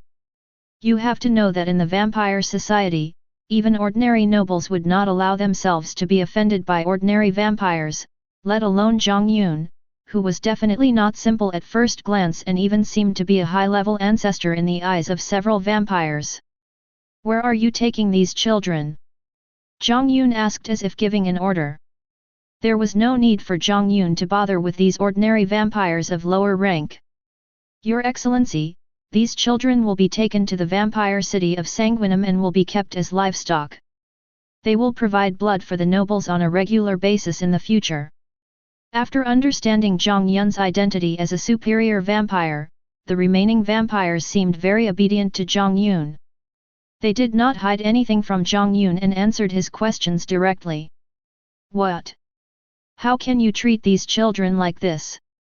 After hearing the answers from the vampires, before Jiang Yun could reply, Iragi Mahiru, who was still in Jiang Yun's arms, couldn't help it anymore and said angrily. This is how the world is. The law of the jungle is true everywhere. These children are not strong enough to protect themselves, and there is no one else to protect them. Perhaps becoming food for vampires is the best ending for them. After all, if it were them, they might not even be able to survive. Jiang Yun showed no sympathy for the fate of these children. Instead, he said calmly that his childhood experiences had ingrained the concept of the law of the jungle into his heart. But they are just children, how can they protect themselves? How could Iragi Mahiru, who lives in modern society, understand Jiang Yun's words? She just retorted to Jiang Yun. Age is not a problem. When I was their age, I was already struggling for my own survival. At that time, I had to face conditions that were many times more difficult than theirs. Indeed, when Jiang Yun was the same age as these children, he was already struggling for his own survival. At that time, he not only had to face various dangers, but also had to face attacks from many bandits during the war. In addition, there was no awakening system at that time, so it was really not easy to survive. But even so, these children are so pitiful. From Jiang Yun's few words, Iragi Mahiru also knew that Jiang Yun's childhood was definitely very difficult, and what Jiang Yun said just now was also correct. If there were no protection from vampires, these children would probably have a hard time surviving on their own. However, thinking of their tragic fate in the future, Iragi Mahiru still felt a little bit reluctant. Sometimes you just need to care about yourself and the people around you. Don't make yourself unhappy. It's up to these children to decide whether they live a good life in the future. Seeing Mahiru Iragi's appearance, Kun Yun said. Afterwards, Jiang Yun turned his gaze to the few vampires who were still kneeling in front of him and asked. Who is the actual ruler of Vampire City? To answer your question, it is the third ancestor, Master Kralosapisi. One of the vampires replied respectfully. What else? Jiang Yun continued to ask. There are also several nobles, including the 7th ancestor, Lord Farid Bartley, the 13th ancestor, Crowley Usford, the 17th ancestor, Kispel, and Lord von Scrud. The vampire replied. Oh, is that so? It seems there are still quite a few nobles here. Are you two cars heading directly back to the Vampire City? Jiang Yun asked. Yes, these children will be taken directly back to Vampire City. A vampire replied. Okay, I'll just take a ride with you, is that okay? Jiang Yun asked in an unquestionable tone. Of course, no problem. It's our honor to take you back. The vampire replied. He was not a fool and he could clearly hear the threat in Jiang Yun's tone just now. Chapter 11. Hey, are we really going to Vampire City? Iragi Mahiru asked Jiang Yun, who was sitting next to him. In fact, the two of them are already in the car heading to the vampire city. After arranging all the children not long ago, the remaining vampires arranged Jiang Yun and Iragi Mahiru in a separate luxury car, and now the car is on the road. Mahiru Iragi understood that once she really arrived at the vampire city, she would have no chance to escape. As a human being, Mahiru Iragi certainly did not want to leave the place where humans lived. But after seeing Jiang Yun's previous performance, Iragi Mahiru now really has no confidence and no intention to escape. Whether it was Jiang Yun's hell butterfly that covered the entire city in a short period of time and took in everything in the city, or the Vimana that could fly freely in any posture at high altitudes, coupled with Jiang Yun's magical skill of taking things out of thin air like a magic trick that seemed to connect to an alien space, Jiang Yun is now a huge mystery in Iragi Mahiru's eyes. Although it scares her, it also constantly attracts her. Mahiru Iragi is not sure that she can escape in one go. She is not naive to think that Jiang Yun is a good-tempered person. Although he treats her very well, the scene of Jiang Yun blasting several vampires into blood mist without hesitation not long ago is still vivid in her mind. She dare not imagine what will happen if she is caught if she escapes. So after careful consideration, Iragi Mahiru still asked Jiang Yun, hoping that Jiang Yun could change his mind and let him go. But the reality is not as good as she imagined. Since she has decided to keep Iragi Mahiru by her side, Jiang Yun has no habit of letting go. "Ha, what do you think? We are already on the way. Are you crazy?" Hearing what Mahiru Iragi said, Jiang Yun opened his half-closed eyes and spoke to Mahiru Iragi. But I don't want to go." Hearing Jiang Yun using the same words she had used to tease him before to describe herself, Iragi Mahiru's temper was about to explode, but as she remembered that she now had something to ask of Jiang Yun, she suppressed her anger and spoke to Jiang Yun in a friendly manner. "It's not up to you. As my maid, you must stay by my side. I advise you to be quiet. Otherwise, I have a bad temper. If you anger me, you will suffer in the future." Jiang Yun did not soften his heart because of Mahiru Iragi's humble attitude.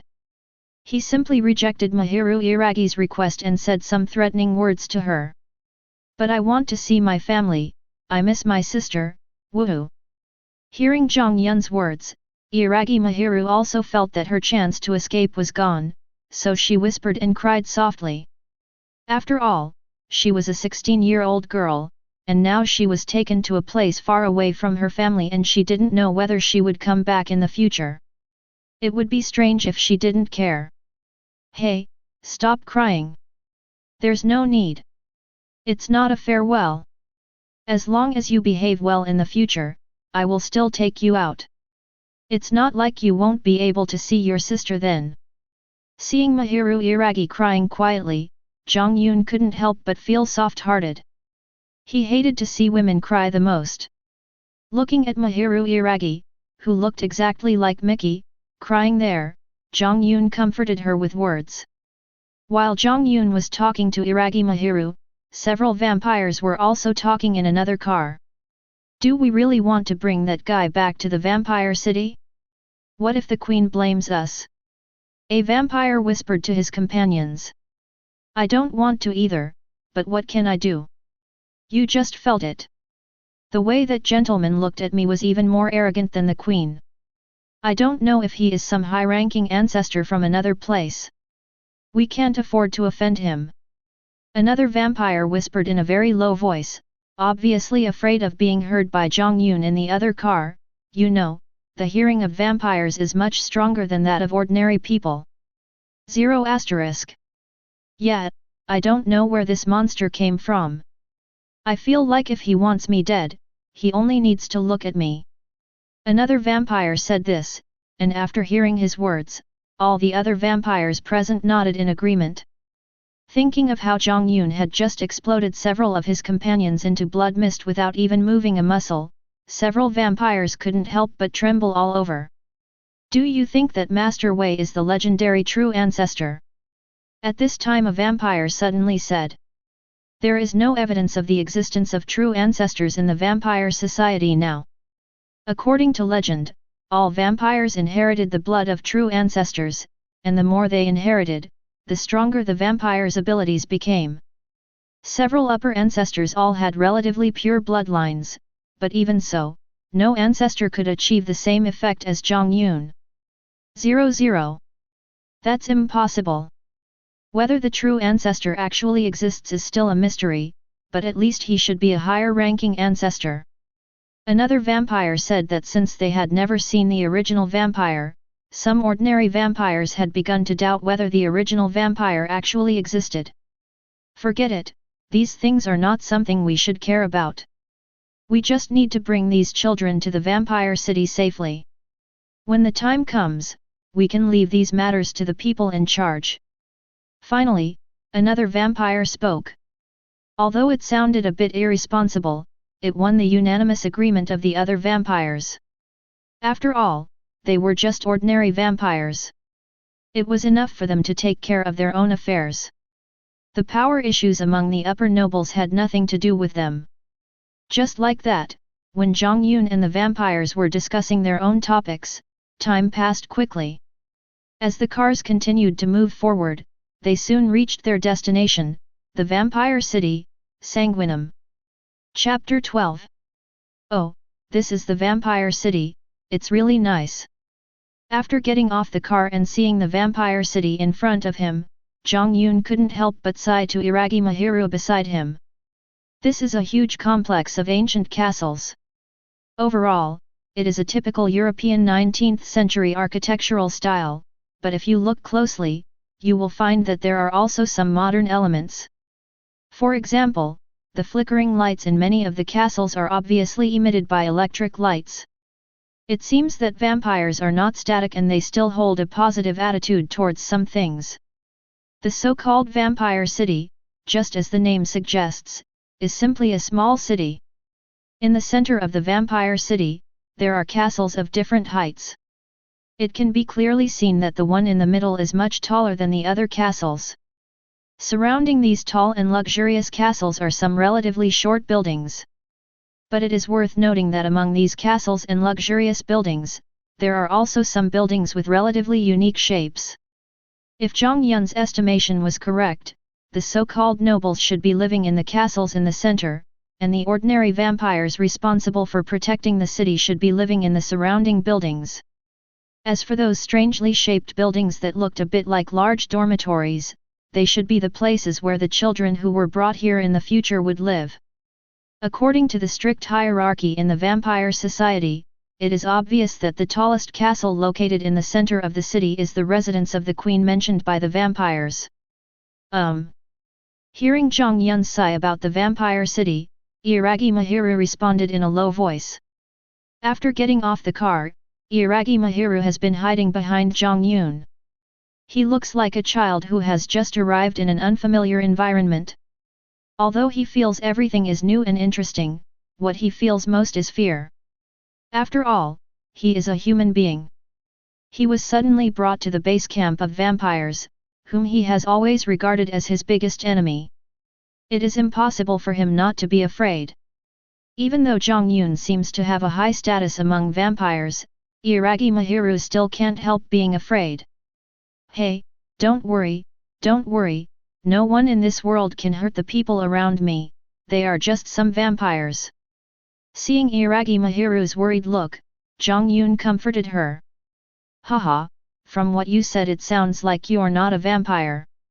You're really confident. Hearing Jiang Yun's words, Iragi Mahiru covered her mouth and laughed softly, but after hearing what Jiang Yun said, Iragi Mahiru's mood gradually relaxed. There was something she didn't say just now, which was that although Jiang Yun's words sounded a bit arrogant, they were very reassuring. Race doesn't matter. I only recognize real experience. Jiang Yun explained seriously what Iragi Mahiru said. Although vampires are born with higher strength and starting point than humans, this does not mean that vampires are necessarily stronger than humans. In Jiang Yun's view, race cannot determine anything. Only strong strength can explain everything. This is why Jiang Yun still practiced in the palace for nearly 1,000 years even though his strength was already at the top of that world. Sometimes I just can't understand your point of view. After hearing Jiang Yun's words, Iragi Mahiru, who had always lived in a peaceful era, of course did not have as deep an understanding of strength as Jiang Yun. In a peacetime, strength was indeed not as important as Jiang Yun in the world of Akame ga Kill, Iragi Mahiru said with a sigh. You will gradually understand it in the future. Jiang Yun didn't say anything about this. By staying with Jiang Yun, Iragi Mahiru will gradually understand the importance of strength. Sir, is there anything else we can help you with? After getting off the car, the vampires who came back with Jiang Yun drove the children they brought back this time off the car. At the same time, two vampires walked up to Jiang Yun and asked him respectfully. Nothing else, go do your things, I'll just take a look. Jiang Yun said casually. The purpose of Jiang Yun's visit this time was just to take a look at those so-called vampire nobles. He did not have any clear purpose. Obviously, Jiang Yun's best target was the so-called queen who lived in the center of the vampire city. Yes, sir, please do as you please. After hearing Jiang Yun's words, the vampires did not dare to refute him. They bowed to Jiang Yun and left to do their own things. Where are we going now?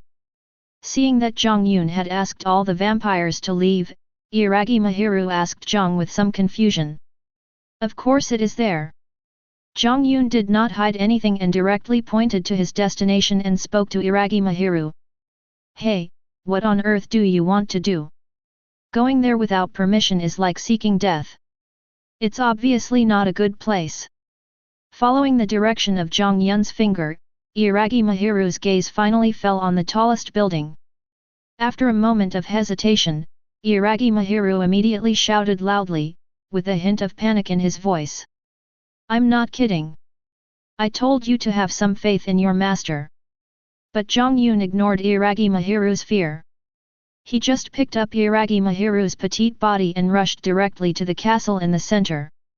Mahiru Iragi is only about 1.63 meters tall, with Jiang Yun holding her in his arms with one hand on her knee and the other hand on her back. As Jiang Yun's movements were rather sudden, Mahiru Iragi's two hands naturally wrapped around Jiang Yun's neck. The posture of the two was now indescribably ambiguous. Obviously feeling the shame of this posture, Iragi Mahiru let out a cute moan, then buried her head in Jiang Yun's arms, not daring to show it. You have to know that although it is modern times and most people are more open-minded, girls from big families like Mahiru Iragi have received a relatively conservative education since childhood. It would be strange if she was not shy when encountering such a scene now. Chapter 13. Crunch. Following the sound of a door being pushed open, Jiang Yun slowly walked into the tallest mansion in the vampire city, which was the castle where the vampire queen lived. Following behind Jiang Yun was the cautious-looking Iragi Mahiru. Hey, do you have to be like this? I told you not to do this. Seeing Iragi Mahiru looking back every few steps and following closely, as if afraid of making any noise, Jiang Yun couldn't help but complain. After saying that, Jiang Yun did not hide his arrival and walked inside with big strides. The sound of footsteps spread in the castle. However, this sound scared Iragi Mahiru enough. I have to say, this castle is really big. You can hear Jiang Yun's footsteps, and it takes a while for the echo to come back. If it were an ordinary person, it would not be impossible to get lost here. Relying on his own feelings, Jiang Yun instinctively followed the places where people seemed to pass frequently, and walked towards the inside of the castle step by step. Now that he had already come in, Iragi Mahiru did not think about running out by himself. He knew that without Jiang Yun's protection, those vampires outside would definitely tear him, a human being, into pieces in a matter of minutes. So Iragi Mahiru followed Jiang Yun closely. Hey, who are you and what do you want in my castle? Just when Jiang Yun and Iragi Mahiru walked into a larger room, a very young voice came from the stairs behind Jiang Yun and others, causing the two people who were walking forward to stop. When Jiang Yun came here, he had already noticed that almost all the vampires in the vampire city wore the same uniform. Although there might be some differences due to their status and the different units they belonged to, they could still be identified at a glance. So from the clothes that Jiang Yun and Iragi Mahiru were wearing, it could be seen at a glance that the two were not vampires from this city. Hey! Hearing the voice, Jiang Yun was a little confused, then turned around to look, but the scene he saw made Jiang Yun let out a surprised cry. I saw a little loli who looked even shorter than Iragi Mahiru, only about 1.5 meters tall, standing on the stairs, looking at Jiang Yun and others with a lazy expression. This little Lolita has long pink hair that almost reaches her knees. She wears a black off-shoulder princess dress and a pair of black knee-high leather boots, revealing her white thighs. The most attractive thing about her is her bright red pupils, which are particularly conspicuous in the dark. On the shoulder of this little Lolita, there is a mysterious creature about the size of an ordinary person's fist, black in color, with one eye, two wings on its back, and a long tail. It seems to be her pet. Are you the queen of this vampire city, Kralosapisi? Jiang Yun asked with a strange look on his face, and emphasized the word queen. Since Jiang Yun didn't know the plot, he had no idea about the characters in the original novel. Now he couldn't help but feel a little funny when he saw the cute little girl who looked like a little girl in front of him calling herself the queen. Humph! What do you think? Breaking into other people's castles without permission is not a good thing. Hearing Jiang Yun's special emphasis on the word queen, Krull snorted coldly. Then he looked at Jiang Yun with a threatening look on his face, as if he was going to make trouble for her if she didn't give him an explanation. Hey? It's you? Why are you here? It's you. But before Jiang Yun had time to say anything, as Krull's gaze shifted, when she noticed Iragi Mahiru standing behind Jiang Yun, she couldn't help but exclaimed. Originally, Iragi Mahiru was hiding behind Jiang Yun, but when she heard Krull's words, she raised her head. When she saw Krull clearly, she also exclaimed. Judging from their performance, it was obvious that they knew each other before. You two actually know each other.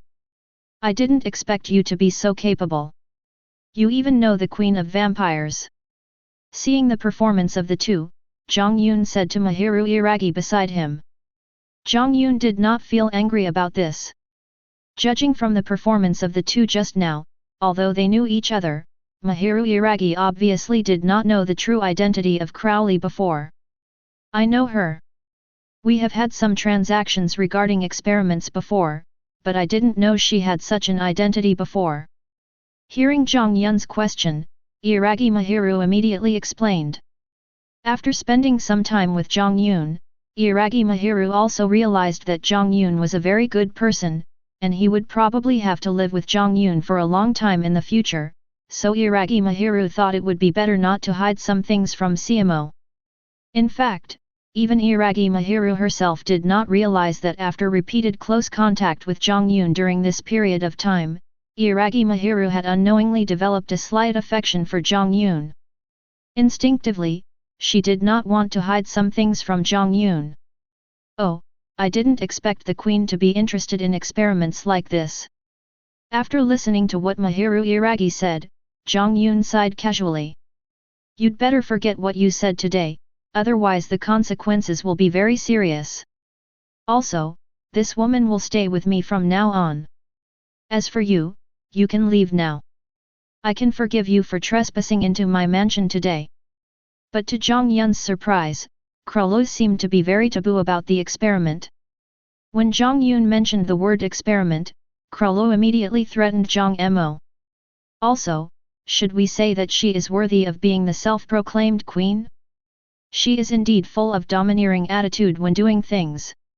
It would have been fine if she just threatened Jiang Yun, but she even wanted to keep Iragi Mahiru directly, and from her tone, it seemed as if Jiang Yun should be grateful for this matter.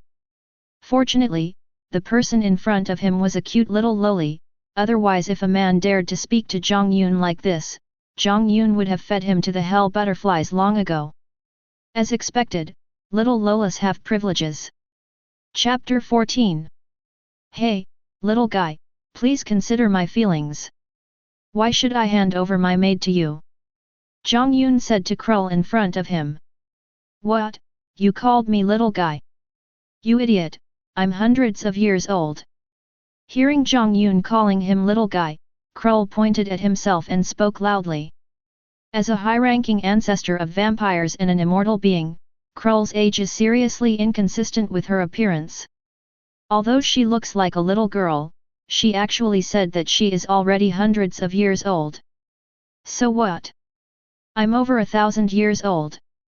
Is there anything wrong with calling you a little kid? Originally, Jiang Yun only saw Crowley's appearance and just called her that casually, but he didn't expect Crowley to get so excited that she told him her real age. This aroused Jiang Yun's interest in teasing her even more, so Jiang Yun continued. Are you serious? You are already many years old. You know, although according to vampire legends vampires are immortal, in real life, for various reasons, there are very few vampires who can actually live to be 1,000 years old. Krull himself is already considered to be relatively long at a few hundred years old. Perhaps out of curiosity, without giving it much thought, Krull directly called Jiang Yun old guy. At the same time, Iragi Mahiru, who was beside Jiang Yun, was also looking at Jiang Yun with surprise. He had heard that vampires lived long lives, and it was already surprising enough to hear that Crowley was hundreds of years old. But when he heard Jiang Yun reveal that he was already many years old, Iragi Mahiru was even more surprised. What do you mean, old man? I am very young. Don't you know the lifespan of my clan? Isn't it normal to live 1,000 years? Hearing Kluru calling him an old man, Jiang Yun's voice suddenly darkened. It would be fine if someone else called him that, but how could you, a vampire, not know? Just because you are 1,000 years old, you can be called an old man? I've never heard of a vampire living over 1,000 years old. Krulu answered truthfully. That's because the bloodlines of the vampires you saw before were too rubbish. They were so mixed and disgusting that you couldn't even tell what generation they were from. I don't think they are worthy of being vampires. But it shouldn't be like this. Apart from others, I think your bloodline is relatively pure. Not to mention thousands of years, if nothing unexpected happens, you should be immortal. Don't tell me that there are no vampires with bloodline as pure as yours now. After hearing what Krull said, Jiang Yun realized that she was not lying, but this aroused Jiang Yun's curiosity even more. Jiang Yun felt it when he saw Krululu just now. Although her bloodline was still not pure enough, it was much better than those outside. From what Jiang Yun has seen so far, the blood purity of the vampires in this world is generally lower than what he knows.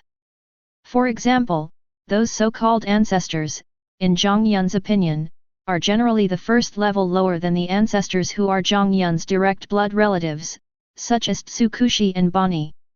Even if it was Krull, in Jiang Yun's opinion, he could only grow to the same level as Mikey and Mina. But even so, there shouldn't be any problem with immortality. There shouldn't be a situation like what Krull said where there are vampires who don't live past 1,000 years old. Tisk, isn't it because those guys in the clan are greedy for power and use any means to obtain it, which has led to the death of many pure-blood nobles? Hearing the question raised by Jiang Yun, Krull showed a hateful expression. It seemed that something must have happened to her that made her show such an expression. Is that so? Does this have much to do with your experiment? Jiang Yun continued to ask. Hey, I told you to forget about that experiment. Judging from your situation, you are not a local vampire. Even if you get it, it doesn't mean that I am afraid of you. If you mention that experiment again, don't blame me for taking action. I advise you to keep the child with you. It will be good for you. It is not easy to live for 1,000 years. Although Krull looks like a child, he is actually a black-bellied guy who is so cruel and ruthless. The two were just talking, but unexpectedly, as soon as Jiang Yun talked about the experiment, this guy returned to his previous threatening tone. Really?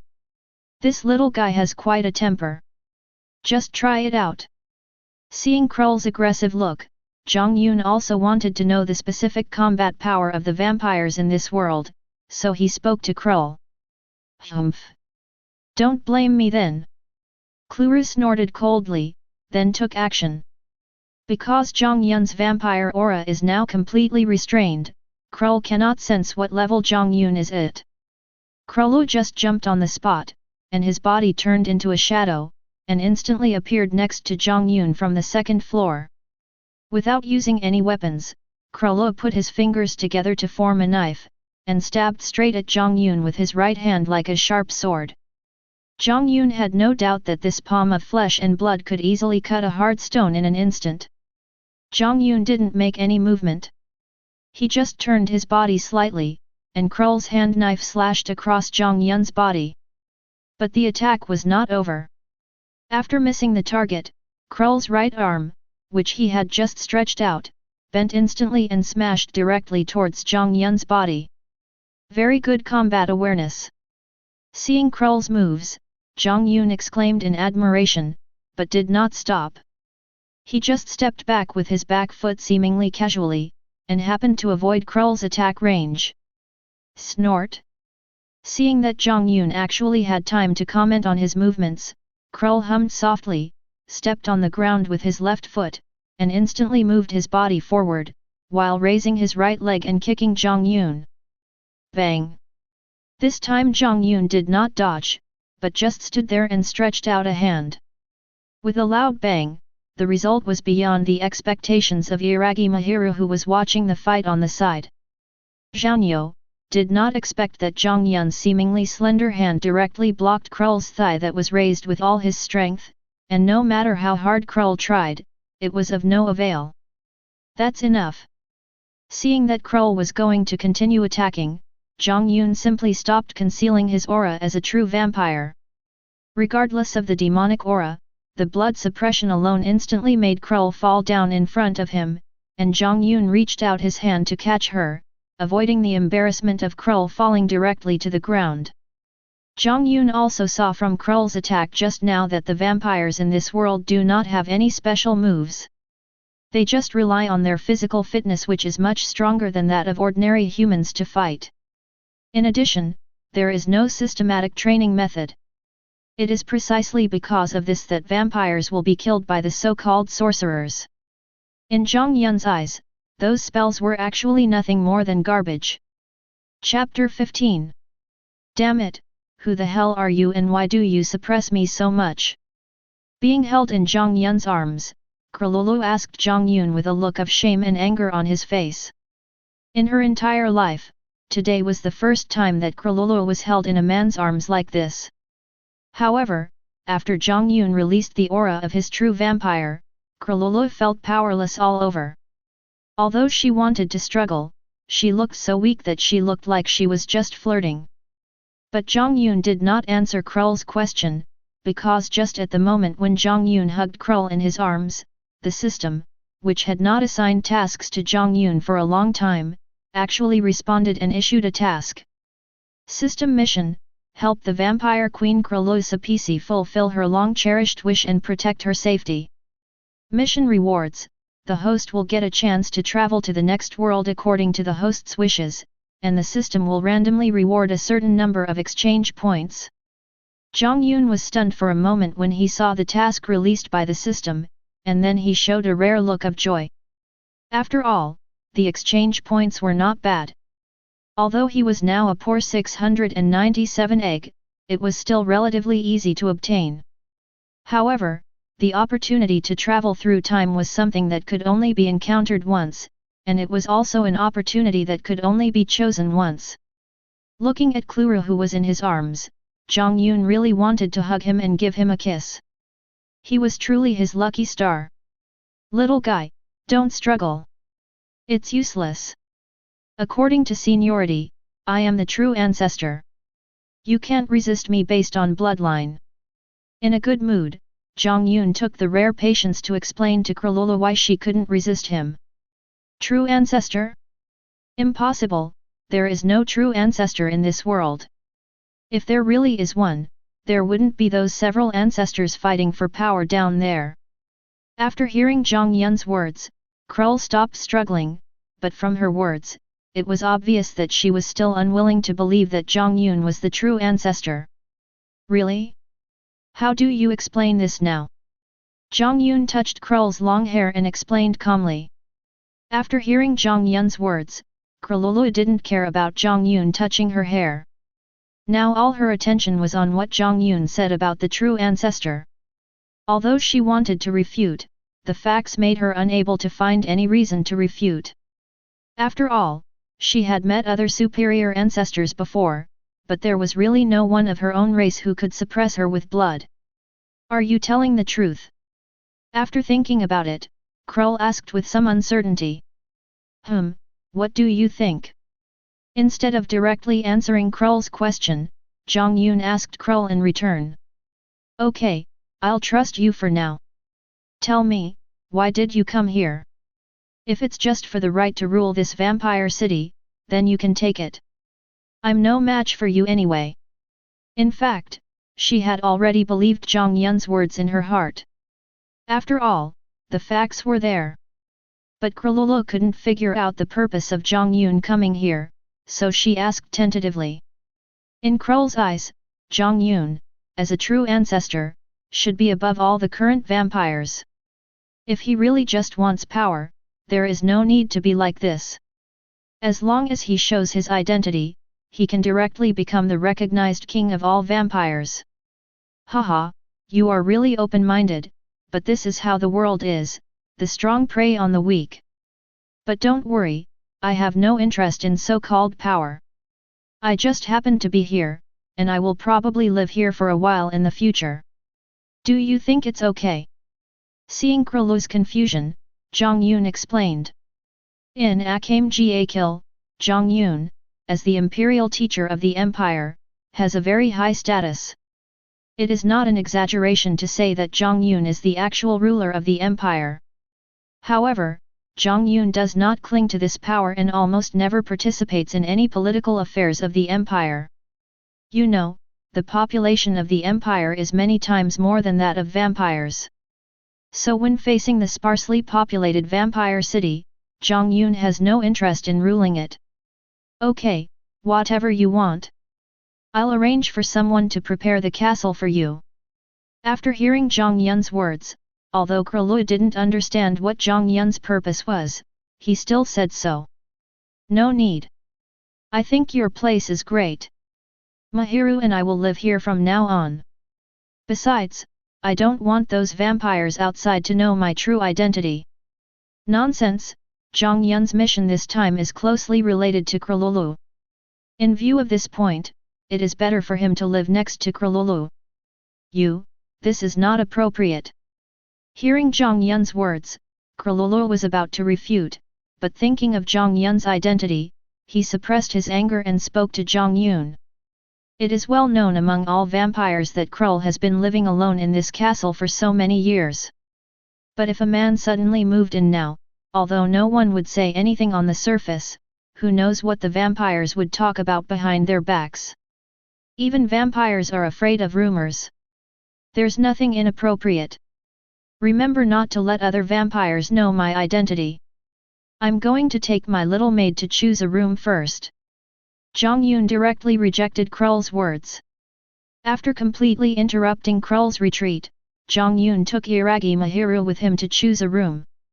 Only a dazed Cornelia was left there, stamping his feet in anger.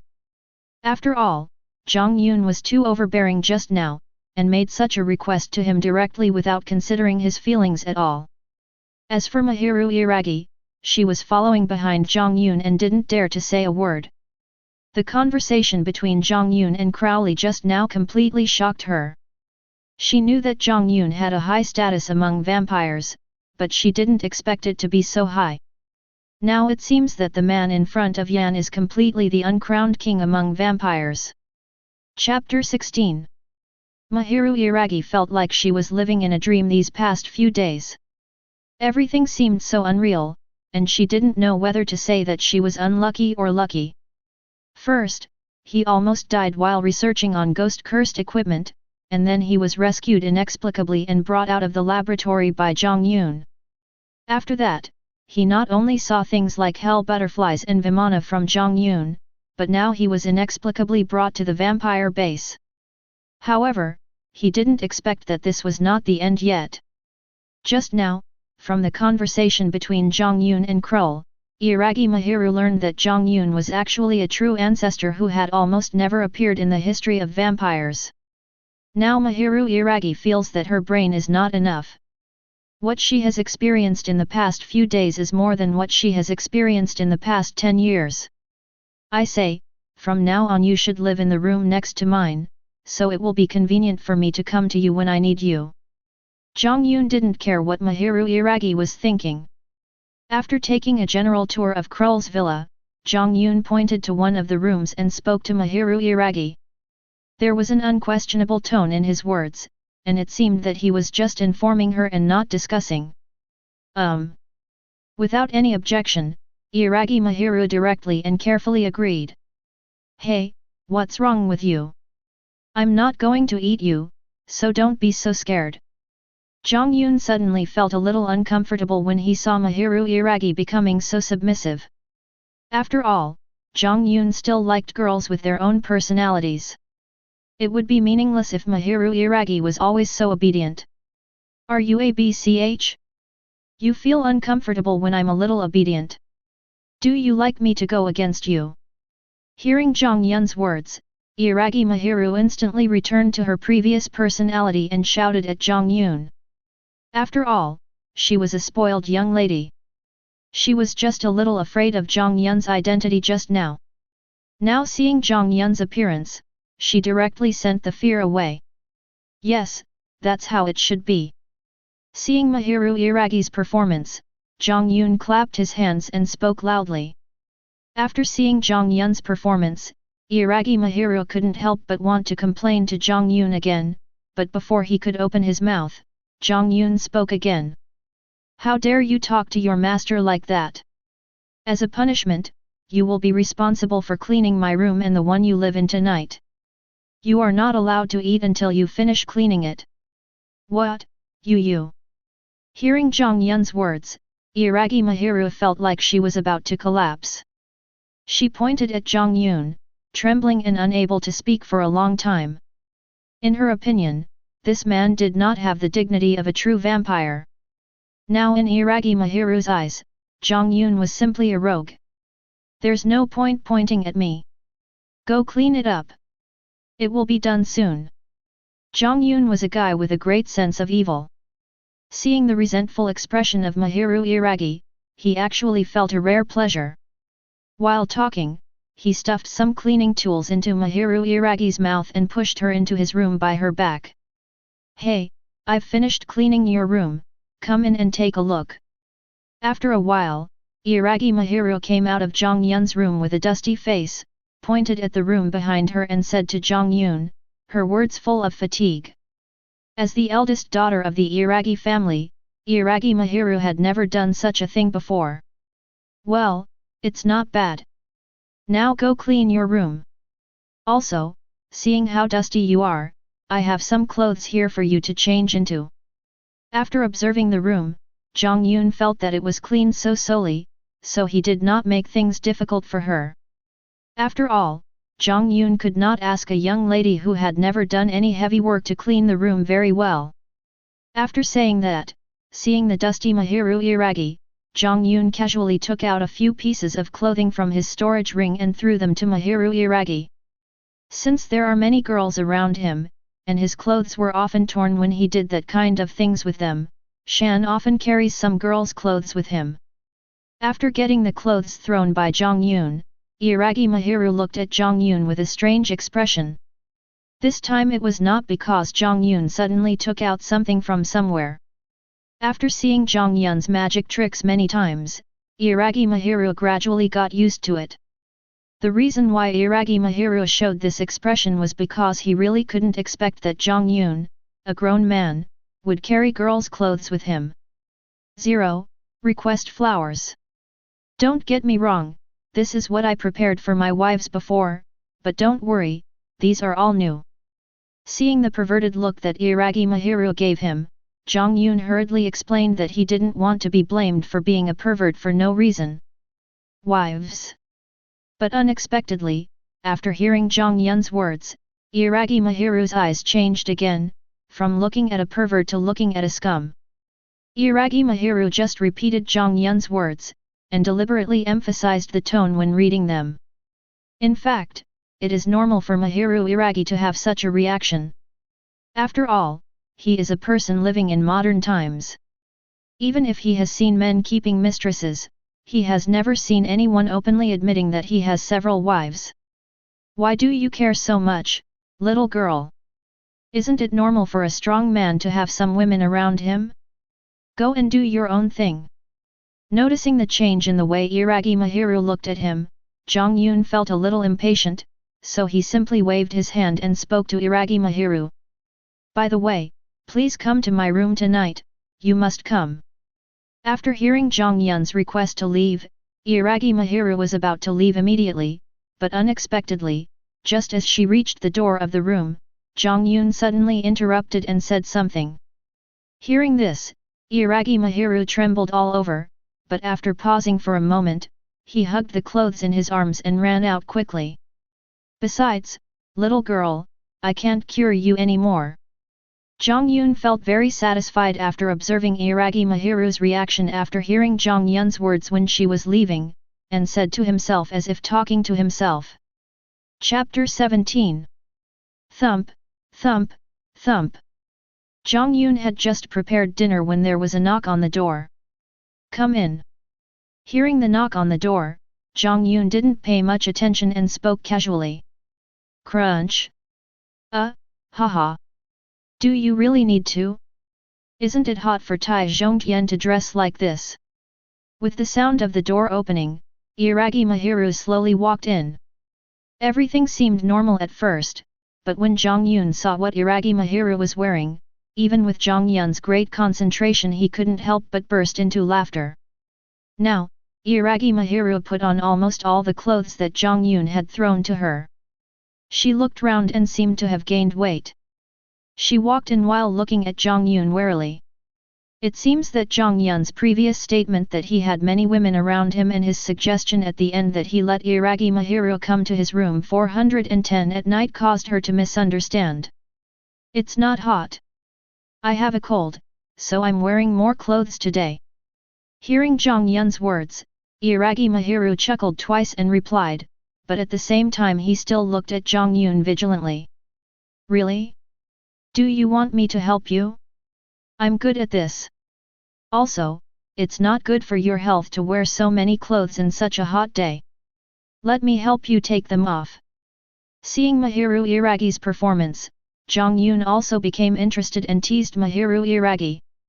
Oh, I beg you, please forgive me, I'm still young, only 16 years old, not yet an adult. Although Jiang Yun was teasing her, Iragi Mahiru didn't hear it.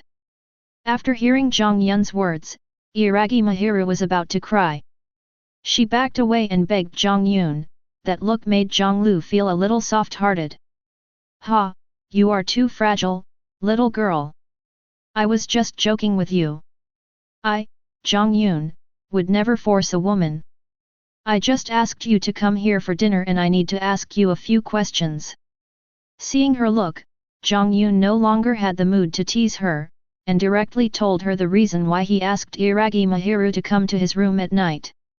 Yes, really? Haha, that's good. I'm sorry, I misunderstood. After hearing Jiang Yun's words, especially the fact that he would not force a woman, Iragi Mahiru obviously breathed a sigh of relief, gave Jiang Yun a dry laugh and said, Okay, let's eat. Seeing Mahiru Iragi's performance, Jiang Yun returned to his previous calm expression and pointed at the table of sumptuous food in front of him and said, Since Jiang Yun's storage ring has the function of preventing food from rotting, the ingredients will not deteriorate even if they are left for a long time. Therefore, Jiang Yun's storage ring has been storing a lot of meat of dangerous species collected in the world of Akame ga Kill, and there is even a lot of meat of super dangerous species. Wow, you made all this yourself. Coming to the dining table, looking at the table full of food emitting tempting aroma, Mahiru Iragi couldn't help but exclaimed. Because she had been focusing on Jiang Yun when she came in just now, she didn't see the things on the table until now. Do you think there's anyone else here besides me? Jiang Yun asked back. That's right. I didn't expect you to be so good. You know, there aren't many men who can cook. Hearing Jiang Yun's question, Iragi Mahiru looked at Jiang Yun with admiration, and while speaking, he had already started to take action.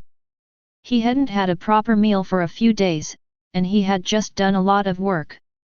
It was no exaggeration to say that Mahiru Iragi was starving. When faced with Jiang Yun's table of delicious food, it would be strange if Mahiru Iragi could resist. After a quick meal, a lot of food on the table had been eaten up. The way Iragi Mahiru ate just now really didn't look like a lady at all. Fortunately, Jiang Yun often saw the two sisters Akame and Kurom eating, so he was familiar with this scene. Master Jiang Yun, what on earth are these dishes made of? Why have I never seen them before? Also, after eating them, I feel like my whole body is full of strength. While holding his bulging belly, Iragi Mahiru asked Jiang Yun curiously. Just be thankful. If it weren't for me, you would never be able to eat these things in your life. Some of the ingredients in them are not available to ordinary people. If you eat them regularly, your physical fitness will definitely improve rapidly. Without saying it clearly, Jiang Yun explained vaguely. That's true. You have to know which super dangerous species is not the overlord of one side. It is estimated that only Jiang Yun can cook with their meat. However, correspondingly, these powerful super dangerous species not only have delicious meat, but also have great benefits to the human body. Not to mention becoming a super strong person instantly, but there is absolutely no problem in strengthening the physique and prolonging life. Oh, well, didn't you say you wanted to ask me something tonight? What was it? After hearing Jiang Yun's words, Iragi Mahiru didn't care too much. After all, it was just a casual question. What Iragi Mahiru really cared about now was what Jiang Yun wanted to ask her. What I want to know is what kind of experiment did you trade with Cornelia before? Without hesitation, Jiang Yun asked his question directly. Oh, this is what you want to know. To be precise, I only conducted a little bit of this experiment, but I didn't do it again. What I know is that this experiment had been carried out in the Hyakuya church before. The real face seems to be called the Seraph of the End. After hesitating for a while, Iragi Mahiru finally did not hide anything from Jiang Yun and told him what he knew. Seraph of the End. After repeating the name several times, Jiang Yun finally understood what this world was. This was a world he did not understand at all. However, this could also explain why such a simple world system that seemed to have no high-end combat power would issue such a task. The rumored Seraph experiment is a taboo experiment for the vampire clan. It is said that conducting this experiment will lead to divine punishment, and the final result will be the destruction of the world. The experiment we conducted before was to try to control the power of the so-called angels. Thinking that Jiang Yun was thinking about the experiment, Iragi Mahiru continued to explain. I see. I don't know why Krull would care about such an experiment. But this also explains why Krull would be afraid of this getting out. Taboo? It's really interesting. After listening to what Mahiru Iragi said, Jiang Yun muttered to himself. Chapter 18. What are you going to do? Krull asked Jiang Yun, who was about to open the door and go out, and Iragi Mahiru, who was following behind Jiang Yun. Now Cornelia is very helpless. She knows that if the vampires outside knew that there was a person like Jiang Yun living in her castle, then there is no doubt that her relationship with Jiang Yun would be unclear no matter what. In addition, Jiang Yun does not allow her to spread Jiang Yun's identity as the true ancestor of vampires, so in the end it is very likely that she will keep a man in the castle. But Jiang Yun seemed to be not concerned about this matter at all, and Krulu himself was no match for Jiang Yun. For this reason, Krulu almost did not sleep the whole night yesterday. When he saw Jiang Yun and Iragi Mahiru going out just now, Krul's heart suddenly tightened. He was worried that something might happen. We can just go out for a walk. We can't stay in this castle forever. It's so boring. How about you come with us? Although Jiang Yun was well aware of Krul's worries, he didn't care about the rumors. As long as they didn't talk about him to his face, Jiang Yun wouldn't care what others said. You guys are welcome to do whatever you want. I don't like going out. Seeing that Jiang Yun had no intention of hiding his presence and even invited him to go out with him, Krulu was helpless and could only wave his hand to indicate that he was not interested, and then planned to go upstairs alone. However, at this moment, an uninvited guest suddenly arrived. Hey, who is this? As soon as Jiang Yun opened the door of Kruru Castle, a puzzled voice came in. There was a handsome man standing at the door, dressed in white aristocratic clothes, with his long hair tied into a long ponytail and red ornaments on his ears. Now the man was looking at Jiang Yun with a look of surprise. Farid, what are you doing here?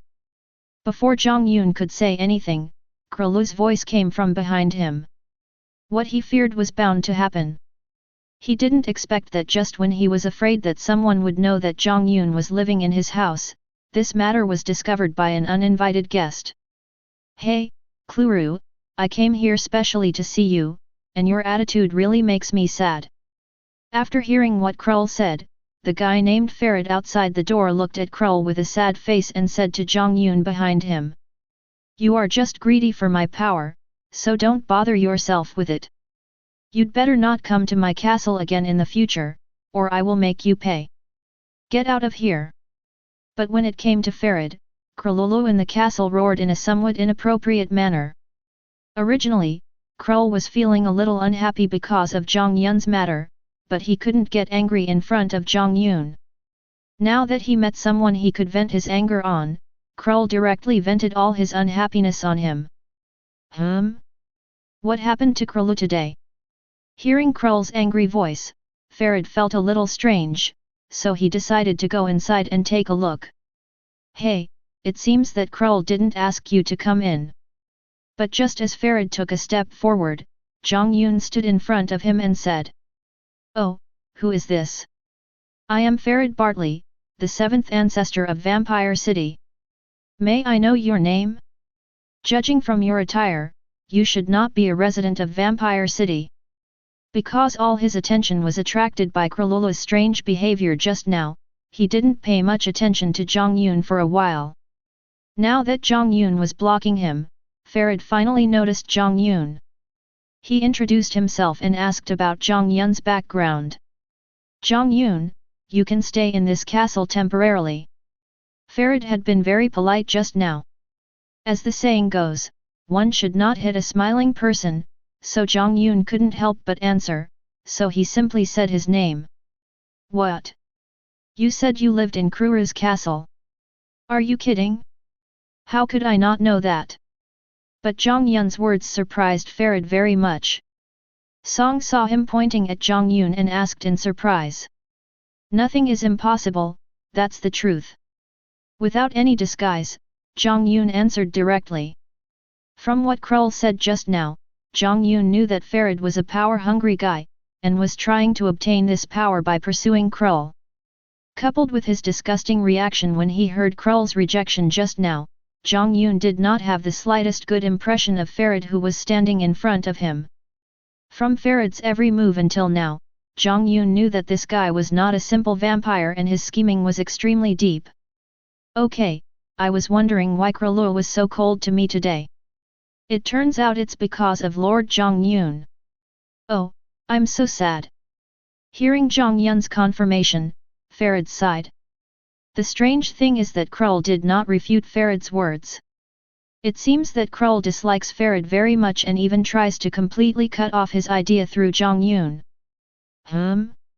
Lord Jiang Yun, the one behind you is a human, right? He looks delicious.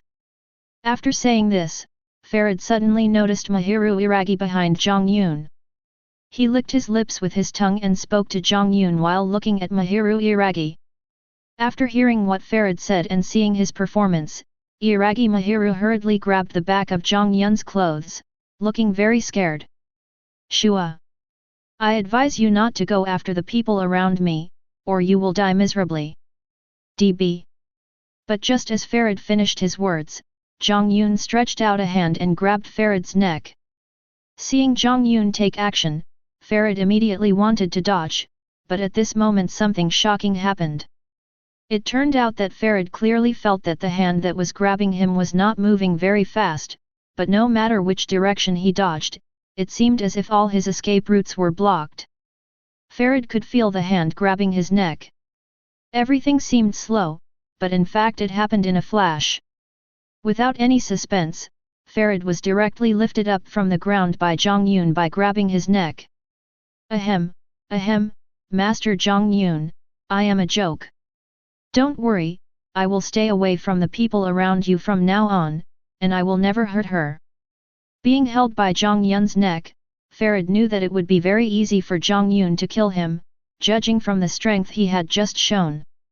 Farid was also a smart man, and when he saw this situation, he gave in to Jiang Yun without any hesitation. Bang! And don't come here again. Otherwise, you will bear the consequences. Get out of here! Jiang Yun threw Farid far away and said. Chapter 19. In the blink of an eye, 2 years have passed. Jiang Yun and Iragi Mahiru have been living in the vampire city for 2 years. Master Jiang Yun, what are we going to do today? After finishing the meal prepared by Jiang Yun, Iragi Mahiru asked Jiang Yun while clearing the dishes on the table.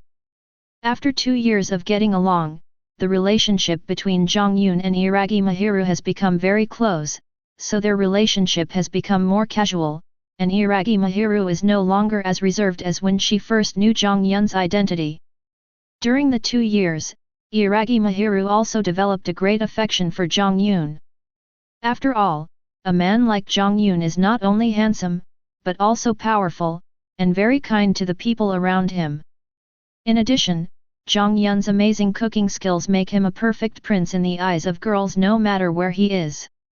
Looking at Mahiru Iragi's skilled movements, it is obvious that this is not the first time that she has done this. In the past 2 years, Mahiru Iragi has always been the one to do these little things in life. Originally, Iragi Mahiru had some complaints about this. You know, there is no shortage of maids in the vampire city, not to mention that this is the castle of the queen of the vampire city, Krulu. There are many maids coming to clean every day. But when she saw that Jiang Yun even cooked his own meals every time, Iragi Mahiru didn't say anything more. In fact, Jiang Yun did not really regard Iragi Mahiru as a servant, otherwise why would Jiang Yun let her eat with him? The real heavy work in the castle was left to other maids. What Mahiru Iragi didn't know was that since coming to this world, although he knew that it was very different from the real world he lived in before, after seeing many modern products, Jiang Yun still had a feeling of being home. This is also the reason why Jiang Yun cooks for himself every time now, and Mahiru Iragi will clean up after the meal. This scene makes Jiang Yun have a feeling of home, which was something he could not feel before when everything was left to other servants. Well, we haven't been out for a while, so let's go out for a walk today. Hearing Iragi Mahiru's question, Jiang Yun thought for a moment and answered. Jiang Yun was fine. After all, he had lived for a long time, so his patience naturally improved. In addition, his immortality meant that Jiang Yun had no concept of time, so he didn't feel anything after staying in the castle for a long time. But Iragi Mahiru was different. As a young girl, even though Krull's castle was very big, Iragi Mahiru would still feel very tired after staying there for a long time. Yet. Great, I'll go get ready first. Hearing Jiang Yun's words, Iragi Mahiru was so happy that she almost jumped up. She quickly ran to Jiang Yun, gave him a light kiss on the face, and ran away, apparently going back to her room to change clothes. Judging from Jiang Yun's calm behavior, it was obvious that they had only seen this kind of behavior for a long time. By the way, does Cruel want to get out? Jiang Yun asked as he looked at Cruel, who was wiping his mouth elegantly with a white napkin. Originally living in the same castle, they would see each other every time they looked up, so Jiang Yun would always call Cruel when he had a meal. Over time, the three of them got used to eating together. Jiang Yun's cooking skills are not simple to begin with, and he would use some precious ingredients brought from the world of Akame Ga from time to time. Moreover, Jiang Yun's cooking skills have been tested by two foodies, Kuronesu and Akametsu. So after having dinner at Jiang Yun's place a few times, Crowley now doesn't need Jiang Yun to invite him, as he will come to Jiang Yun's place by himself at dinner time. You guys go ahead, I won't go out. When he heard Jiang Yun's invitation, Cruel refused without even thinking. Maybe it was to maintain her dignity as the queen. Although she had become quite familiar with Jiang Yun over the past 2 years, Cruel was never willing to go out with Jiang Yun and Iragi Mahiru. Not only that, Cruel seldom left the castle by herself. In modern society, she could be described as a typical stay-at-home girl. It is worth mentioning that although Cruel tried his best to avoid it, almost all vampires knew about Jiang Yun's existence in 2 years. Cruel had no way to deal with this and could only let it go. Okay, but I suggest you really go out for a walk. It's not good to stay here all the time. Jiang Yun was not surprised by Cruel's answer, he just replied helplessly. Master Jiang Yun, where are we going? After leaving Cruel's castle, Iragi Mahiru asked Jiang Yun beside him. Now Mahiru Iragi was wearing a lavender sailor suit with a pair of stockings of the same color on her legs, revealing a section of her white thighs. Her carefully combed long hair was naturally draped behind her, making her look very beautiful. Girl, don't you already have a place you want to go? I'm here to accompany you today, so don't worry about me. Just do whatever you like. Hearing Mahiru Iragi's question, Jiang Yun patted Mahiru Iragi's head affectionately and said to her. Wow, Lord Jiang Yun is so kind, let's go now. Hearing Jiang Yun's words, Iragi Mahiru shouted happily, and then walked directly in one direction. After 2 years of getting to know Jiang Yun, Iragi Mahiru has regained her previous lively and cheerful girl's personality, which is exactly what Jiang Yun likes. Walking along the way, turning left and right constantly, Jiang Yun and Iragi Mahiru looked at things along the way while walking towards their destination, Zhao de Zhao. In the past 2 years, Jiang Yun and Iragi Mahiru have become famous in the Vampire City. Almost all vampires know Jiang Yun. Not only does he live in Cruel's castle, but it is also rumored that the 7th ancestor Farid respects Jiang Yun very much. As a result, no vampire in the Vampire City dares to offend Iragi Mahiru. You have to know that the Vampire City is a city. On the road, no matter whether it is the ordinary vampire residents or the members of the Vampire City defense team, they will stop and bow their heads to show respect when they see Jiang Yun and Iragi Mahiru beside him. Even in the past 2 years, some vampire nobles had been dealt with by Jiang Yun, and now when they saw Jiang Yun, those nobles would behave very respectfully. In this way, Jiang Yun and Iragi Mahiru slowly arrived at their destination. Chapter 20. Jiang Yun and Iragi Mahiru's destination this time was the building located between the residential areas of vampire nobles and ordinary vampires. As Jiang Yun had expected, the people living there were the children who were brought to the Vampire City. Since being brought to the Vampire City, these children have been treated as livestock by the vampires to provide blood. They live a monotonous life every day and need to provide a certain amount of blood to the vampires every period of time. But in return, the vampires will also provide them with enough food for their survival. Although Iragi Mahiru has good intentions, she cannot change the situation because these children may not survive if they get out. Ever since the disaster that affected almost the entire world 2 years ago, a kind of monster that had never been discovered before has appeared outside, the Four Horsemen of Jiang. There are many types of Jiang's Four Horsemen, but generally speaking, they are huge monsters with many legs, and the tips of their legs are like knives. And for some reason, these Jiang's Four Horsemen have the characteristic of only attacking humans. Although they don't seem to be very smart, due to their huge size, their destructive power is also very strong. Therefore, if the 120 did not have strong power or the protection of a strong person, even if these children left the vampire city, the most likely thing they would be killed by the claws of Jiang and the Four Knights. In comparison, it would be better to stay in the vampire city, at least they would not be able to survive. Although this situation cannot be changed, Mahiru Iragi can still do some simple things, such as coming here to see these children like now. Jiang Yun has no need and no reason to stop this. On the contrary, sometimes Jiang Yun will take time to bring Mahiru Iragi here like today. These children are so pitiful. Standing outside the door of a very spacious room, looking at the children inside who had painful expressions on their faces when their blood was being drawn, Iragi Mahiru sighed to Jiang Yun beside him with some sympathy. This room is specially used for drawing blood. Using the advanced equipment here, vampires can draw the maximum amount of blood without harming the lives of these children. Since there are a lot of children in the vampire city, many children have their blood drawn here every day. All the children were wearing black and white clothes that clearly symbolized livestock. They had something like a collar around their necks, and underneath it was a metal plate that marked their identity and number. Through these metal plates, the time of each blood draw would be clearly recorded. As far as the world is concerned, the current situation is the best for them. Besides, without strength and without means to protect themselves, accepting the protection of the strong is the best choice. Having witnessed endless killings, even Jiang Yun himself didn't know how many people he had killed with his own hands, including children.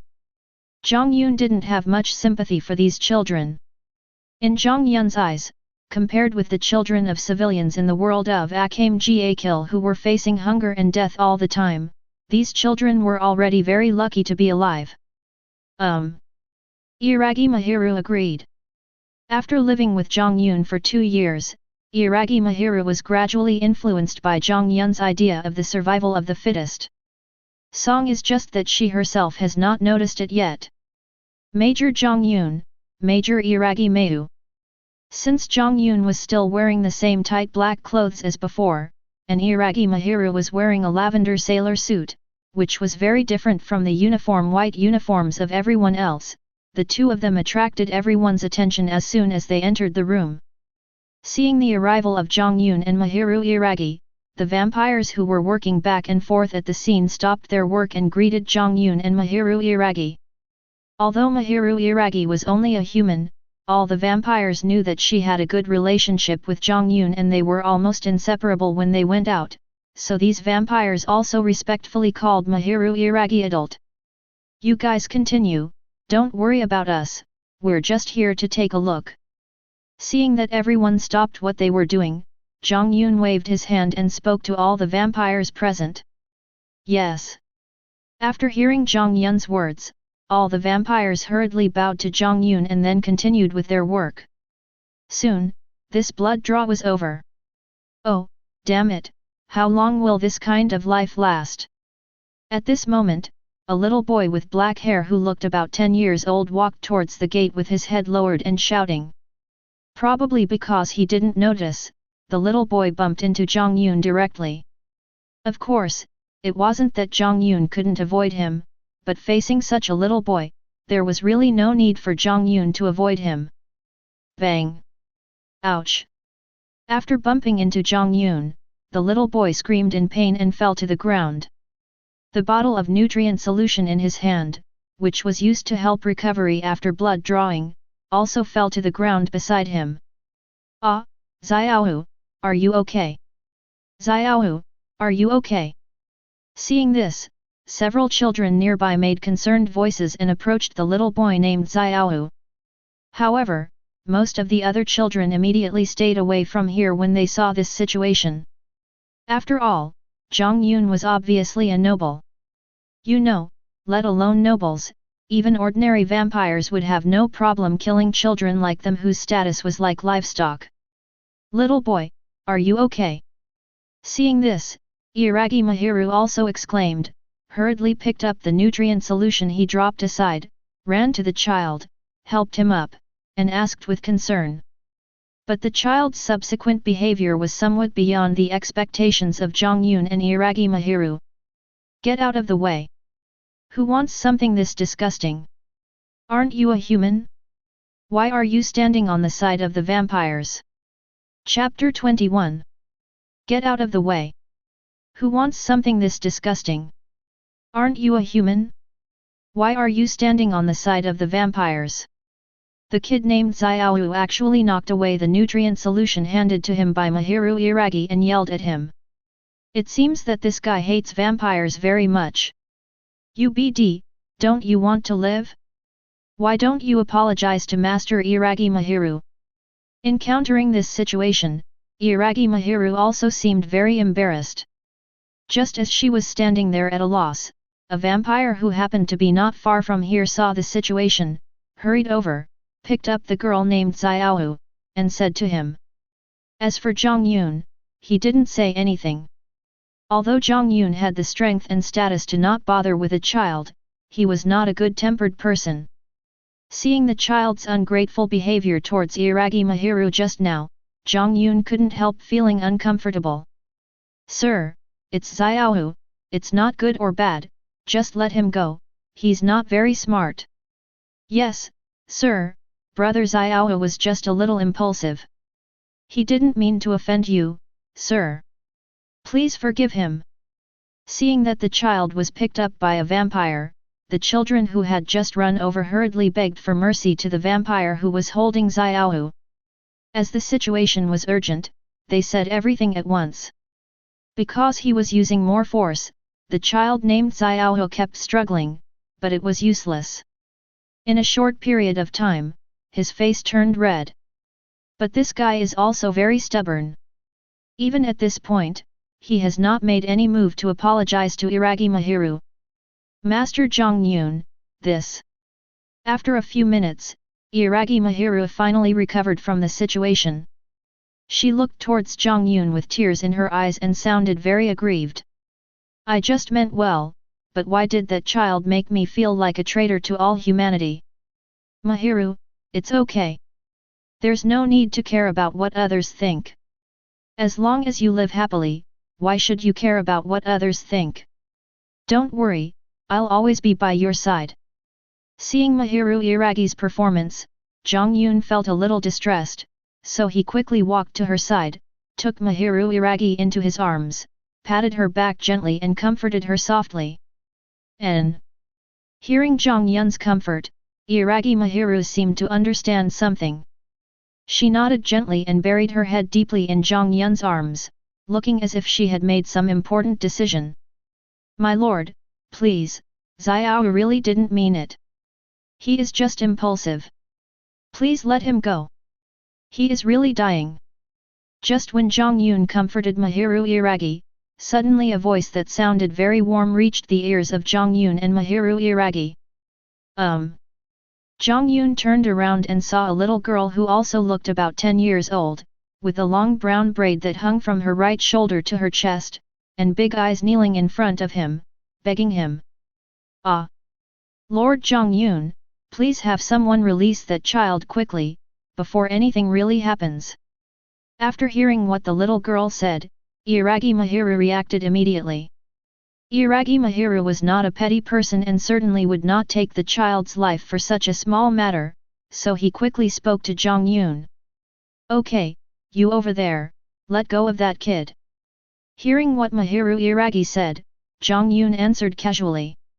He didn't care much about the child's life in the first place, but now after hearing what Mahiru Iragi said, he didn't speak directly. Yes, Lord Jiang Yun. Cough cough cough.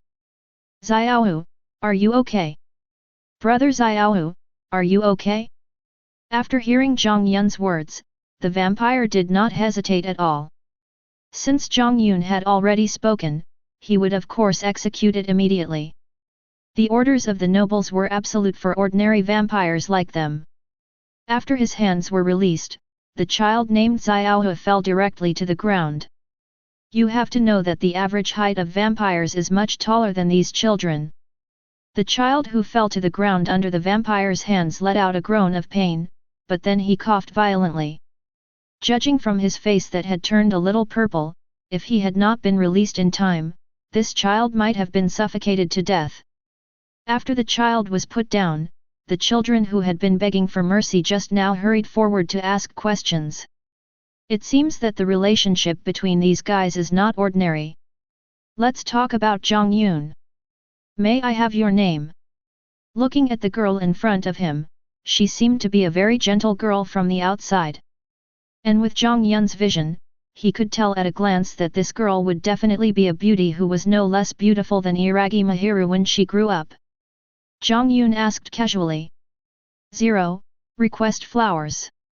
As a child of only about 10 years old, she was able to think of asking Jiang Yun, who looked like a noble, for mercy in the situation just now. It must be said that this little girl was very smart. Your Excellency, my name is Bai Yeqian. Hearing Jiang Yun's question, the little girl quickly answered with a very respectful attitude. It seems that vampires are very scary in the hearts of these children. Wow, Xiao Qian, what a pretty girl. At this time, Iragi Mahiru suddenly interrupted.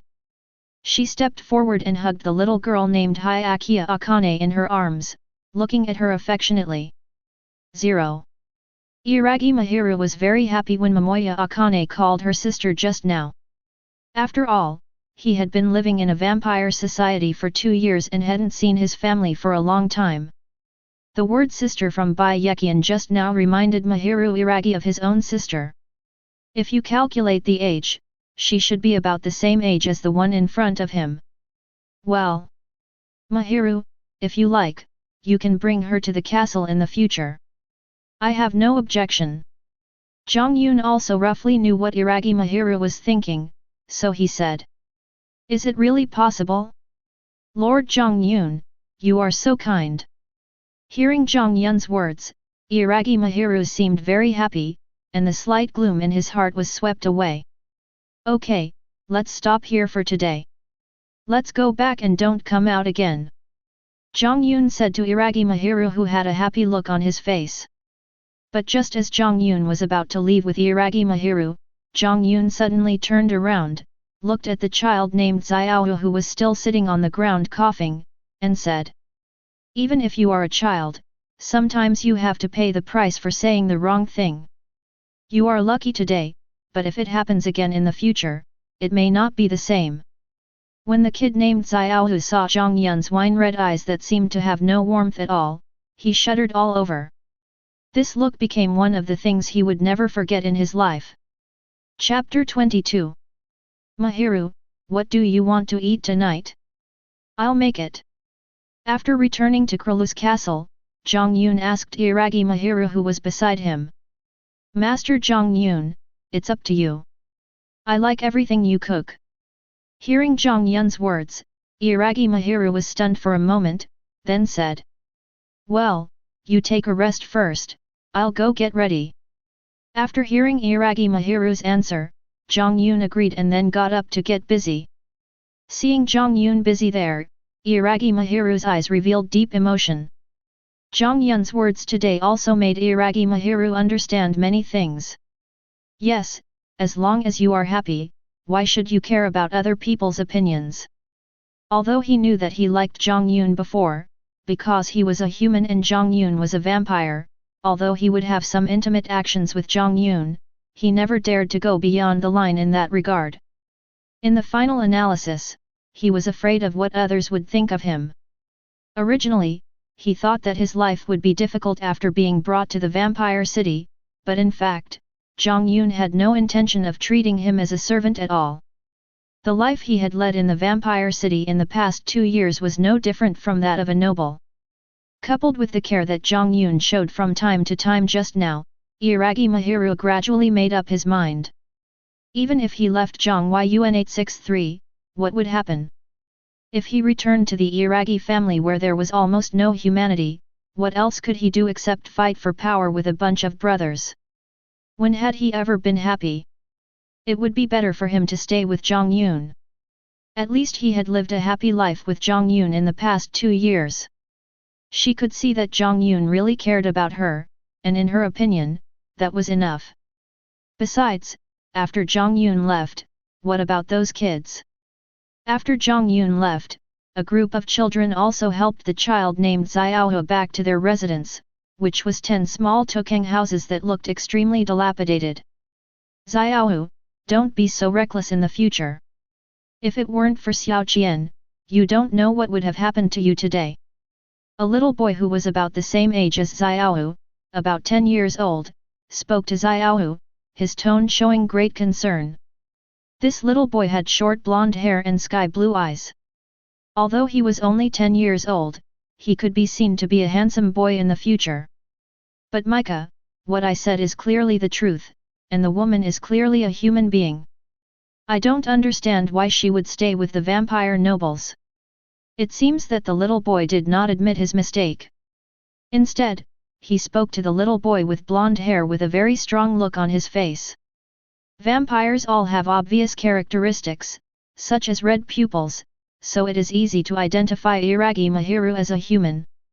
Anyway, matters between nobles are not something we should discuss.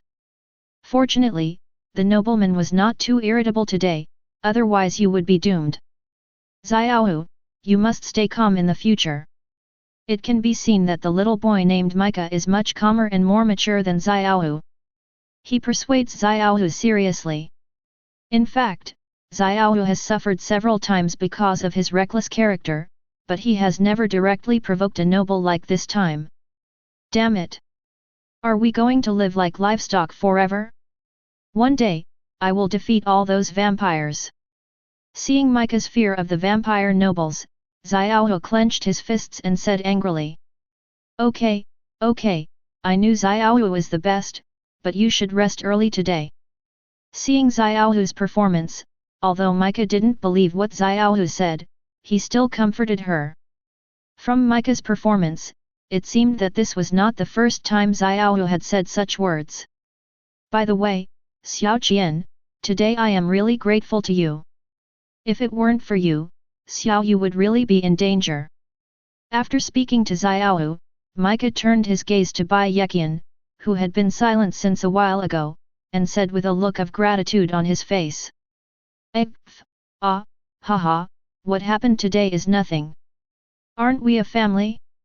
Shouldn't family members help each other when something like this happens? Hearing Micah's words, Xiao Qian, who didn't know what she was thinking, was startled and quickly replied. Xiao Qian, why do I feel like you've been hiding something from us since you came back? Seeing Bai Yeqian's reaction when she heard him speaking just now, Micah asked with some confusion. Nothing, Micah, you're overthinking. What could possibly happen to me? Seeing Micah asking her, Bai Yeqian hurriedly explained. In fact, what Bai Yeqian was thinking about just now was what Jiang Yun said to Iragi Mahiru before he left, that he could take her to the castle.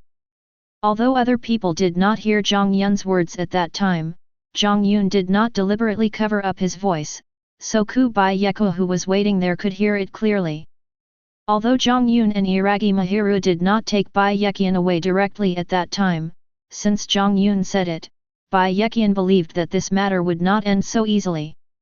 But despite this, Bai Yeqian didn't want to tell this matter to the children around her. She was gentle by nature and didn't want others to worry about her, so she kept this matter secretly in her heart. His gaze returned to Jiang Yun. Time passed quickly and it was already evening. Jiang Yun spent the entire afternoon preparing dinner. After all, time really had no meaning to Jiang Yun, so Jiang Yun was happy to spend time on such things. The only thing he didn't want to do was to let himself and the people around him down in terms of food. Well, I'm going to go home now that I've finished my dinner. Master Jiang Yun, I'm going back first. After dinner, Crowley said hello and left Jiang Yun's room. After cleaning up the dishes, Iragi Mahiru glanced at Jiang Yun and left as well.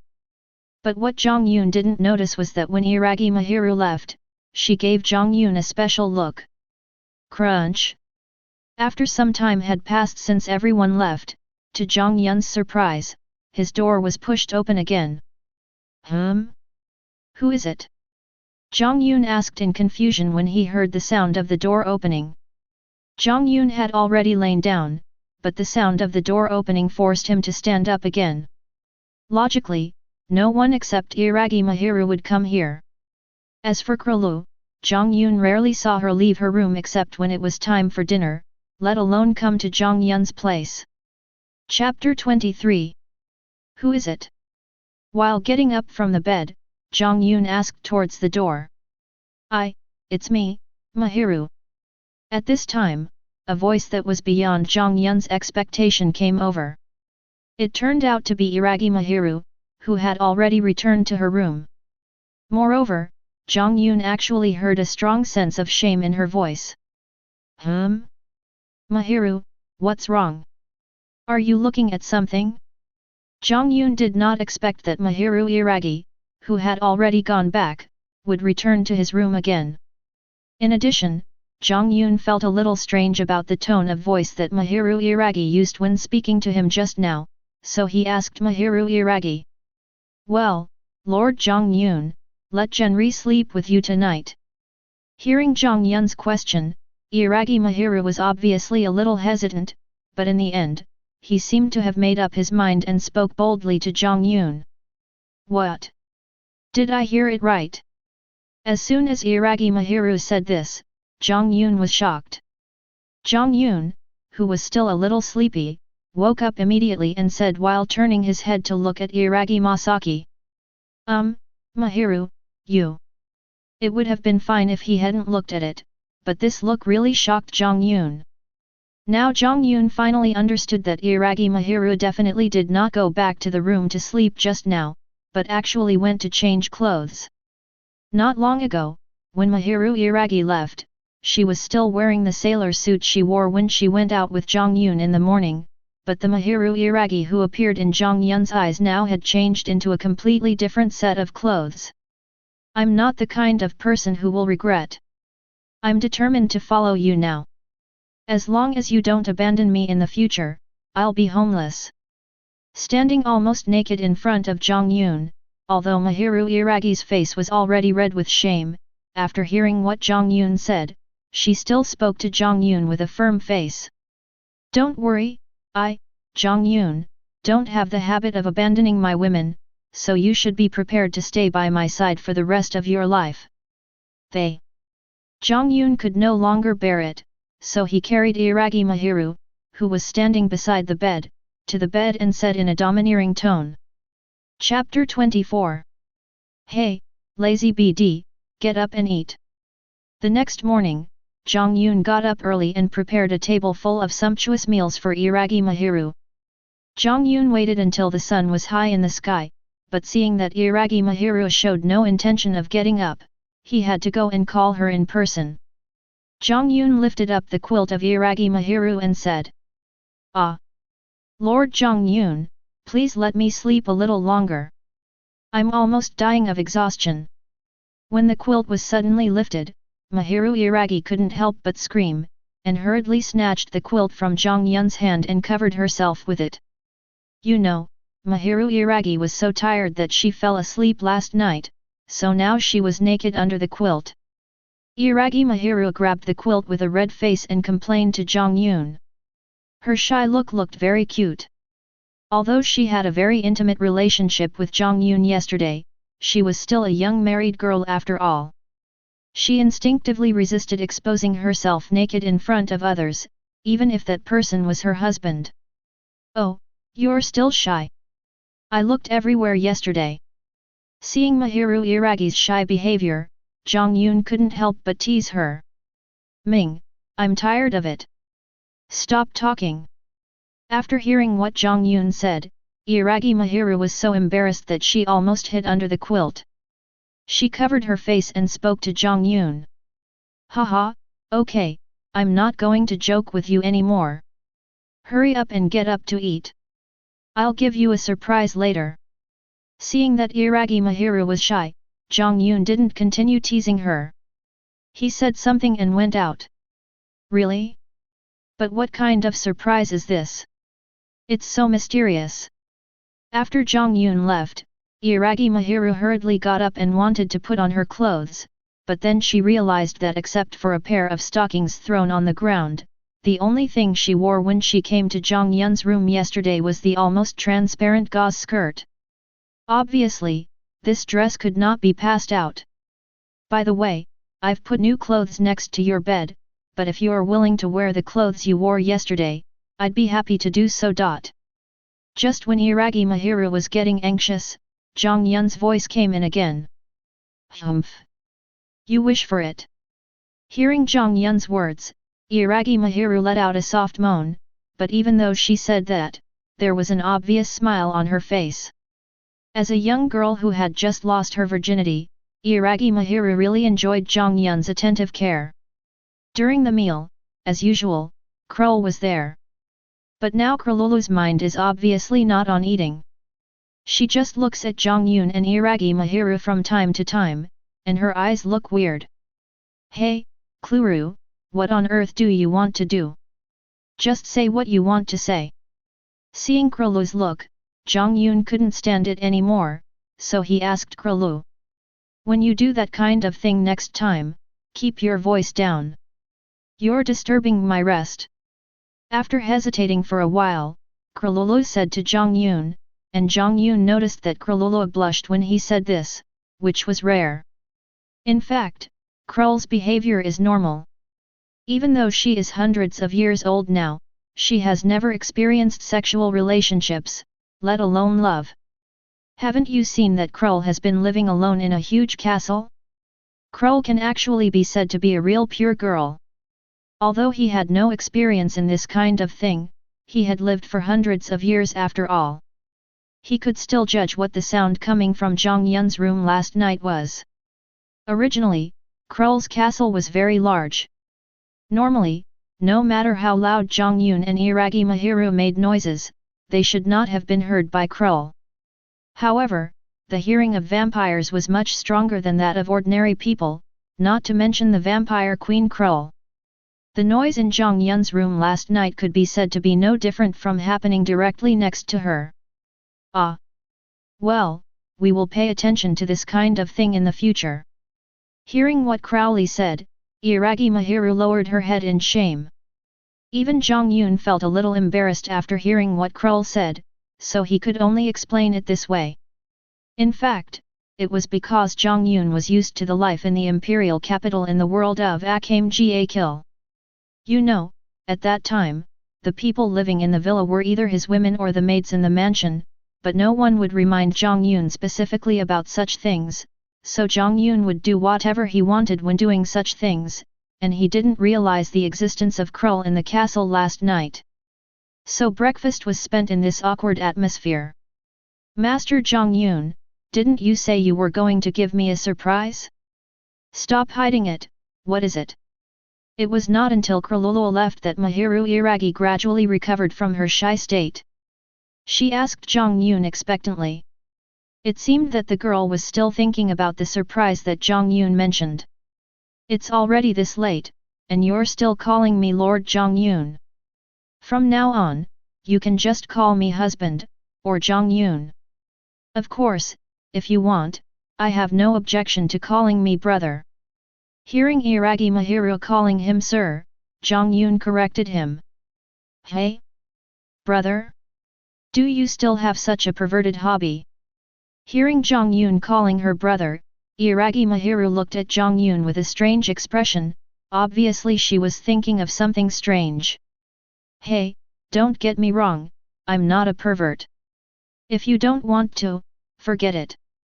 After hearing what Iragi Mahiru said, Jiang Yun hurriedly explained, okay, although it is true that he likes Loli, and it is true that he likes little Loli to call him brother, but Jiang Yun does not think that his behavior is abnormal, it may just be what he thinks. Really? I'll just call you hubby. So hubby, what exactly is this surprise you're talking about? Iragi Mahiru looked at Jiang Yun expectantly, and was obviously very curious about the surprise that Jiang Yun mentioned. After all, her elder brother rarely gave her so-called surprises before. Well, since you are looking forward to it, I will clear up your doubts. Come in. Jiang Yun clapped his hands and spoke to the person outside the door. Then, as Jiang Yun finished speaking, the door in front of Jiang Yun slowly opened. Chapter 25. After Jiang Yun clapped his hands, Jiang Yun's door gradually opened, and then a vampire walked in slowly with a little girl. The vampire looked very cautious, lowering his head and not daring to look around. After all, this was the castle of the vampire queen Kralus Percy, and it was a forbidden place for ordinary vampires like them. If Jiang Yun hadn't ordered him to bring the little girl here, the vampire would not have come here. If he makes Kluru unhappy, this guy will most likely lose his reputation. As for the little girl next to the vampire, she looked very scared, with her two little hands entangled together and her body shaking constantly. Hey? Xiao Qian, why are you here? That's right, this little girl is the Bai Yeqian mentioned earlier. This morning, Bai Yeqian was suddenly brought here by a vampire. Although she was prepared, it was impossible for her to not be nervous and scared. Seeing the gentle girl who called him sister again, Iragi Mahiru asked in surprise. Oh, husband, did you bring Xiao Qian here? Is this the surprise you mentioned? Although she was surprised, Iragi Mahiru quickly reacted and asked Jiang Yun. You should go out first. Also, be nicer to this little girl next time. Without answering Iragi Mahiru's question, Jiang Yun looked at the vampire who brought Bai Yeqian in and said. Yes. 237 I understand. After hearing Jiang Yun's words, the vampire felt as if he had been pardoned. He had been feeling very uncomfortable staying here for a long time. He bowed to Jiang Yun and left immediately. Didn't I promise you last time that I could bring this child here if you like? You seem to be quite bored, so it wouldn't be bad to let her help you relieve your boredom. After the vampire left, Jiang Yun answered Iragi Mahiru. Over the years, Jiang Yun also learned that Iragi Mahiru has a younger sister in the Iragi family. This is probably the only thing that Iragi Mahiru still cares about among humans. In fact, when it comes to the Iragi family, there is really nothing that Iragi Mahiru cannot let go of. In a big family, while having great power, the human relationships are also very cold. Even brothers will scheme against each other for power, and the relationship between father and daughter is also full of naked interests. I still remember that when researching the demon curse equipment, Iragi Mahiru's father Iragi Tenri chose the former without hesitation when faced with the benefits brought by the demon curse equipment in Iragi Mahiru's life. If Jiang Yun had not happened to appear at that time, who knows what Iragi Mahiru would have become. It is also because of this that, after experiencing the heartfelt care when being with Jiang Yun, Iragi Mahiru chose Jiang Yun almost without hesitation. Akok, the only person Iragi Mahiru cares about now is her younger sister Iragi Shinjuku, who was very attached to her when they were young.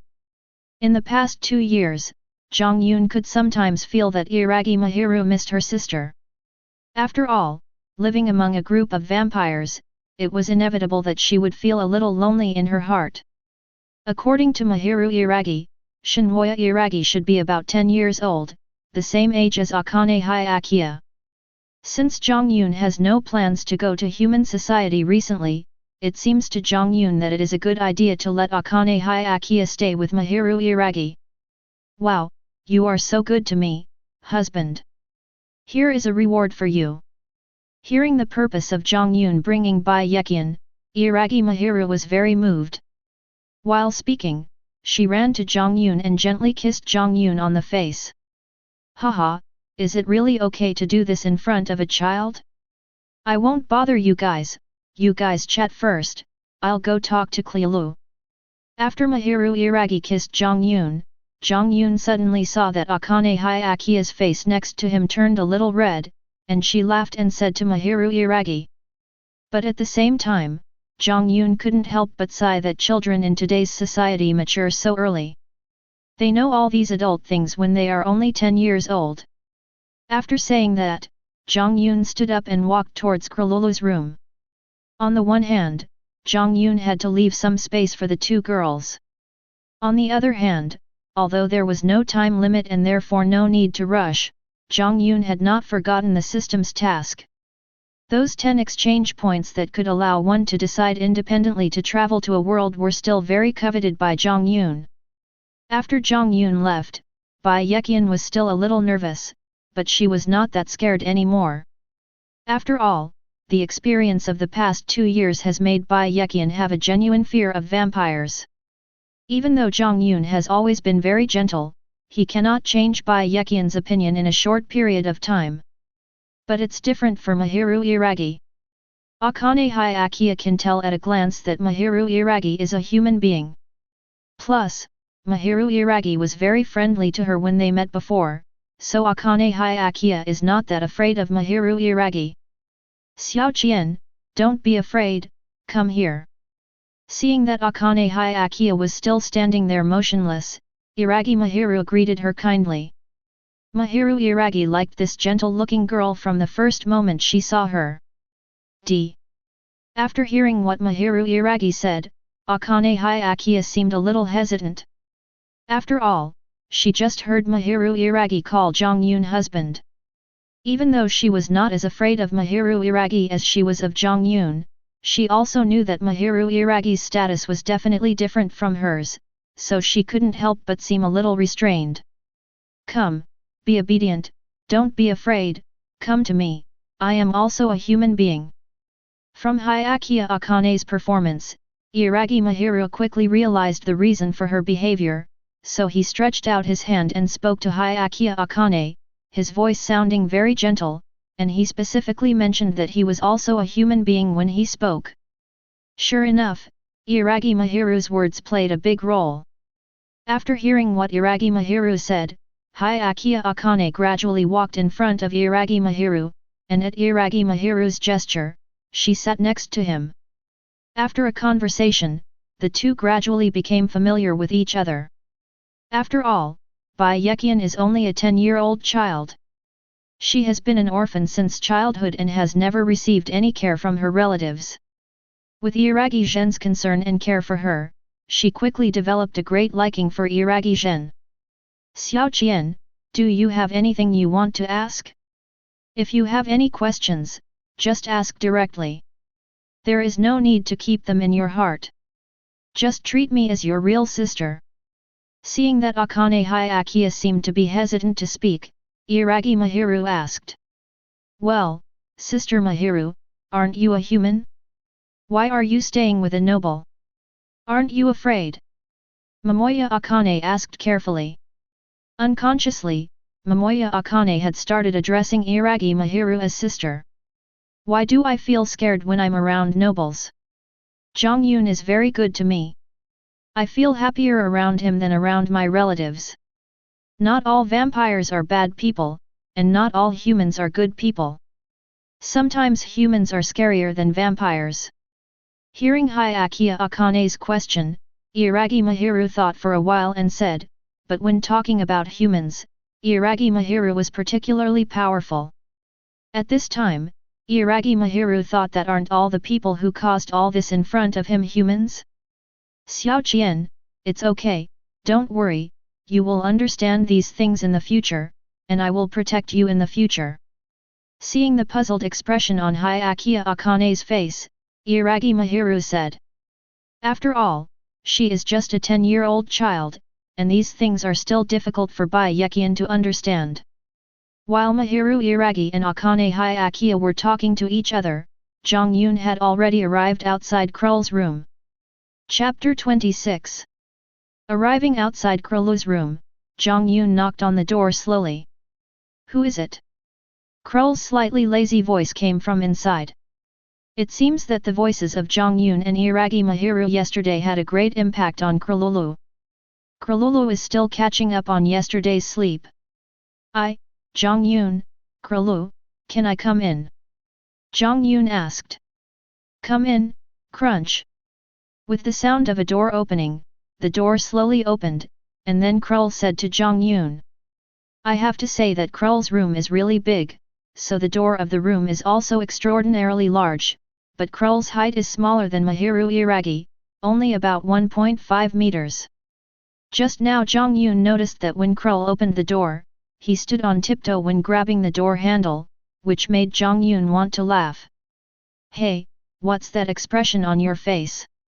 Seeing the expression of trying not to laugh on Jiang Yun's face, Kralulu probably figured out why Jiang Yun wanted to laugh, and immediately spoke to Jiang Yun with a look of dissatisfaction on his face.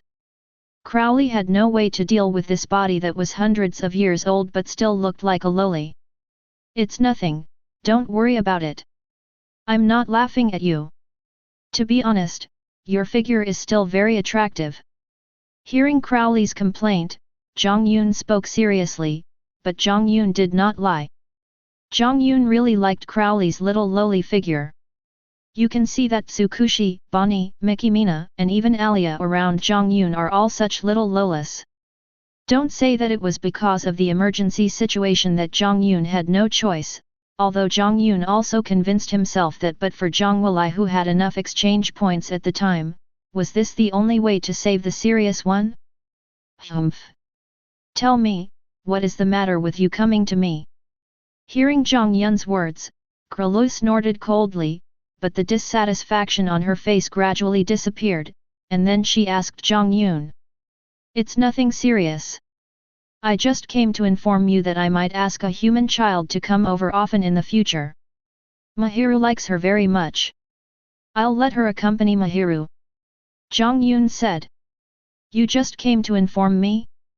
Then will it be of any use if I refuse? But you are really nice to Mahiru Iragi. After hearing Jiang Yun's words, Krul asked back. At the same time, he was also very impressed by Jiang Yun's concern for Iragi Mahiru. Of course, I won't let my woman suffer any injustice. Of course, if you are willing to be my woman, I will treat you the same way I treat Mahiru. Jiang Yun said, but from his words it was hard to tell whether he was serious or joking. Oh my, are you confessing to me? I am so honored that a true ancestor has confessed to me. Hearing Jiang Yun's words, Kralulu spoke in an exaggerated tone. But forget it. I'm used to living alone. Although you're a nice person, I don't have this idea for the time being. But before he could get there, Kralulu's tone suddenly changed, and he rejected Jiang Yun, though his tone was very tactful. Ha, this is really embarrassing. I rarely confess my feelings to people, but I've never been rejected before. Jiang Yun didn't feel strange about Krul's behavior. He just pretended to be very sad. Jiang Yun covered his chest and said. Ahaha, it's an honor. How about a drink? Krulu said to Jiang Yun while chuckling, and skillfully took out a crystal cup filled with liquid from the cabinet next to him. With Jiang Yun's sharp eyesight, he easily identified the contents, which was a bottle of fresh blood. No, I have no interest in sucking blood. Jiang Yun refused. Bah! But as soon as Jiang Yun finished speaking, Kralulu seemed to have heard something exciting, and the wine glass filled with blood in her hand fell directly to the ground, but she seemed not to notice it. What's wrong? Seeing Kralulu's strange behavior, Jiang Yun asked curiously. He just didn't drink the blood that Kralulu took out.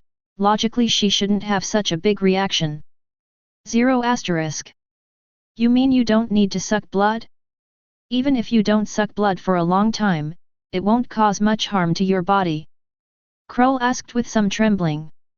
Yes, the true ancestor's tolerance for blood is not as strong as yours. Even if he doesn't suck blood, it won't cause any harm. But is there any problem with this? Hearing Kralulu's question, Jiang Yun became even more surprised and asked in confusion. Yes, you are worthy of being a true ancestor. Unlike us, if we don't drink blood for a long time, we will turn into that kind of thing. No one knew what Cornelia was thinking of. She just whispered. Jiang Yun even noticed that Cornelia's body was shaking constantly and there were tears in her eyes. 0. What will a vampire turn into if it doesn't drink blood for a long time? Jiang Yun had never heard of what would happen to a vampire if it didn't suck blood for a long time. Jiang Yun was very curious about this, so he asked Krull. What? You don't even know this kind of common sense? Forget it, I'll explain it to you today. Hearing Jiang Yun's question, Krull seemed very surprised, but he was still explaining to Jiang Yun. If a vampire doesn't drink blood for a long time, it will go berserk and turn into another state. This state is called a ghost. Ghosts have no form and like darkness. They have long been used as the source of power for sorcerers. Simply put, they are an extremely tragic existence. I heard that recently humans are using a new type of equipment called demon curse, which uses a curse to seal a demon into a weapon. It is said to be extremely harmful to ordinary vampires. Jiang Yun noticed that when Krull mentioned ghosts, an indescribable emotion flashed in his eyes. It seems that the strange thing in the weapon that Mahiru developed before is the so-called ghost. Jiang Yun sighed and thought, he never expected that a vampire would suffer such serious consequences when suffering from extreme lack of blood. Chapter 27. Why do I feel like you have some story? Let me guess, it has something to do with this so-called ghost. Jiang Yun knew that even a vampire would suffer a terrible fate if he did not drink blood for a long time, but if something had not happened to Cornelia herself, she should not have had such a big reaction. Besides, what does this have to do with you? Hearing Jiang Yun's words, Cornelia's body trembled. It was obvious that Jiang Yun's words hit the truth. But Cornelia didn't seem willing to tell outsiders about this. Tell me about it, maybe I can help you. Besides, it's not easy to keep it in your heart all the time. Seeing that Krull was unwilling to say anything to him, Yun persuaded him. Haha, what can you do to help me? Some things can't be solved by strength alone, but since you want to listen, it's okay for me to tell you, but you must never tell anyone. Hearing Jiang Sankizan Yun's words, Krull smiled self-deprecatingly, obviously not thinking that Jiang Yun could really help her. But after hearing Jiang Yun's words, she still decided to tell Jiang Yun about it, but emphasized that Jiang Yun should not tell anyone else. For the past 2 years, Krull and Jiang Yun have been living together day and night, and their relationship has become very close. As the queen of the vampire clan, Krull has never had anyone like Jiang Yun around her without a purpose, so Krull is willing to confide in Jiang Yun. After all, as Jiang Yun said, it is really not a good thing to keep something in your heart, let alone someone like Krull who has no friends around him. My name is Krull Sapisi. You may not know that I have a sister named Arthur Sapisi. Krull paused here, looked up at Jiang Yun, who was looking at him curiously, and continued. Arthur and I have a very good relationship. We can talk about almost anything. Unlike me, Arthur has a lively personality. He often goes out to play by himself and even returns to human society. Speaking of this, a look of reminiscence appeared on Krull's face. Jiang Yun could see that the little girl named Arthur had a very good relationship with Krull, and Arthur must have occupied a very high position in Krull's heart. And then, what happened to Arthur? Since the little girl named Arthura is not around Krull now, it means that something must have happened to her, so Jiang Yun asked. It's all because of those guys in the clan who are fighting for power. And those damn sorcerers are not good people either. Hearing Jiang Yun's words, a ferocious look appeared on Krull's delicate little face. She continued. More than a decade ago, when Ashura went to the human world, her whereabouts were leaked by some people in the tribe with ulterior motives. Ashura was besieged by many human sorcerers. It was also because Ashura was too naive at the time. In the end, she was captured by those humans. Later, the tribe sent back news that Ashura went berserk because she had not drunk blood for a long time and turned into a ghost. Under Krull's narration, some things that happened to Krull in the past gradually unfolded before Jiang Yun's eyes. Indeed, from Jiang Yun's current observation, the vampires in this world do not have any special abilities, so the purity of the vampire's blood directly determines the future strength and status of all vampires. As Krull's biological sister, Arthur's blood must be extremely pure, so if she can grow up normally, she will definitely be a top vampire aristocrat in the future. According to what Crowley said, the current power struggle within the vampire clan is very serious, so this situation is understandable. After all, if Arthur is allowed to grow up in the future, he will definitely be a superior ancestor like Crowley, which is really unbearable for a power-hungry guy. In addition, according to what Krull said, Arthur was a relatively naive child, so it was almost inevitable that such a situation would occur. Hearing what Krull said, Jiang Yun stepped forward and patted her on the shoulder. After all, although he had never experienced it, Jiang Yun could imagine that the death of a loved one was indeed a painful thing. Hey, you're asking me to tell you these sad things just to take advantage of me at a time like this, right? But just when Jiang Yun patted Krull's shoulder, Krull looked up at Jiang Yun and said, but even so, Krull did not avoid it. Haha, you really think too much. Then what will happen next? According to what you said before, even if you become a ghost, it is just a different way of survival. Although this way is not very good, you are still alive after all. You won't just give up like this, right? Seeing that Krull was staring at his hand on her shoulder, Jiang Yun put his hand down awkwardly and asked Krull. How is that possible? Ashura is not only my sister, but also the only person I truly care about in my life. No matter what the cost, I will definitely turn him back from a ghost. Krull said with a firm look on his face. Oh? So the experiment you mentioned earlier is related to this. Thinking of the experiment called Seraph of the End that Iragi Mahiru mentioned before, Zhang Wei asked curiously. It is related. The research on the ultimate Seraph is the pinnacle of sorcery research, and so-called ghosts are also closely related to sorcery. As long as I can master the technology of the so-called Seraph of the End, then one day I will be able to master the method of liberating ghosts. Hearing Jiang Yun's question, Krull replied that after 2 years of knowing each other, he was sure that Jiang Yun was not a person who had any bad intentions towards him, so he did not hide these things from Jiang Yun. Is that so?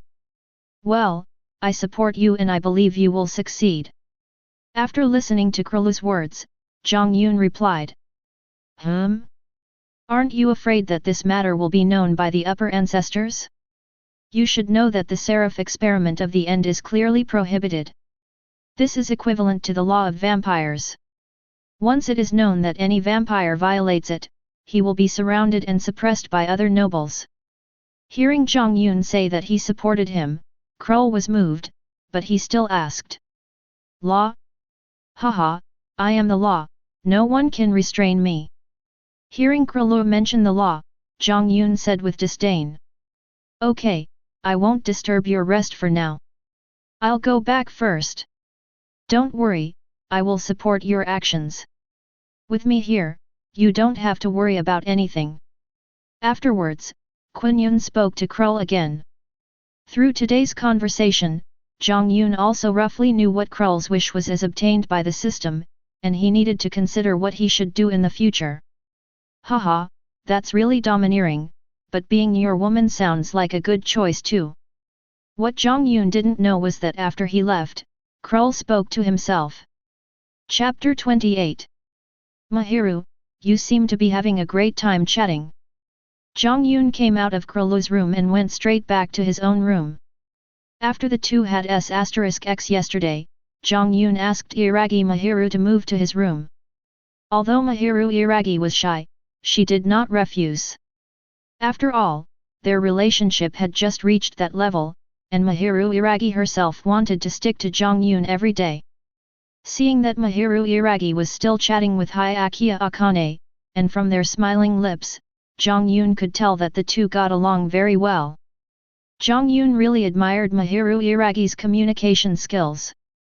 He didn't expect that Mahiru Iragi and Hyakuya Akane had become so close in such a short time.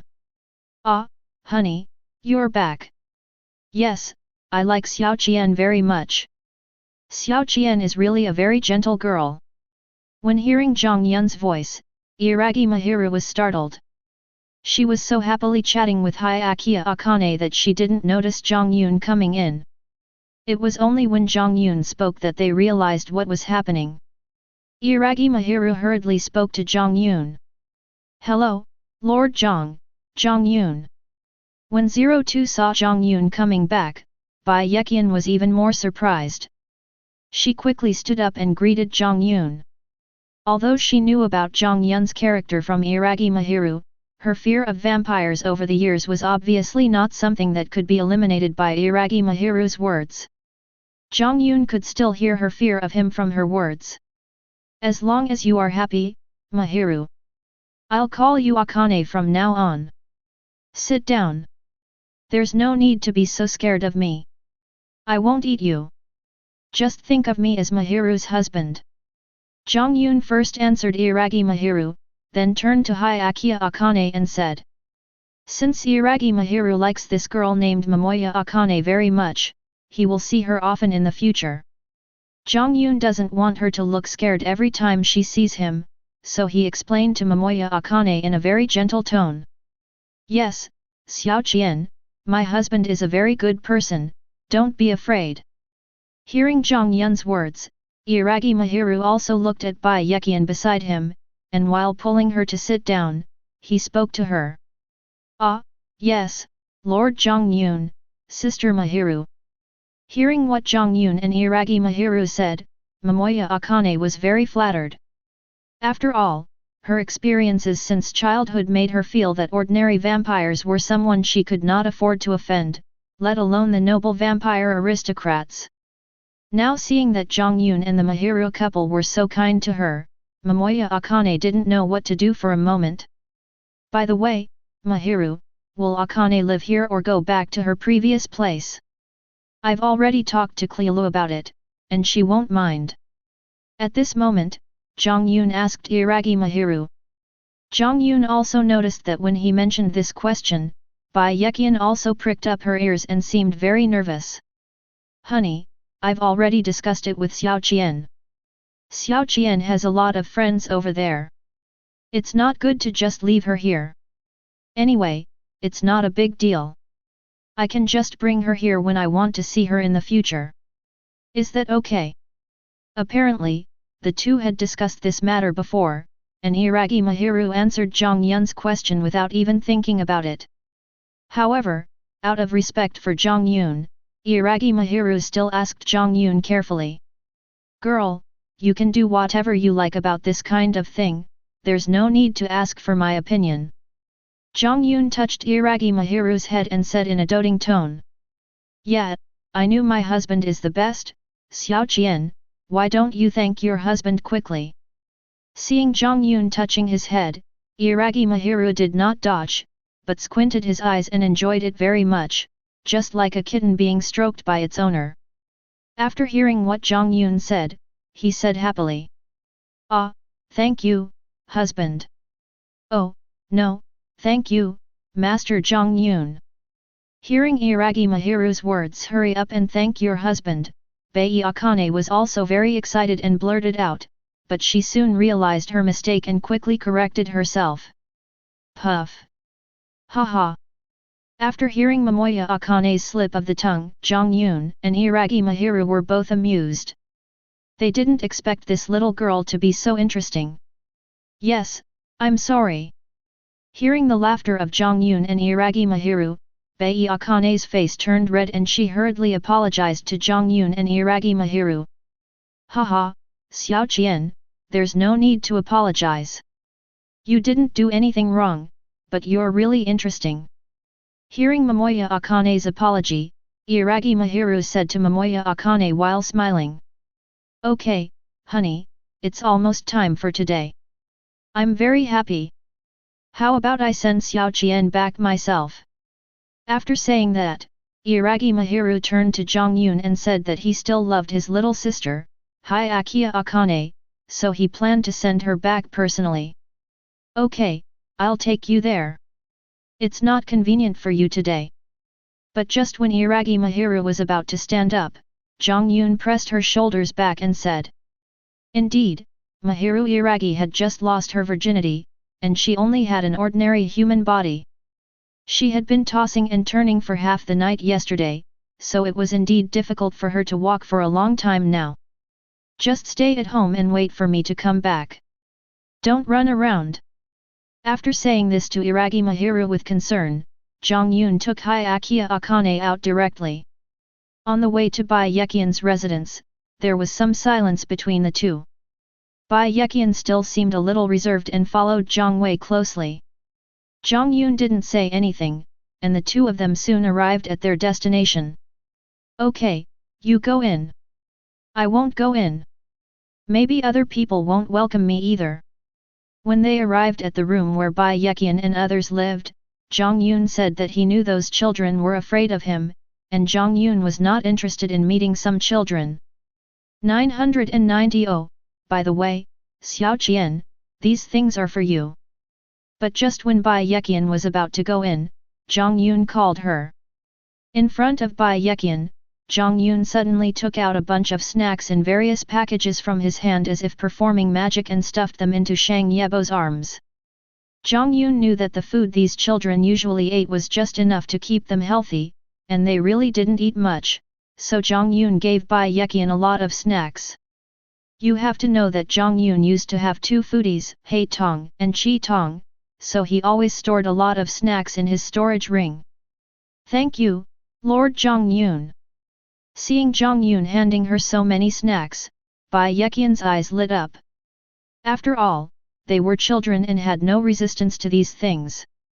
In addition, Bai Yekian knew that this time she could also let the children around her have a taste of them. Be nicer to this little girl from now on. Also, don't do things like drawing blood from her anymore. Got it. After Bai Yekian entered the room, Jiang Yun waved towards the distance, and the vampire who had been patrolling nearby hurried over. Jiang Yun said to him that with Jiang Yun's status, there was no problem at all in making this request. Yes. I understand. The vampire replied respectfully. Chapter 29. Come on, everyone is here, come and eat. Haven't you been wanting to eat these things for a long time? Entering the room, Bai Yekian saw that all the children living in this room were gathered together. The atmosphere seemed a little solemn, so she couldn't help but speak. Hey, Xiao Qian, how are you? I hope those guys didn't do anything to you. Yeah, Xiao Qian, what happened? Sister Xiao Qian, are you okay? Seeing Xiao Qian come in, the silent atmosphere was instantly broken. All the children present asked Bai Yeqian questions at the same time, and it was obvious that they really cared about Xiao Qian. This morning, a vampire suddenly came in and took Bai Yeqian away. Although the children wanted to stop it, what could they do? In the end, Bai Yeqian was still taken away. So the children were worried about Bai Yeqian's safety all day long. In fact, everyone should have thought that all the children living in this house have the surname Bai. Yes, these children are from the orphanage under the name of Bai Church. After the Hyakuya Church was destroyed by vampires, these children were brought here by people sent by Krull. As mentioned before, the Hyakuya Church was conducting some cruel human experiments, and Jiang Yun learned that some of these children were former experimental subjects, especially the two guys named Hyakuya Mikhail and Hyakuya Yuichiro, who were once experimental subjects of the Seraph of the End. In fact, this is why Krull brought them here. Having been together since they were young, these little guys all have a very good relationship. Don't worry, I'm fine. Look, I'm fine, right? Seeing that everyone was concerned about her, Bai Yeqian turned around and said to everyone present. In order not to make others worry, Bai Yeqian did not tell the people present about Jiang Yun and Iragi Mahiru. Compared to this, these are for everyone. You can't usually eat these things. After saying that, Bai Yeqian distributed everything in her arms to the people present, keeping only a little for herself. From this, we can see that Bai Yeqian is really a very gentle girl. Wow, this is a snack, I haven't had it for a long time. Yeah, it's like a birthday. Except for Yuichiro Hyakuya, Mikhail Hyakuya, and Akane Hyakuya, who were a little older, the other children were only about 7 or 8 years old. Seeing that Akane Hyakuya did not show anything abnormal, they immediately turned their attention to the snacks in her hand. They talked happily while eating the snacks handed to them by Bai Akane. Xiao Qian, come here. The other children didn't know, but Michael was not stupid. He said something to Bai Yeqian with a serious expression, and then walked to the second floor alone. Oh! Hearing what Mikhail said, Bai Yeqian's body trembled noticeably. She obviously knew what Mikhail wanted to ask her, but she still slowly distributed the snacks given by Jiang Yun to the children next to her. After that, she told Yuichiro to take care of the others and slowly went upstairs. Xiao Qian, where did that vampire take you today? As soon as Bai Yeqian went upstairs, Michael asked Bai Yeqian with a worried look on his face. He was not stupid. How could Bai Yeqian bring back so many things for no reason? These experiences had already made him understand that there is no free lunch in the world. In fact, Michael has a secret that no one else knows, that is, Michael often goes to the 7th ancestor Farid Bartley when no one else knows. You know, it is not allowed to directly suck the blood of these children in the vampire city, but Farid Bartley likes the feeling of sucking blood directly, so he is also happy to give Michael some things that these children cannot eat normally when he supports him in sucking blood. This is also why Michael would occasionally bring back some things that should not be given to these children.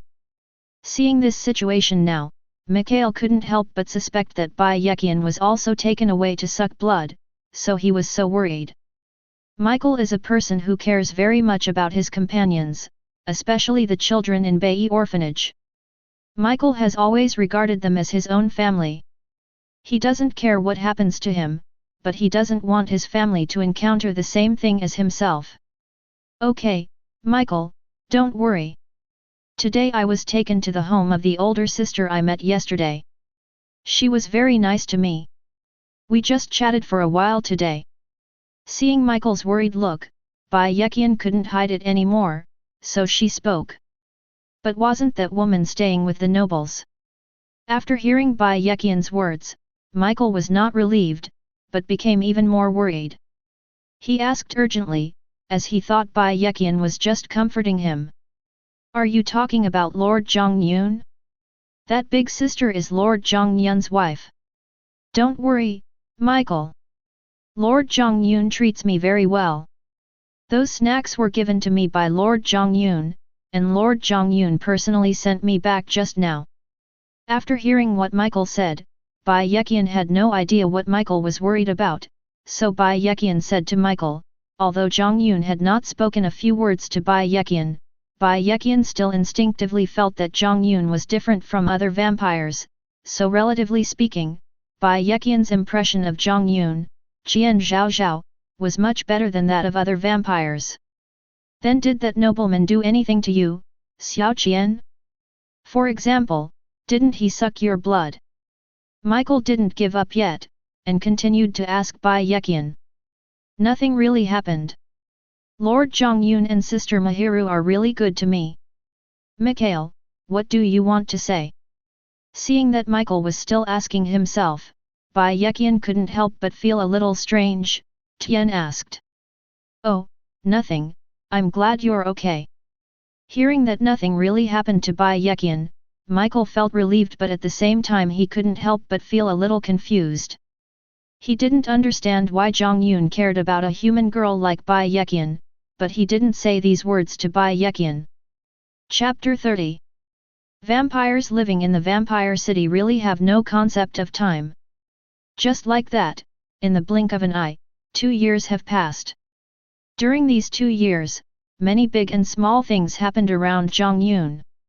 First of all, Jiang Yun has been in the vampire city for 4 years. At the same time, Iragi Mahiru has also been with Jiang Yun for 4 years.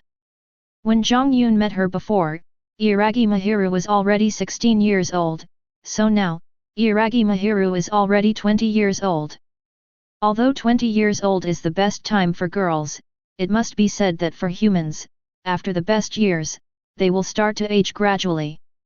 You have to know that Jiang Yun, as the true ancestor of vampires, is immortal. Even though Jiang Yun is now over 1,000 years old, he still maintains the appearance of when he was 18 years old. After several years of getting along, Iragi Mahiru really liked Jiang Yun and wanted to stay by his side forever, but her increasing age made her very worried. She was afraid that in a few years or even 10 years, when she was old, even if Jiang Yun did not abandon her, she would not have the face to say that she was Jiang Yun's wife. Later, Jiang Yun discovered Iragi Mahiru's concerns and was somewhat moved by this. After all, this showed that Iragi Mahiru really loved him very much. So after Jiang Yun's explanation, Iragi Mahiru drank Jiang Yun's blood and became Jiang Yun's blood relative. In fact, after living in the vampire city for so many years, not to mention that her husband is a vampire, Iragi Mahiru no longer has the hostility towards vampires that she had many years ago. Even after Jiang Yun proposed to give her eternal life, Iragi Mahiru agreed without a second thought. Now in Iragi Mahiru's heart, being able to stay by Jiang Yun's side forever is what she cares most about. What made Jiang Yun speechless was that after Mahiru Iragi became a vampire, in Jiang Yun's opinion, Mahiru Iragi was now an enlarged version of Maggie. However, this also made Jiang Yun a little excited. Jiang Yun was now beginning to look forward to the time when the two of them could get together. Secondly, in the past 2 years, Jiang Yun would give Krull some training when he had nothing to do. Anyone who has been living with Jiang Yun will gradually be influenced by his idea of the survival of the fittest, and Krull is no exception. In Jiang Yun's words, it is true that Arthura became the current situation because someone plotted against her, but in Jiang Yun's opinion, it was also largely due to Arthura's own lack of strength. If she was strong enough, there was no way those sorcerers would have been able to catch her. And there is Krull. In Jiang Yun's opinion, if Krull was strong enough, no one in the clan would dare to plot against Krull's own sister. After hearing Jiang Yun's explanation, Krululu went back and thought about it for a long time. To Jiang Yun's surprise, Krululu actually came to Jiang Yun the next day and asked Jiang Yun to give her some training. In fact, it's not just Krull, all the vampires in this world believe that the reason why vampires are so powerful is because their physical fitness is several times stronger than that of ordinary humans, and they have super strong recovery ability. They have almost no consciousness of cultivation. So in Krull's opinion, Jiang Yun, as a true ancestor, should only be much stronger than other vampires in the above few aspects. The reason why Krull came to find Jiang Yun was that she believed that Jiang Yun had lived for such a long time and must have much more experience in combat than herself. Before she came to find Jiang Yun, she had never thought about how much she could improve her strength. But when Krullu saw some of the skills displayed by Jiang Yun, he was completely shocked. The 10 things that Jiang Wei showed simply broke Krullu's worldview. With the experience of teaching Yin and others in the previous world, Jiang Yun was very adept at teaching apprentices. The 6 physical techniques of the Navy alone were enough to surprise Krull. The 6 styles of the Navy are said to be moves that surpass the limits of the human body, but everyone should know that the physique of humans in the world of One Piece is not comparable to that of humans in other worlds. Jiang Yun estimates that they are not inferior to ordinary vampires in this world. Under Jiang Yun's careful teaching, Krull learned very quickly. After all, Krull's physical fitness was the best among the vampires in this world, and his starting point was extremely high. In 2 years, Krull's display of the 6 Navy styles had become very powerful.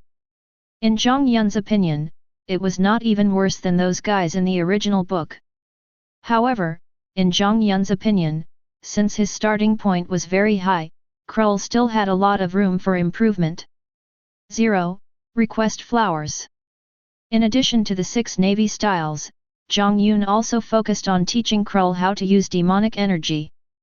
You must know that vampires are big monsters, and demonic energy itself is an important means of attack for monsters. The demonic energy itself is the monster's own means of attack, so if it can be trained, it is relatively easy compared to the 6 styles. 2 years have passed, although it is impossible to have as much attack power as Jiang Yun, but there is no problem in launching some more powerful attacks through the demonic energy. It is worth mentioning that, although neither of them said anything, even Iragi Mahiru, who was next to Jiang Yun, could feel that the relationship between the two had become extremely close. However, Iragi Mahiru did not blame Jiang Yun for this. She already knew that Jiang Yun had other wives, so in her opinion, it didn't matter if there was one more or one less, as long as Jiang Yun treated her well. In fact, this is normal. After all, Jiang Yun and Krolo have been together almost all the time. Under Jiang Yun's hands-on teaching every day, coupled with Jiang Yun's strength, he is very attractive to every woman. Gradually, Krolo also developed an indescribable feeling for Jiang Yun. Finally, there is one more thing about Bai Yeqian. Now Bai Yeqian is living in Krolo's castle. It has to be said that this is the way the world is. People's hearts are the most difficult to understand.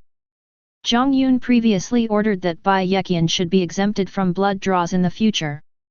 Jiang Yun was also out of good intentions. But unexpectedly, this also led to Bai Yeqian being ostracized among those children. There is a saying that people are not afraid of poverty, but of uneven distribution.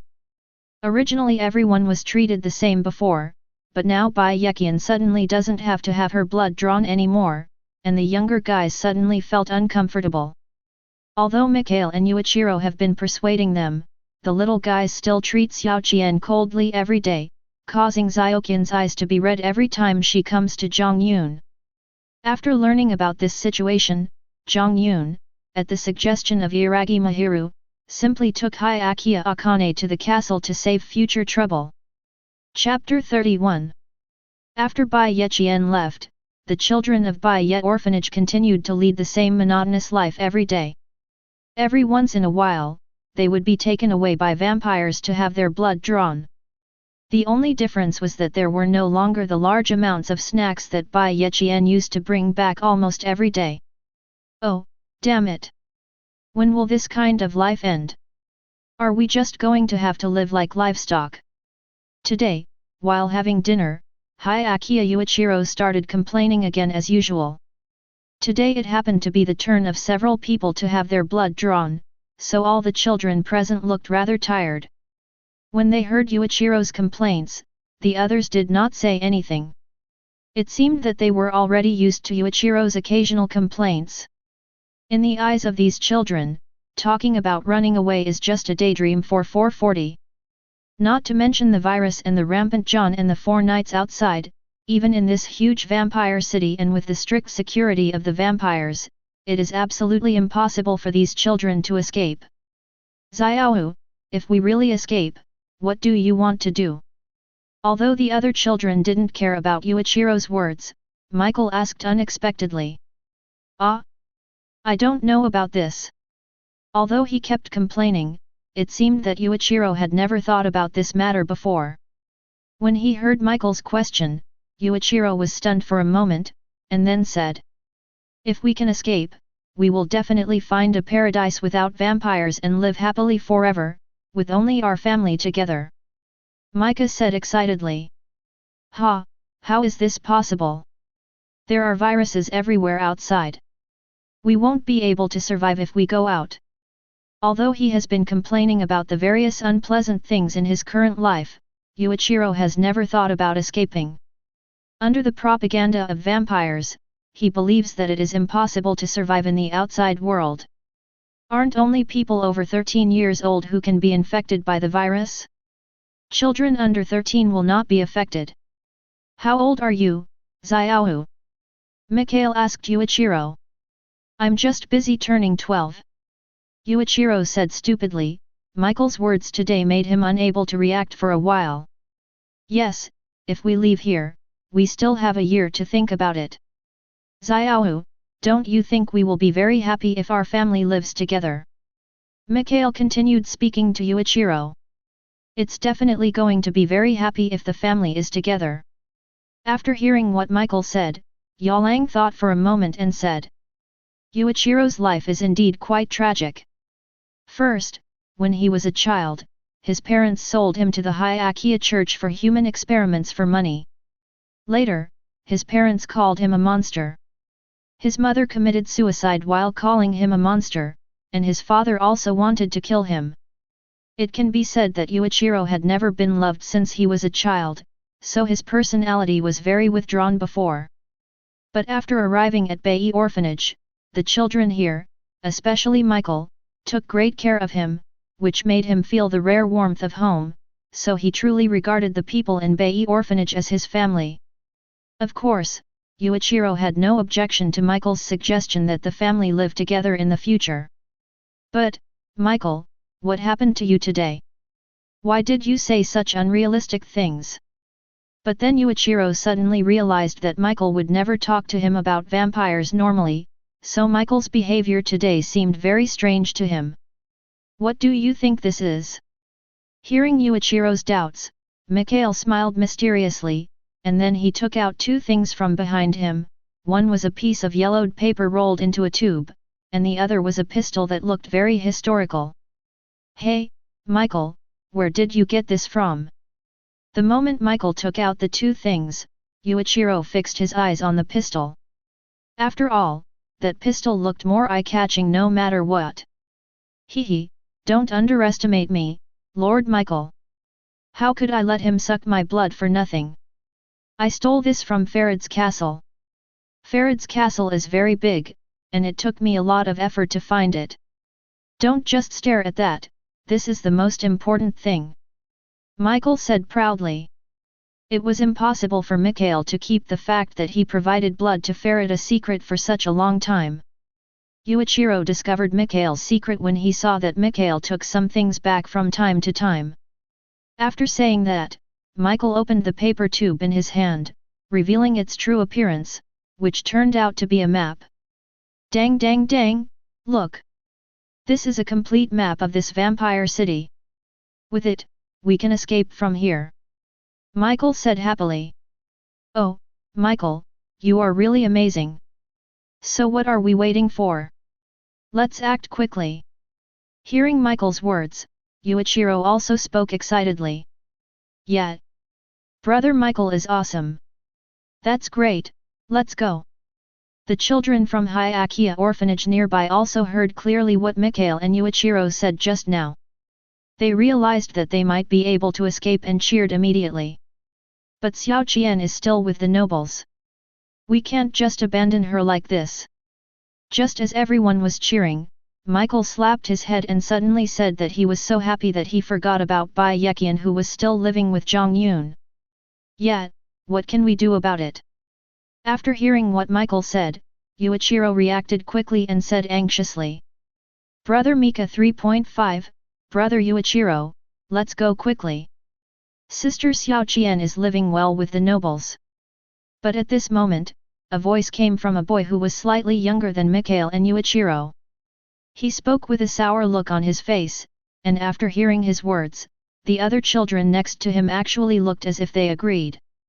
Well, okay, let's go first.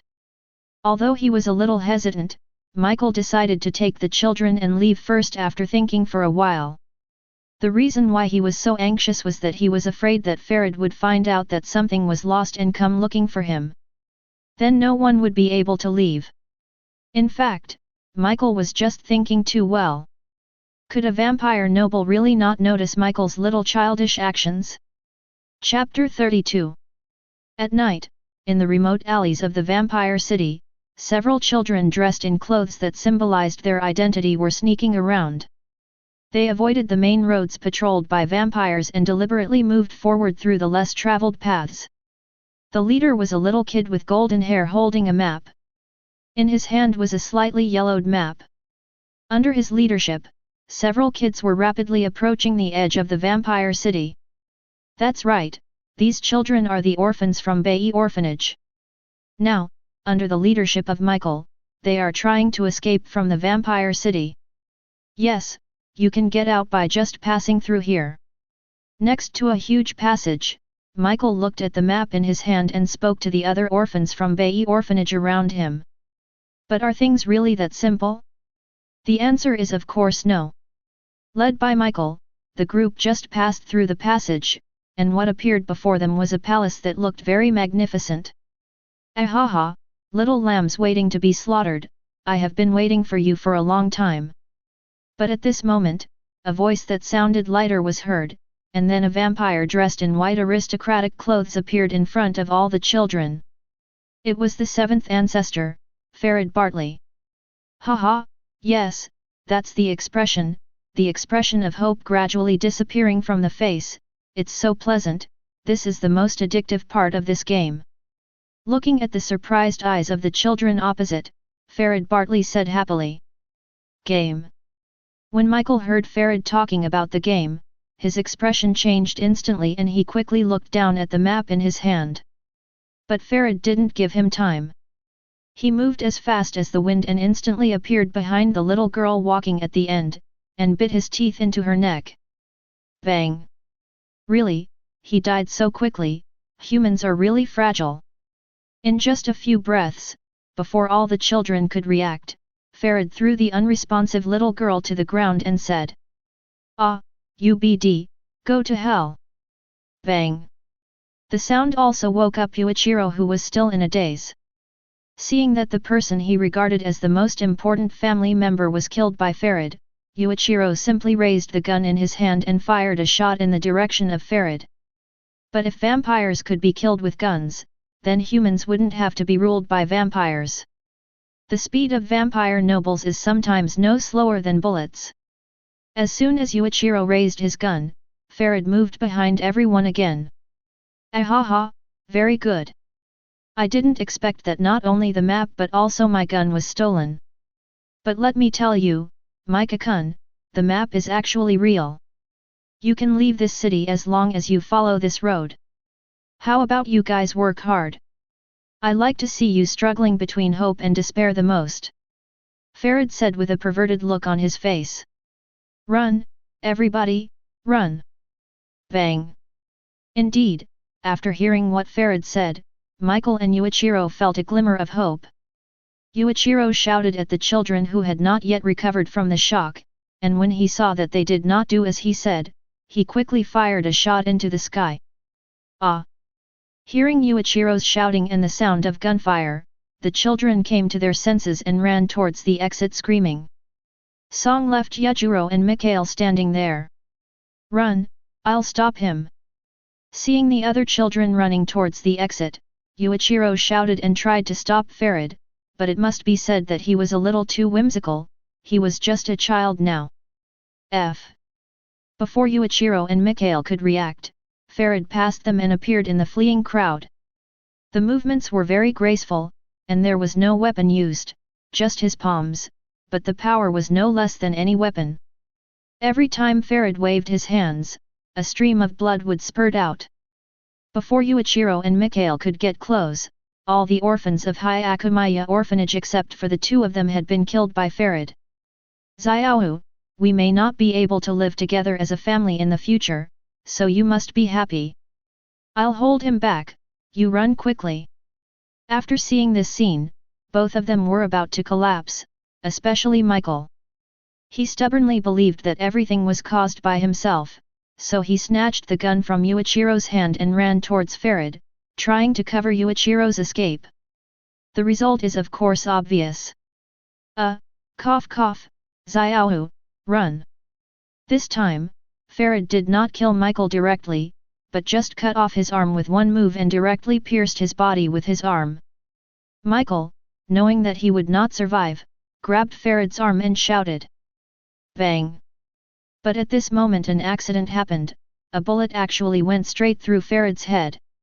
It turned out that when Yuichiro was asking Farid to deal with Michael, he ran directly to Farid's side, picked up the gun that had just been knocked away, and fired along with Farid. With a gunshot, Farid and Michael fell to the ground almost at the same time. Micah! Let's go! Throwing away the gun in his hand, Yuichiro ran behind Michael and tried to help him up to walk together, but Michael was now seriously injured and could hardly move, so how could he possibly stand up? Xiaohu, listen to me, leave quickly and don't worry about me. Vampires will come right after the gunshots. Don't let our efforts go to waste. At this time, Michael spoke weakly. I don't want to. We are a family. How can I leave you alone? Let's leave here together. But Yuichiro was determined to take Mika with him. He dragged Mikhail and tried to leave together. Due to his heavy hands, Mikhail left a thick line of blood on the ground. At this time, a burst of hurried footsteps was heard, and it seemed that the vampire was coming. Hurry up and leave, do you want everyone to die in vain, Xiaohu? Hearing the sound, Mika didn't know where he got the strength from, but he pushed away Yuichiro who was dragging him and shouted at the same time. Ah, ah! After hearing what Mika said and the sound of approaching footsteps, Yuichiro finally left Mika behind, crying in pain. Chapter 33. What the hell is going on here? As soon as Yuichiro left, 3 vampires in black cloaks rushed in. Oh no, Lord Farid has been shot. Another vampire said, looking at Farid lying on the ground. Damn it, a mere livestock dared to attack a noble. At this time, the last vampire spoke and raised his foot, apparently to give the still-breathing Michael a final blow. Wait, that guy is mine, you guys leave here first. But at this moment, a clear female voice was heard. It was the vampire queen Kralus Peshi. Yes, your majesty. Seeing Crowley's arrival, the 3 vampires were also surprised. After all, Crowley seldom showed up in public. Now hearing Crowley's words, the 3 vampires responded hurriedly. Oh, this is difficult. It looks like he's going to die soon. After the 3 vampires left, Krull came to Michael, looked at his condition, and said. By the way, Farid, isn't it a little ridiculous that you, as the 7th ancestor, were hit by a human child? After checking on Michael's condition, Krull turned his gaze to the 7th ancestor, Farid Bartley, who was still lying on the ground, and said. Ah, but that's the fact. I was shot. After hearing what Krull said, Farid, who was lying on the ground just now, stood up and spoke to Krull. Don't be ridiculous. You did this on purpose. One of my pets is dying and keeps running away. How do you want to explain this? Hearing what Farid said, Krull was obviously very dissatisfied, so he said. My queen, I think it's up to you to explain it this way. Violating the taboo of the Seraph of the End is against the law. If I tell this to the upper ancestors, what do you say? But just as Kralula finished speaking, Farid spoke directly, with a hint of threat in his words. Oh, are you trying to threaten Qian? I can't pretend I didn't hear what you just said. Hearing Farid's words, Krull's face gradually turned cold. Well, I didn't say that, it's just, hey. Bang, bang. Farid wanted to speak, but just as he opened his mouth, he saw several purple and black hell butterflies with the holy marks of the cross flying towards him. Without any summons, some bright balls of light began to condense in front of the hell butterflies, and then these balls of light turned into 10 beams of light symbolizing Farid shooting towards them. At that moment, even Farid, the 7th ancestor, felt the threat of death instantly, so he used the fastest speed in his life to barely avoid the attack of the hell butterfly. This was because the number of hell butterflies present was not large, otherwise Farid would have been shattered today no matter what, and by then, no matter how strong Farid's recovery ability was, he would not be able to be resurrected. Hey, I didn't know these little butterflies were so powerful. Looking at the shocking pits in front of him, Farid said with lingering fear. Living in the vampire city together, Jiang Yun and Farid have met each other quite a lot in the past 4 years, so Farid has seen these strange hell butterflies around Jiang Yun before. However, Farid originally thought that these butterflies were just pets like the strange creature around Kralulu. But now it seems that Farid was really wrong. Law, the supreme ancestors? I'm not afraid of those guys. And, Farid, aren't you afraid that you won't have a chance to inform today? Regarding the attack from the Hell Butterfly just now, Krull did not show any surprise, she just spoke seriously. When Jiang Yun was training Krull before, she had seen the attacks of these Hell Butterflies around Jiang Yun more than once. Although Krull was quite surprised at the time, she got used to it after seeing it for a long time. As for the Upper Ancestor Council that Farid mentioned just now, if it were before, Krull might have been a little cautious, but after Jiang Yun's training in the past few years, Krull's strength has increased rapidly. In addition, Jiang Yun has said that he would support him. Knowing Jiang Yun's identity and strength, Krull now has no fear of the so-called Upper Ancestor Council. Farid, you are so brave that you dare to threaten Krull. It seems that you really don't take me seriously. Before Farid could answer Krull's words, the sound of footsteps was heard, and 10 voices were heard by everyone present. Afterwards, Jiang Yun and Iragi Mahiru slowly walked into Farid's sight. Jiang Yun had been planning to rest with Iragi Mahiru tonight, but he suddenly saw Krull leaving in a hurry, which surprised Jiang Yun. So Jiang Yun released a few hell butterflies to follow, while he took Iragi Mahiru and went there slowly. After all, Jiang Yun still had some confidence in Krull's strength. But unexpectedly, when Gingamp arrived, he learned what had just happened from the Hell Butterfly. It's Master Jiang Yun and Master Iragi Mahiru. You and the Queen really misunderstood. I didn't mean to threaten you. I was just joking. After all, I still value my life. Seeing Jiang Yun coming, Farid trembled all over. After all, he could still vividly remember how Jiang Yun had left him powerless with just a wave of his hand. It could be said that in Farid's mind, Jiang Yun was a greater threat than Krull. Coupled with the attack of the Hell Butterflies just now, Shan Chu was now a mysterious figure in Farid's mind.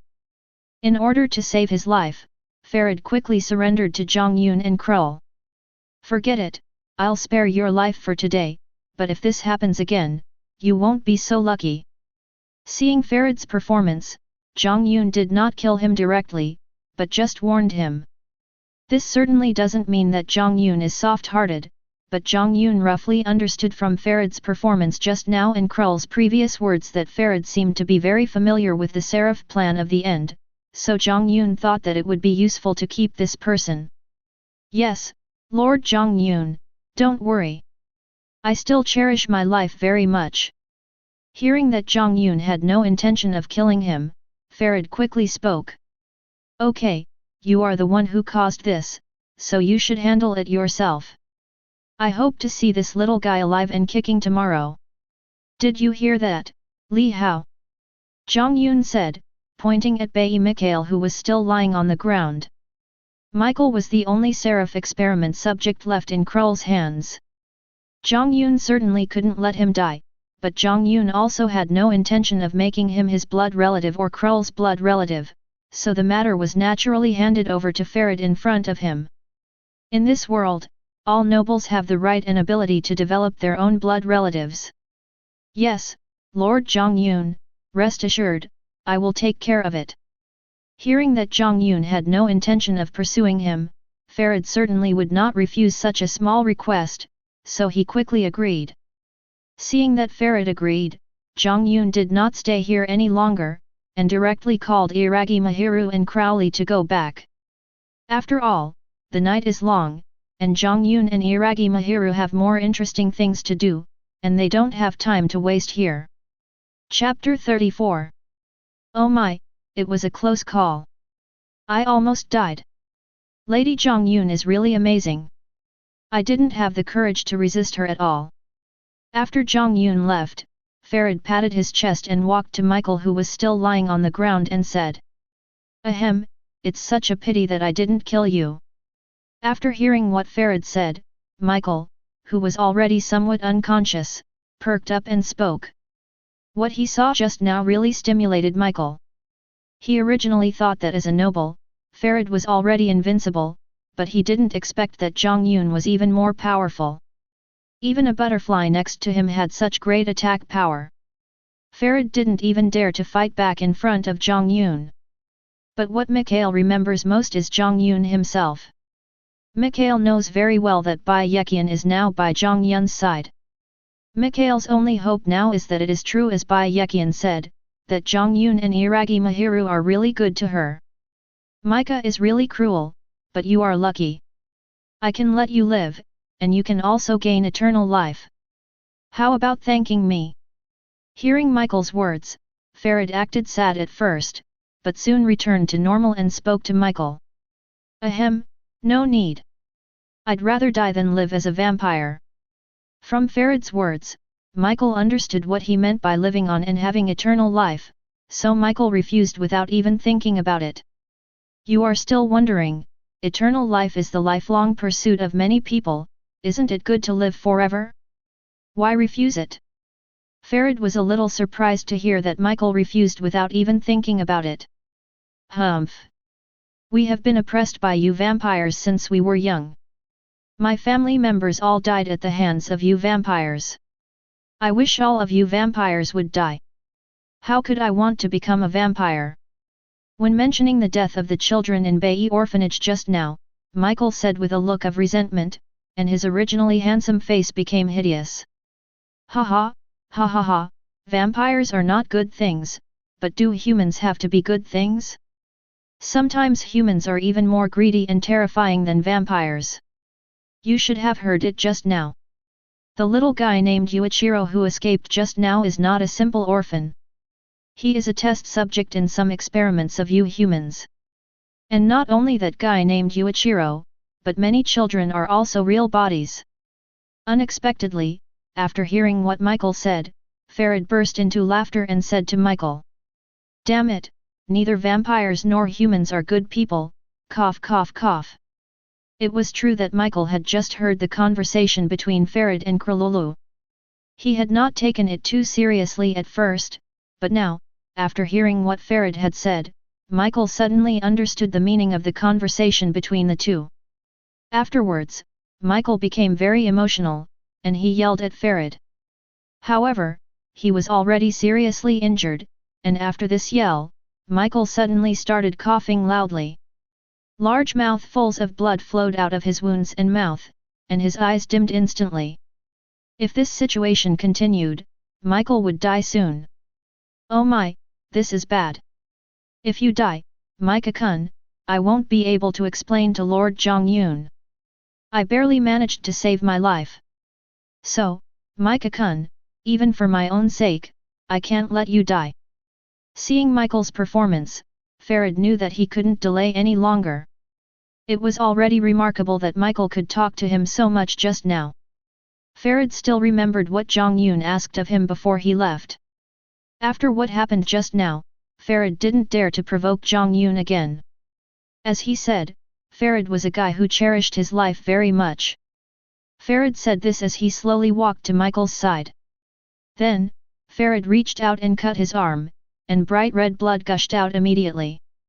Without any hesitation, Farid squatted beside Michael and placed his still bleeding arm directly above Michael's lips. At this time, Michael was almost losing consciousness, so the flowing blood flowed directly to Michael's side without any hindrance.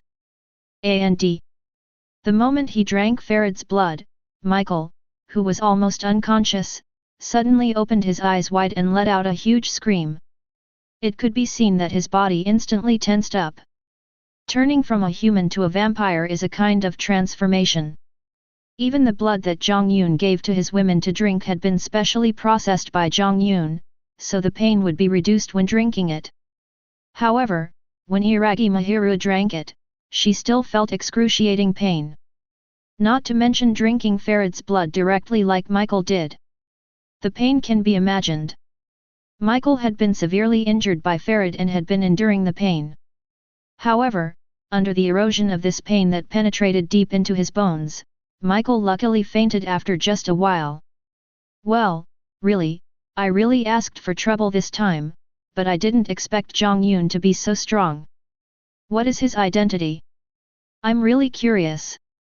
Seeing Mikhail's condition, Farid smiled bitterly, muttered to himself, and picked up Mikhail from the ground. At the same time, Farid did not forget to pick up Mikhail's arm that he had broken off. After all, even if Mikhail had strong recovery ability after becoming a vampire, it would be impossible for him to grow a new arm directly, so this one still needed to be reattached.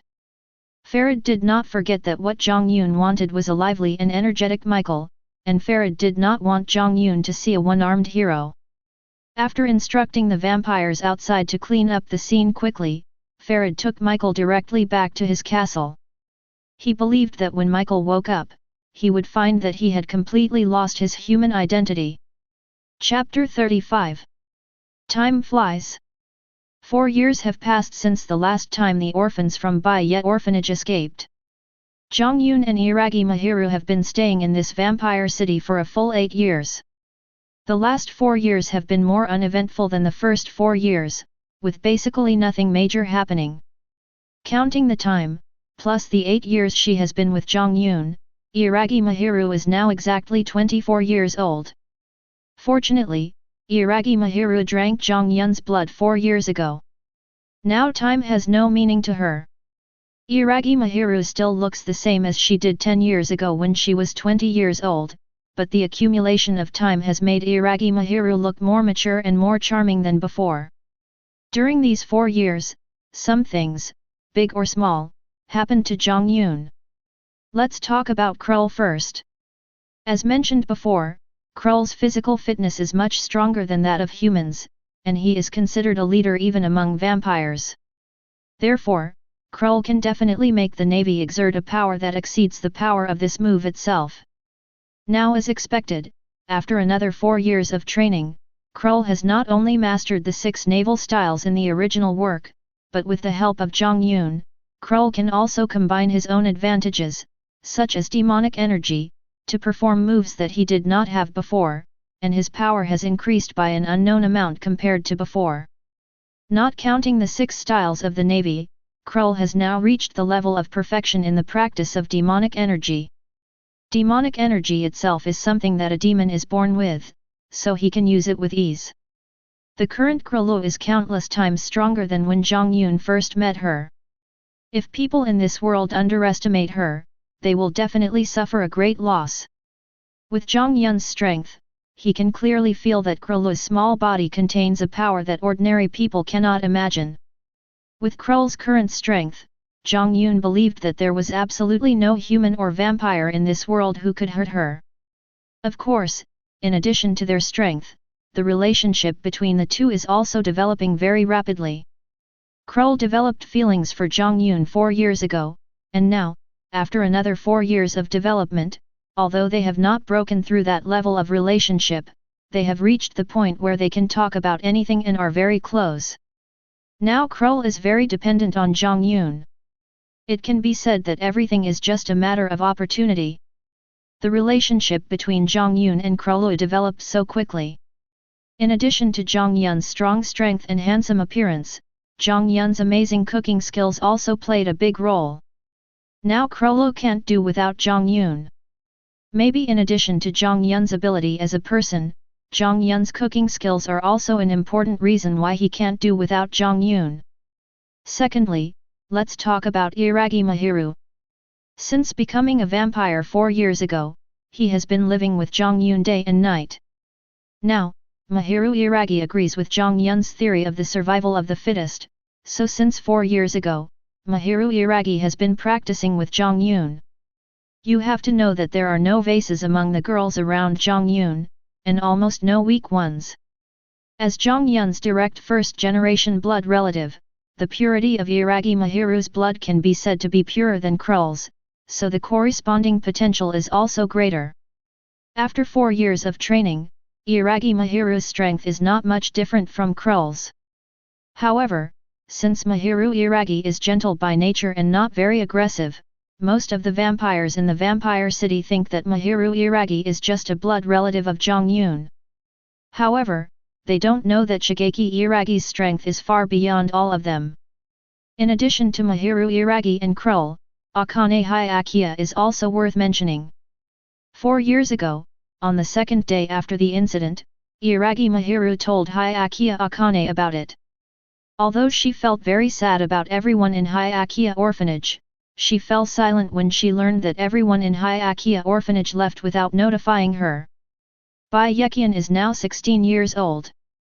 She has grown from the gentle and pretty girl when Jiang Yun first met her into a tall and lively beauty. However, since that incident, although Byakuyan knew that Michael was still alive, she never went to see him. It seems that the incident 4 years ago left a deep impact on her. In addition, after living with Jiang Yun and Iragi Mahiru for several years, Momoya Akane no longer has the fear of Jiang Yun that she had in the beginning.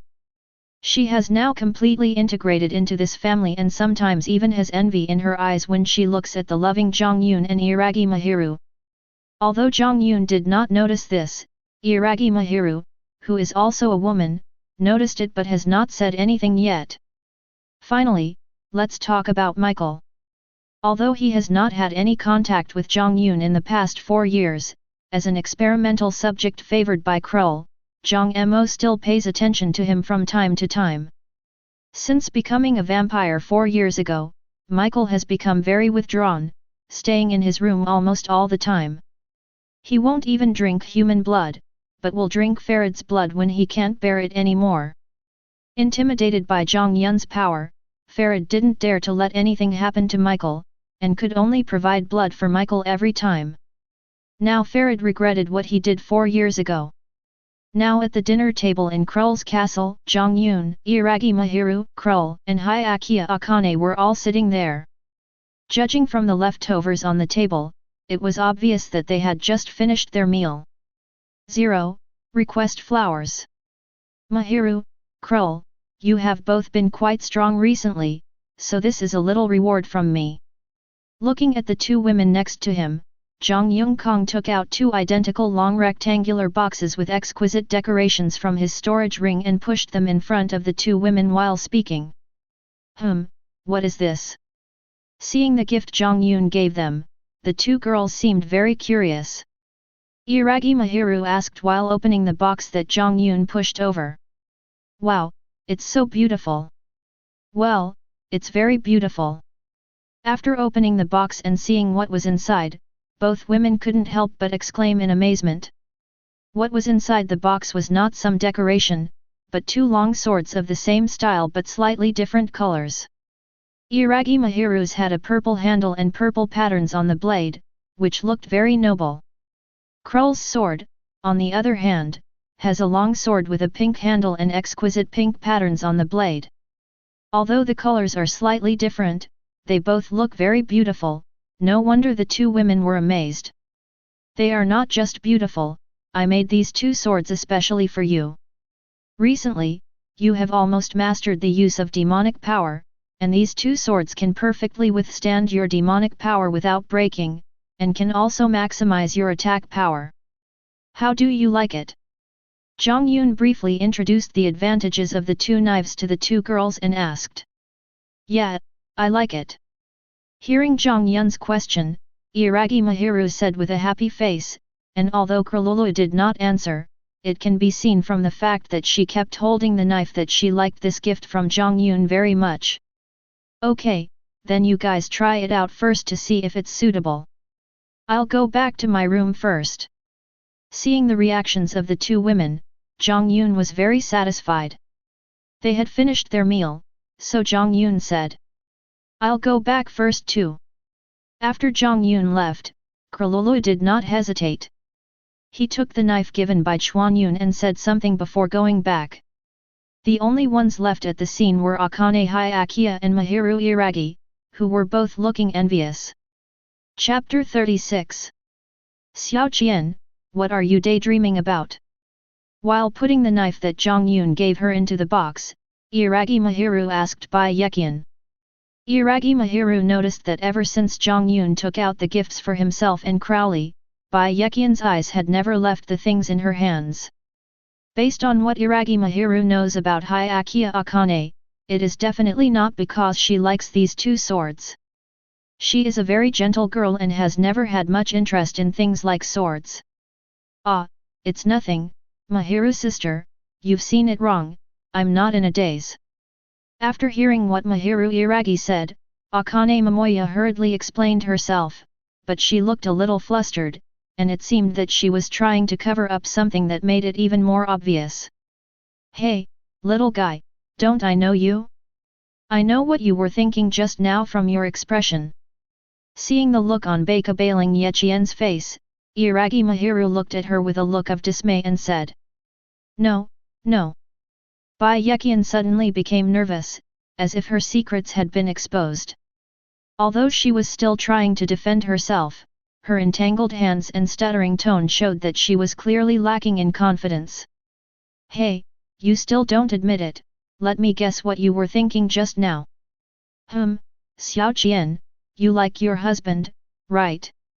Iragi Mahiru suddenly said.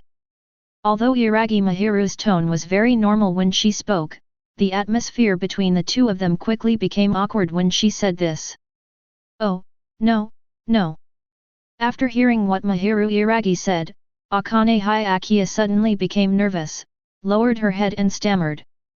Just as Mahiru Iragi had thought before, the reason why Akane Hyakuya stared at the two swords in Mahiru Iragi and Crowley's hands was certainly not because she liked the two swords, but because she saw the special features of the two swords. It was obvious from the length of the blade and the color of the patterns on the swords that the two swords were specially made by Jiang Yun for the two women, which also reflected Jiang Yun's attentiveness and gentleness. Counting the time, from the first time she met Jiang Yun and Iragi Mahiru to now, Akane Momoya has been living with Jiang Yun and Iragi Mahiru for 6 years. During the past 6 years, Bai Yekian has almost always stayed by Jiang Yun's side, and she really has no good feelings towards other vampires. You have to know that Jiang Yun is absolutely attractive to girls. It can be said that Jiang Yun possesses all the fantasies of a girl about a Prince Charming. Whether it is his handsome appearance, super strength, or his gentleness towards the girls around him, it is irresistible to a 16-year-old girl like Bai Yekian who is just beginning to fall in love. Therefore, it is natural that Bai Yekian would have a good impression of Jiang Yun. But even so, Hyakuya Akane has never dared to show this feeling, and the biggest reason for this is of course Iragi Mahiru.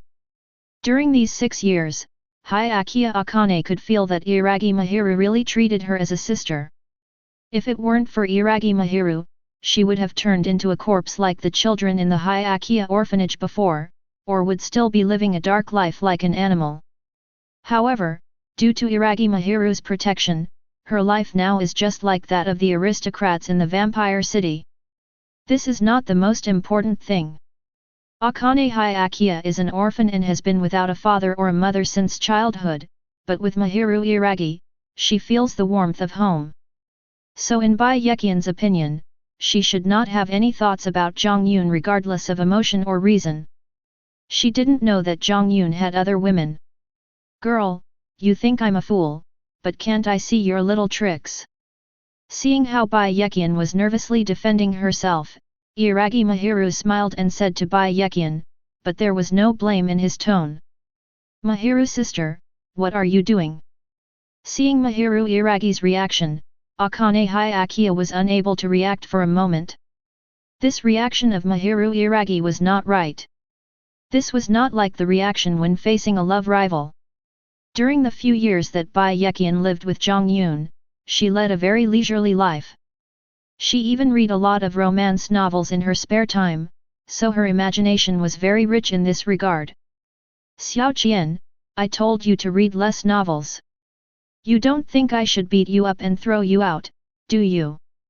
Seeing Momoya Akane's reaction, Iragi Mahiru said helplessly. To Iragi Mahiru's surprise, after hearing her words, Hyakuya Akane actually nodded, indicating that this was what she thought. Well, Xiao Qian, you have such a rich imagination. To be honest with you, I have known for a long time that you like your husband, and I personally have no objection to it. Not only that, I personally support you very much. Patting his forehead, Lu Genzu said speechlessly. Ah!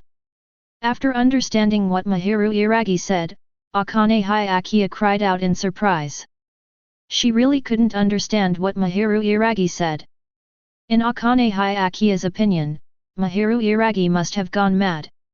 In fact, Iragi Mahiru also has her own ideas. After becoming a vampire, as he got to know Jiang Yun better, Iragi Mahiru knew that there would definitely be a lot of girls around Jiang Yun. Moreover, in the eyes of Mahiru Iragi, Hyakuya Akane is like his own family. Mahiru Iragi will never let her return to humans, and it is even more impossible for him to let Hyakuya Akane marry other vampires. Moreover, for Hyakuya Akane's sake, marrying Jiang is the best choice.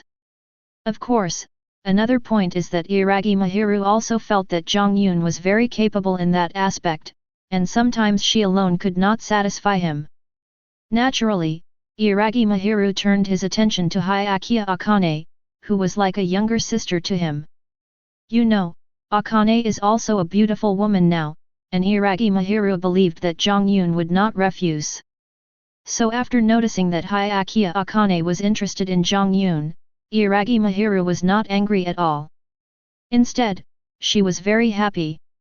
In her opinion, this was a win-win situation. What? Just tell me whether you like your husband or not.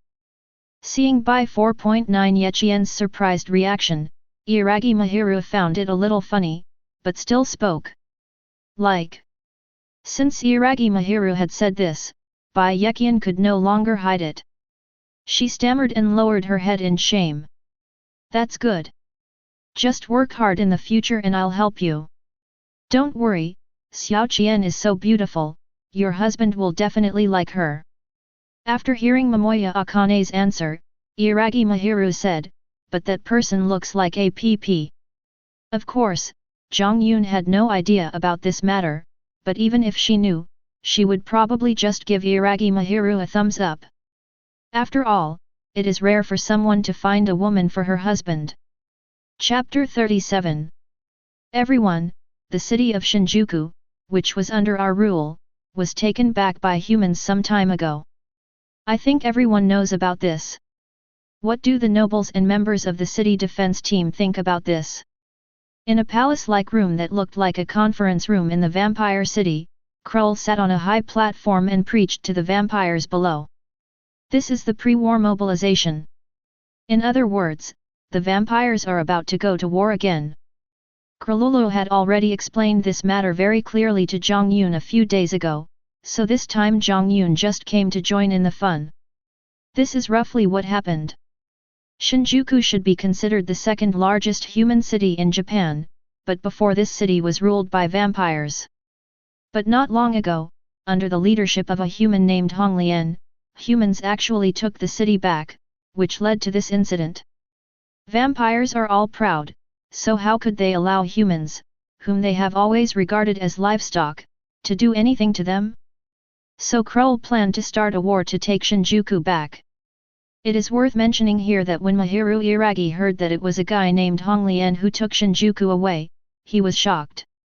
Later, with Mahiru Iragi's explanation, Jiang Yun roughly understood some secrets that he did not know before. Guren's full name is Ichiz Guren. The Ichiz family is a branch of the Iragi family where Mahiru Iragi is from. When Mahiru Iragi was a child, she grew up with Guren, and because of their ignorance, they even had a small romance. But later, Iragi Mahiru's talent in scientific research was discovered, and he was even nominated as the candidate head of the Iragi family. With the interference of the Iragi family, and the fact that Iragi Mahiru later focused his attention on the research of demon-cursed equipment, the relationship between the two ended in an unclear way.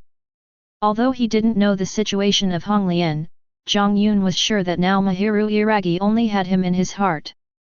After telling Jiang Yun that he and Honglian had a childhood romance, Mahiru Iragi solemnly promised him for fear that Jiang Yun would misunderstand. If Crowley hadn't mentioned this person accidentally at that time, she might have forgotten about him. The vampires guarding Shinjuku are just a bunch of losers. They actually let a group of livestock take away Shinjuku. In my opinion, we should send people to take Shinjuku back immediately and teach those guys a lesson, so that they know that we vampires are not to be trifled with. As soon as Crowley finished speaking, a vampire sitting in the audience spoke up, and in a very arrogant tone, he declared that he would take back Shinjuku. Jiang Yun looked in the direction of his voice, and judging from the guy's attire, he should also be a noble. Although arrogant, no one refuted him. Compared with humans, nobles had more capital to be arrogant than ordinary vampires. When facing humans, if there are a large number of humans, even ordinary vampires can be killed. However, when facing nobles, unless there are some elites, no matter how many people there are, they cannot escape the fate of being killed instantly. Moreover, even those so-called human elites can only ensure that they will not be killed instantly.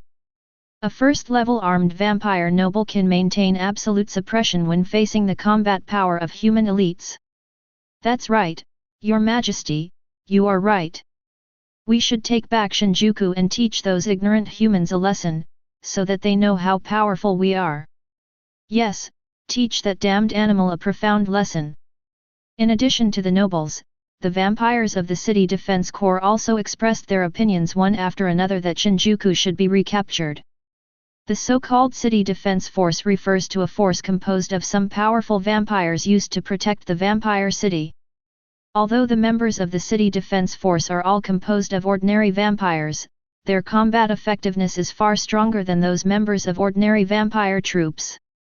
On the one hand, they have to protect the vampire city, and on the other hand, they are often sent to the front line to fight, and they have rich combat experience. Of course, in addition to these, the city defense team also has a mission to collect humans scattered outside the vampire city and present them to the nobles of each vampire city. Unlike other ordinary vampires, who usually wear grey cloaks, members of the urban defense force all wear white uniforms, which are very similar to the clothing of nobles to a certain extent. This also shows that the status of the urban defense force is still very high. There are some outstanding ones in the city defense team, such as Lacus Veltrisum and other vampires, who even have strengths that are not far from ordinary nobles. Of course, there is another thing worth mentioning. In Japan, in addition to the vampire city where Jiang Yun is located, there are also some vampire cities ruled by other nobles. It's just that the vampire city where the third ancestor, Ghoul, is located is the largest in this land of Japan. Moreover, except for Jiang Yun and Iragi Mahiru, Ghoul should be considered the only upper ancestor in Japan. The upper ancestors refer to the upper-class vampire nobles with a rank of 6 or above. They have absolute power and the strength to rule over vampires from all countries. Yes, I thought so too. Let's leave it at that. I will issue the order below. The 7th ancestor, Farid Bartley, will be the commander of this war. The 13th ancestor, Crowley Usford, the 17th ancestor, Kispel and Von Scrood, who are currently staying in other vampire cities, will assist. The city defense team will be the main attack force, and other vampires will be auxiliary. The specific combat arrangements will be arranged by Farid later. I hope you won't let me down this time. Seeing that all the vampires below unanimously agreed to launch an attack on humans, it just happened to be in line with Krull's idea, so Krull directly stated the battle arrangements for this time. In fact, the so-called battle plan had already been determined long before this meeting. This was just a pre-war mobilization meeting. Those nobles were not stupid and would not go against Keshin's wishes at this time. Speaking of this war, in Jiang Yun's opinion, for Krull, in addition to the fact that humans took away the city of Shinjuku ruled by vampires, it might be because of the incident with Arthur, and Krull was also using this incident to take revenge on humans. Yes. After hearing what Krull had planned, all the vampires present stood up and shouted, sounding very high in morale. Chapter 38. Since Krululu still had some specific arrangements regarding the battle after the mobilization meeting, Jiang Yun had no interest in it, so Jiang Yun returned to the castle before Krululu. Haha, Mahiru, you didn't go today.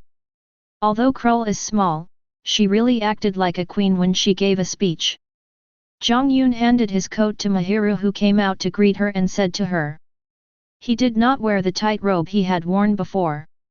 After all, this world was considered a modern society, and the clothes Jiang Yun had been wearing before made him look out of place in this world. Today Jiang Yun was wearing a men's uniform similar to the one Death wore in the world of Akame ga Kill. The main body was white, with alternating red, white, and blue colors on the body. The only thing that was the same as the previous one was that there were still a few golden bats embroidered on the sleeves. Jiang Yun wore this outfit, with long ice blue hair draped from his back to his waist. The design of the clothes separated into upper and lower parts made Jiang Yun's body look more upright. Standing there from a distance, he looked very heroic, much more handsome than those handsome vampire nobles. Really? It's a pity that you didn't see it. While hanging the shirt handed to him by Jiang 040 Yun on the hanger, Iragi Mahiru said with a look of regret on his face. As a human being, Hyakuya Akane is indeed not suitable to participate in events like today. In order to consider Hyakuya Akane's feelings, Iragi Mahiru also stayed in the castle with Hyakuya Akane and did not go out. Over the years, not only have they lived together, but the two have also been receiving training from Jiang Yun together. In addition, Mahiru Iragi has also tacitly accepted the relationship between Jiang Yun and Crowley. Combining these factors, the relationship between Mahiru Iragi and Crowley is also very good. Husband, is the war really going to start? After entering the house, Iragi Mahiru handed a cup of red wine to Jiang Yun and asked. Well, yes, it has been decided, and it will probably be soon. It seems that they are going to attack a place called Shinjuku. Hearing Iragi Mahiru's question, Jiang Yun didn't pay much attention and just spoke casually. Oh. Will my husband participate in this battle? Hearing Jiang Yun's affirmative answer, Iragi Mahiru first agreed, but then asked again. Probably not. If I join in, those vampires and humans will have no fun. Jiang Yun answered again. Iragi Mahiru, do you have anything to say? If you have anything to say, just say it directly. There's no need to hide it from me. But then Jiang Yun realized something was wrong. Given Iragi Mahiru's personality, she would not have been interested in these things before, but today's questions seemed to be a bit too many, so Jiang Yun asked her. Honey, can you take me out to see the battle this time? Hearing Jiang Yun's question, Iragi Mahiru was obviously hesitant at first, but after thinking about it, he still asked Jiang Yun. What's wrong? Do you want to see the human world or do you miss your family? After hearing Iragi Mahiru's request, Jiang Yun asked with some confusion. I've been here for 8 years. I want to see what the outside world is like. As for my family, haha, there's nothing I miss. I just really want to see my sister. I haven't seen her for 8 years. She should have grown into a beautiful girl like Xiao Qian. I don't know how she is living in that heartless home. When talking about coming here for 8 years, Mahiru Iragi seemed a little nostalgic, but when talking about his sister, Jiang Yun noticed that a trace of worry flashed in Mahiru Iragi's eyes. Mahiru Iragi, who used to be the head of the Iragi family, knew too well what the situation of the Iragi family was like. Indeed, it has been 8 years in the blink of an eye, but time is really worthless to us. Well, I also want to see what the outside world has become. I will take you out to see it this time. When talking about the 8 years he has been here, Jiang Yun also sighed. Since becoming a vampire, it seems that time has really become the least valuable thing for Jiang Yun. After thinking about it, Jiang Yun decided to take Iragi Mahiru out for a look. Honey, you promised, are you willing to take me out? Wow, honey, you are so nice to me. Originally, Iragi Mahiru was a little disappointed when she heard that Jiang Yun did not plan to participate in the battle this time. As a traditional Japanese girl, Iragi Mahiru never thought that Jiang Yun would break his original plan for her. However, when she heard that Jiang Yun was willing to take her out on a special trip, Iragi Mahiru seemed very happy. Surprised, Iragi Mahiru jumped into Jiang Yun's arms, Her sexy red lips directly reflected on Jiang Yun's lips, looking very bold. Ha, I didn't expect you to be so open-minded, Mahiru. This is really unexpected. The kiss lasted for a long time. As vampires, they had great endurance, so they didn't feel out of breath even after a long kiss. Actually, Mahiru, you don't need to worry so much. How could I not agree to such a request? Besides, remember? Before we came to the vampire city, I told you that as long as you behave well, I will take you to see the human world. I think you have done a great job in the past 8 years. Not only have you done a good job, but you have also given yourself to me. I am very satisfied. Even if you don't say it, I will wait for you to come back and see me when I have time. No matter what, I have to take some time to visit my father-in-law and my sister-in-law who you have always been thinking about. After the kiss, Jiang Yun said to Iragi Mahiru with some hesitation. Ugh, that's disgusting. When hearing Jiang Yun say that he had given himself to Jiang Yun and also mentioned his father-in-law and sister-in-law, Iragi Mahiru blushed for a moment. Even though she had lived with Jiang Yun for several years, she was still very thin-skinned when talking about such things. But precisely because of this, Jiang Yun had always liked Iragi Mahiru. It seems that I need to change my plan. Looking at Mahiru who buried her head in his arms in shame, Jiang Yun thought silently. Chapter 39. Just when the war between vampires and humans was about to break out, on the human side, a seemingly inconspicuous team of 5 humans was also rushing to the battlefield in Shinjuku. Among these 5 people, Yuichiro Hyakuya, who escaped from the vampire city 4 years ago, was among them. 4 years ago, under the desperate protection of Michael and the indulgence of Farid, Yuichiro successfully escaped from the vampire city. Yuichiro is indeed lucky. It must be said that this reckless guy has extraordinary luck. You know, outside the vampire city there are the 4 Knights of John everywhere who only attack humans. With Yuichiro's strength at that time, he would be dead for sure if he encountered them. But unexpectedly, not only did this guy not encounter the 4 Knights of John, but he was lucky enough to meet the Gurren gang who were out on a mission. Not only was he saved, but he was also successfully brought into the army. It was also at that time that Yaolang learned from Honglian about the situation of the human world after the disaster. It is not like what the vampires claim that humans in the outside world have become extinct.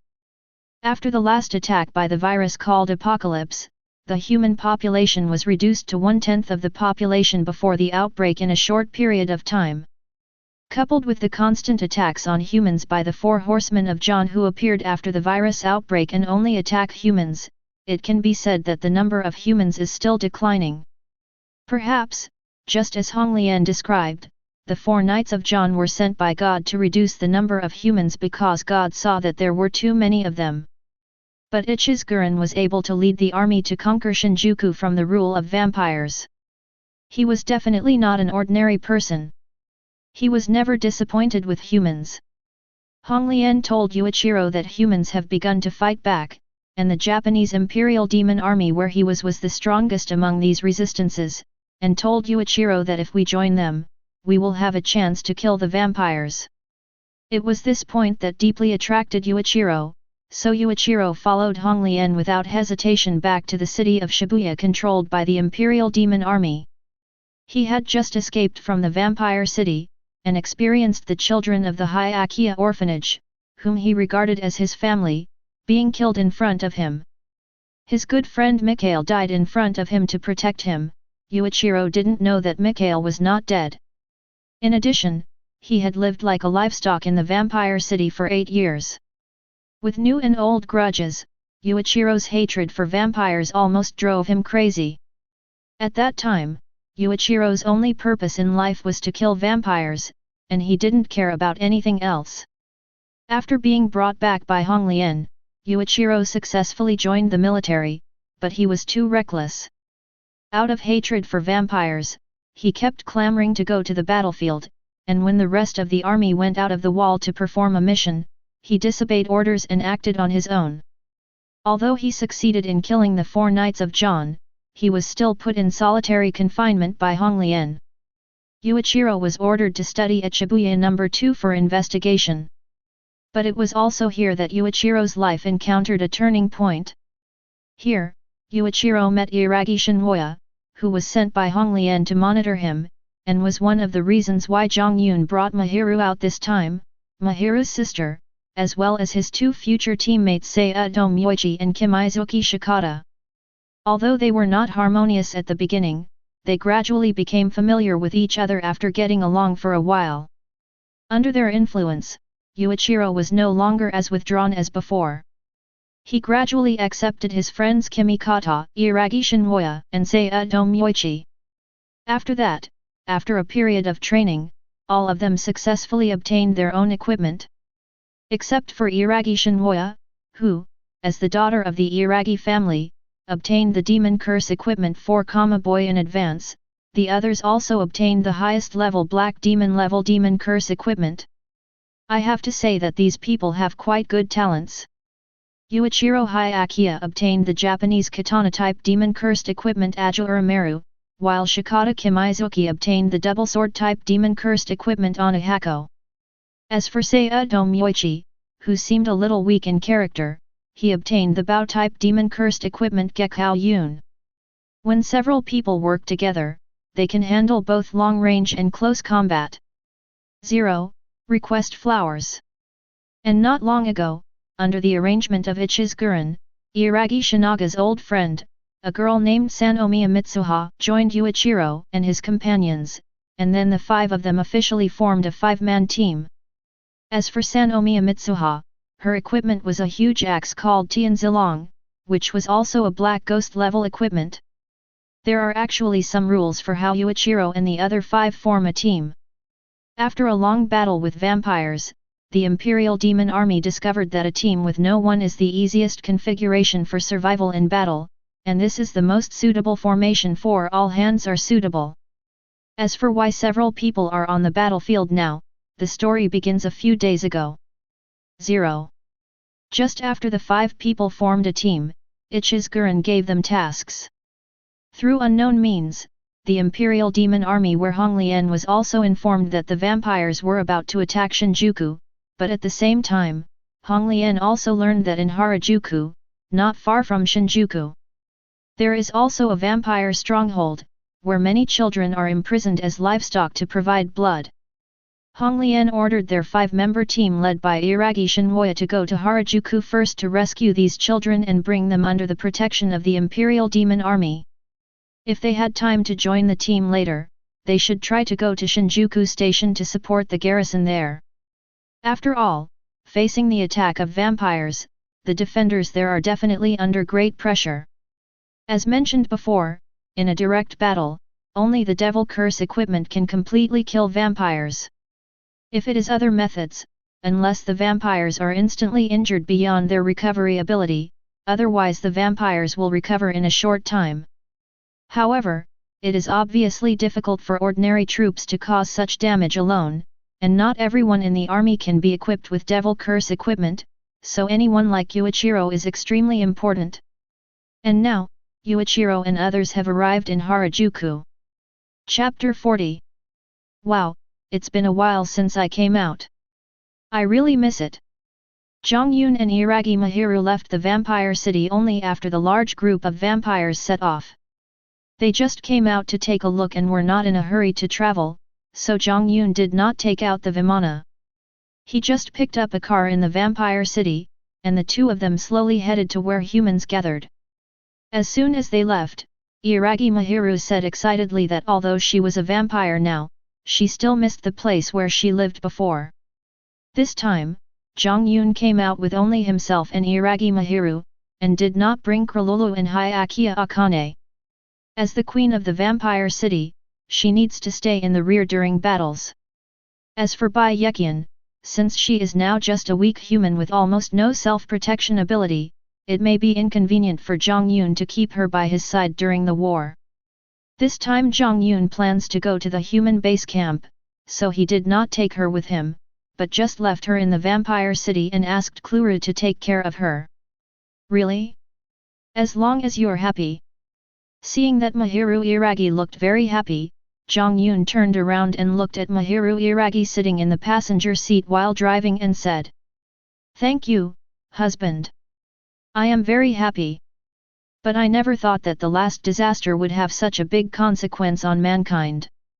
I didn't expect that in just a few years, these cities have become so dilapidated. Looking outside, it should have been a prosperous city, but now there is not a single person in sight. All that can be seen are dilapidated buildings, buses, and private cars parked on the roadside covered in dust. The whole city looks like a grey doomsday. But it is not without benefits. Since the outbreak of the apocalypse virus, the human population has been drastically reduced. Now, compared with 8 years ago, the air can be felt to be noticeably fresher and the sky is bluer. Yes, but I heard that the current capital of humanity, Shibuya, is still very prosperous, because most of the surviving humans were hit there." After hearing what Mahiru Iragi said, Jiang Yun slowly told him what he had learned from Krull about the current situation of humans. "I remember that Mahiru Iragi said before that there were originally 2 largest curse organizations in Japan, namely the Hyakuya Church and the Emperor's Demon headed by the Iragi family, and the 2 organizations were in conflict with each other. However, when the apocalypse virus broke out, the Hyakuya Church was slaughtered by vampires.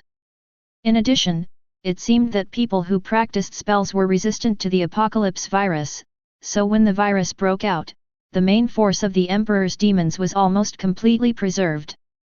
Naturally, the Emperor's demons became the largest organization of mankind to fight against vampires.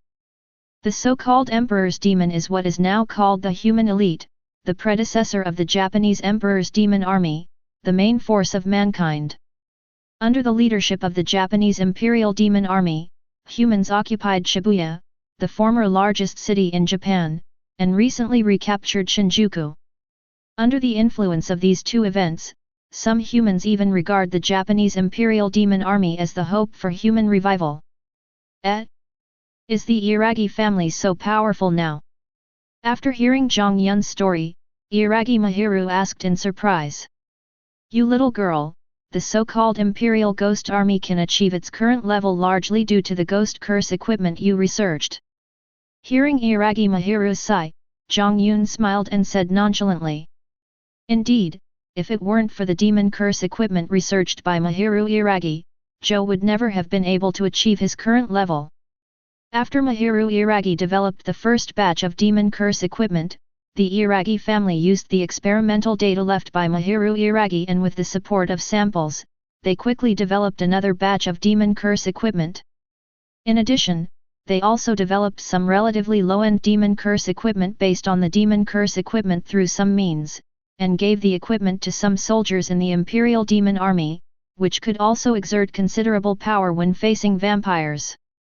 As for those advanced demon curse equipment, they were all equipped to the frontline troops fighting against vampires, and they were also the combat elites of the Imperial Demon Army when facing vampires, the Moon Demon Group. It is worth mentioning that the Moon Demon Group is led by Ichizuguren, and as mentioned earlier, Hyakuya Yuichiro and his group belonged to the combat team O of the Moon Demon Group. Ah! Husband, that ghost curse equipment won't do any harm to you, right? However, after hearing Jiang Yun talk about the great effect of the ghost curse equipment, Iragi Mahiru was not happy, but looked at Jiang Yun with a worried look. After becoming a vampire, Iragi Mahiru's heart has slowly leaned towards the vampire side where Jiang Yun is. Therefore, she is very worried whether the enchanted equipment she developed before will cause harm to Jiang Yun in battle. Haha, don't worry, no one in this world can hurt your husband. Don't you know how powerful I am? Hearing Iragi Mahiru's concern for him, Jiang Yun laughed. Oh, that's good. After hearing what Jiang Yun said, Iragi Mahiru also reacted. She was just confused because of her concern. She usually trained with Jiang Yun and witnessed Jiang Yun's unbridled strength. Iragi Mahiru also understood that the so-called demon curse equipment had no effect on Jiang Yun. Oh, by the way, didn't my husband say that after the apocalypse virus broke out, some monsters appeared in the world that commanded attacks on humans? Then how did cities where humans live avoid attacks? 5.1. After a while walking, Iragi Mahiru suddenly asked Jiang Yun. It seems that there is a wall tens of meters or even hundreds of meters high built on the periphery of the city where humans live, and an unknown spell is set on the wall to form a barrier around the wall. Once the 4 Knights of Jiang get close to the wall within 1 kilometer or enter the wall, their strength will drop rapidly. Jiang Yun said casually. Just like that, while Jiang Yun and Iragi Mahiru were chatting and looking at the scenery on the roadside, the car driven by Jiang Yun and others had unknowingly approached Harajuku. Chapter 41. Just as Jiang Yun and Iragi Mahiru were about to drive past Shinjuku, the 5-member team that Hyakuya Yuichiro was in was also planning to drive to Shinjuku. After receiving the order from Honglien, under the leadership of Captain Shinoma Iragi, Yuichiro and his 4 companions quickly left Shibuya and headed for Harajuku to carry out the mission. Yuichiro Hyakuya, who was determined to fight as a vampire on the battlefield, also wanted to complete the mission quickly so that he could go to the battlefield in Shinjuku. Not long after arriving in Harajuku, the group encountered a little girl who was attacked by John's 4 knights. Although Sanomiya Mitsuha clearly reminded Yuichiro that this was a trap, Yuichiro still rushed over despite the dissuasion and wanted to save the little girl. Because the 4 knights of John only attack humans, vampires often use this to set traps to capture humans. As Sanomiya Mitsuha said, Yuichiro just showed up and several vampires appeared and surrounded him. Sanomiya Mitsuha once had an experience where her teammates were wiped out because of her impulsive behavior like Yuichiro, so she was very disgusted with Yuichiro's behavior. However, even so, she would not stand by and watch Yuichiro die, so she also joined the battle. 02 With the concerted efforts of the 5 people, although they failed to kill several vampires that came to attack, they successfully rescued the little girl. Later, through the information known by the little girl, several people successfully found the specific address where the vampires imprisoned those children, Harajuku subway station. In the subway station, several people tried to catch the vampires while they were resting and rescue the imprisoned children. But after she took action, she found out that this was just a trap set by the vampire. The child was released by the vampire on purpose because the child's family was controlled by the vampire. So she had to follow the vampire's orders and spread false news to lure Yuichiro and others here. In fact, the number of vampires here is far more than what the little girl said. But the final result was unexpected. Although a trap was set, after the vampires called them livestock and constantly revealed their disdain for humans who could not stand threats, Yuichiro suddenly exploded, and with the cooperation of several teammates, he actually killed all the vampires. Fortunately, Jiang Yun is not here, otherwise Jiang Yun would definitely come to the conclusion that Yuichiro must be the protagonist of this world. He always explodes for no reason. However, since Jiang Yun is not here, there is no way of knowing all this. After killing the vampires, Yuichiro and his companions gained confidence. They handed the children here to the Japanese Imperial Demon Army that arrived later and took them back to Shibuya for protection. After resting here for a while, they planned to drive to Shinjuku, the place of the battle mentioned by Honglien. As for where the car came from, in this doomsday, the roads were littered with abandoned and unused cars. After a little repair by Jun Shifeng, a large Hummer large enough for the 5 of them was successfully started. Hey, there's a vampire ahead. The car had just started moving, before leaving Shinjuku, when Junyu Shifeng, who was driving the car, suddenly spoke to the people around him and wanted to stop the car while speaking. Don't stop, that's a noble, just run over him. Yuichiro Hyakuya, who had lived in the vampire city for a long time, instantly recognized the clothes worn by the vampire standing in front of him. Only nobles would wear that. After hearing Yuichiro's words and knowing that they were facing an armed vampire noble, the other people did not hesitate. They had formed some tacit understanding among themselves during the previous battle. At this critical moment, Junyu Shifang stepped on the accelerator, and then he and several other people quickly jumped out of the car. As for the Hummer, it rushed straight towards the noble opposite like a mad bull. In the opinion of Yuichiro and others, even a noble would suffer serious injuries if hit by such a car, but what happened next was somewhat beyond their expectations. The nobleman not only did not dodge the car rushing towards him, but instead blocked the large Hummer with just one hand. That was not all. After blocking the Hummer, he actually picked up the Hummer with one hand and threw it directly towards the group of 5 people who had just jumped out of the car. Seeing this, the 5 people had no time to be surprised and hurriedly dodged, but the blast from the Hummer's explosion still made them a little confused for a moment. They had not expected that the gap between this noble and an ordinary vampire would be so huge. Damn it, so strong! The first one to react was Saito Myoichi. He took out his demon curse equipment Moonlight Rhythm and shot an arrow at the noble opposite. After the arrow was shot, it could be seen that it was not an ordinary arrow, but turned into several rays of light and dispersed to shoot towards the noble. Sword, please suck my blood. After Saito Myoichi launched the attack, the noble did not hesitate. He pulled out a broadsword that was hanging at his waist and looked like a deadly knife. With a low thought, several spikes emerged from the hilt and pierced the noble's arm directly. At the same time, the blade of the sword gradually turned red. Kong! With a loud bang, the noble used the sword in his hand to directly disperse the attack launched by Saito Myoichi. This is the difference between a vampire's first-level armor and its second-level armor. Those ordinary vampires, like the ones Yuichiro and his companions encountered at Harajuku subway station before, only used level 2 weapons, usually just ordinary swords, and relied mostly on their own physical fitness when attacking humans. However, the nobles and some outstanding members of the city defense force use level 1 weapons, which can be activated by silently reciting some specific spells. When activated, the weapons will turn red due to blood-sucking. After using the level 1 weapons, the user's physical fitness and combat effectiveness will increase significantly. Now, Iragi Shinwoya and Yuichiro's group are facing an unprecedented crisis. Chapter 42. After breaking the attack from Saito Myoichi's cursed equipment, the vampire noble on the opposite side did not stop. Instead, he swung his sword at Iragi Shinwoya and her group in the distance, and an air blade mixed with blood flew directly towards Saito Myoichi.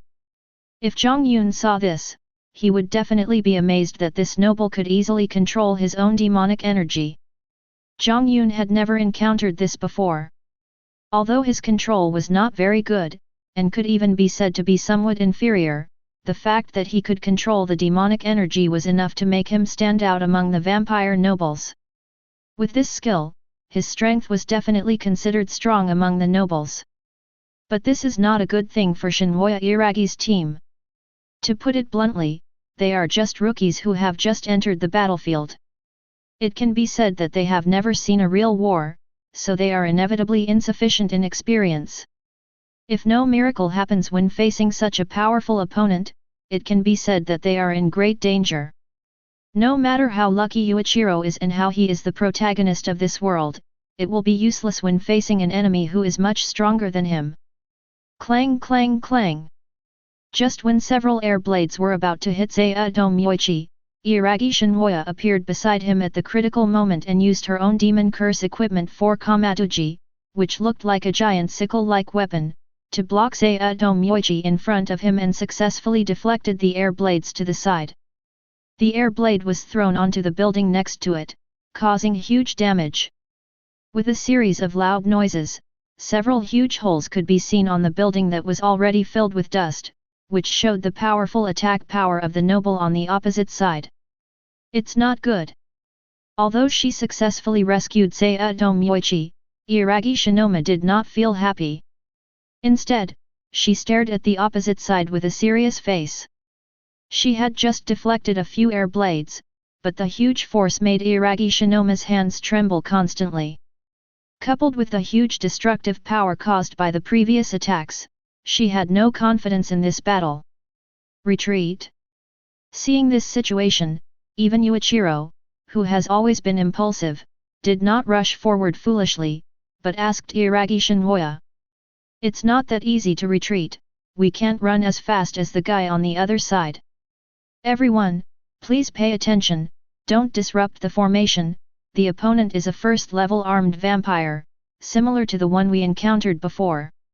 In response to Yuichiro's proposal, Shinhoya Iragi spoke, but before she could finish her words, the vampire who was nearly 10 meters away from her just now moved.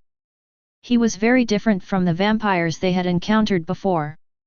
Almost in the blink of an eye, the noble appeared behind Shinhoya Iragi and raised the ball in his hand towards her. Kang! There was another sound of metal clashing. When Shino Iragi felt a little desperate, Yuichiro appeared directly in front of Shino Iragi. Due to the unexpected move, he accidentally knocked the knife out of the vampire's hand. Ahaha, I didn't expect there are good guys among humans. Who is he? Seeing this, the nobleman opposite spoke for the first time. The nobleman did not seem to be afraid of having his weapon knocked away. He just took a few steps back and asked with a little surprise. Without answering the question from the noble opposite, Iragi Shinhoya and the others quickly formed a formation and looked at the noble opposite with vigilant expressions. Damn it, what are we going to do? At this time, Sangong Sanyi asked. At this point, we have no choice but to use force. Let Xiaowu and Junyu, who are stronger in close combat, come to the front, and I, Sanyi, and Yuyi will cover them. Let's all work together to kill this vampire. Iragi Shinhoya arranged that although it sounded good, the possibility of actually implementing it was not great, as they really underestimated the strength of the noble on the opposite side. But this is not the end, what happened next made them even more desperate. Originally, facing a noble, Iragi Shinhoya's team had little hope, but to their surprise, just as they were about to take action, two women dressed in vampire noble costumes suddenly appeared in front of them. Master Farid, what are you doing here? One of the vampire nobles with short blue hair spoke to the vampire who had attacked Iragi Shinhoya before, and his words did not take Iragi Shinhoya and the others on the opposite side seriously. Oh, it's you. You've come just in time. This place is really interesting. The vampire who was asked said as he received the broadsword that had been knocked away by another female vampire noble with long golden hair. From his words, it seemed that he had only regarded Xiaowa and the others as a game. From what the woman said just now, we can know that the man's name is Crowley. That's right, this noble is the 13th ancestor Crowley Usford who was ordered by Krulu to cooperate with Farid. Obviously, the other two women are the 17th ancestors Kispel and von Scrud mentioned above. But Lord Crowley, the 7th ancestor, Lord Farid, is calling you from the front line. The sexy vampire noble von Scrud with blonde hair said to Crowley. Oh, Farid is calling me. I have no choice but to go. So, let's quickly solve the problem here. Crowley said after hearing what von Scrud said. After saying that, he picked up the broadsword in his hand again, good thing, and unlike the last time, he swung it casually, and Crowley swung it vigorously. Several blood-red air blades flew towards Iragi Shinhoya. Judging from the length of the air blades and the whistling sound they brought, it was obvious that the power was much greater than before. Damn it, this is going to be difficult. Seeing this scene, Iragi Shinhoya and others on the opposite side became very nervous. Bang! Bang! But just when the attack was about to fall on Iragi Shinhoya and the others, something suddenly happened. Several black and purple butterflies suddenly appeared in front of them. What was surprising was that these seemingly weak butterflies actually turned into several shields to block them. Not only that, when Crowley's attack hit them, these shields actually made a sound of metal colliding. Chapter 43. Bang! Bang! All of Crowley's attacks hit the shield transformed from the hell butterfly, and the collision between the two made a sound of metal collision. I am not dreaming, am I? When the dust created by the collision between Crowley's attack and the shield formed by the hell butterfly dissipated, Shinjuku Iragi and the others couldn't help but scream when they saw the scene inside. The incident happened suddenly and no one could see it clearly. Now, after calming down and taking a closer look, they saw several black and purple shields standing upright in the sky. In the center of each shield, a huge cross-shaped holy mark was embedded on the shield, which was very conspicuous. What surprised Iragi Shinjuku and the others the most was not the appearance of these shields, but the fact that they could withstand Crowley's full-strength attack just now, without leaving any trace on them, which showed how hard they were. Am I seeing things? These shields can actually float in the sky. Are they the military's latest weapons? But there are no reinforcements nearby. At this time Junyu Shifeng also spoke. He first stared at several shields in the sky for a while, then scanned the surroundings, but did not find any reinforcements from the Emperor Ghost Army, not even a single person. Then he asked in confusion. It shouldn't be a military weapon. I just saw a lot of black and purple butterflies flying over, and then it turned into this. Could it be some unknown spell? After thinking about it, Iragi Shinjuku spoke up to overturn Kimizuki Shikata's idea. She just saw the hell butterfly flying over, and as Kimizuki Shikata said, there were no reinforcements from the Imperial Demon Army around, so Iragi Shinjuku judged. However, although she overturned Kimizuki Shikata's speculation, she herself could not explain what the shields in front of her were.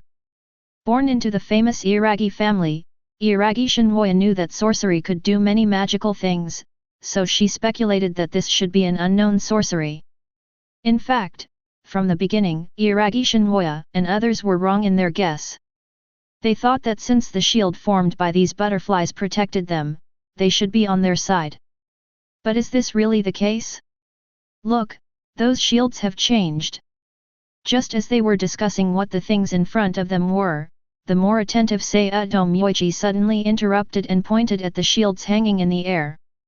No, this is not scientific. Looking in the direction that Sayado and Ichi pointed, after seeing clearly what had happened, they all exclaimed in unison. It turned out that while the few people were talking just now, the shields began to gradually disintegrate and turned into hell butterflies flying in the sky. People couldn't imagine how these beautiful butterflies in the sky could turn into a seamless shield, because anyone with a discerning eye could see that those shields were definitely not made up of simple butterflies piled together. They also couldn't understand why those seemingly weak butterflies were so hard. Everyone could feel that even if Crowley's move just now was made of ordinary steel, it should have been penetrated long ago, but it didn't leave any trace on these butterflies. In fact, here we have to talk about the hell butterfly. The hell butterfly can not only quickly devour almost everything it sees and obtain energy from these things for reproduction, but also pass what it sees to its owner. It can be said to be an excellent battlefield scavenger and scout. But in addition to the above two functions, the hell butterfly also has the ability to change into any form of weapon freely according to the will of its owner. It is unknown what material it is made of. The weapons transformed by the hell butterfly have extremely strong hardness, and sometimes even Jiang Yun has to admire it.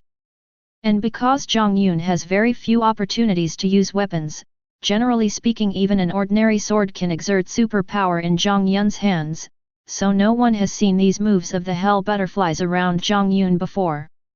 Master Crowley, if I'm not mistaken, that should be the pet of Master Jiang Yun. 0 Request flowers. While Iragi Shinjuku and her group were discussing the matter of the hell butterfly, the 3 vampire nobles were also not idle. All I heard was the beautiful blue-haired female vampire noble, Kispel, pointing at the hell butterflies flying in the sky and speaking in doubt. Oh, yes. After all, I haven't heard of other people having such magical things around them. After hearing Kispel's question, Crowley gave an affirmative answer without even thinking. Crowley was not like Iragi Shinjuku and the others opposite him who were seeing the hell butterfly for the first time. When he was in the vampire city, Crowley had met Jiang Yun several times and had simply said hello to him, so they could be considered acquaintances. 0. Besides, Crowley is actually from the faction of the 7th ancestor Farid, and can be considered as Farid's subordinate. Crowley has seen the cautious expression on Farid's face when he mentioned Jiang Yun. Before this, Emperor Crowley had never seen anyone who could make the usually calm Farid nervous. But this is an interesting thing. Why did that gentleman come back here? And why did he save these humans? Judging from the hell butterfly, Jiang Yun was nearby, and Crowley did not continue to attack Iragi Shinoya and her group. Since Jiang Yun's pet stopped him just now, it meant that Jiang Yun was protecting them, and Crowley did not want to provoke Jiang Yun. He put the knife in his hand back into the scabbard while looking around, as if he was observing Jiang Yun's position. Oh, here it comes. Sure enough, after a while, Crowley suddenly said. Boom boom. Soon after Crowley finished speaking, with the sound of a huge engine roaring, a gorgeous ice blue convertible sports car quickly appeared in front of everyone. With a beautiful drift and an emergency brake, accompanied by bursts of white smoke from the friction between the tires and the ground, this handsome sports car stopped steadily beside Crowley and the other two. Chapter 44. Hey, Crowley, long time no see. After stopping the sports car, Jiang Yun did not get out of the car immediately, but just spoke to Crowley. Yes, Lord Jiang Yun, the last time I saw you was in Vampire City, it has been more than a year. I didn't expect to see you here, oh, and Lord Mahiru. Hearing Jiang Yun's words, Crowley quickly replied, his tone surprisingly respectful. I wonder if Lord Jiang Yun knows the humans on the other side? It seems that the one who stopped him from attacking was Lord Jiang Yun's pet.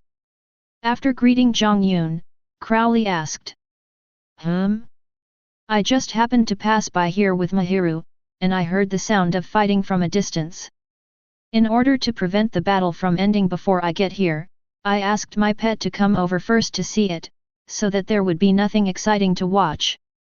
While Jiang Yun was speaking, the hell butterflies that were originally flying scattered above everyone's heads saw Jiang Yun coming and all gathered in the sky above the sports car where Jiang Yun and Mahiru were, and it looked like there were some people crowded together.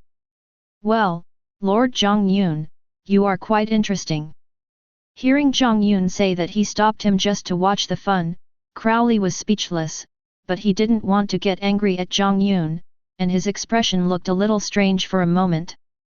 Hey, you really don't take Master Crowley seriously.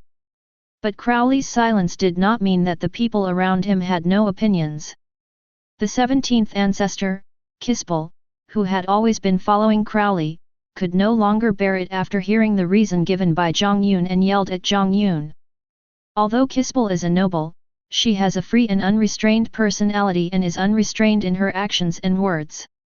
Although she had met Jiang Yun several times before with Crowley, she had never seen Jiang Yun's strength, and Crowley had never told her specifically about Jiang Yun, so she always thought that Jiang Yun was just a superior ancestor like Farid, and therefore did not show much respect to Jiang Yun.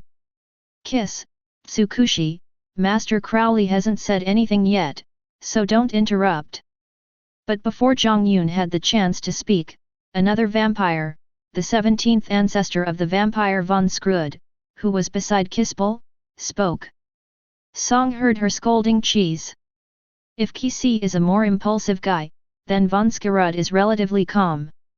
From the outside, von Scrud is the image of a mature and sexy big sister, and this is also true in reality. Compared with Kisi Bell, von Scrud has always played the role of a big sister. In other words, von Scrud is to clean up Kisi Bell's A. Although she was also somewhat dissatisfied with Jiang Yun's seemingly unreasonable remarks just now, she was not as impulsive as Kispel. She knew that Crowley was not a good-tempered person, but in the face of Jiang Yun's performance just now, she could only swallow her anger. This showed that Jiang Yun was definitely not a character who was easy to mess with, and even a person that Crowley could not afford to mess with. So when she saw Kispel's weak performance, although her words were harsh, she was also saving her. Kisi, shut up, Master Jiang Yun, Kisi is just like that, please don't mind it. After hearing what von Scrud said, Kisi wanted to explain herself, but Crowley stopped her directly and hurriedly apologized to Jiang Yun. "It's okay. I'm not angry about this kind of thing. It's just that the little girl has a bad temper." Jiang Yun was not angry about Qix's performance just now. To be honest, Jiang Yun admired this kind of free-spirited little girl. "I wonder what Master Jiang Yun is going to do next?" Crowley continued to ask. After all, Jiang Yun was not included in the battle plan. "I'm just taking Mahiru out for a stroll. I have no plans to join the war for now, so don't worry about me when you make plans." Jiang Yun answered casually. "Then I wonder how you plan to deal with those people on the other side." Hearing Jiang Yun's words, Crowley breathed a sigh of relief. After all, it would be very troublesome if Snacks changed the battle plan. But then he suddenly saw Ji Iragi and Xiaoa on the opposite side, so he continued to ask Jiang Yun. "Oh, let me handle them.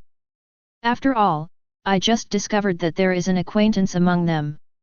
Hearing Crowley's question, Kun Yun answered. Originally, Jiang Yun did not expect it to be such a coincidence, but just now Jiang Yun took a glance and found Yuichiro Hyakuya in the five-man team opposite. Since Jiang Yun did not know Shinjuku Iragi, he did not recognize her. Due to the angle, Mahiru Iragi could only see Crowley and his gang, and she didn't pay special attention to the people on the opposite side, so she didn't notice Shinjuku Iragi on the opposite side for a while. "Is that so? Then we won't bother you anymore. Lord Farad has just summoned me, so I'll go over first." After learning that Jiang Yun was going to deal with the people on the opposite side personally, Crowley didn't say anything else. He just said goodbye to Jiang Yun, and then took Kispel and Von Skarud to Shinjuku. While Jiang Yun was talking to Crowley and the other two, Iragi Xiaoa and the others fell into even greater despair after seeing the situation clearly. "Damn it, what bad luck did I have today? I kept running into nobles. This one seems even more abnormal." Cold sweat had already appeared on Xiaoa Iragi's forehead. Just now, they saw how humble Crowley was in front of Jiang Yun, and they naturally understood that Jiang Yun was definitely more difficult to deal with than Crowley. If Jiang Yun was not stronger than Crowley, how could Crowley behave like this? Moreover, not only that, the most important thing is that although we didn't see her specific appearance, it was obvious that the woman next to Jiang Yun was definitely not a simple character. Yes, everyone should be prepared to make sacrifices. After hearing what Iragi Shinjuku said, Sanomiya Mitsuha also spoke with a serious face. They were not happy about the departure of Crowley and the other two. Since Jiang Yun dared to let them leave, it showed that he had full confidence in him. And they would not forget that the butterfly that amazed them just now was Jiang Yun's pet. After hearing what Iragi Shino and Sanomiya Mitsuha said, Seido Myoichi and Kimizuki Shikata nodded seriously to show that they understood. But only Yuichiro Hyakuya remained silent. No one noticed just now that when Jiang Yun arrived, Hyakuya Yuichiro's face became gloomy and his body even began to tremble constantly. Chapter 45. Hey, Xiaohu, what's wrong with you? Don't be distracted at a time like this. Seeing that Yuichiro Hyakuya didn't respond, Shinjuku Iragi looked in the direction of Jiang Yun warily and asked Yuichiro anxiously, "You know, if you don't hit the spirit at this time, you can die in minutes." "Damn it, it's that guy. He actually came out. I'm going to kill him." There was no answer to Iragi Shinjuku's words. Instead, Yuichiro Hyakuya spoke in a low voice. Although his voice was calm, it revealed a lot of anger. The moment Jiang Yun appeared, Yuichiro recognized Jiang Yun. In fact, although he has lived in the vampire city for 8 years, the only vampires that Yuichiro really knows are Songjiang and Farad. Farad slaughtered all the children in Hyakuya orphanage. Yuichiro dreams of killing Farad almost every day, but Yuichiro also has a lot of hatred for Jiang Yun. First of all, in Yuichiro's view, Jiang Yun forcibly took Hyakuya Akame away, but now it is unknown whether Hyakuya Akame is alive or dead. Moreover, when he was in the vampire city, he was almost killed by vampires because he bumped into Jiang Yun and talked back to Iragi Mahiru. Naturally, Yuichiro attributed this hatred to Jiang Yun. Now suddenly seeing Jiang Yun, Yuichiro was extremely furious, and the black ghost Ajuramare living in the weapon was showing signs of going berserk again. You should know that ghosts like human greed, anger, and other negative emotions the most, and hate human love, friendship, and other things. Once the owner of the ghost curse equipment cannot control his negative emotions, the ghost will go berserk. Once the ghost goes berserk, although it will gain powerful strength to fight vampires, in contrast, the human body will be occupied by the ghost, and may even never recover. A whole, kill you. Without caring about teamwork or anything like that, Yuichiro Hyakuya, who was by nature reckless and impulsive, was driven by anger, and the only thing he wanted now was to kill Jiang Yun. He only shouted once, and then rushed towards Yun with his ghost curse equipment in his hand. In fact, it is this kind of people that Jiang Yun despises the most. Not only do they have no strength, but they also like to act impulsively and show off their abilities. They do not have a clear understanding of themselves and are easily affected by their emotions. Jiang Yun thinks that Yuichiro was able to get here alive before this kind of people because of the help of his teammates. Yuichiro, you idiot! A whole, come back quickly. No matter what, let's go together. Seeing Yuichiro Hyakuya act on his own again, the people around him wanted to curse. Damn, is he complaining that they are not dying fast enough? But even so, they couldn't let Hyakuya Yuichiro go to die alone. In the emergency, Iragi Shinjuku made a prompt decision and ordered everyone to go together. Ha, you really don't want to die? Looking at Hyakuya Yuichiro and Iragi Shinjuku rushing towards him cautiously, Jiang Yun did not get out of the car, but just said something casually. Afterwards, Jiang Yun stretched out his hand and pointed at the people opposite him. Then the hell butterflies that were circling back and forth above Jiang Yun's sports car suddenly stopped flying aimlessly and quickly lined up in front of Jiang Yun's sports car, like a square formation. Boom boom! A neat row of light beams shot straight towards the feet of Yuichiro, who was rushing in the front. As a test subject of the final Seraph experiment, he might be useful in the future, so Jiang Yun had no intention of killing him directly, but this did not mean that Jiang Yun would tolerate his insolence. The attack speed of the light beams emitted by the hell butterflies was extremely fast. Even the seventh ancestor, Farid, had to use up all his strength to barely dodge it, and at that time, it was only the attack of a few hell butterflies. Compared to Farid, Yuichiro was far inferior, so the outcome was doomed the moment the hell butterfly launched its attack. Before Yuichiro could react, almost all the light beams had exploded at Yuichiro's feet. Ah! The powerful force caused Yuichiro to scream, and he was blown several meters away. Where Yuichiro had been standing before, a large pit with a diameter of 3 or 4 meters appeared. Xiao! Xiao! Seeing this situation, the other 4 people couldn't help but make anxious noises. But no matter how anxious they were, they had no solution now. Just now, when Jiang Yun ordered the hell butterfly to attack Hyakuya Yuichiro, he did not forget the other people. While some of the hell butterflies attacked Yuichiro, another part of the hell butterflies flew directly to the other 4 people. Just like before, 8 black and purple shields directly trapped the 4 people except Yuichiro. In addition to the shields, there are also many scattered flying hell butterflies. It can be clearly seen that there is a light ball that does not look very big floating in front of each hell butterfly. Although they look small, Iragi Shinjuku and the others do not dare to underestimate these light balls. They just clearly saw that the light pillars that knocked Yuichiro away were formed by these light balls. The reason why Jiang Yun did not order the hell butterfly to kill the 4 people except Yuichiro directly was because Jiang Yun did not have any hatred towards humans. Those people did not disrespect him just now, and he was not bloodthirsty. There was no need to kill them. Secondly, although he didn't know them, Jiang Yun also saw that there were at least 2 girls on the opposite side. It would be fine if they were a group of men, but it would be embarrassing to kill 2 girls for no reason. In fact, the second one is the main reason.